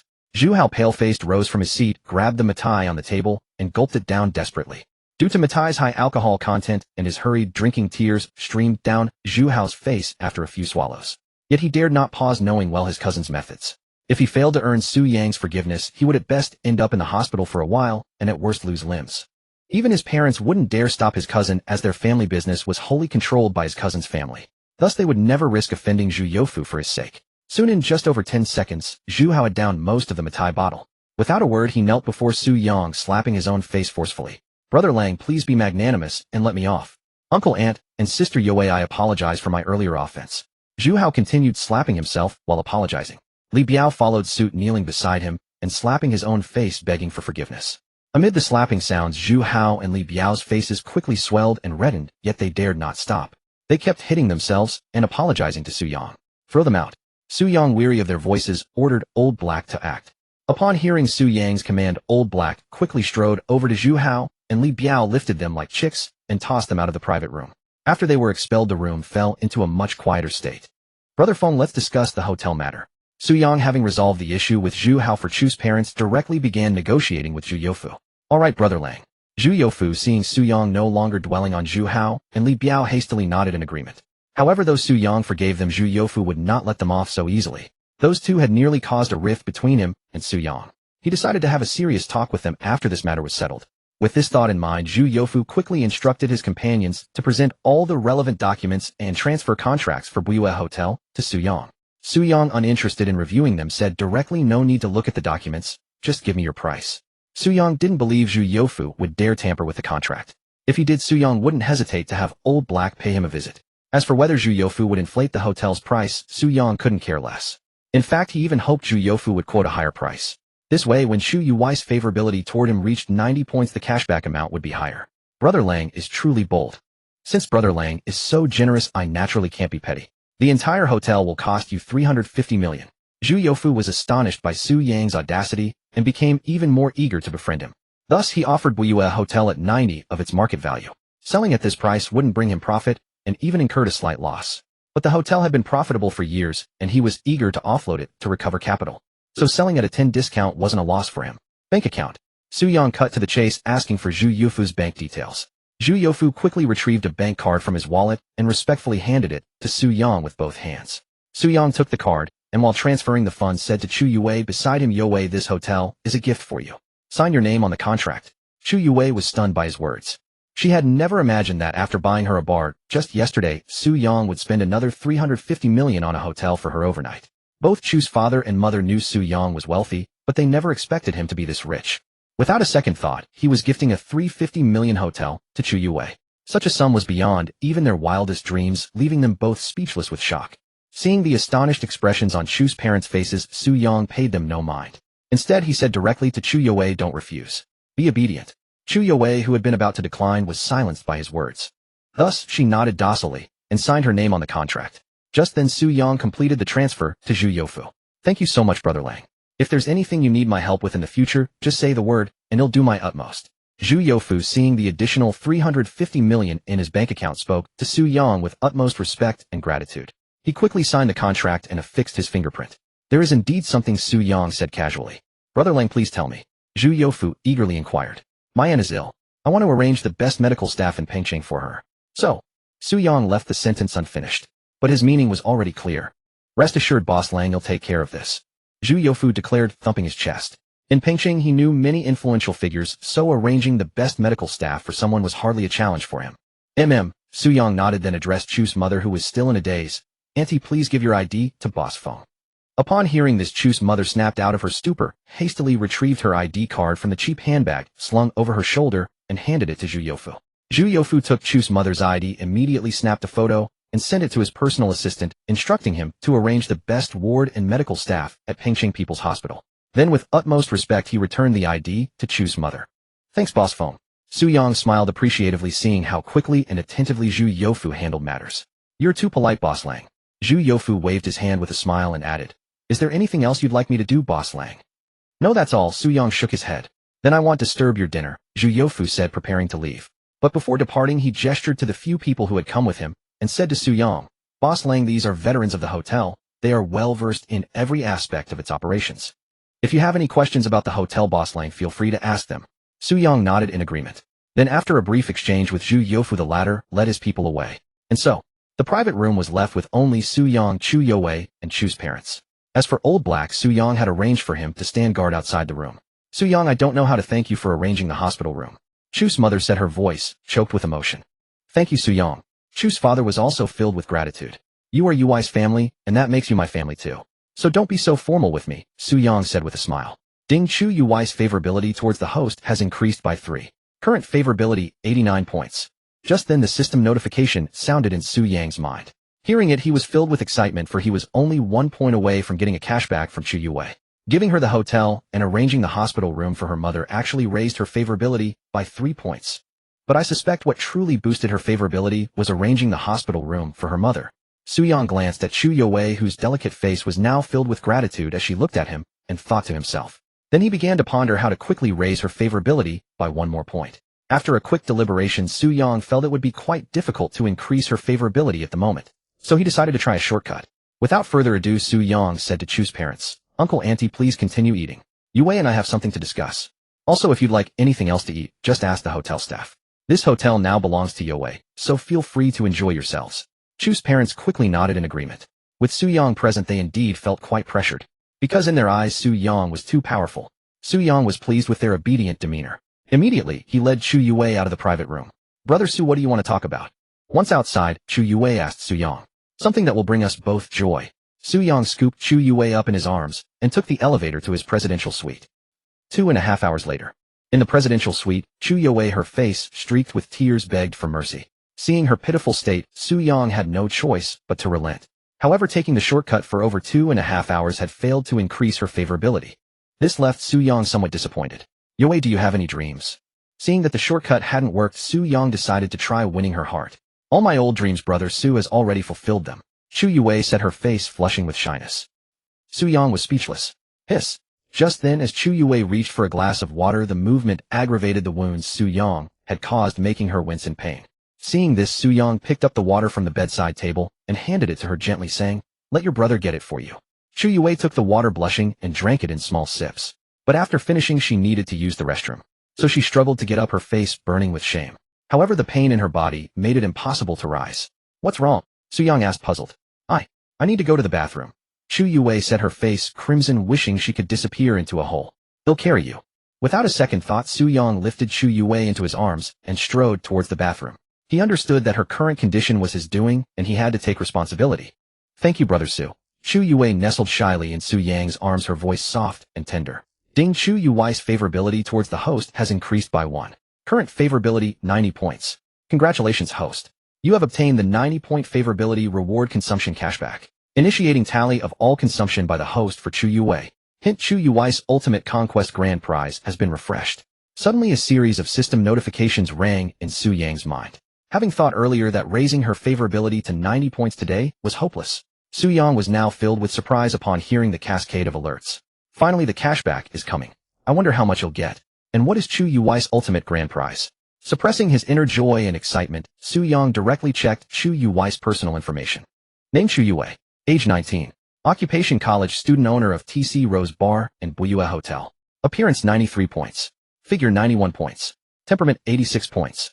Purity: 99 points. Overall score: 92 points. Specialties: diligence, empathy. Favorability: 90. Unwavering intimacy. Conquest prize: portable space, already obtained. Ultimate grand prize: portable paradise space. Contains infinite space and a paradise suitable for living beings. A portable paradise space. An infinite space complete with a utopia where living beings can dwell. Not to mention the habitable paradise. Just for the sake of infinite space alone, I must secure Chu Yue's ultimate grand prize. After reading Chu Yue's ultimate grand prize guide, Su Yang immediately made a decision in his heart. Ding. Statistics on the consumption for Chu Yue have been completed. The host has spent a total of 470 million on Chu Yue. Tip: the host spending on Chu Yue along with the 2 million transferred to her father on her behalf totals 502 million, which will only be counted toward the cashback limit after Chu Yue and her father have spent it. Tip: after the host claims the current cashback limit, no further cashback will be available for claiming. Does the host wish to claim the cashback from the consumption for Chu Yue now? Just as Su Yang finished examining Chu Yue's ultimate grand prize guide, a series of system prompts echoed in his mind. After listening to the series of system prompts, Su Yang immediately asked the system, as long as I don't claim the cashback, will future consumption for Chu Yue still be counted within the cashback limit? Reply to the host: yes, each goddess can only provide cashback to the host once. Therefore, please consider carefully when to claim the cashback from the consumption for the goddess. Su Yang: from now on, can I claim the cashback from Chu Yue's consumption at any time? Reply to the host: yes, you may claim it at any time. After hearing the system's explanation, Su Yang immediately made a decision in his heart. For now, he would not claim the cashback from Chu Yue's consumption. Since the opportunity to claim cashback from each goddess is only once, Su Yang felt that claiming the 470 million cashback from Chu Yue now would be too great a loss. Moreover, after completing the dungeon last night, he not only gained 1 million, but also a house in Seaside Garden. In other words, he now lacked nothing in terms of money, housing, or a car. Since he lacked nothing at present, Su Yang decided he could postpone claiming the cashback from Chu Yue. When he needed money in the future, he could claim it then. Moreover, as long as he didn't claim the cashback from Chu Yue, future consumption for her would continue to accumulate. When he truly needed money, he could claim an amount far exceeding the current one at any time. Having made this decision, Su Yang gave up on directly claiming the cash back from Chu Yui's consumption. Instead, he embraced Chu Yue and gently placed her in the bathroom. "Brother Su, I'm shy with you here," Chu Yue said softly, her pretty face blushing when she realized Su Yang had no intention of leaving after setting her down. Seeing Chu Yui's shy demeanor, Su Yang truly wanted to continue the battle on the battlefield. However, given Chu Yui's current state, if he pursued that further, she would certainly be worn out. Thus, Su Yang ultimately suppressed the thoughts in his heart. He told Chu Yue to call him if she needed anything, then left the bathroom. Ding dong. Just then Su Yang heard his phone ringing in the bedroom. He quickly walked to the bedroom and picked it up, finding a message from Zhu Qiaoqiao. "Zhu Qiaoqiao, Brother Su, do you have time today? Let me treat you to a meal." After reading Zhu Qiaoqiao's message, Su Yang knew that this vixen wasn't simply asking him to dinner. Coincidentally, he was still stirred up by Chu Yui's shy expression. And now that he had the dream card, he could help Zhu Qiaoqiao fulfill her wish at any time. So Su Yang immediately replied to Zhu Qiaoqiao, "Find a place to eat and send me the location. He'll be there soon." Zhu Qiaoqiao replied instantly, "Okay, Brother Su." Seeing Zhu Qiaoqiao's message, Su Yang thought to himself, "You vixen, today, he'll fulfill your wish and make you know your father's methods." With this thought, Su Yang began to dress. After he finished dressing, Chu Yue had also finished using the bathroom, washed up, and emerged. Naturally, Su Yang carried her back to the bedroom, which deeply moved Chu Yue. Unfortunately, her favorability did not increase. It seems that once favorability reaches 90 points, increasing it further requires more emotional value. It appears that Chu Yui's ultimate grand prize, the portable paradise space, won't be easy to obtain. Su Yang thought to himself, but there was plenty of time ahead. Su Yang had ample means and time to secure Chu Yui's ultimate prize, so he didn't dwell on the matter. After carrying Chu Yue back to the bedroom, he claimed he had matters to attend to and needed to go out. Chu Yue naturally nodded in agreement. From last night until now, her tender budding flower had been battered by Su Yang's storm, leaving its petals shattered. So now she longed to rest. When Su Yang said he had to go out, she readily agreed. At the same time, she silently resolved to exercise more in the future, so she wouldn't always prevent Su Yang from unleashing his full strength. Su Yang looked at the obedient, thoughtful, and understanding Chu Yue, and couldn't help but gently kiss her pristine forehead. Then he told her that if she needed anything, she could ask the hotel staff to help. After that, Su Yang left the presidential suite. Just at that moment, Zhu Qiaoqiao sent the location of the restaurant. Without a word, Su Yang exited the Billionaire hotel, got into his Rolls-Royce, and headed straight for the address Zhu Qiaoqiao had sent. As for Old Black, Su Yang had him stay on patrol outside the presidential suite where Chu Yue was staying. Currently, Chu Yue was physically weak. Leaving Old Black outside the presidential suite where she was staying gave Su Yang some peace of mind. After all, the world was too chaotic these days. Over 20 minutes later, Su Yang drove the Rolls-Royce to the location Zhu Qiaoqiao had sent. Along the way, thanks to having absorbed the all-around God of Driving skill book, he handled the Rolls-Royce with great proficiency. After parking the Rolls-Royce, Su Yang messaged Zhu Qiaoqiao to let her know he had arrived. Soon Su Yang spotted Zhu Qiaoqiao not far ahead, wearing a casual white blouse on top and a black pencil skirt below, with enticing black stockings on her lovely legs and a pair of dazzling Valentino high heels on her feet. Seeing Zhu Qiaoqiao's alluring appearance and recalling her physique, Su Yang felt she was like a ripe peach, making his mouth dry just looking at her. So Su Yang pushed open the car door and got out. Then amid Zhu Qiaoqiao's flustered gaze, he directly pulled her into his arms and took a couple of sips of the peach to quench his thirst. "Brother Su, there are so many people here," Zhu Qiaoqiao said to Su Yang, feigning reluctance, while secretly pleased. After Su Yang had temporarily quenched his thirst, he released Zhu Qiaoqiao, whose delicate face was flushed with shyness, and said, "Let's go eat. And while we're at it, let's hear what your wish is." The small breakfast he had eaten that morning had long been spent on Chu Yue. Now feeling hungry, Su Yang naturally needed to eat and regain his strength. Otherwise, after fulfilling Zhu Qiaoqiao's wish, he might not have the energy to savor the pleasure of driving her. "All right, Brother Su," Zhu Qiaoqiao replied after hearing his words. Her blushing face instantly lit up with joy. Then Su Yang and Zhu Qiaoqiao enjoyed a delightful meal. Why was the meal delightful? Because throughout the entire dining process, Su Yang's hands never stopped roaming over Zhu Qiaoqiao's body. Eventually, after the delightful meal concluded, Su Yang had no choice but to carry the exhausted Zhu Qiaoqiao, who could barely walk, and place her in the passenger seat of the Rolls-Royce. "Brother Su, you're so bad," Zhu Qiaoqiao said, her face flushed as she slumped into the passenger seat, her captivating eyes gazing at Su Yang. Su Yang didn't respond verbally. Instead, he acted directly, proving that he was indeed bad. After a moment, he finally released Zhu Qiaoqiao and said bluntly, "Your wish is to own a house worth 40 to 50 million and have a monthly allowance of 1 million, right?" Zhu Qiaoqiao nodded with a red face. Seeing this, Su Yang immediately used the dream card on her. Ding Ho successfully used the dream card with a 100 million limit on Zhu Qiaoqiao. Zhu Qiaoqiao has obtained a property at Inhu Mansion valued at 50 million fully furnished and ready for occupancy, with all items brand new. The property documents have been placed in the host's portable space. A fixed sum of 1 million will be deposited into Zhu Qiaoqiao's bank account each month until the remaining 50 million from the dream card is exhausted. Tip: the gifts of the dream card come with a hidden price. From this moment on, Zhu Qiaoqiao will close her heart to all emotions and desires, only ever feeling affection for the host alone. Accompanied by a series of system notifications, Su Yang saw that a set of property documents had appeared in his portable space. It seems Zhu Qiaoqiao really does have an obsession with Inhu Mansion, Su Yang mused inwardly upon seeing the property information she had received after using the dream card. Then Su Yang started the Rolls-Royce and headed towards Inhu Mansion. Over half an hour later, he drove the Rolls-Royce to the Inhu Mansion he had visited just yesterday. "Brother Su, why are we at Inhu Mansion?"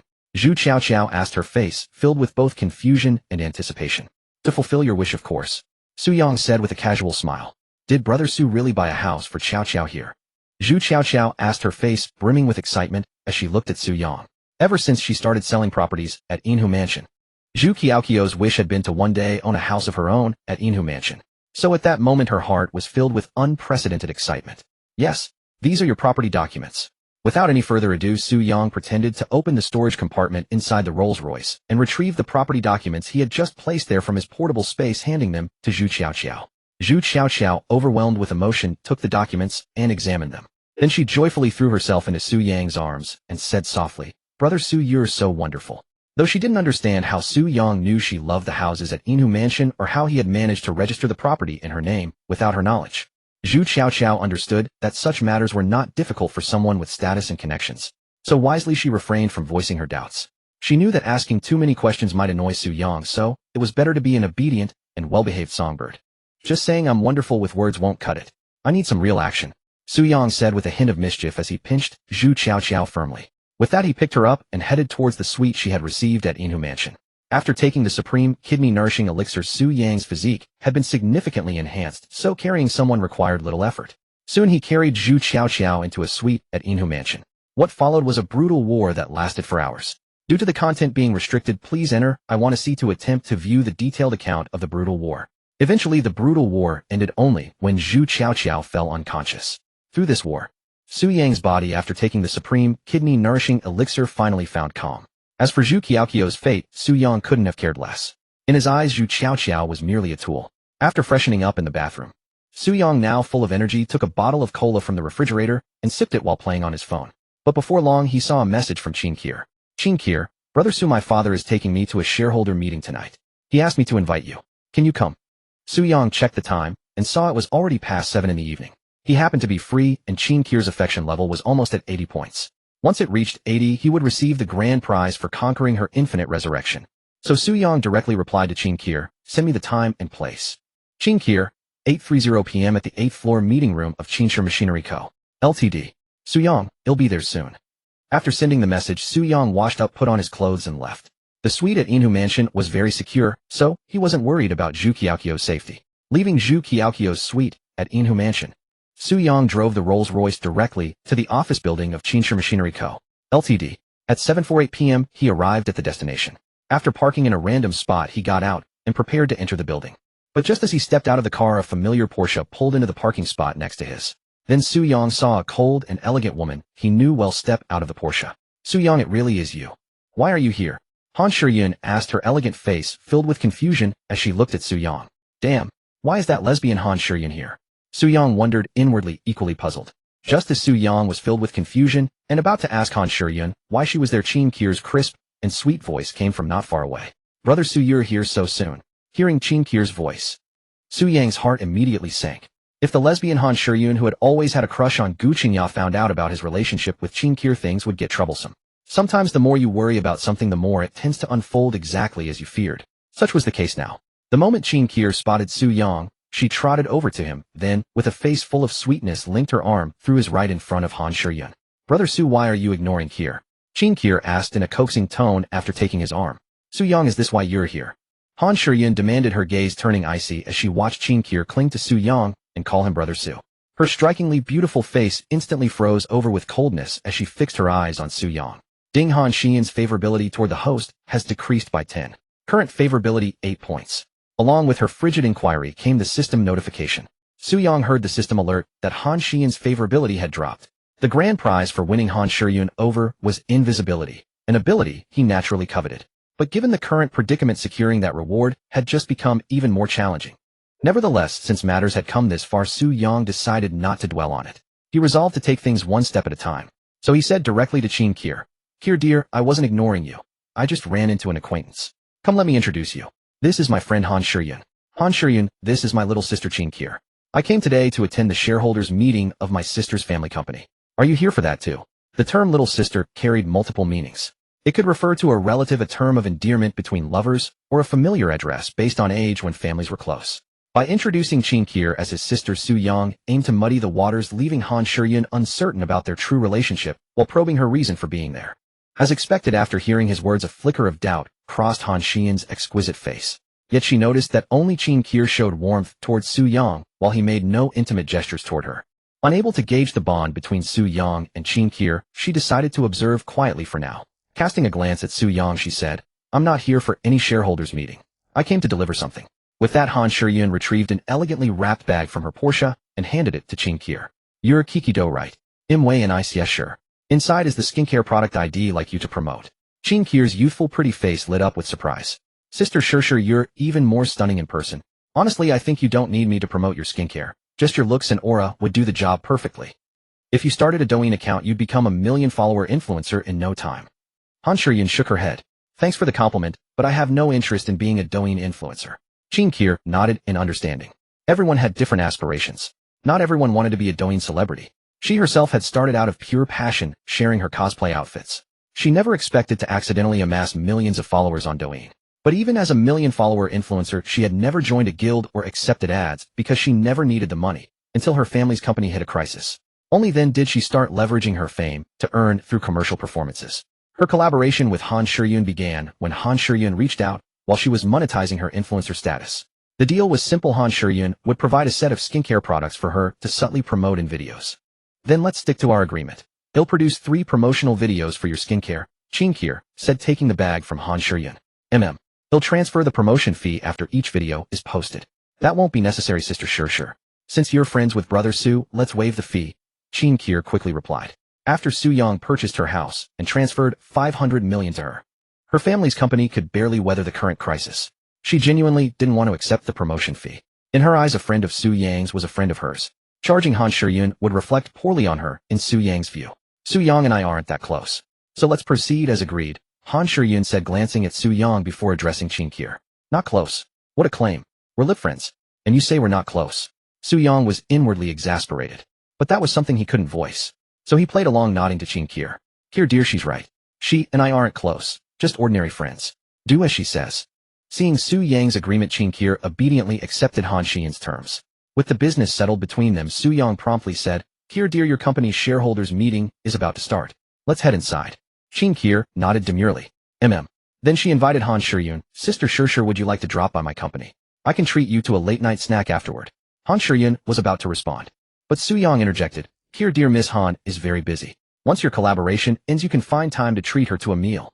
With that, he led Qin Kier away, bidding Han Shiyun a quick farewell. Then, under Han Shiyun's perplexed and suspicious gaze, he hurried off. Watching his retreating figure, her stunning face hardened with cold resolve. "Avoiding me, are you? Let's see how long you can keep it up. Tonight I'm going to figure out exactly what's going on between you and Qin Kier." With that thought, she returned to her Porsche, rapidly typing on her phone, while silently waiting for Su Yang to emerge from the company. On Su Yang's side, after leaving Han Shiyun with Qin Kier, Su Yang noticed that he hadn't received any system prompt indicating a decrease in Han Shiyun's affection toward him. He realized his tactic of muddying the waters had worked. Although Han Shiyun suspects the relationship between Qin Kier and me, she has no direct evidence to prove what exactly our relationship is. So for now, I've managed to brush her off. But Han Shiyun isn't foolish. I still need to come up with a good excuse to explain my connection with Qin Kier. Su Yang walked with Qin Kier toward the 8th floor conference room of Qin's Mechanical Co. Ltd., pondering inwardly. Moments later, under Qin Kier's guidance, they arrived at their destination. At that time, in the conference room of Qin's Mechanical Co. Ltd., over a dozen people were already seated. Qin Kier's father, Qin Jinsong, occupied the main seat at the conference table. When Qin Jinsong saw Su Yang and Qin Kier enter through the door, he immediately stood up and introduced them to the room. "Everyone, this is Mr. Su Yang, who has injected 1 billion yuan into our company. He is also my daughter's boyfriend." As soon as Qin Jinsong finished speaking, a buzz of chatter arose in the conference room. I never expected the person who invested 1 billion yuan in our company to be so young. Being able to casually pull out 1 billion at such a young age. His background must be extraordinary. Old Qin really struck gold finding such a powerful son-in-law. Amidst the noisy discussions in the conference room, many people began greeting Su Yang. Qin Jinsong also beckoned Su Yang and Qin Qier to sit beside him. The old Su Yang would have been intimidated by such a scene. But now Su Yang felt no stage fright at all. His confidence was rock solid. So he casually responded to those greeting him. And then took Qin Qier to sit beside Qin Jinsong. However, at that moment the conference room door was suddenly pushed open again. Then Su Yang saw the Wu Xiaowei and Wu Xiongбing father and son whom he had met just yesterday leading a group of over a dozen people into the room. Most of the people in Wu Xiaowei and Wu Ziongbing's group bore various injuries on their faces. Wu Ziongbing's injuries were the most severe, with his face and body covered in bruises. He sat in a wheelchair with thick bandages wrapped around his head, his face mottled purple and blue as someone pushed him into the conference room. Clearly Wu Xiongбing had been the most seriously injured in the incident at Banquet Room 8 on the 18th floor of overseas Chinese town yesterday. Su Yang looked at the disheveled appearance of Wu Xiaowei and Wu Ziongbing's group, and inwardly sighed once again at how useful the illusion card was. The only pity was that the illusion card only lasted half an hour. If it could have lasted longer, Wu Xiaowei and Wu Xiongбing definitely wouldn't have been able to come today. Old Qin, don't be so distant with me. I mean, I'm a small shareholder in your Qin's Mechanical, and you convene a shareholders meeting without inviting me. But even though you didn't call me, we're old friends after all. So I've come uninvited. I want to see how you plan to overcome the current crisis with just 1 billion in funds. Wu Xiaowei set his face dark as he glared at Qin Jinsong. When he spotted Su Yang beside Qin Jinsong, he added in a hostile tone, "Young man, the affairs of Qin's Mechanical Co. Ltd. aren't as simple as they seem on the surface. There's deep water behind it. Aren't you afraid of getting burned by jumping in so recklessly? And do you really think your 1 billion can save Qin's Mechanical from its current crisis? Hi TLL, just prolong the company's death sentence a little." Wu Xiongбing, sitting in his wheelchair, spoke in a slurred voice. "Here, your family's company troubles are more complicated than you think. Relying on your so-called boyfriend's 1 billion won't save your family's company at all. Only our Wu family can save it. You just need to." Wu Xiongбing tried to continue, but Qin Jinsong cut him off. "You have no right to speak here." Then Qin Jinsong was about to call security to have Wu Xiaowei and Wu Ziongbing's group thrown out. But before he could act, Su Yang spoke calmly. "Are you saying that 1 billion isn't enough to save my father-in-law's company?" As soon as Su Yang said this, he instantly became the center of attention in the room. Qin Qier in particular felt her pretty face flush with shyness and sweetness. In her eyes, Su Yang referring to her family's company as his father-in-law's company was a clear sign that he saw her as his future wife. At this thought, Qin Qier's heart fluttered like a startled deer. Ding! Qin Qier's affection for the host increased by 2. Current affection level 78 points. The system's cold mechanical voice echoed in Su Yang's mind. But Su Yang didn't pay it much attention.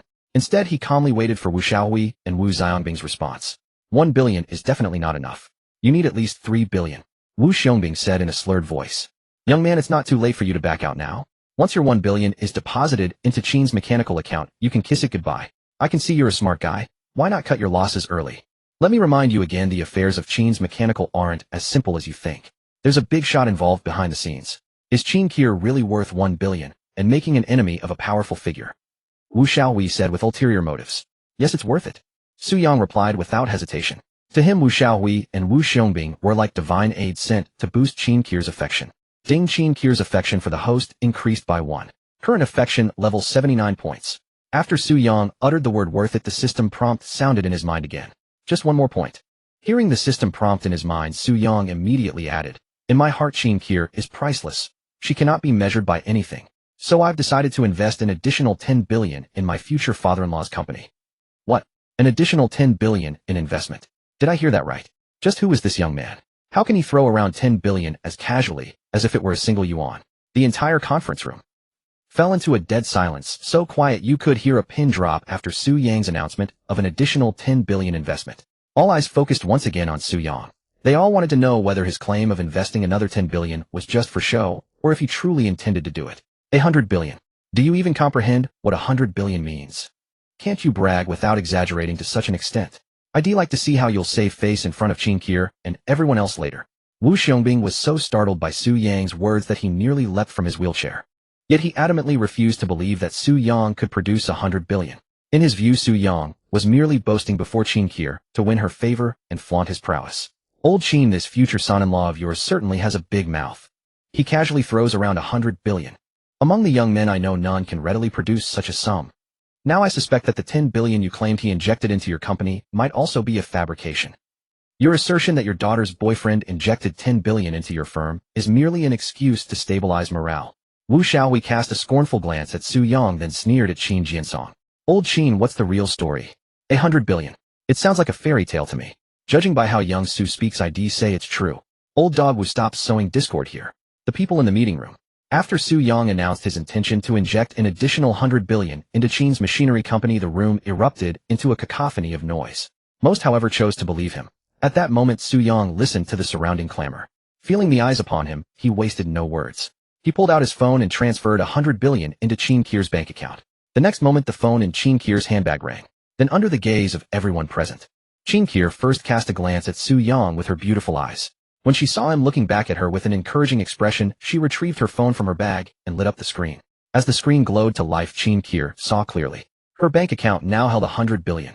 Staring at the long string of digits in her account, she felt as if she were dreaming. Especially when she recalled Su Yang's recent words, that she was priceless in his heart beyond any measure.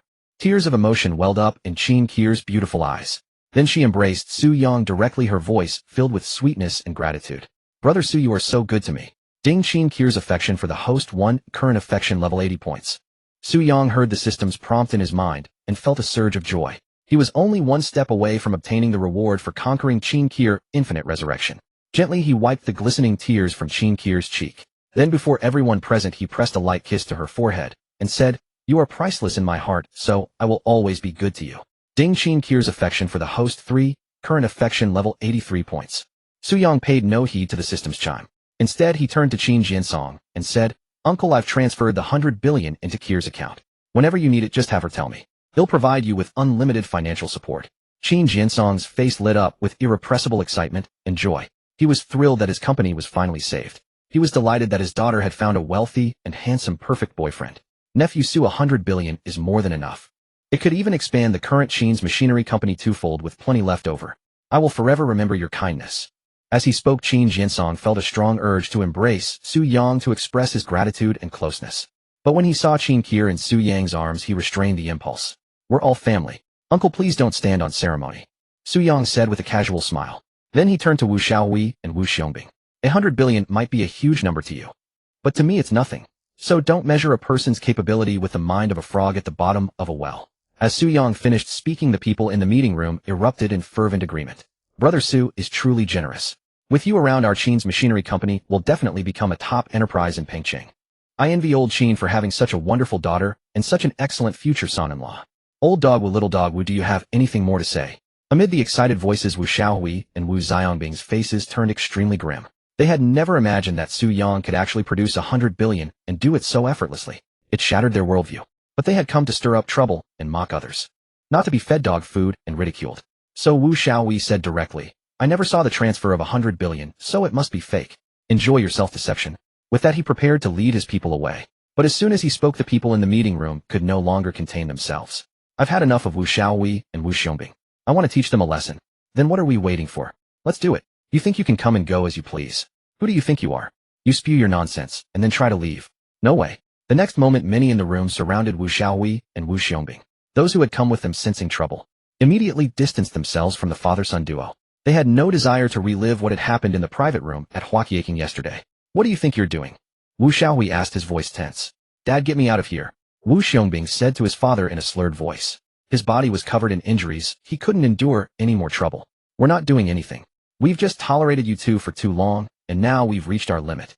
The people surrounding Wu Xiaohui and Wu Xiongbing wasted no time and struck directly. The next moment, the meeting room echoed with the screams of the father and son. Wu Ziongbing's cries were especially pitiful. "Nephew Su, take care and leave through that door. They'll handle things here," Qin Jiansong said to Su Yang. Without a word, Su Yang scooped Qin Kier into his arms and left the meeting room through the door Qin Jiansong had indicated. As for what would happen next in the meeting room, Su Yang had no interest in watching. His only thought now was to quickly claim his reward from Qin Kier. "Kier, do you have a room here?" Su Yang asked after they left. "Yes, my room is on the top floor." Qin Kier, held in Su Yang's arms, replied with a blush on her delicate face. She understood perfectly well what Su Yang intended to do. She had long been prepared to give herself to him. Thus Qin Kier had no intention of refusing Su Yang. Instead, her heart was filled with anticipation and longing mixed with a trace of fear. A moment later, Su Yang carried Qin Kier to her room. What followed came naturally, and the entire chamber was filled with scenes of intimacy. Over 3 hours later, Soo-young, thoroughly content, leaned against the headboard to check his attribute panel. Host Soo-young. Appearance 78 points. Height 186 centimeters. Weight 72 kilograms. Temperament 80 points. Wisdom 76, physique 84, strength 82, endurance 85, speed 87. Abilities: super kidney, portable space, infinite resurrection. System funds 19599896532649856 yuan. The super kidney was enhanced after consuming supreme kidney nectar. Soo-young had now fully experienced the benefits brought by the kidney fortified by this elixir. He could work tirelessly without fatigue. The portable space was acquired from Chu Yo-wei, and Soo-young was exceedingly satisfied with it, as he could freely store or retrieve any item belonging to him. As for infinite resurrection, it was obtained from Qin Kier over 3 hours ago. The ability functioned much as Soo-young had initially guessed. Upon the death of his physical body, he would be revived with full health. Though I possess the power of infinite resurrection, I must still avoid death as much as possible. If outsiders learn of my ability to revive, what awaits me would be endless cycles of death. Although I can revive infinitely, dying endlessly, and then reviving endlessly would become a torment beyond measure. After understanding the nature of infinite resurrection, Soo-young resolved never to use it lightly. He recalled a film where the protagonist possessing a similar power was discovered, and then encased in cement sunk into the sea, condemned to perpetually drown and revive. It was an unending supreme torture.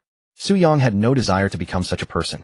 Chu Yuwei's ultimate conquest reward was an advanced version of the portable space, a portable paradise. I suspect Qin Kier's ultimate conquest reward is related to infinite resurrection. I wonder what it could be at. Soo-young mused with anticipation. Just then a notification sound came from his phone. He checked the sender, and was surprised to find it was Han Shiyun. Han Shiyun, Soo-young, are you planning to spend the night at your sister's company? What the hell? Could Han Shiyun, that lesbian, have been waiting outside Qin's machinery company all this time? Seeing her message, Soo-young was speechless. It seems Han Shiyun won't leave tonight until she clarifies my relationship with Qin Kier, Soo-young thought to himself. Then he replied directly, are you still outside Qin's machinery company?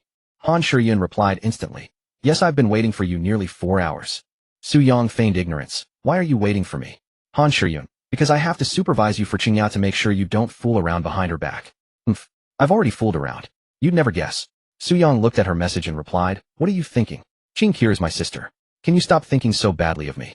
Besides, I feel I'm in more danger when I'm with you. Han Shiyun, shut up. Do you think that kiss the other night meant I'm interested in you? Soo-young, whether you're interested or not, something wonderful has happened between us, hasn't it? By the way, I'm covered in Gu Kinjia's scent right now. Want to smell it? Han Shiyun, you're shameless.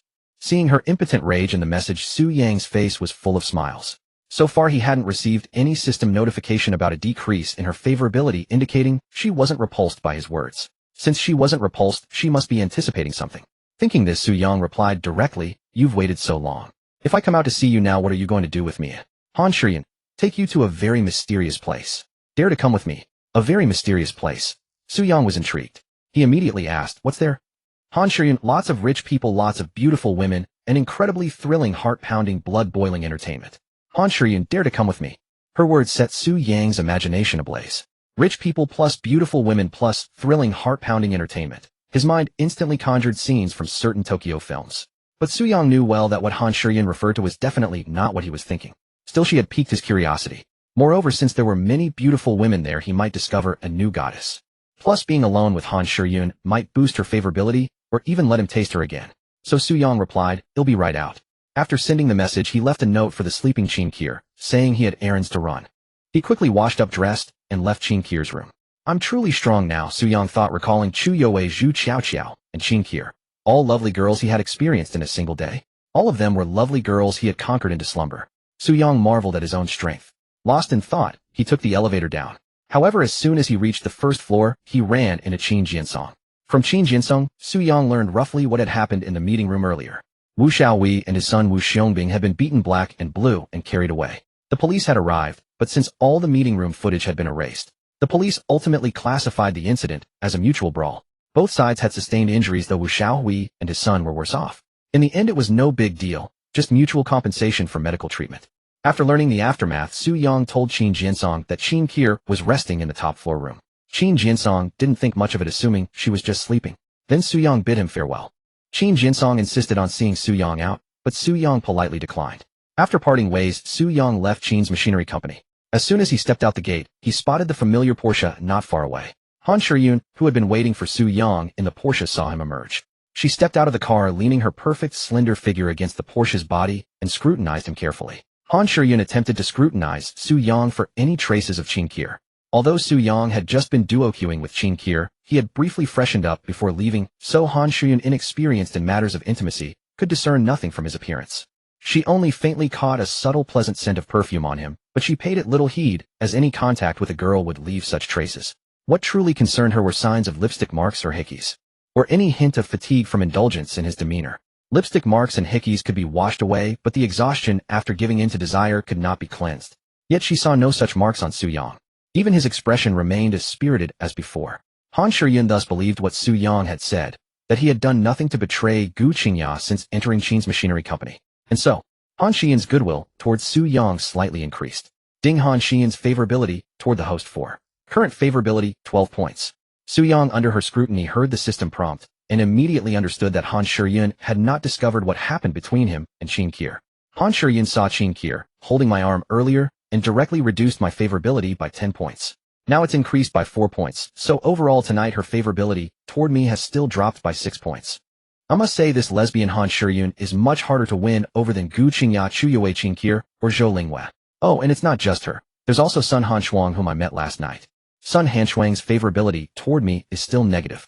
Thinking of Sun Hanshuang, Su Yang recalled the reward for winning her over, the 20 nanotech bio-warriors whose genders he could decide. He truly wanted them. Yet Su Yang understood that obtaining Sun Hanshuang's reward would be difficult in the short term, as she was even harder to handle than Han Shiyun. Although Han Shiyun was a lesbian, given his relationship with Gu Qingya, Su Yang was confident that with time and effort he could secure her reward. But Sun Hanshuang was entirely different. She despised men. Forget about Sun Hanshuang for now. Let's focus on raising Han Shiyun's favorability first. Su Yang set aside thoughts of Sun Hanshuang and casually smiled at Han Shiyun. Finished looking. She nodded. Yes. He asked any discoveries. Han Shiyun shook her head. No. Su Yang teased, want me to take off my clothes for a closer look. She rolled her eyes at him. Can you not be so shameless when talking to me? Su Yang, I think given our relationship we don't need to hold back so much. Han Shiyun, don't act like we're close. I have no relation with you. Seeing her feigned aloofness, Su Yang decided not to argue. He cut straight to the point. Let's get down to business. You said you'd take me to that mysterious place. Let's go. Han Shiyun, your car, or mine? Recalling the uncomfortable ride in her Porsche, Su Yang replied, mine. He unlocked the Rolls-Royce and got into the driver's seat. Without a word, Han Shiyun opened the passenger door and sat beside him. Give me the address, Su Yang said. Han Shiyun entered it into her phone. Follow the navigation. Su Yang started the Rolls-Royce and drove toward the destination. Over half an hour later they arrived. This is your so-called mysterious place with beautiful women, rich people, and thrilling heart-pounding, blood-boiling entertainment. Su Yang parked and stared at the bold Sotheby's sign, speechless. Exactly. Sotheby's has beautiful women and wealthy folks, and the bidding at auctions. Doesn't that get your heart racing and blood boiling? Han Shiyun's elegant face showed a rare smile. Clearly she enjoyed seeing him fooled. Ding. Han Shiyun's favorability toward the host 3. Current favorability, 15 points. The system prompt echoed in Su Yang's mind. 3 points added. It seems Han Shiyun enjoys seeing me tricked by her. Hearing the prompt, Su Yang thought to himself. Then he pretended to be resigned. Alright. You have a point. But why are we here? Seeing his helpless expression, Han Shiyun felt inexplicably pleased. Without overthinking, she replied, to attend Sotheby's auction, of course. Su Yang, is there something you want to buy? Han Shiyun, yes. My grandfather's birthday is in 2 days and I want to buy him a painting or calligraphy piece. Tonight's Sotheby's auction features many famous works. The finale is Tang Bo Hush Moon Spring Scroll, but I definitely can't afford that. I can manage other pieces though. I brought you along to help me decide which one to bid on. Hearing this, Su Yang understood her purpose. Since you want to buy calligraphy, it's simple. Tonight it'll make sure you buy to your heart's content. Even if you're a lesbian, it'll spend money to skyrocket your favorability.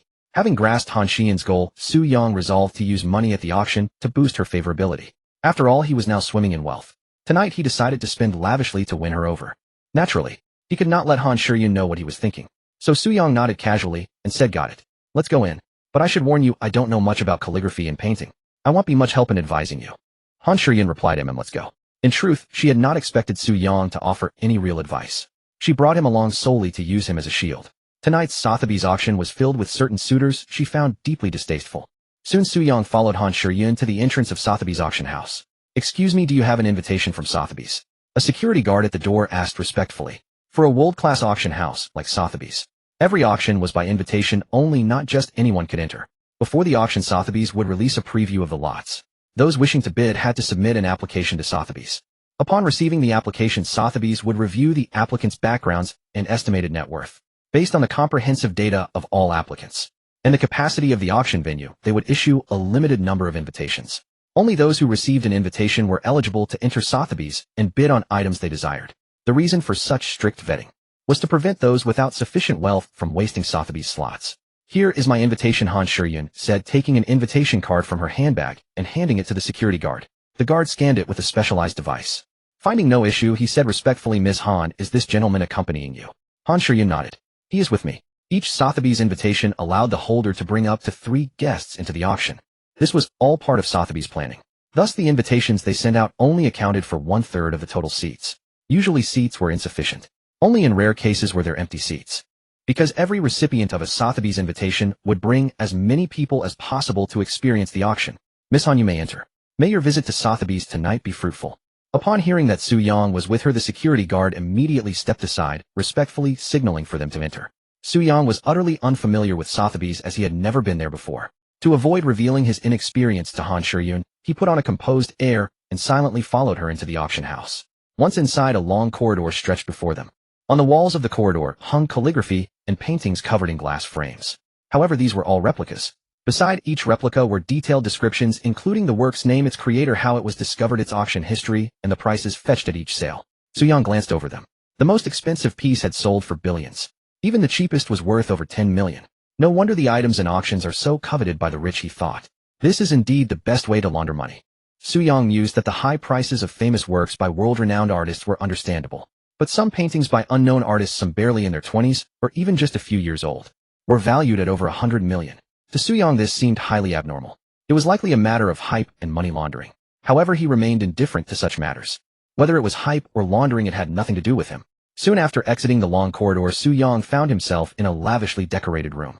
The room was filled with various desserts, snacks, and fine wines. At the moment, the room was largely empty, with only a dozen or so people sipping red wine and talking quietly. "Would you like something to eat?" Han Shiyun asked Su Yang. "No thanks," he replied. "Let's just go in." Su Yang glanced at a display showing a 12-minute countdown to the auction and spoke casually. Han Shiyun nodded and continued, leading the way, intending to pass through the room and enter the auction hall. Just then, a man savoring wine and chatting with a group noticed Han Shiyun. Immediately, his face lit up with eagerness and warmth as he hurried over. "Shiyun, I've been waiting for you. You didn't reply to my messages. I thought you weren't coming. Since you're here, let's go in together. If you see anything you like tonight, I'll bid and give it to you." Han Shiyun's strikingly beautiful face showed clear disgust as she looked at the man. "Zhang Haobo, I don't need you to give me anything I like. And if anyone is going to give me gifts, it should be my boyfriend." Zhang Haobo immediately turned his gaze to Su Yang, who stood beside Han Shiyun. His attention had been entirely on her before, and he had not noticed Su Yang. But now, as he scrutinized Su Yang, he realized that in terms of both physique and appearance, Su Yang far surpassed him.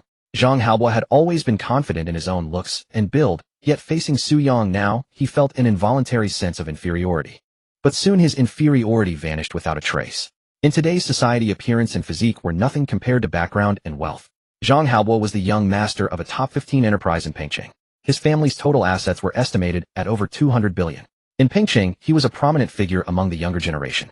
Even nationwide, he was among the elite of his peers. He had attended many gatherings of the wealthy in Pengcheng and across the country. Yet he had never seen or heard of Su Yang. He concluded that Su Yang must be beneath him.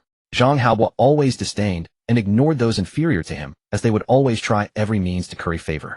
As for Han Shiyun's claim that Su Yang was her boyfriend, Zhang Haobo naturally did not believe it. He had never heard any rumors of her having a boyfriend. "Shiyun, why deceive yourself?" he said. "You and I both know if he is your boyfriend or not. Don't make up such excuses just to reject my advances and spite me." Zhang Haobo glanced at Su Yang with contempt. Su Yang had initially wanted to ignore Zhang Haobo, but since the man provoked him, he decided to retaliate. Verbal retorts were too dull. If he was going to strike back, he would do it in a big way. So Su Yang boldly pulled Han Shiyun into his arms. Then, under her startled gaze and Zhang Haobo's shocked, incredulous stare, he pressed his lips directly onto hers. Smooth, very smooth, soft, very soft, sweet, very sweet, smooth, soft, sweet. That was Su Yang's first sensation upon kissing Han Shiyun's crimson lips. Last time at the bar, Han Shiyun had taken the initiative, and it was brief. Su Yang hadn't fully experienced it then. But this time Su Yang was the one to initiate, so his experience was far more intense. However, he kissed Han Shiyun deliberately to provoke Zhang Haobo. After savoring her lips, to ensure Han Shiyun's favorability toward him didn't drop, Su Yang quickly prepared to withdraw. Unexpectedly, he found that Han Shiyun had taken the initiative to wrap her arms around his waist. Even more, she responded with her own lip movements. Feeling Han Xian's initiative, Su Yang naturally responded with greater intensity. Though he relished the moment, he was adept at playing hard to get. So soon after he ceased his actions. Then, pulling Han Shiyun into his embrace, he looked at Zhang Haobo with a composed expression and said, "What makes you think my girlfriend pretended to be with me just to reject your advances? Do you even deserve that?" After speaking, Su Yang arm around Han Shiyun said, "Darling, let's head to the auction." Han Shiyun nodded cooperatively. "All right." At that moment, a faint blush crept across her regal face. Her demeanor, usually so commanding, shifted to one of gentle obedience. Watching this, Su Yang felt an inexplicable sense of achievement. Ding Han Xian's favorability toward the host has increased by 5, currently at 20 points. Congratulations, host, for earning 20 favorability points from Han Xian. Reward low-level appraisal card. The reward has been placed in the host's personal space. Just then the system's prompt echoed in Su Yang's mind. Awesome. Not only did I taste Han Xian's lips, but my favorability also hit a new high and triggered a reward. Hearing the system's prompt, Su Yang felt elated. He immediately used his mind to inspect the appraisal card's function in his personal space. Low-level appraisal card. After use, the host gains the appraisal eye for 1 hour. Under its observation, all details of treasures will be vividly displayed before the host. Wow, this low-level appraisal card is a gem. With this, I won't have to worry about buying fakes at the auction. Though Sotheby's auctions rarely have counterfeits, nothing is absolute. It's best to have a safeguard. Understanding its use, Su Yang didn't activate the card immediately, planning to use it when needed. "Shiyun, when did you start dating him?"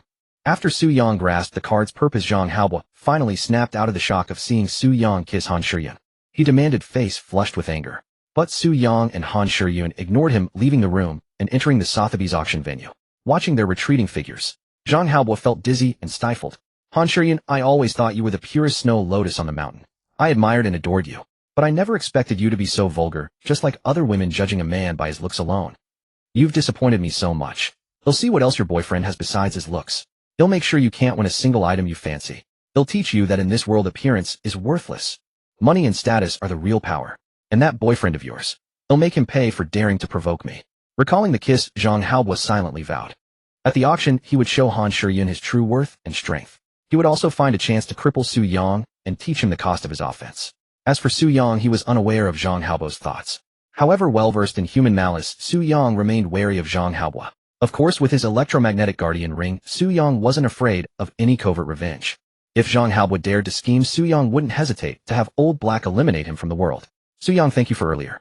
But Zhang Haobo is vicious. He'll assign 2 security guards to accompany you for a while."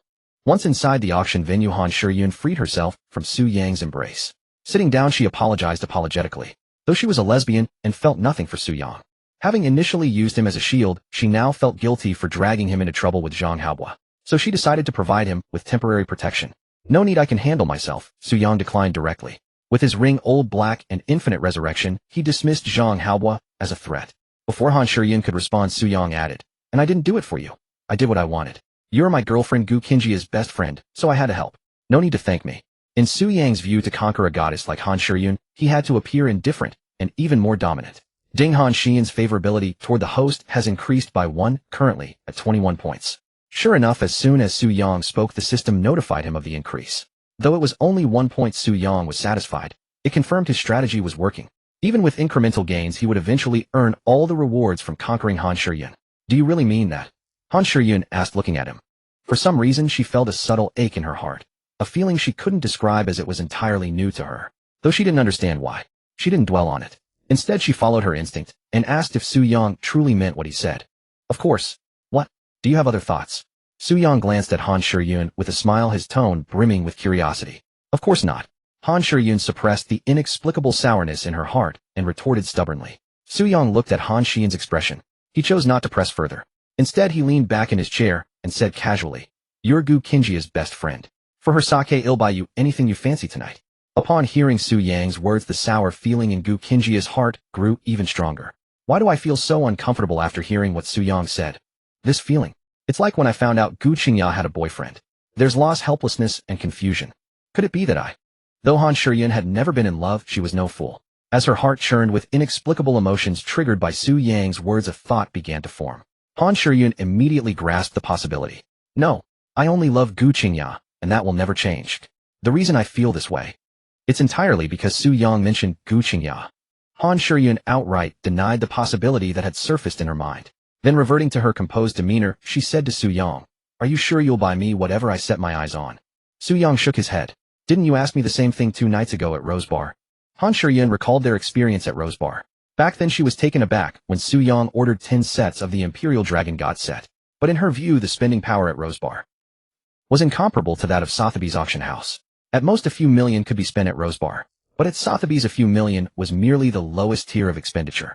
Sometimes items under 10 million wouldn't even appear at Sotheby's auctions. For instance, at Sotheby's quarterly or annual grand auctions items under 10 million were never presented.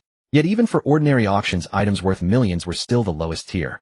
Thus Han Shiyun didn't take Su Yang's words too seriously. Instead she asked casually, how many Sotheby's auctions have you attended?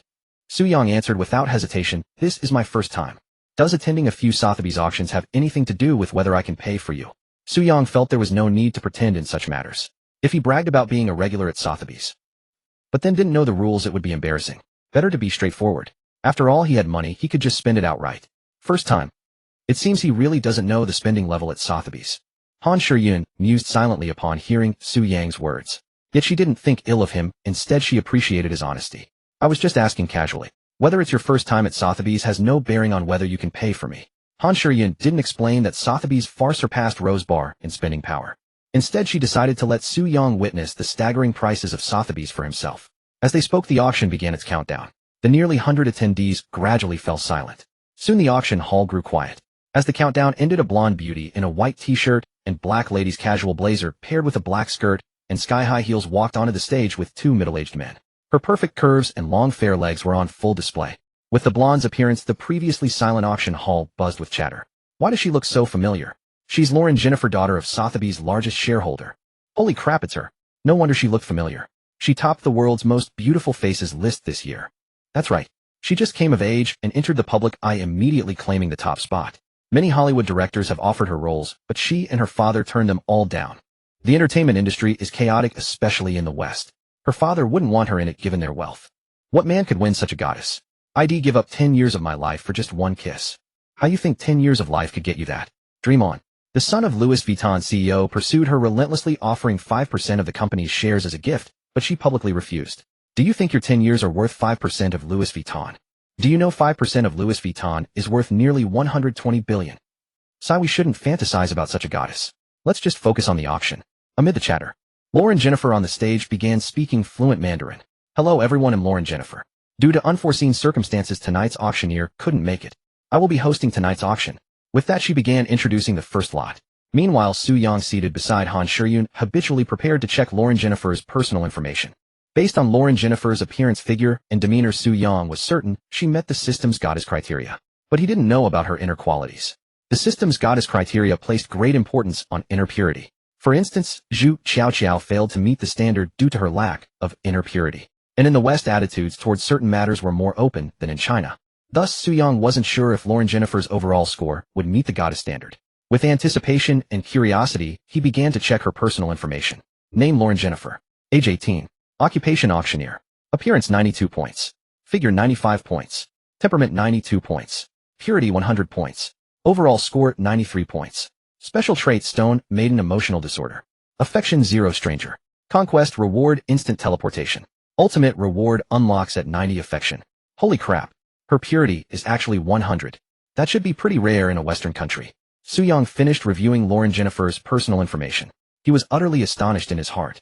However, upon recalling Lauren Jennifer's special traits, Su Yang immediately understood why her purity was a perfect 100. A stone maiden. That probably means she lacks the capacity for that sort of thing, right? And with emotional disorder, she likely has no awareness of romantic feelings or relationships at all.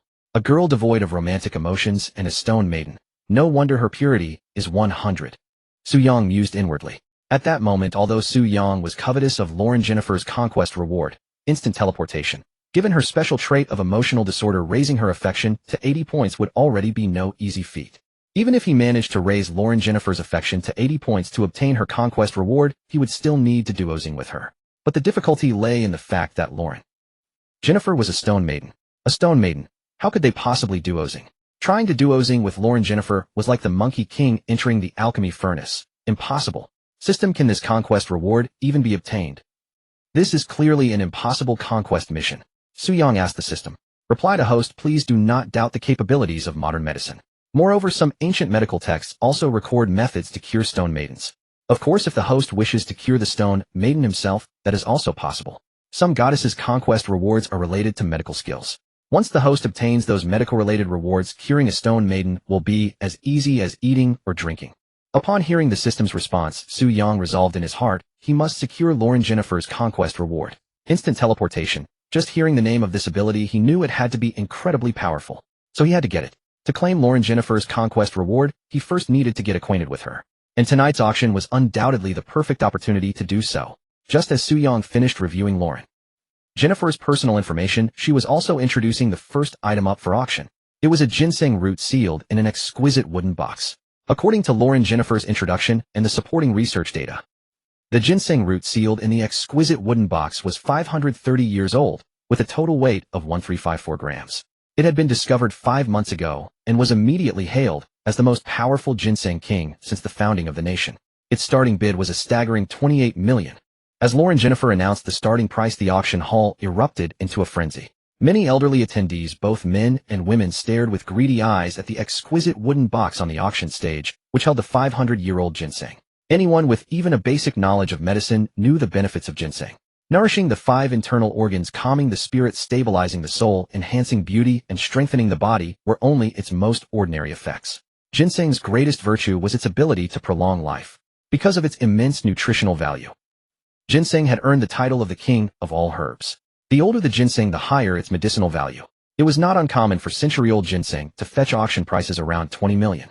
And now, a ginseng with a lifespan of a full 530 years had a starting bid of only $28 million. How could this not set the entire auction hall ablaze? How could it not send the wealthy elderly into a frenzy? The older one gets, the more one fears death. Especially the wealthy elderly. They fear death even more. Some rich individuals, terrified of dying and desperate to extend their lives, would even resort to actions that seemed utterly inhumane to ordinary people. For instance, replacing their entire blood supply or swapping out their heart for a younger one. And where did that blood and those hearts come from? Naturally, they were taken from the young. Some extremists even tortured children, inflicting endless pain and fear upon them to extract adrenochrome from their bodies. It could be said that the wealthy elderly would stop at nothing to prolong their lives. And now a centuries-old ginseng capable of extending life was right before their eyes. Naturally, they would not let it slip away. $30 million. Someone instantly raised the bid by $2 million. $35 million. $37 million. $40 million. $43 million. $48. $5 million. In less than a minute, the bidding for the 530-year-old ginseng had reached $48.5 million. It was a mere step away from half of $100 million. Aren't you going to bid? Su Yang casually asked Han Shiyun, listening to the bids rising one after another in the auction hall. Since Han Shiyun was here to buy a birthday gift for her grandfather, this centuries-old ginseng king was undoubtedly a more fitting choice than a calligraphy painting. At such a high price, even if I wanted to bid, I couldn't afford it. My budget for tonight is at most $20 million. And this 500-year-old ginseng's final auction price won't be less than $300 million.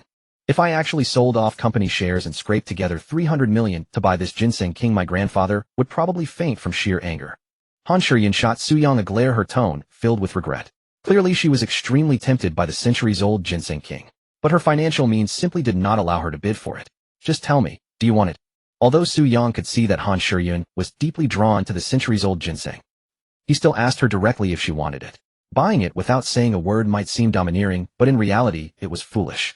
Because if you bought it without a word and gave it to a girl, she might wonder what you were thinking after receiving the gift. Why are you asking if I want it? What are you planning? Han Shiyun's elegant face was full of confusion as she looked at Su Yang. Of course I want to plan something. It just depends on whether you want it, Su Yang said with a double entendre, giving Han Shiyun a knowing smile. Han Shiyun did not initially grasp Su Yang's meaning. Yet upon catching the suggestive smile on his face, she instantly deciphered the implication behind his words. Consequently, she shot him a sharp, disdainful glare and retorted, "You're utterly shameless. How could Gu Qingya ever come to like someone like you?" Feeling the sting of her contemptuous look, Su Yang found himself oddly exhilarated. At that moment, he finally understood why so many netizens enjoyed watching beautiful female streamers roll their eyes at them with disdain. He comprehended the mentality behind those who reveled in being spoken to with a tone of contempt by attractive women. Being scorned by a beautiful woman could not only strike a peculiar chord of interest in a man's heart, but also fiercely ignite his desire for conquest. Stop digressing. Just tell me, do you want it or not? Su Yang suppressed the urge to thoroughly tease Han Shiyun and continued to ask with a smile. Of course I want it. Han Shiyun cast a sidelong glance at him, then added, but, no buts. Knowing you want it is enough. Now be a good girl, and call me Brother Su. Then I'll grant the impulse you desire. Su Yang interrupted her directly, continuing his double entendre flirtation. You? Han Shiyun was rendered momentarily speechless by his teasing. Finally she took a deep breath and her elegant face filled with curiosity inquired of Su Yang, do you truly intend to help me bid for this Ginseng King? The centuries-old Ginseng King on the auction stage was something Han Shiyun genuinely coveted. However, her financial strength simply could not sustain a bidding war. In her eyes, Su Yang also seemed ill-equipped for such a competition. She surmised that Su Yang's available funds might exceed hers, but certainly not surpass 50 million. Yet the current bid for the Ginseng King was already approaching 80 million. Thus she was uncertain whether he was merely teasing her or truly capable of acquiring the prize. Of course I'm serious. Do I look like I'm joking? Su Yang countered. Despite his words, Han Shiyun's beautiful face remained etched with doubt. Seeing her skeptical gaze, Su Yang wasted no more words. He directly raised his bidding paddle and declared 150 million. A thunderous wave of shock swept through the auction hall. Who is that young man? He's doubled the bid from 85 million to 150 million. That's an astronomical leap. I've never seen this youth in Pengcheng before. When did such a wealthy young man emerge here? I've never encountered him in the capital either. Nor in Shanghai where I've lived my entire life. Doubling the bid outright. How ruthless can one be? I don't know who he is, but the girl beside him is Han Shiyun, the sole heiress of the Han Group in Pengcheng. Han Shiyun's grandfather and I share some acquaintance. I once brought my grandson to propose marriage, but we were flatly rejected. I was somewhat offended then, but now I see I had no right to be. Asking me to casually bid 150 million is beyond my capability. I also know her grandfather, but I've never heard of Han Shiyun having a male friend. He's likely from some reclusive family. There are a few in China, and one in the capital bears the surname Su. The attendees scrutinized Su Yang, buzzing with speculation about his identity. Meanwhile, Zhang Hao was seated in the front row VIP section, cast a venomous glare at Su Yang beside Han Shiyun before raising his paddle, 155 million. His grandfather was also approaching his 80th birthday, currently recuperating in the hospital and in dire need of aged ginseng for nourishment. Zhang Hao had come today with his grandfather's invitation and 2 bodyguards originally, hoping to get close to Han Shiyun. To his dismay, she had ignored him and even acquired a boyfriend. This infuriated him. Yet now an opportunity for revenge presented itself. If he could secure the centuries-old Ginseng King for his grandfather, he would reap manifold rewards. Moreover, winning the bid would flaunt his wealth before Han Shiyun, making her regret her earlier dismissal of him, a prospect Zhang Hao relished. Han Shiyun, today I'll show you what true power is. My strength far surpasses that man beside you who is merely better looking. Zhang Hao thought, filled with vengeful satisfaction after placing his bid. These young ones are getting increasingly formidable. Zhang Hao just added another 5 million. It seems a bargain is out of the question tonight. To win this Ginseng King, one must be willing to bleed. We can't let the youngsters show us up. I'm determined to have this Ginseng King. This Ginseng King is worth around 300 million. As long as it doesn't exceed that, I'll take it. A Ginseng King over 500 years old is a rare find. Since the founding of the nation, this appears to be the only one publicly known. I absolutely cannot miss it. After Zhang Hao's bid, the auction hall erupted in chatter once more with all eyes on him. Just then an elderly man with white hair and a kind countenance raised his paddle, 160 million. With the old man's bid, discussions resumed. 160 million.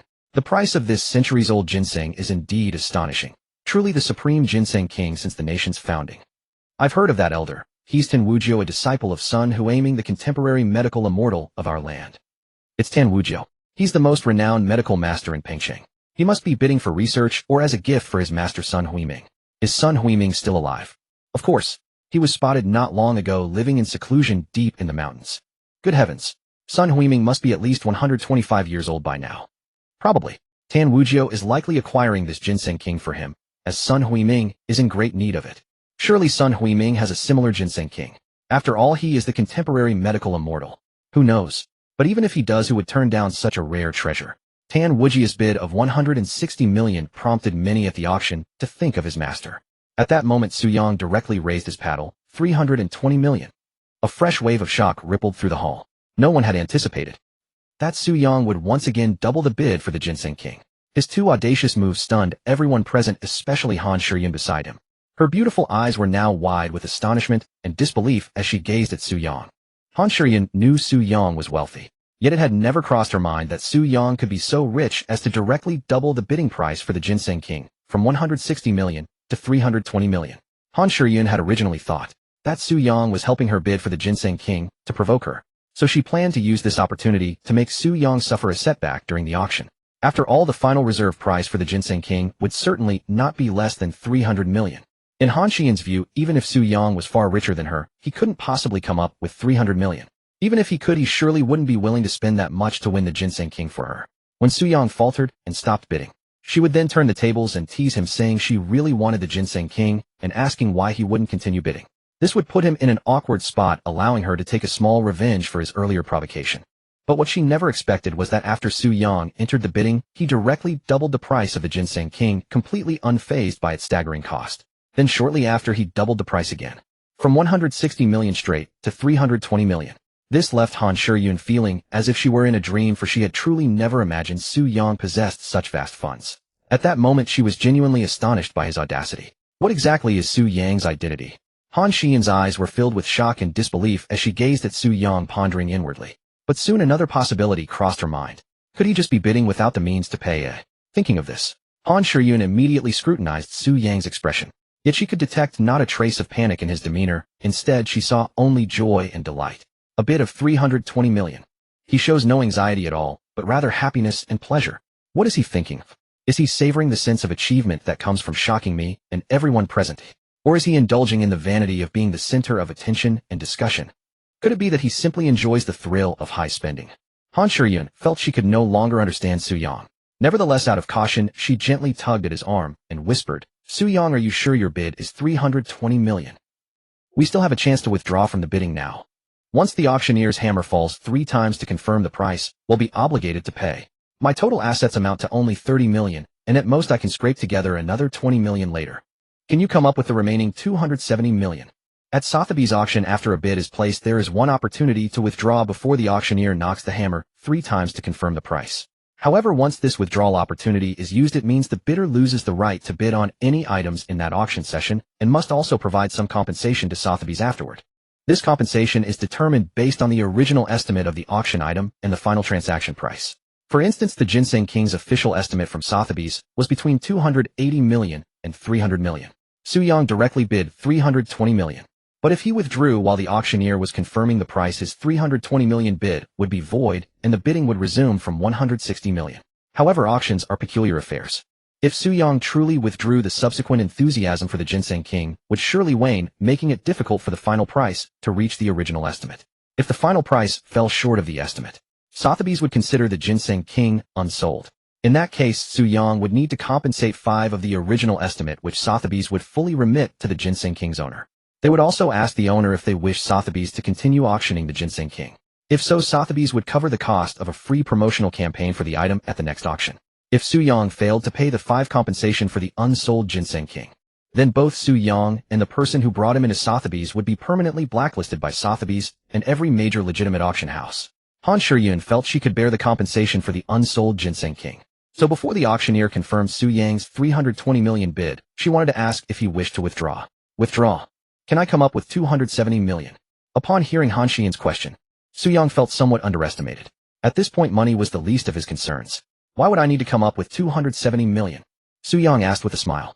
Han Shiyun's beautiful face immediately clouded with helplessness. She was now certain that Su Yang was merely toying with her. She was about to raise her paddle to signal withdrawal, as she as his sponsor had that right. But just as she prepared to do so, Su Yang said slowly, "What I need to pay is the full amount of my bid. Since I said I'd help you bid, I'll see it through to the end. How could I possibly let you foot the bill?" What? Su Yang wasn't mocking her, but truly intended to bid for the Ginseng King and pay the entire amount himself. Han Shiyun was stunned once more by his words. Just then on the auction stage, Lauren Jenner was asking for the second confirmation of Su Yang's bid, bidding for the Ginseng King at 320 million. Second call. The Ginseng King. As Lauren Jenner prepared to ask for the final confirmation, Zhang Haobo in the front row with reddened eyes and gritted teeth raised his paddle. 325 million. Zhang Haobo was determined to win the Ginseng King. If he succeeded, his grandfather would surely reward him handsomely. 330 million. Tan Wujiu also raised his paddle.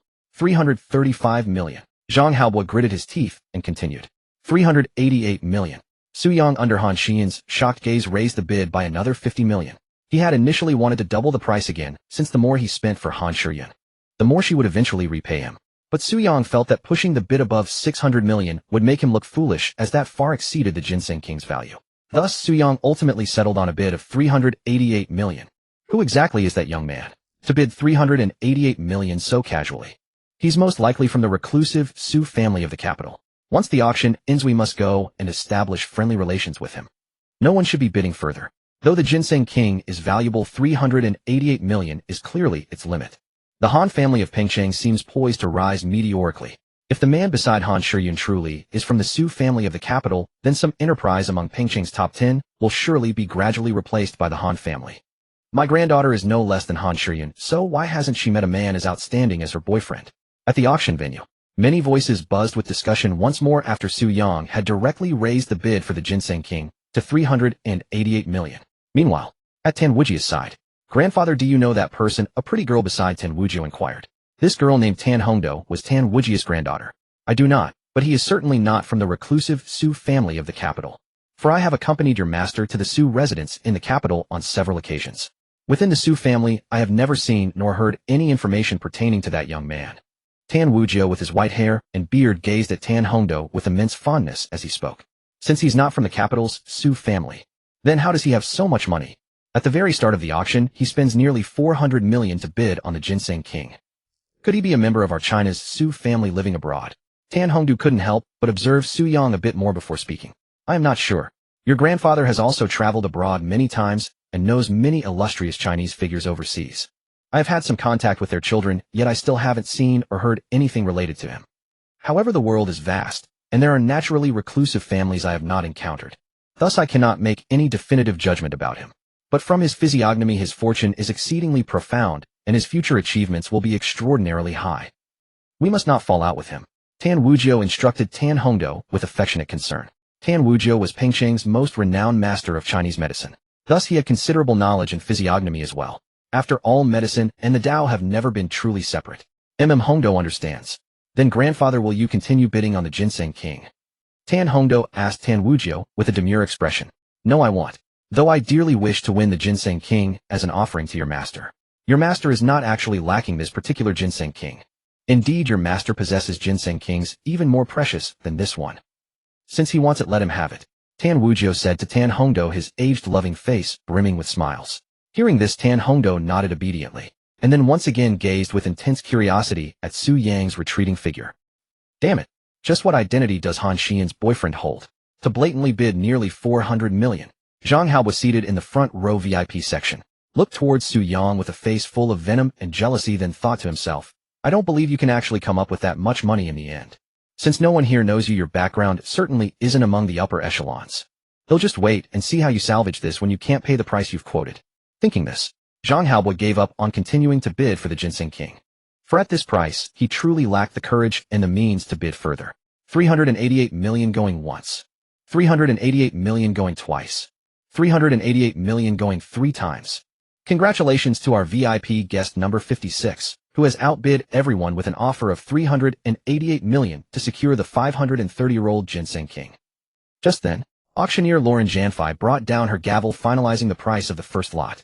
At the same time, Lauren Janfei used her beautiful azure eyes to scrutinize Su Yang carefully. With the first item, she had achieved a price far exceeding the Ginseng King's original estimate by over 80 million. Her heart was filled with elation at this moment. Ding! Lauren Janfei's favorability towards the host has increased by 3 points. Lauren Janfei's current favorability towards the host is 3 points. Ding! Tan Hongda's favorability towards the host has increased by 4 points. Tan Hongda's current favorability towards the host is 4 points.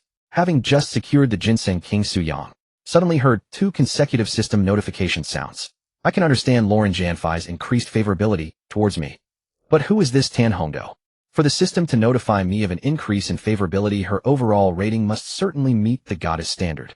Upon hearing the system's prompt, Su Yang casually looked around, yet he saw no exceptionally stunning young woman.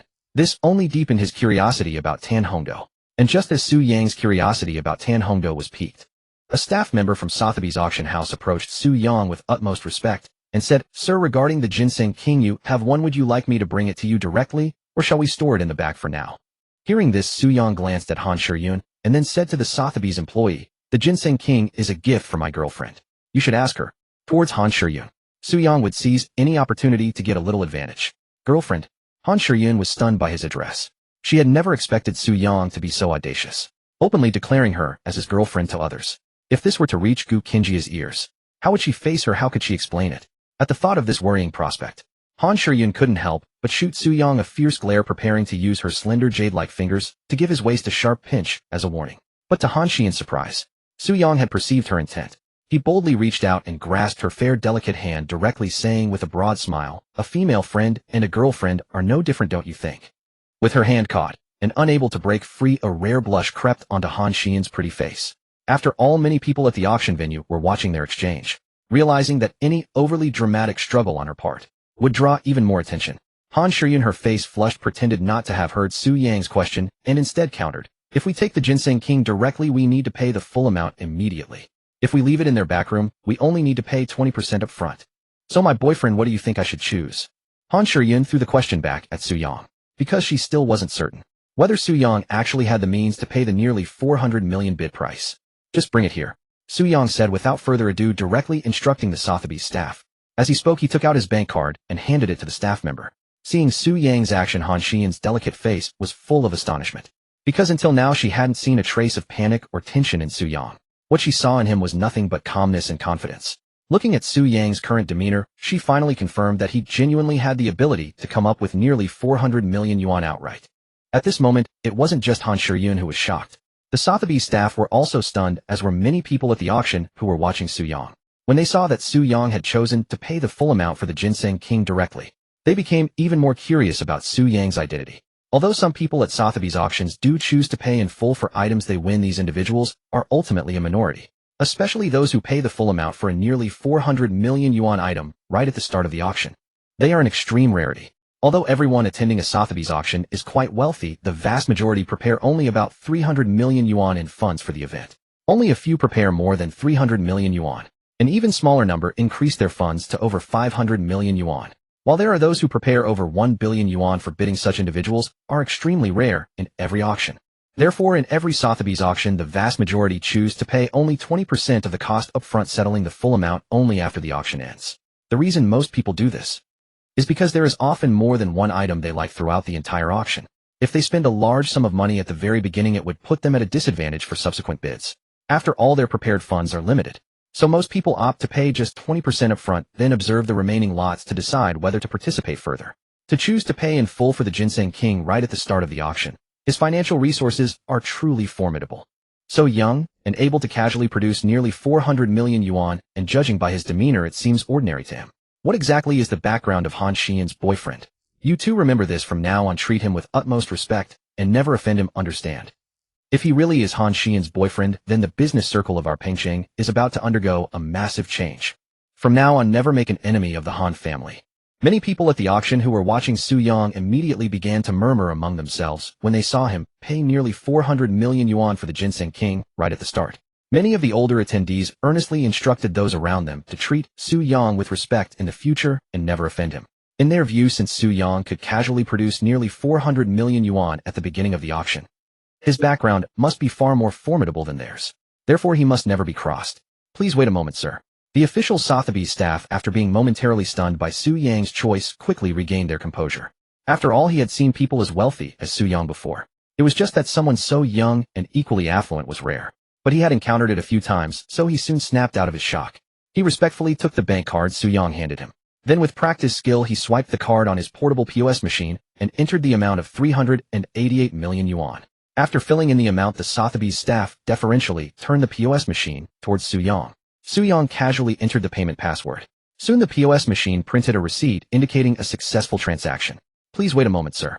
The Ginseng King will be brought to you shortly. The Sotheby's staff's attitude towards Su Yang grew even more respectful. Su Yang nodded without saying more. Ding. Han Xian's affection for the host has increased by 5 points. Current affection level 26 points. As soon as the Sotheby's staff left, Su Yang heard the system notification. Nearly 400 million yuan, and Han Shiryun only increased her affection by 5 points. No wonder she's a lesbian. Money tactics, while effective, aren't very effective. But this is even better. This way I can spend more on her and eventually get a huge cashback.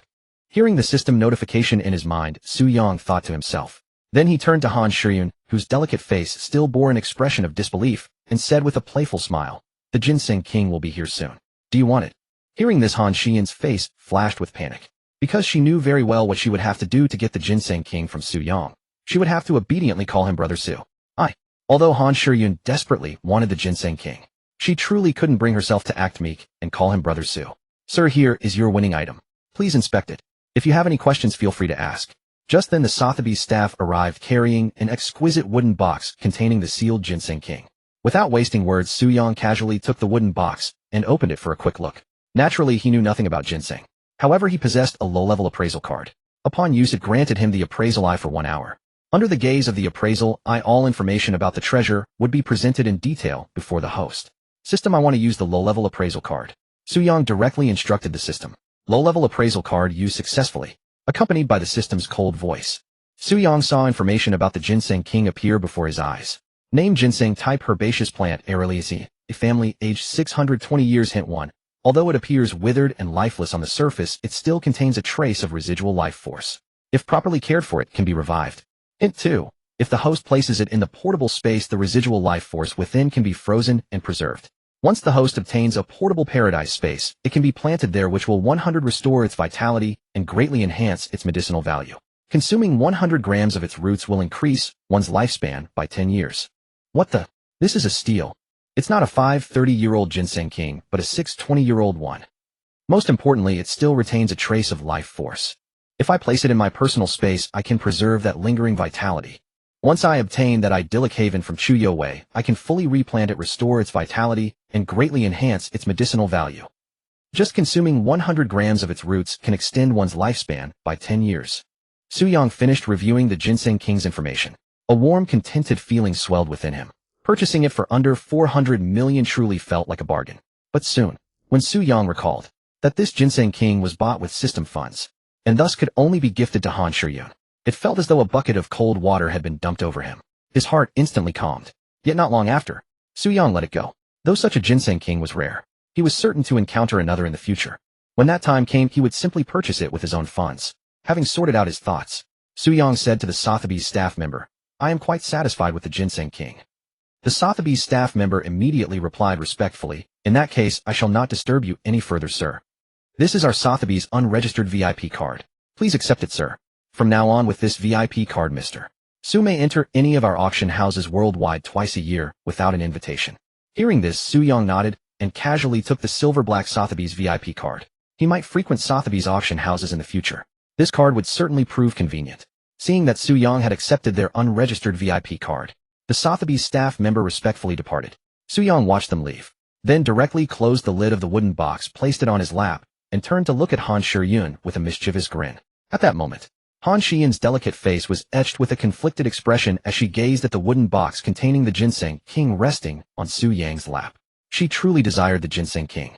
Her grandfather's health had been declining over the past 2 years. If she could obtain the Ginseng King to regulate his condition, it might bring about significant improvement. Yet her pride made it difficult for her to call Su-yong Brother Su at that moment. Seeing the troubled look on Han Shiyun's face, Su-yong decided not to tease her further. Instead, he directly handed the exquisite wooden box containing the Ginseng King to her and said, "Stop fretting. It's yours." Upon hearing this, Han Shiyun's face instantly filled with astonishment. She hadn't expected that Su-yong would be so straightforward, giving her the Ginseng King without asking for anything in return. "Are you serious?"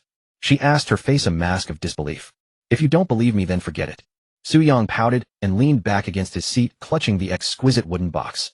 Ding. Han Shiyun's favorability towards the host has increased by 5. Current favorability, 31 points. Congratulations, host. For reaching 30 favorability points with Han Shiyun, you have received a duplicate card as a reward. It has been placed in your personal space. Oh, that lesbian Han Shiyun actually increased her favorability towards me again. A rare occurrence. And she even dropped a new card. Hearing the system notification, Su-yong felt a surge of joy. He then sent his consciousness into his personal space to examine the function of the duplicate card. Whoa, this duplicate card is pretty impressive. It can duplicate any item I own.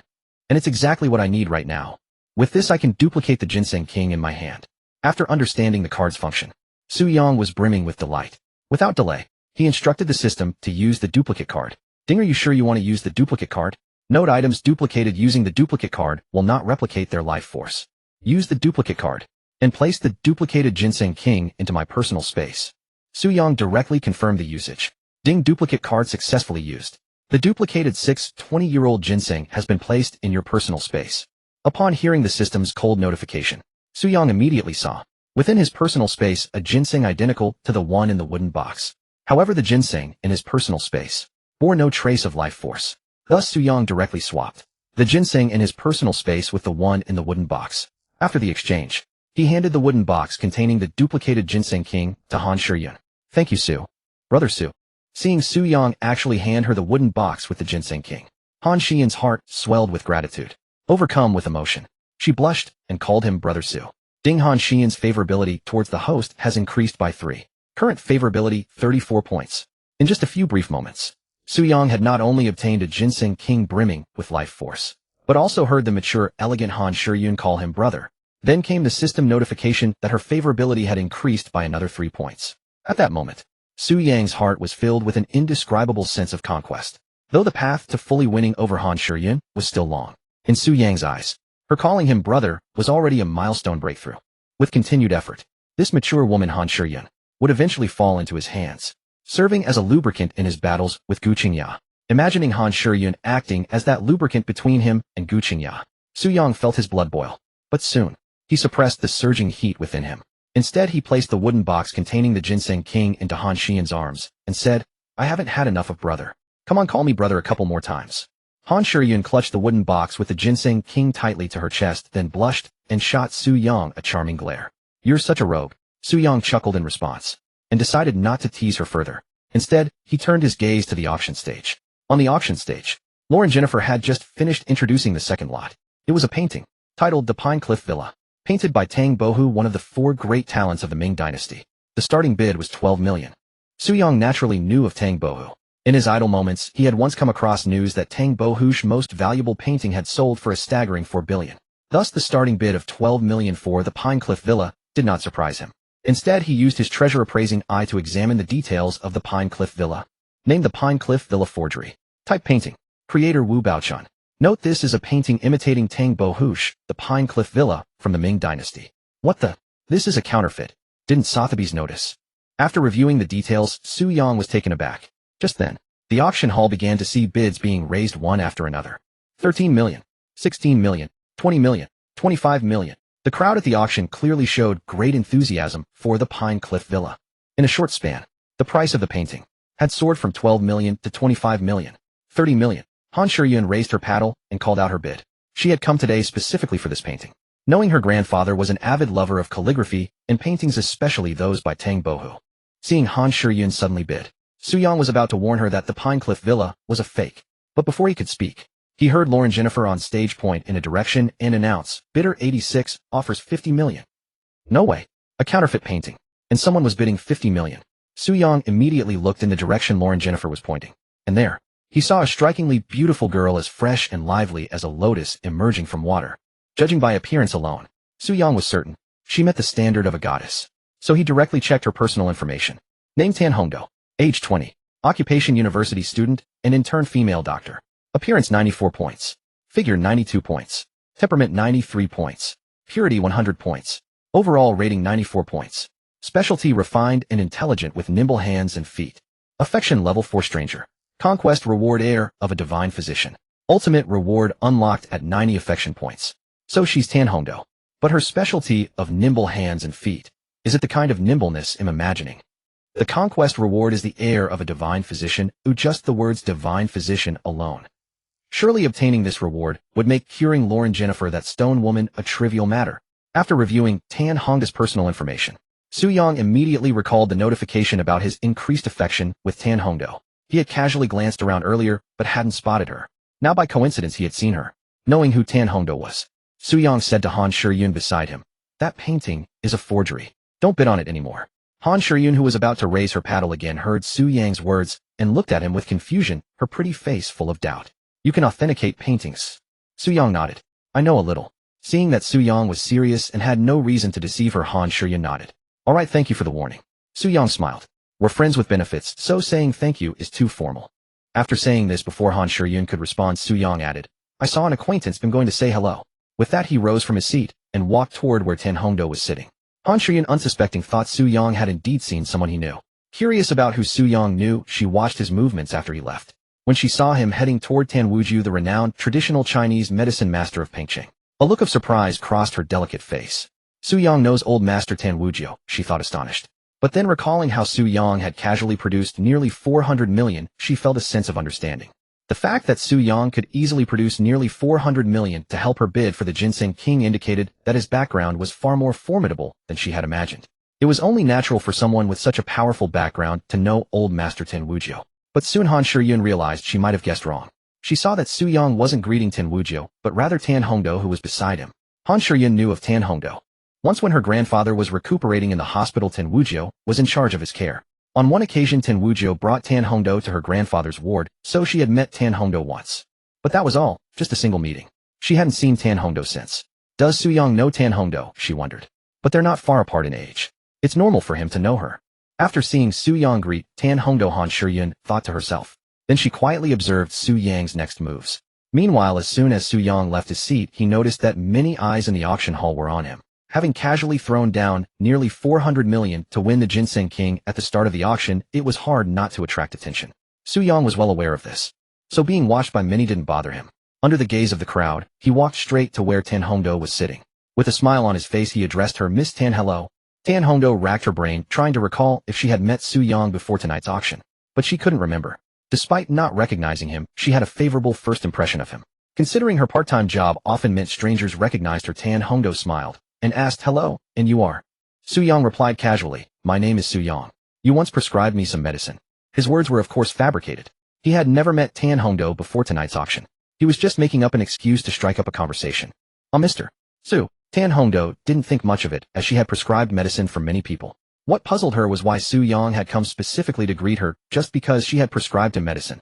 In her view, their acquaintance was only a brief encounter over a prescription. There was no reason for Su Yang to go out of his way to greet her at such an occasion. While Tan Hongdo was still confused, Su Yang spoke. "Miss Tan, may I have your contact information? I have something I'd like to discuss with you." "My contact information." Tan Hongdo studied Su Yang's expression carefully. Finding his demeanor natural and not like that of a bad person, she nodded and took out her phone. "Let's add each other on WeChat." Without further ado, Su Yang scanned the QR code to add Tan Hongdo on WeChat and then left directly. As she watched his retreating figure, Tan Hongdo was about to think harder about when she had prescribed him medicine when Tan Wuzhou beside her said, "Hongdo, don't bother thinking. You've never met him before." Tan Hongdo looked at her grandfather in surprise. "Grandfather, you could tell." Tan Wuzhou nodded, glancing at Su Yang's back. The tone and expression when he spoke. "I'm certain his claim about you prescribing him medicine was just an excuse to get your contact information. But I can also see he means you no harm. He probably really does have something to tell you. If I hadn't sensed his lack of ill intent, I would have stopped you from giving him your contact information." Ding. Just as Tan Wuzhou finished speaking, Tan Hongdo received a new WeChat message. Seeing that the message was from Su Yang, she quickly opened it. "Sunshine. Miss Tan, the Pine Cliff Villa is a forgery. Don't bid on it anymore. The Pine Cliff Retreat is a forgery." Tan Hongdo read the message Su Yang had sent her. A look of utter astonishment spread across her beautiful face. Every item at Sotheby's went through rigorous screening and multiple checks. It could be said that forged items were almost impossible to appear, because once a forgery was exposed, it would inflict significant reputational damage on Sotheby's. Yet Tan Hongdo was also well aware that while forged items were rare at Sotheby's, it didn't mean they were impossible. But considering Sotheby's' stringent multi-layered vetting process, Tan Hongdo felt it was unlikely that Pine Cliff Retreat was a forgery. So for a moment she was uncertain whether Su Yang's claim that Pine Cliff Retreat was fake was true or false. Was it a genuine, well-intentioned warning? Or was Su Yang trying to bid on Pine Cliff Retreat and deliberately telling her this to prevent her from driving up the bidding price? The painting Pine Cliff Retreat. Tan Hongdo had planned to bid on it as a gift for her grandfather. He was a great lover of calligraphy and painting. But now a single message from Su Yang had left her in a dilemma. After much thought, she still couldn't discern the truth of Su Yang's words. So Tan Hongdo showed the message Su Yang had sent her to her grandfather Tan Wuzhou. After reading Su Yang's message, a contemplative look crossed the old man's face as he said, "Trust him, Hongdo. Give up bidding on Pine Cliff Retreat. He can casually pull out nearly 400 million. There's no need for him to deceive you about this. And this Pine Cliff Retreat, upon closer inspection, does somewhat resemble a forged painting I saw a few years ago." Hearing her grandfather's words, Tan Hongdo obediently nodded. She then looked at Su Yang, who had returned to his seat, and her fondness for him grew. Ding. Tan Hongdo's affinity for the host 6. Current affinity 10 points. Congratulations, host.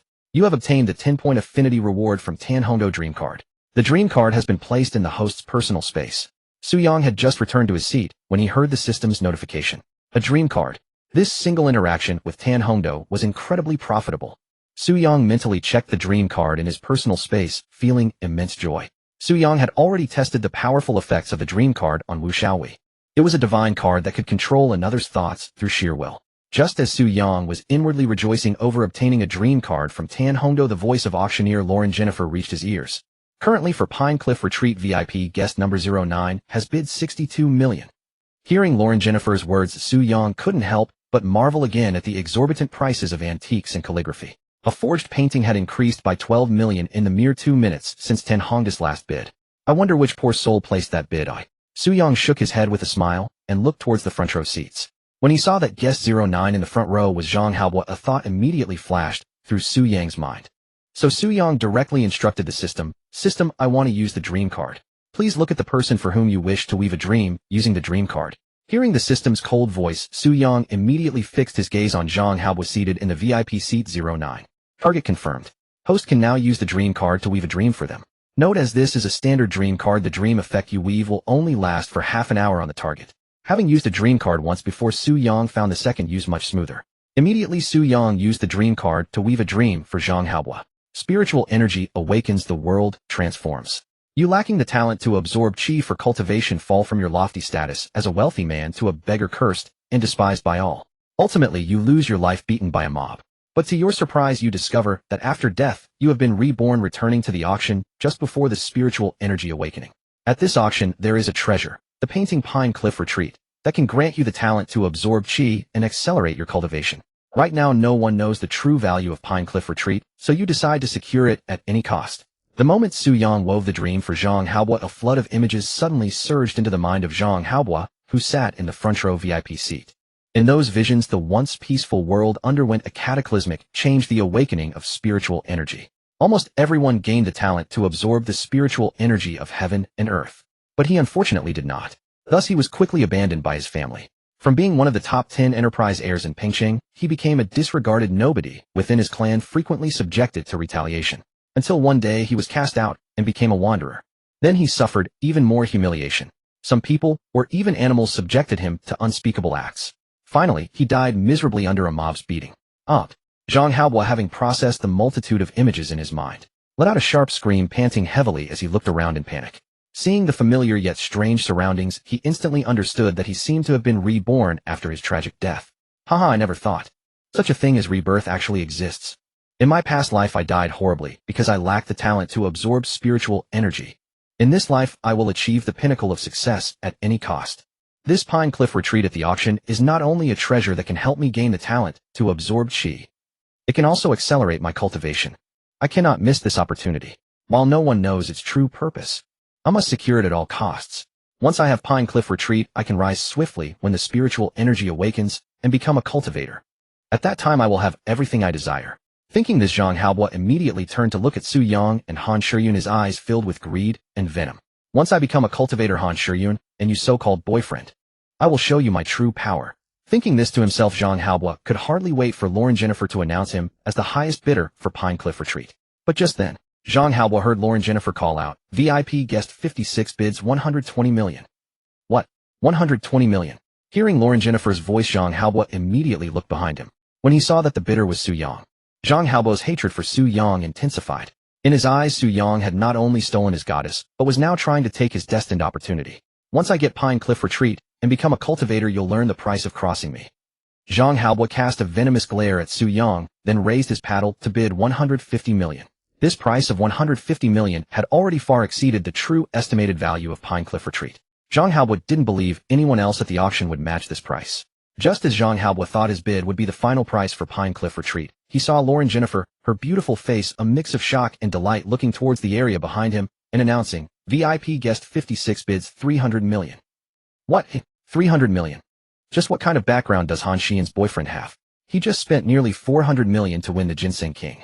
And now he's bidding 300 million against me for the Song Cliff Estate painting. Upon hearing the latest bid for the Song Cliff Estate painting announced by Lauren Jennifer, Zhang Haobo was utterly astounded. Then a troubling thought emerged in his mind. Could it be that he also knows the secret of the Song Cliff Estate painting? At this possibility, an intense sense of crisis surged within Zhang Haobo. Whether he knows the secret or not, I must obtain the Song Cliff Estate painting. It's my only hope to absorb spiritual energy and cultivate after the spiritual energy resurgence. With this thought, Zhang Haobo made a decision. Immediately he raised his paddle and bid 350 million.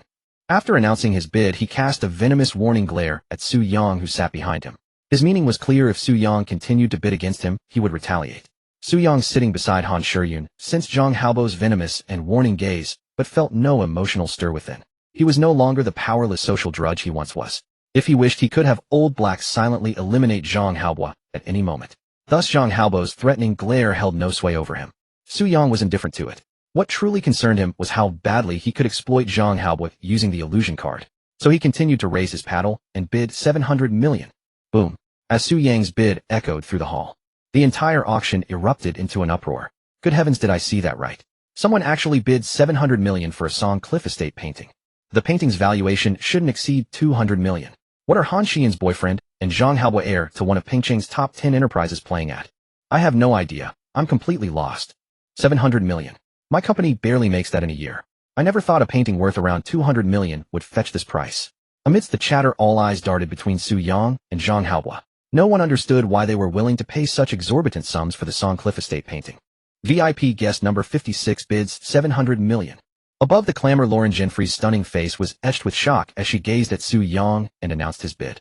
Deeply astonished, she felt a strong curiosity towards Su Yang, who had calmly and casually placed such a staggering bid for the Song Cliff Estate painting. Ding. Lauren Jinfrey's affinity for the host has increased by 5. Current affinity 8 points. The moment he raised his paddle to bid 700 million, Su Yang heard the system notification. Oh, an unexpected gain. Just 2 points away from extracting a reward from Lauren Jinfrey. A flicker of joy arose in Su Yang's heart. Then he looked at Lauren Jinfrey, who was watching him. They exchanged a distant gaze. I must admit, foreign women have their own charm. With her golden hair, blue eyes, and stunning snow-white figure, she's a living, walking Barbie doll. Most importantly, her conquest reward is instantaneous teleportation. I must obtain that ability. The only pity is that she's a stone maiden with emotional disorders. But once I secure 10 Hongda's conquest reward, curing Lauren Jinfrey should be a breeze. Su Yang mused inwardly as he locked eyes with her from across the room. On the auction stage, Lauren Jinfrey, unaware of Su Yang's thoughts, noticed his gaze and politely smiled, nodding slightly before announcing again. VIP guest number 56 bids 700 million. This was Lauren Jinfrey's second confirmation of the price. Everyone in the hall knew the painting was far from worth 700 million. No one else bid, and the auction fell into a hushed silence. 700 million. Is he insane? Does he truly know the secret of the Song Cliff Estate painting? But that's impossible. There was no sign before the spiritual energy resurgence.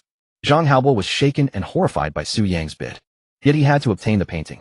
So Zhang Haobo made a bold decision. He raised his paddle and shouted 1.4 billion. Although he had only brought 700 million to the Sotheby's auction.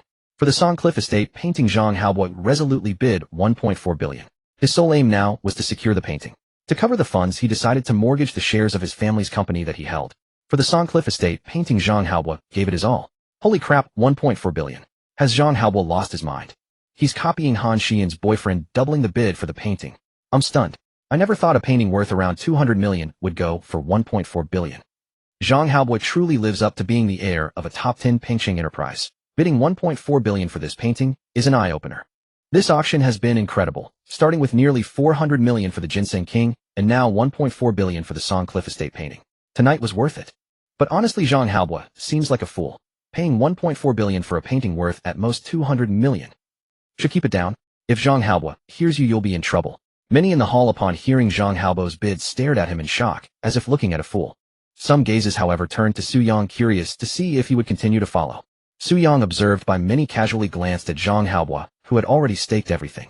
With a faint smile, he refrained from continuing the bidding and instead wove a dream for Zhang Haobo. This time the dream he crafted for Zhang Haobo revolved around how to use the Pine Cliff Villa painting. In just a few breaths, Su Yang completed weaving the dream for Zhang Haobo. At the same moment Zhang Haobo, seated in the front row of VIP seats, suddenly had a flood of images appear in his mind. He absorbed and integrated these visions. Zhang Haobo's face revealed an expression of disbelief and overwhelming excitement. At that moment he could hardly wait to obtain the Pine Cliff Villa painting and begin cultivating with it. VIP guest number 09 bids 1.4 billion. On the auction stage, Lauren Jennifer confirmed Zhang Haobo's bid for the first time. At the same time, she sized him up slightly. However, after a brief glance at his appearance, she felt a surge of disgust and thought to herself, another big spender, but this man's looks are incomparable to the man in seat 56. And is this person mentally unstable? The man in seat 56 also bid 700 million for the Pine Cliff Villa painting. But if someone truly loves a painting, offering a bit more than 3 times its value is understandable. But this ugly man in VIP seat 09 actually bid 7 times the painting's value. He's definitely not right in the head. Despite her inner disgust for Zhang Haobo, Lauren Jennifer did not show it. Instead, she began to confirm the price a second time. VIP guest number 09 bids 1. For billion. At 1. For billion, only a fool would follow with a higher bid. Thus, no one in the auction hall participated further. VIP guest number 09 bids 1. For billion. Lauren Jennifer confirmed Zhang Haobo's bid for the third time. Then she struck the auction table with her gavel and said, "Congratulations to the VIP guest in seat 09 for winning the Pine Cliff Villa painting at 1. For billion." As Lauren Jennifer's words fell to Sotheby's staff member who had previously served, Su Yang approached Zhang Haobo and asked, "Sir, would you like me to bring the Pine Cliff Villa painting directly to you, or shall we store it in the back first?"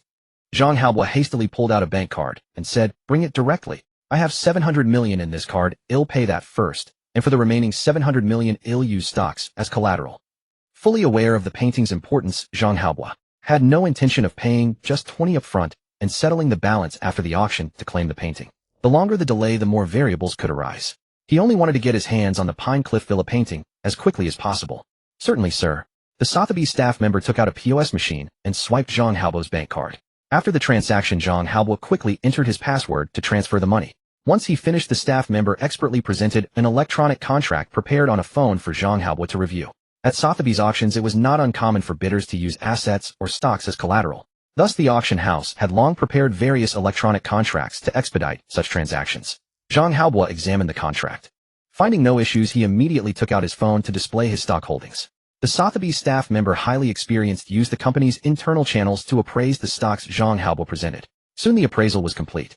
Zhang Haobo's total stock holdings amounted to 685 million. "Sir, there's still a shortfall of 15 million, the staff member reminded. "You're too ruthless, undervaluing all my stocks by 10. Zhang Haobo said angrily. "It's our internal policy at Sotheby's. Stocks are highly volatile and no one knows their price at market open tomorrow. So we acquire collateral stocks at 90 of market value. But rest assured, once you pay the full 700 million, we'll return all the stocks you've mortgaged. And we can temporarily overlook the 15 million shortfall. You can make it up later." The Sotheby's staff member explained. A painting originally valued at 200 million had been bid up to 1. For billion. Moreover, they were acquiring Zhang Haobo's stocks at a 10 discount. So for the remaining 15 million, the auction house naturally wouldn't press too hard. All right. Let's go with your price." Zhang Haobo, eager to obtain the Pine Cliff Villa painting, signed the electronic contract, pressed his fingerprint, and completed facial recognition. In just a few minutes, the transaction between Zhang Haobo and Sotheby's was finalized. Once done, the staff member immediately handed Zhang Haobo the box containing the Pine Cliff Villa painting.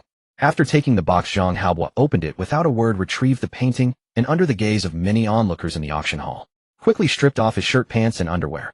His speed was so swift that the 2 security guards accompanying him had no time to react. Zhang Haobo stood completely naked in public. What the hell is Zhang Haobo doing? What's he up to? Has he lost his mind? What the heck? Spending 1. For billion on the Pine Cliff Villa painting, and then stripping naked to celebrate. Damn, this is an eyesore. Zhang Haobo is really tiny. I used to be insecure, but after seeing Zhang Haobo's tiny thing, I feel confident again. Many in the auction hall who were watching Zhang Haobo erupted into chaos at his actions. Soon, everyone in the hall noticed Zhang Haobo's bizarre behavior. Many young women quickly cursed him and turned their heads away. Su Yang, who had anticipated Zhang Haobo's move, pulled Han Shiyun into his arms as soon as he acted, shielding her beautiful eyes, and saying, "There's something very unpleasant to see, but let me block it for you." Han Shiyun, initially blushing and trying to struggle, relaxed upon hearing his words and stayed still in his embrace. After Su Yang spent nearly 400 million to win the ginseng for her trust in him was immense. So she believed he wouldn't say such things without reason. Moments later, when she heard the commotion in the auction hall, her fondness for Su Yang deepened. She was certain he was truly shielding her from an unpleasant sight. Ding Han Xian's favorability toward the host increased by 4 points. Current favorability 38. Su Yang, with Han Shiyun in his arms, heard the system notification in his mind and immediately felt a surge of anticipation for the reward of 40 favorability points from Han Shiyun. With this expectation, he turned his gaze toward Zhang Haobo, who sat in the front row VIP seat. At that moment, Zhang Haobo, having stripped completely naked, shouted loudly, "All the women of my Zhang family are my slave concubines." After yelling this, he wrapped the Pine Cliff Villa painting around his body and began jumping and dancing awkwardly on the spot. While dancing clumsily, he kept shouting, "All the women of my Zhang family are my slave concubines." Zhang Haobo did this entirely because he believed, based on what he thought were visions of his rebirth, that this was the required ritual. To use the Pine Cliff Villa painting, he needed to strip naked in front of 100 people, disregarding worldly judgment, shout, "All the women of my Zhang family are my slave concubines," and then wrapped the painting around himself while dancing awkwardly. Where are the security guards? Why don't they throw Zhang Haobo out? Holy crap, Zhang Haobo is definitely going to make headlines tomorrow. Are all the women of the Zhang family really his slave concubines, true or false? Who knows if it's true, but judging by his behavior, it's probably real. The Zhang family's conglomerate is going to be famous now. Their stock value is bound to hit the limit down. The Zhang family is truly unlucky. I've always heard Zhang Haobo was a scoundrel, and now I see he's a scoundrel of extraordinary caliber. If I had a son like Zhang Haobo, I'd strangle him myself. The entire auction hall was now in an uproar. Zhang Haobo's two bodyguards, hearing the commotion, blushed with embarrassment and quickly took off their coats to cover him. But their actions earned them a beating from Zhang Haobo. Feeling aggrieved, the two bodyguards also gave him a thorough thrashing. Soon the official security personnel from Sotheby's arrived. Without a word, they used large iron forks designed to restrain people to pin Zhang Haobo down and carry him out. After he was removed, Sotheby's staff immediately apologized to everyone present and promised to give each guest who had received an official invitation a universal one-time invitation card. This temporarily calmed the uproar in the auction hall. Once the noise subsided, Lauren Genvi, in fluent standard Chinese, apologized again to the crowd before the auction resumed with the bidding for the third item. The third lot was a medieval sword from abroad with a starting bid of 8 million, ultimately sold for 22 million. Then came porcelain sculptures, luxury watches, limited edition sports cars, commercial real estate, and other items. Although these items fetched good prices, some even reaching nearly 3 billion, most people at the auction felt they lacked the thrill of the first two lots. The final prices were generally in line with the estimated valuations. Just as everyone thought the auction might end on a flat note, Lauren Genvi began introducing a new lot. It was a well-preserved set of ancient jade books carved from jade. According to Lauren Genvi's description and related scientific research, the jade books had a history of nearly 2,000 years.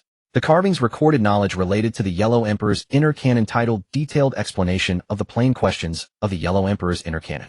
Setting aside the value of the carved text, the jade books themselves were made from the most expensive jade available, top-grade imperial green jadeite, along with mutton fat white jade, which was slightly less costly. The entire jade book set consisted of 81 pages weighing approximately 1853 grams. The main body was made of mutton fat white jade surrounded by a ring of top-grade imperial green jadeite. Moreover, the jadeite and mutton fat white jade were not inlaid separately. Instead, they were originally a single piece of flawless jade. It could be said that even just looking at the exterior of the jade books was breathtakingly stunning. Oh my god, I wonder how much this jade book will cost. First of all, the mutton fat white jade alone would cost at least 300 million, not to mention the ring of top-grade imperial green jadeite around it. I estimate that ring alone is worth over 800 million. That's right. A few years ago at an auction in Hong Kong, a bracelet made of imperial green jadeite sold for nearly 150 million. And this jade book is surrounded by top-grade imperial green jadeite, which is even more expensive. Don't forget, the entire jade book is a single piece of jade. They want priced the imperial green jadeite and mutton fat white jade separately.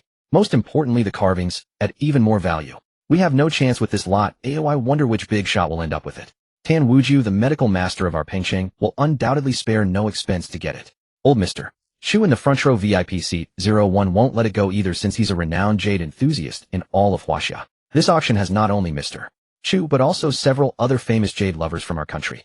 It looks like we're in for a fierce bidding war. As Lauren Genvi finished introducing the jade books, many people at the auction began discussing animatedly once again. At the same time, their gazes shifted back and forth between Tan Wujiu and an old man in the front row seat 01. As for Su Yang, no one was paying attention to him anymore. No one at the scene thought he would compete with Tan Wujiu, Mr. Chu and others for the jade books, as their overall value was estimated to be at least 1.5 billion. In their view, Su Yang could at most bid on items worth around 700 million. Moreover, they all believed he preferred calligraphy and paintings, so they assumed he wouldn't participate in the bidding for the jade books.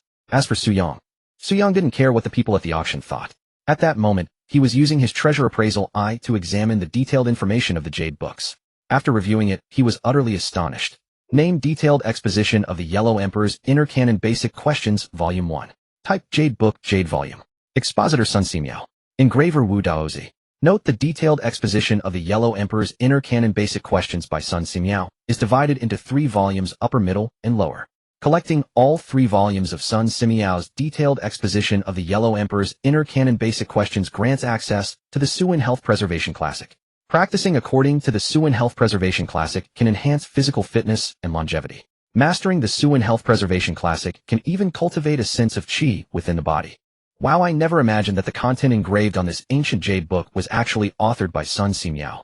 Even more unexpected, it was Wu Daozi who engraved Sun Simiao's detailed exposition of the Yellow Emperor's inner canon basic questions onto this jade volume. Su Yang exclaimed inwardly after examining the detailed information of the jade book with his treasure-identifying eye. He was greatly astonished. Naturally, Su Yang knew of Sun Simiao and Wu Daozi. Sun Simiao, a man of the Tang dynasty, was most famous for his works Essential Formulas for Emergencies worth 1,000 gold and Supplement to the Formulas worth 1,000 gold. These two monumental works compiled the essence of pre-Tang dynasty medicine, documenting over 800 herbs and more than 5,000 prescriptions benefiting countless people. Thus Sun Simiao was revered as the king of medicine. Wu Daozi, also from the Tang dynasty but born over 100 years after Sun Simiao, was hailed as the saint of painting across 100 generations for his exceptional painting and engraving skills. These two men separated by over a century in age. One provided the content, the other the engraving. They are connected through this ancient jade book. Moreover, according to the prompt from the treasure-identifying eye, collecting all volumes of the detailed exposition of the Yellow Emperor's inner canon basic questions will grant the Suin Health Preservation Classic. According to the description of the Suin Health Preservation Classic, a bit of practice can enhance physical fitness and longevity. Mastering the Suin Health Preservation Classic can even cultivate a sense of qi within the body. I wonder what this so-called qi sense is. Su Yang gazed at the ancient jade book on the auction stage, pondering inwardly. However, he soon set aside these thoughts. He directly decided to use the funds within his system to bid on the jade book and gift it to Han Shiyan, planning to study it slowly later. Just as Su Yang made this decision, internally Lauren Jennifer on the auction stage announced the starting bid for the jade book, 500 million. The starting price of 500 million did not seem high to anyone present at the auction, as everyone understood. The jade alone in the ancient book was worth over 1 billion. 550 million, 680 million, 820 million. Many in the auction hall began raising their paddles to bid as soon as Lauren Jennifer announced the starting price. In a mere moment, the bidding price for the jade book soared past 800 million and continued to climb by tens of millions. 1.6 billion. Suddenly, a powerful voice dominated the entire auction hall. People turned to look at the source of the bid. Upon seeing it came from the VIP seat number 01 in the front row, murmurs erupted. Old Man Chu has made his move, starting with 1.6 billion. 1.6 billion is nothing to Old Man Chu, as the Chu family of the capital behind him boasts total assets estimated in the hundreds of billions. With Old Man Chu making the first bid, it's likely no one here can compete with him. Not necessarily. Tan Wujia's mentor Sun Huaming is rumored to be deeply passionate about studying medical texts, especially ancient ones. I think Tan Wujia will definitely compete with Old Man Chu. In fact, I believe the valuation of this jade book is at least between 1.8 billion and 2 billion. If no one bids against Old Man Chu, the book will likely fail to sell. There's no way he can take it for 1.6 billion. Exactly, setting aside its medical value, the jade and craftsmanship alone are worth 2 billion. Amidst the murmurs in the auction hall, Lauren Jennifer confirmed the price for the first time. VIP seat number 01 bid 1.6 billion. Hearing this bid, Su Yang was about to raise his paddle to place his own. However, a crisp and melodious voice came from behind. 2 billion. Su Yang turned to look, discovering it was Tan Hongdo, whom he had just recently exchanged contact information with. Seeing Tan Hongdo, Su Yang's initial decision wavered. Han Shiyan probably isn't very interested in the jade book. If I bid on it and give it to her, it likely won't increase her favorability much. But judging by Tan Hongda's demeanor, she seems very keen on the jade book. If I bid on the jade book and gift it to her, her favorability should skyrocket. Su Yang mused internally. The reward for conquering Tan Hongdo, the inheritance of a divine physician, was something he was determined to secure. This was crucial for later obtaining the ability of instantaneous teleportation from Lauren Jennifer. Having changed his mind, Su Yang abandoned his initial intention to bid directly. Instead, he quietly waited for the outcome of the bidding between Tan Hongdo and Old Man Chu. Once their bidding concluded, he could make his move. At that moment, everyone in the auction hall shared Su Yang's sentiment. They were all eagerly anticipating the result of the bidding between Tan Hongdo and Old Man Chu.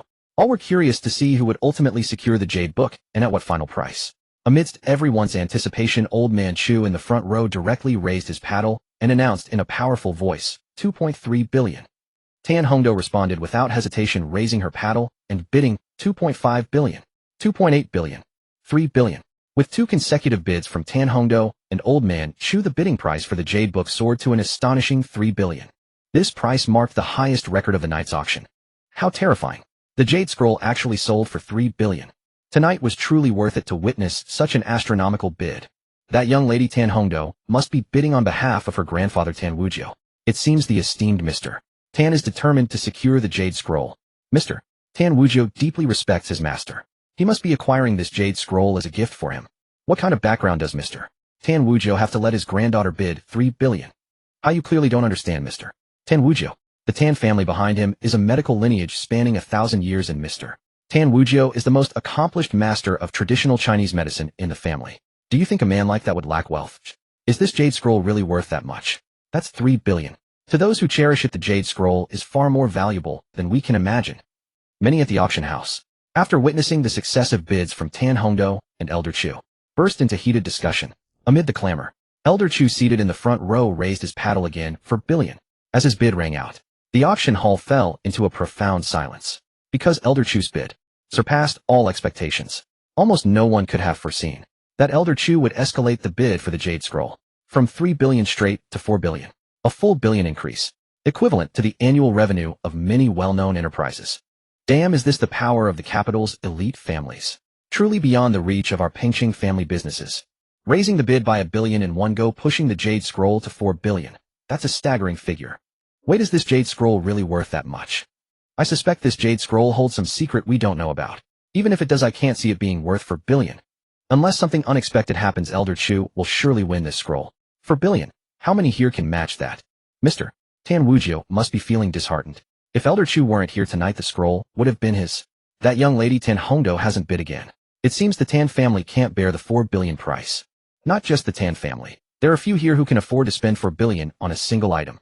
After the auction hall fell into a stunned silence following Elder Chu's bid, it soon erupted into a cacophony of noise once more. Almost everyone was convinced that the final owner of the jade scroll would be Elder Chu, seated in the front VIP row. Thus, many cast sympathetic and curious glances at Tan Wuzhou and Tan Hongdou. On Tan Hongdou's side, feeling the gazes of the crowd, her face as fresh as a lotus emerging from water showed no trace of panic. Instead, a look of dejection crossed her delicate features as she turned to Tan Wuzhou beside her and asked, "Grandfather, should we continue bidding?" Tan Wuzhou shook his head helplessly, his voice filled with regret. "No, I cannot afford 4 billion. You know your grandmaster has been searching for this jade scroll containing the detailed explanation of the Yellow Emperor's inner classic plain questions. I never imagined this jade scroll would appear here. Had I known it was inscribed with the detailed explanation of the Yellow Emperor's inner classic plain questions, I would have done everything in my power to gather more funds beforehand. But though I cannot secure this jade scroll for your grandmaster, I can still inform him of its existence. Surely he can find a way to borrow it from that Chu fellow for a look." Tan Hongdou nodded, her face etched with disappointment. VIP seat number 1 bid 4 billion. At that moment, Lauren Jennifer, seeing that no one else had raised a paddle after Elder Chu's bid, began the first confirmation of the price. As her voice rang out, the once chaotic auction hall gradually quieted. Those near Elder Chu had already started congratulating him with broad smiles on securing the detailed explanation of the Yellow Emperor's inner classic plain questions. But, just as everyone believed Elder Chu had won the jade scroll engraved with the detailed explanation of the Yellow Emperor's inner classic plain questions, Su Yang, who had been silently observing the bidding war, now to the astonishment of Han Shiyun beside him, calmly raised his paddle and bid 5 billion. Hearing Su Yang's bid, Han Shiyun felt her earlier assumptions about his background were once again wildly off the mark. When she first met Su Yang, she thought he was a charlatan who had stolen Gu Qingya from her. But when Han Shiyun learned that Su Yang had obtained a Hermes VC card for Gu Qingya, she suspected Su Yang might have some wealth, but certainly less than her own. After their visit to the bar, however, Han Shiyun concluded that Su Yang's wealth was likely on par with hers. Even if it surpassed hers, it wouldn't be by much. But when Su Yang helped her win the Ginseng King at auction, Han Shiyun realized she had still grossly underestimated Su Yang's wealth. She believed Su Yang could command at least 3 billion, roughly a third of her family's Hanyan Group's total valuation. But now, watching Su Yang bid 5 billion for the jade scroll, Han Shiyun discovered she had once again underestimated him. To offer 5 billion for a single item, Han Shiyun dared not even imagine the extent of Su Yang's available wealth. What is Su Yang's true background? Could he really be from the Su family of the capital? To bid 5 billion at an auction, how much wealth can he command? Probably more than the total valuation of my Hanyan Group. Han Shiyun stared at Su Yang with her beautiful eyes. Her heart was overwhelmed with shock. At that moment, she was not the only one stunned. The entire auction hall was in turmoil. What? 5 billion. Unbelievable. Han Shiyun's boyfriend has made his move. Could he really be from the Su family of the capital? I don't know. I've never heard of him before. Good heavens, 5 billion. I wouldn't dare dream of that sum. This is getting interesting. Elder Chu has met his match. Tonight's auction will surely go down in Pengqing's history. What a night, what a night. Everyone in the auction hall began whispering among themselves, scrutinizing Su Yang intently. Grandfather, can you tell why Su Yang suddenly joined the bidding? Tan Hongdo, hearing the crowd's murmurs, asked Tan Wujio with a puzzled expression. I cannot. Tan Wujio shook his head, then added, but I suspect he knows some secret about this jade scroll inscribed with the detailed explanation of the Yellow Emperor's inner classic plain questions. Otherwise he wouldn't bid so high to compete with Chu. Tan Hongdo's curiosity was piqued. What secret does this jade scroll hold? Tan Wujio looked at Tan Hongdo with affectionate indulgence and made no attempt to conceal the truth. He said directly, I once heard from your grandmaster that this ancient jade scripture engraved with the detailed explanation of the Yellow Emperor's inner classic basic questions is divided into 3 parts: the upper, middle, and lower volumes. Your grandmaster possesses the middle and lower volumes, and only the upper volume is needed to complete the full set. The entire detailed explanation of the Yellow Emperor's inner classic basic questions, authored by the Medicine King Sun Simiao. Your grandmaster told me that the reason he has been able to live a long life is because he obtained the secret to longevity from the middle and lower volumes of the detailed explanation of the Yellow Emperor's inner classic basic questions. However, the longevity secrets in those 2 volumes are incomplete, and fearing potential hidden dangers, your grandmaster did not share much with me. Although your grandmaster did not tell me much about the detailed explanation of the Yellow Emperor's inner classic basic questions, he did give me some secret formulas. It is precisely by relying on these formulas that my body remains so robust today. I also learned from your grandmaster that once the upper, middle, and lower volumes of the detailed explanation of the Yellow Emperor's inner classic basic questions are assembled, one can obtain a manual on nurturing life. I do not know the specific effects of the Nurturing Life manual, but it is certainly no simple matter. After hearing Tan Wujio's explanation, Tan Hongdo immediately understood why her grandfather wished to bid on the ancient jade scripture engraved with the detailed explanation of the Yellow Emperor's inner classic basic questions. After all, the value of the ancient jade scripture engraved with the detailed explanation of the Yellow Emperor's inner classic basic questions was immense. Just the middle and lower volumes alone could grant longevity. What would it be like if the entire set were complete? Sigh. Tan Hongdo thought of her and her grandfather's inability to bid on the jade scripture and could not help but let out a sigh. Then, with a complex gaze, she looked at Su Yang, who was not far ahead of her, and thought to herself, I wonder whether Su Yang or the Chu Laosen my grandfather mentioned will ultimately obtain the jade scripture. If Su Yang ends up winning the bid, I wonder if I could ask him to lend it to my grandfather for a while. Meanwhile, on Su Yang's side, feeling the gaze of everyone in the auction hall, he casually leaned back in his seat. He calmly waited to see if old Chu in the front row would continue bidding. No matter how much old Chu bid, it did not matter to him. Because to him money was nothing more than worthless paper currency. He could have as much as he wanted whenever he wanted. The reason Su Yang did not immediately raise the bidding price of the jade scripture to a level that would intimidate others and discourage them from participating was twofold. First, doing so would appear foolish. Second, it would make Tan Hongdo feel that he had obtained the jade scripture too easily. What Su Yang wanted was for Tan Hongdo to see that he had not only paid a huge monetary price to obtain the jade scripture, but had also gone through a tumultuous bidding process. Having struggled at the bottom rung of society for over 20 years, Su Yang was well aware of people's inherent flaws. That is, things that come too easily, no matter how valuable, are often not valued or cherished. But if something is not only of great value but also hard-won through a dramatic process, people would hold it in high regard and treasure it. Therefore, Su Yang wanted Tan Hongdo to witness not only the astronomical price he paid, but also the gripping bidding war. Only then, when he finally presented the jade scripture, which she would see as hard-earned, to her as a gift, would it deliver a greater impact and surprise. Only through immense impact and surprise could he instantly boost Tan Hongdo's favorability toward him. Since he would be spending roughly the same amount of money anyway, why not choose the approach that would increase her favorability the most? Tan Hongdo, I hope that when I finally give you the jade scripture, your favorability toward me will not disappoint. And old Chu, you need to put up a fight so that my struggle to win the jade scripture appears even more arduous. Su Yang leaned back in his seat, casting a sidelong glance at old Chu in the front row, his thoughts hidden. At this moment, with Su Yang's bid of 5 billion, everyone in the auction hall shifted their gaze between Su Yang and old Chu. Everyone was eager to know whether old Chu would continue bidding. Amidst the anticipation of the entire auction hall, old Chu in the front row turned around and cast a profoundly deep gaze towards Su Yang. Then, old Chu slowly raised his paddle and bid in a deep, resonant voice, 6 billion. Old Chu, whose full name was Chu Yuanxiao, was one of the helmsmen of the Chu family in the capital with assets worth hundreds of billions. Due to his high position, Chu Yuanxiao was privy to certain secrets unknown to ordinary people. As for whether those secrets were true or false, Chu Yuanxiao could not discern. But for a man of advanced age controlling vast assets, he would not bother to verify the authenticity of every secret he heard. Instead, he would test them one by one.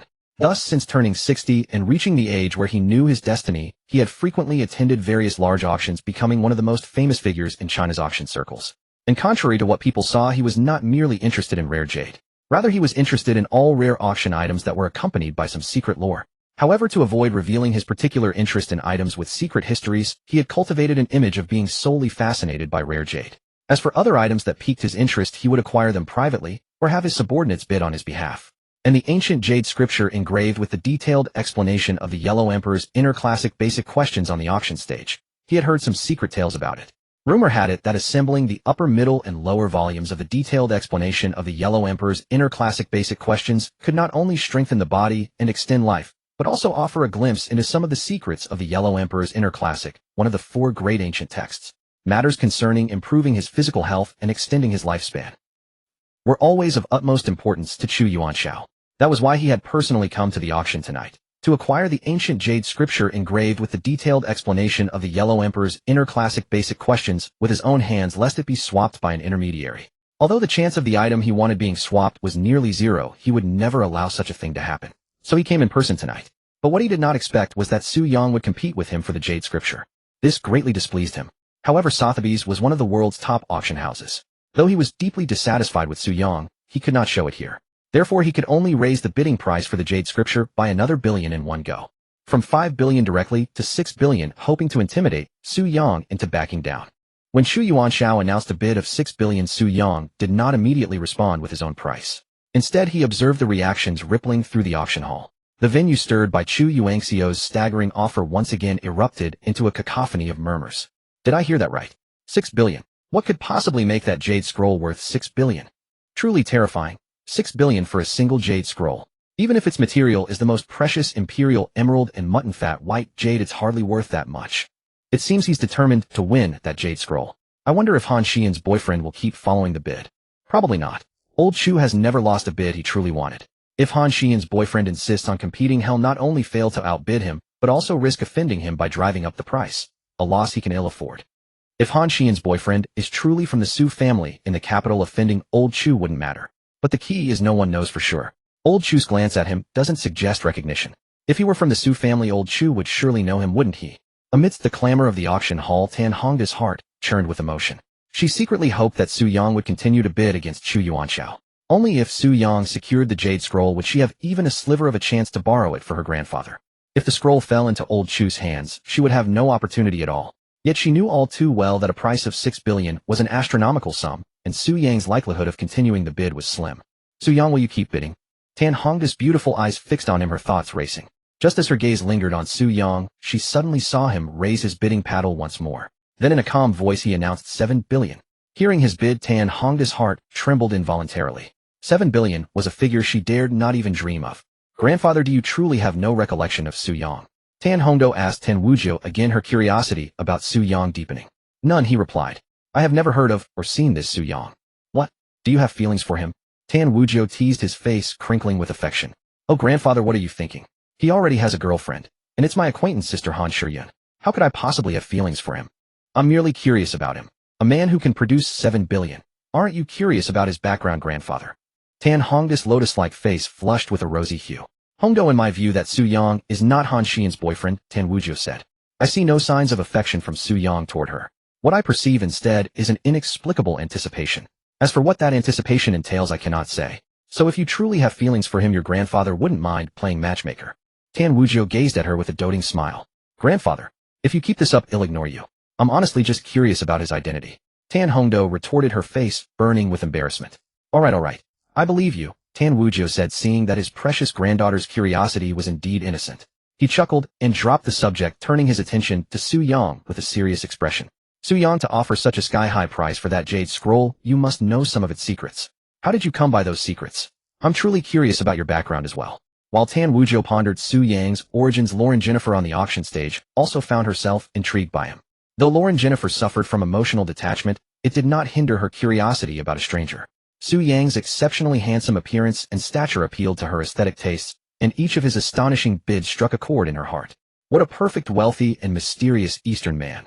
Far superior to any Western man I've met, she thought to herself. Then she confirmed his bid. VIP guest number 56 bids 7 billion.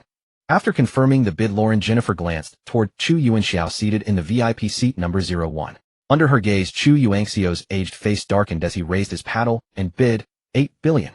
He was determined to acquire the jade scroll. Money at this stage of his life was merely a number. What he needed now was a healthy body and extended lifespan. 8 billion. Is this still the world I know? A jade scroll fetching 8 billion. Surely this is the most expensive jade ever auctioned. Not just the most expensive jade. Globally, apart from land and property, this is one of the priciest items ever sold. Exactly.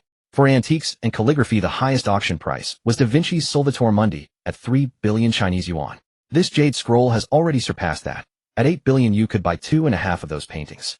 Tonight's auction will undoubtedly go down in history. Tomorrow this event will dominate global headlines. As a mere wealthy man among ordinary folks facing old Chu and Han Xian's boyfriend, I can only say I'm a pauper. I can't fathom the world of these tycoons. Will that young man follow up? I'll hold my tongue lest I be proven wrong again. The auction hall buzzed with even more fervent discussions as Su Yang and Chu Yuanxiu's bids of 7 and 8 billion echoed through the air. VIP guest and seat number 1 bids 8 billion. Lauren Jennifer confirmed Chu Yuanxiu's bid, then turned her sapphire blue eyes towards Su Yang. Their gazes met across the room. Under the watchful eyes of everyone present, Su Yang slowly raised his paddle and announced 10 billion. Ding Tan Hongda's favorability toward the host increased by 5 points. Current favorability 15 points. Ding Lauren Jennifer's favorability toward the host increased by 3 points. Current favorability 11 points. Congratulations, host. You have earned a reward for reaching 10 favorability points with Lauren Jennifer, 1 duplicate card now placed in your personal space. As soon as Su Yang raised his paddle and bid 10 billion for the jade scroll, the system chimed with notifications of increased favorability from Tan Hongdo and Lauren Jennifer. Su Yang heard the system notification that Lauren Jennifer's favorability toward him had increased. He was not surprised inwardly. After all, his bid of 10 billion for the ancient jade scroll undoubtedly brought great benefits to Lauren Jennifer. However, Tan Hongda's sudden increase in favorability caught Su Yang slightly off guard. Why would my participation in the auction raise Tan Hongda's favorability? Su Yang wondered inwardly. Yet as long as Tan Hongda's favorability toward him grew, Su Yang considered it a good thing. So he refrained from delving into the reason behind Tan Hongda's sudden favorability boost. Instead, he silently listened to the clamor of the auction hall while waiting to see if Chu Yuanxiu would continue to bid. At that moment in the auction hall, Su Yang's bid of 10 billion sent the venue into the peak of tonight's heated discussions. Did I hear that right? That mysterious boyfriend of Han Shiyun actually raised old Chu's bid by 2 billion, pushing the price of the ancient jade scroll to 10 billion. A bid of 10 billion sets a new historical record for antique calligraphy and painting auctions.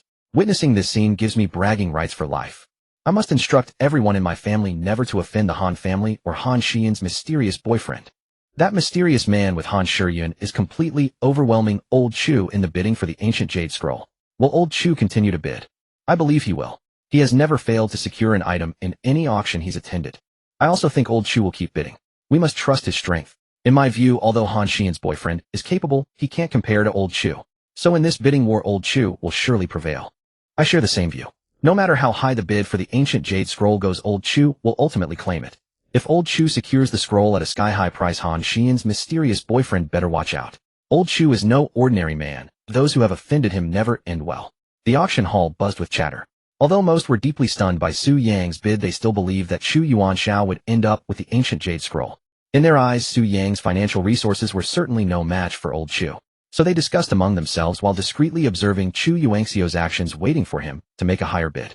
Yet the subsequent turn of events directly contradicted the expectations of the majority. They noticed that after Su Yang's bid of 10 billion for the ancient jade scroll, the auction hall fell into a hushed anticipation. The focal point of their attention, the ever-dominant old Chu, remained silent and did not raise his paddle to bid again. At that moment, Lauren Jennifer began to confirm Su Yang's bid. The honored guest in seat 56 bids 10 billion. This was Lauren Jennifer's first confirmation of Su Yang's bid. As she began to verify the bid, the clamor in the hall quickly subsided. Almost everyone's gaze shifted between Su Yang and Chu Yuanxiu. The honored guest in seat 56 bids 10 billion. Lauren Jennifer confirmed Su Yang's bid for the second time. The noise in the auction hall had now faded to silence. Almost all eyes were fixed on Chu Yuanxiu in the front row seat.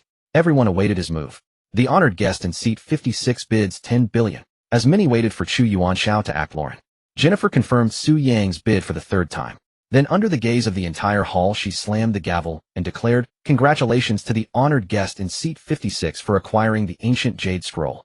The auction hall erupted. With Lauren Jennifer's announcement that Su Yang had won the ancient jade scroll, chaos ensued. Old Chu actually lost an auction for the first time. Han Shiyun's boyfriend got the scroll. You all praised old Chu as invincible in auctions, but he's nothing special. I've been proven wrong by Han Shiyun's boyfriend again. I truly underestimated him. I never thought he could defeat old Chu.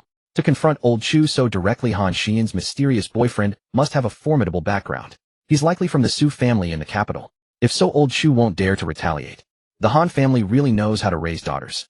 They've landed such a wealthy son-in-law. This is the first time I've seen old Chu completely dominated in an auction and by someone so young. Old Chu's loss is disgraceful. I saw him glare threateningly at Han Xian's boyfriend, but the guy didn't care and forced him to give up. Seeing Chu Yuanxiao humiliated feels liberating to me, someone he once insulted. That old fool deserved to be taken down a notch. Should keep your voice down. I don't want to be targeted. Those Chu Yuanxiao sets his sights on never fare well. Amid the intense uproar in the auction hall, Chu Yuanxiao seated in the VIP seat 01. Listened to the chatter and felt the weight of countless stares. He was filled with pent-up frustration and anger. The bid of 10 billion far exceeded his expectations. Chu Yuanxiao had originally thought he could secure the ancient jade scroll for at most 4 billion. At first things went as he had anticipated. The only other bidder in the hall was Tan Wujiu. After Chu Yuanxiao raised the bid to 4 billion, Tan Wujiu gave up. Chu Yuanxiao believed the ancient jade scroll was already his. Even those around him began to offer premature congratulations. He himself started dreaming of studying the scroll after acquiring it. But Su Yang's sudden appearance shattered his dreams and expectations completely. Each of Su Yang's bids, from 5 billion to 7 billion and now to 10 billion, left him struggling to respond. Especially when he saw Su Yang directly raise his paddle and bid 10 billion, he felt for the first time since attending auctions as if the sky had fallen. Su Yang's bid filled him with a profound sense of powerlessness. Although his family, the Chu clan of the capital, was valued at hundreds of billions, and he was its third helmsman, with an intimidating amount of disposable funds at his disposal, even the deepest coffers had their limits. He had assumed that his own bid of 8 billion would intimidate Su Yang, securing the ancient jade tome. Yet to his utter astonishment, Su Yang countered with a direct bid of 10 billion, leaving him deeply shaken instead. Confronted with Su Yang's 10 billion bid, Chu Yuanxiao lost all courage to continue. Thus he abandoned the pursuit of the ancient jade tome. Instead he cast a cold, lingering glare at Su Yang and instructed his subordinate, spare no effort to thoroughly investigate his background. This failed bid was a bitter defeat. Not only had he missed the coveted ancient jade tome, but he had also been publicly outclassed in an auction for the first time. The humiliation stung. Chu Yuanxiao had never suffered such a loss. He resolved to first delve into Su Yang's origins, then devise a means of retaliation to serve as a warning of the cost of shaming him. Meanwhile, Su Yang sensed Chu Yuanxiao's icy stare. Su Yang merely cast a dismissive glance at Chu Yuanxiao, paying him little heed. With the electromagnetic guardian ring and old black by his side, his safety was assured. However, despite his indifference toward the man, Su Yang had no desire to be constantly targeted by someone of Chu Yuanxiao's formidable background. So Su Yang decided that the moment he detected any hostile move from Chu Yuanxiao, he would have old black eliminate him directly. Sir, would you like me to bring the ancient jade tome you've won directly to you, or shall we store it in the bag for now? At that moment a Sotheby's auction house attendant approached Su Yang, once more asking with utmost respect, "Bring it directly." Su Yang casually pulled out his bank card and handed it to the attendant. "Very well, sir." The attendant's reverence deepened. In all his years at Sotheby's he had never encountered someone so young who could casually produce 10 billion. His respect for Su Yang was genuinely heartfelt. He handled the transaction with trembling hands, dreading any misstep that might offend Su Yang. Soon, with a slightly shaky hand, he entered the figure of 10 billion. A number followed by a long string of zeros, into the portable POS terminal. Su Yang glanced nonchalantly at the number on the POS machine before completing the payment. As the terminal confirmed the successful transaction, the attendant respectfully produced a pure black metal card, presenting it with both hands. "Sir, this is our Sotheby's most esteemed VIP card. With this card you have unrestricted access to any Sotheby's establishment worldwide. Furthermore, you may preview our upcoming auction items a full week in advance. Should any item pique your interest, you can acquire it directly through our internal channels at any time." Su Yang looked at the VIP card offered by the attendant and nodded casually. He then took the card and slipped it into his pocket.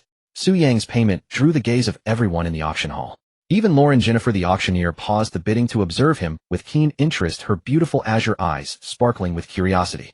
When Lauren Jennifer and the other attendees saw Su Yang receive the most prestigious VIP card from Sotheby's, they all understood that his payment had been successful. 10 billion spent so casually. My entire company isn't worth that much. The world of the wealthy is truly beyond our imagination. Spending 10 billion doesn't even flicker on his face. It feels like he spends 10 billion as effortlessly as I spend a single dollar without a hint of emotion. It's astonishingly formidable. His family's assets must be valued in the trillions. He must indeed be from the Su family in the capital. Currently, only that Su family in our country holds such valuation. Everyone in the auction hall scrutinized Su Yang while murmuring among themselves, "What a mysterious Eastern man." Lauren Jennifer's exquisite face revealed a profound interest in Su Yang. Someone so young who could casually spend 10 billion was a first for her. Thus, she was filled with curiosity about Su Yang, eager to uncover his origins. Su Yang paid no attention to the surrounding stares. He was currently awaiting the attendant to bring him the ancient jade tome. Soon the Sotheby's attendant, accompanied by several others, approached Su Yang with an exquisite jade box held reverently. "Sir, this is the ancient jade tome. You have one." Su Yang opened the jade box, verified its authenticity with his treasure appraisal eye, and nodded. He then took the box and said to Han Shiyun, "I'll be right back." With that under her puzzled gaze, Su Yang walked toward Tan Hongdo, carrying the jade box containing the ancient tome. As he approached Tan Hongdo, Su Yang used his newly acquired duplicate card to replicate the ancient jade tome. He then swapped the copy with the original in the jade box. "Where is he going?" "It seems he's heading toward Old Master Tan Wu's side." "You're mistaken, he's going to Tan Hongdo. They seem to know each other." "Why is he going to her now?" "No idea, but it must be related to the ancient jade tome." The attendees watched Su Yang approach Tan Hongdo and began murmuring in confusion. Su Yang paid no heed to the whispers. What he was truly anticipating was how much Tan Hongdo's favorability toward him would increase and what rewards it would yield. Filled with anticipation, Su Yang walked slowly toward Tan Hongdo under the watchful eyes of the entire hall. Meeting her confused and slightly flustered gaze, he spoke in a gentle tone. "Miss Tan, this ancient jade tome is for you." "What?" "Su Yang was giving me the 10 billion yuan ancient jade tome. Was I so desperate to secure the tome for my grandfather that I was hallucinating?" Upon hearing Su Yang's words, Tan Hongdo felt her mind spin in a daze. What he said completely exceeded her imagination. She had indeed yearned for the Jade Scroll ancient book and had always harbored the intention of seeing if she could borrow it from Su Yang. Yet she never anticipated that before she could even prepare herself to ask Su Yang for the Jade Scroll ancient book, he would come to her bearing the very book, intending to gift it to her. The stark contrast left her utterly bewildered. It plunged her into a state of stunned silence. All she could do was gaze blankly at Su Yang with her beautiful eyes, unable to utter a word. Tan Wujio, standing beside Tan Hongdo, saw his precious granddaughter rendered speechless by Su Yang's declaration. He spoke up. "Young friend Su, this jest of yours is rather excessive." In Tan Wujio's view, although Su Yang's expression seemed sincere when he offered the Jade Scroll ancient book to his granddaughter Tan Hongdo, Tan Wujio did not trust his own judgment of Su Yang's demeanor at that moment. He felt he must have misread Su Yang's expression, for any sensible person knew that no one would give you something for nothing, especially something worth 10 billion. Thus Tan Wujio believed Su Yang's words to his granddaughter were a colossal joke. As for Su Yang's motive, Tan Wujio suspected he was using this as a pretext to get close to Tan Hongdo. Although Tan Wujio had a favorable overall impression of Su Yang, this action displeased him greatly. So when he spoke to Su Yang, his tone carried a hint of coldness. "Elder Tan, do I strike you as someone who is joking? I saw that Miss Tan admired this Jade Scroll ancient book, so I helped her secure it in the auction," Su Yang said, glancing at Tan Wujio. As he spoke, he directly handed the jade box containing the Jade Scroll ancient book to the still-dazed Tan Hongdo. Su Yang had considered having a Sotheby's staff member deliver the jade box to Tan Hongdo. However, that would have been troublesome given the immense value of the Jade Scroll ancient book. Tan Hongdo would surely refuse to accept it. In the end, he would have to handle it himself. So Su Yang decided to deliver it personally. At that moment, Tan Hongdo, still in a daze, suddenly saw Su Yang offering her the jade box. Instinctively, like someone who automatically takes an object handed to them while on the phone, she took the jade box from Su Yang. As Tan Hongdo accepted the jade box, Tan Wujio's aged face was etched with shock and astonishment. He realized that Su Yang might not be what he had assumed. He was serious.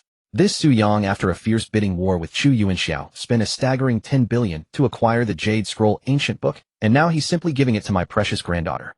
What does he mean by this?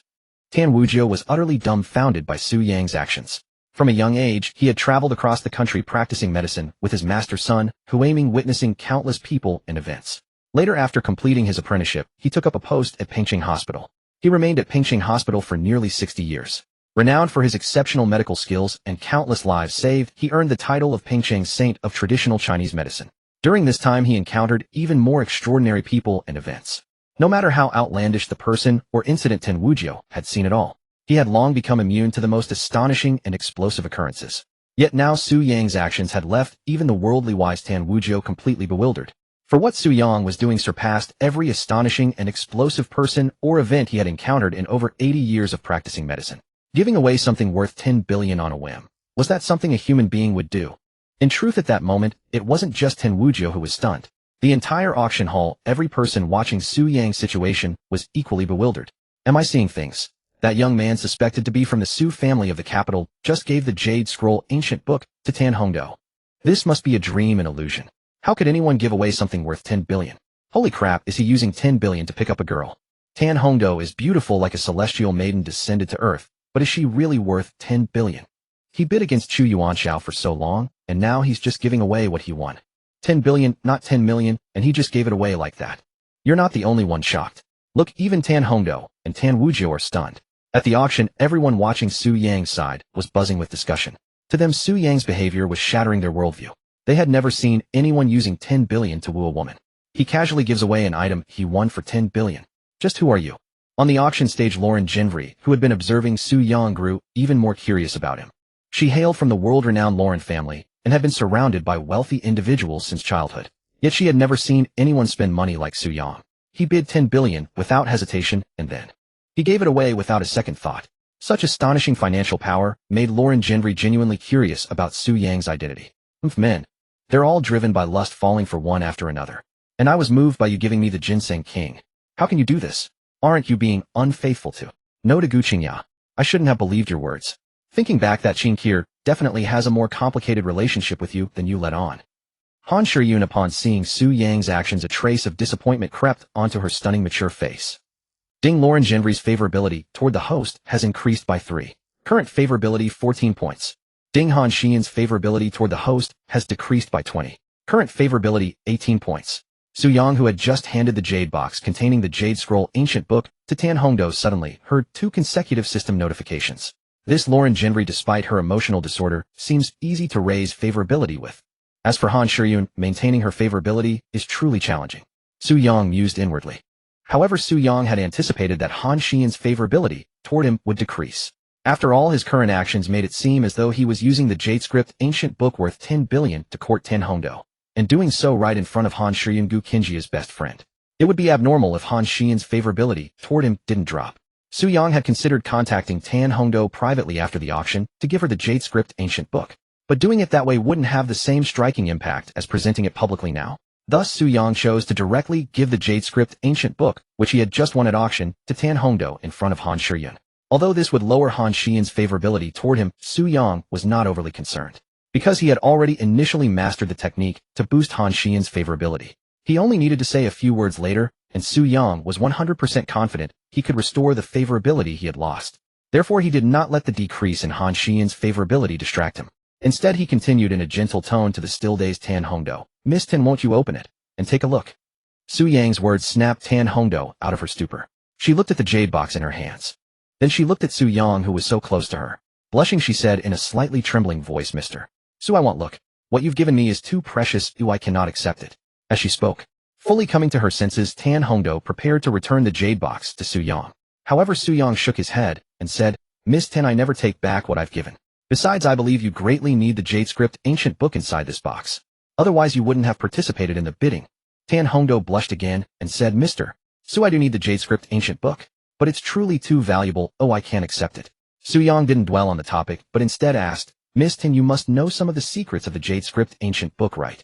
As Su Yang uttered these words, Tan Hongdo was slightly taken aback, then slowly nodded. Not long ago, she had learned some secrets about the Jade Script ancient book from her grandfather Tan Wujiu. In her view, Su Yang clearly also knew some secrets of the Jade Script ancient book. Otherwise, he wouldn't have spent the staggering sum of 10 billion to acquire it. So she didn't hide the truth and directly admitted her knowledge.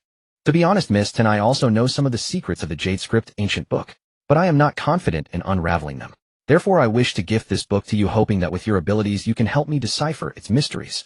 Drawing on the information he had heard about Tan Hongdo's identity, Su Yang casually fabricated a reason. As he spoke, he deliberately glanced at Tan Wujiu beside Tan Hongdo. Young friend Su, what do you mean? Tan Wujiu, now snapping out of his shock, asked in a slightly hoarse voice. Exactly what I said. Su Yang replied bluntly to Tan Wujiu. Young friend Su trusts us that much. Aren't you afraid we'll turn our backs on you later? Tan Wujiu inquired again. He naturally desired the Jade Script ancient book. After all, it was something his master had long sought.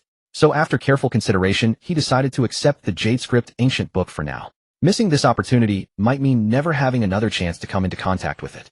Of course, when he presented the book to his master, he would faithfully relay Su Yang's words. The final decision on whether to accept it would be left to his master.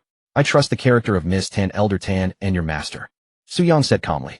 Hearing this, Tan Wujiu clasped his hands and said, In that case, I thank you, young friend Su. Then he turned to Tan Hongdo. Hongdo, follow young friend Su's wishes and accept the Jade Script ancient book. Hearing her grandfather's words, Tan Hongdo no longer hesitated. Blushing, she said to Su Yang, Mr. Su, thank you for this generous gift.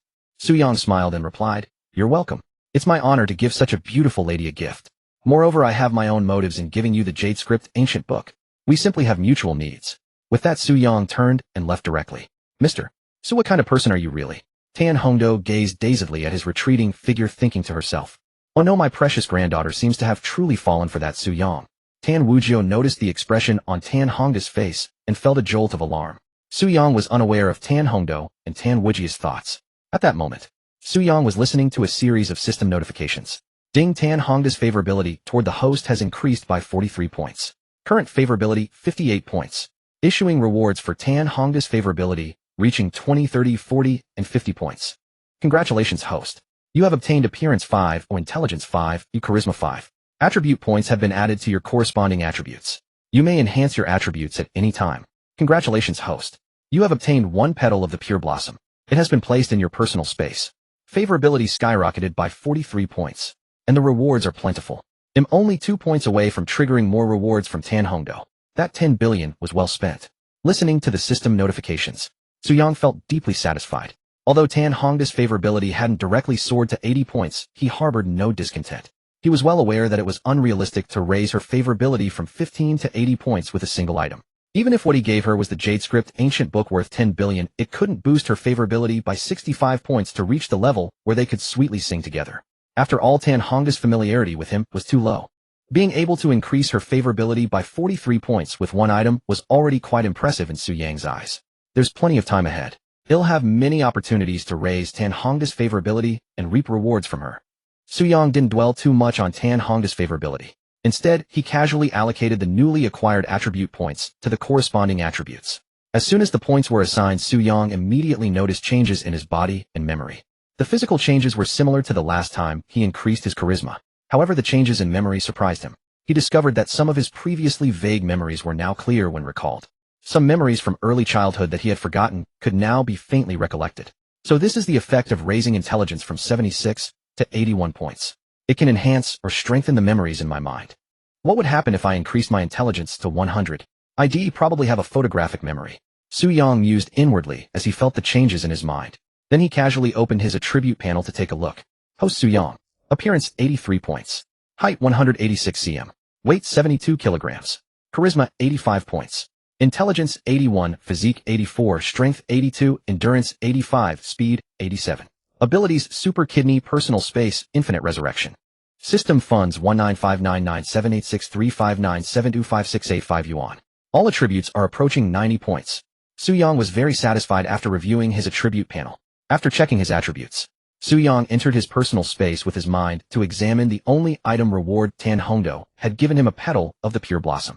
As his consciousness entered the space, he immediately saw a beautiful crystal-clear petal that was pure white with a hint of pink. When Su Yang touched the beautiful Pure Blossom petal with his mind, his spirit jolted. He realized that the power of the Pure Blossom petal was far greater than he had imagined.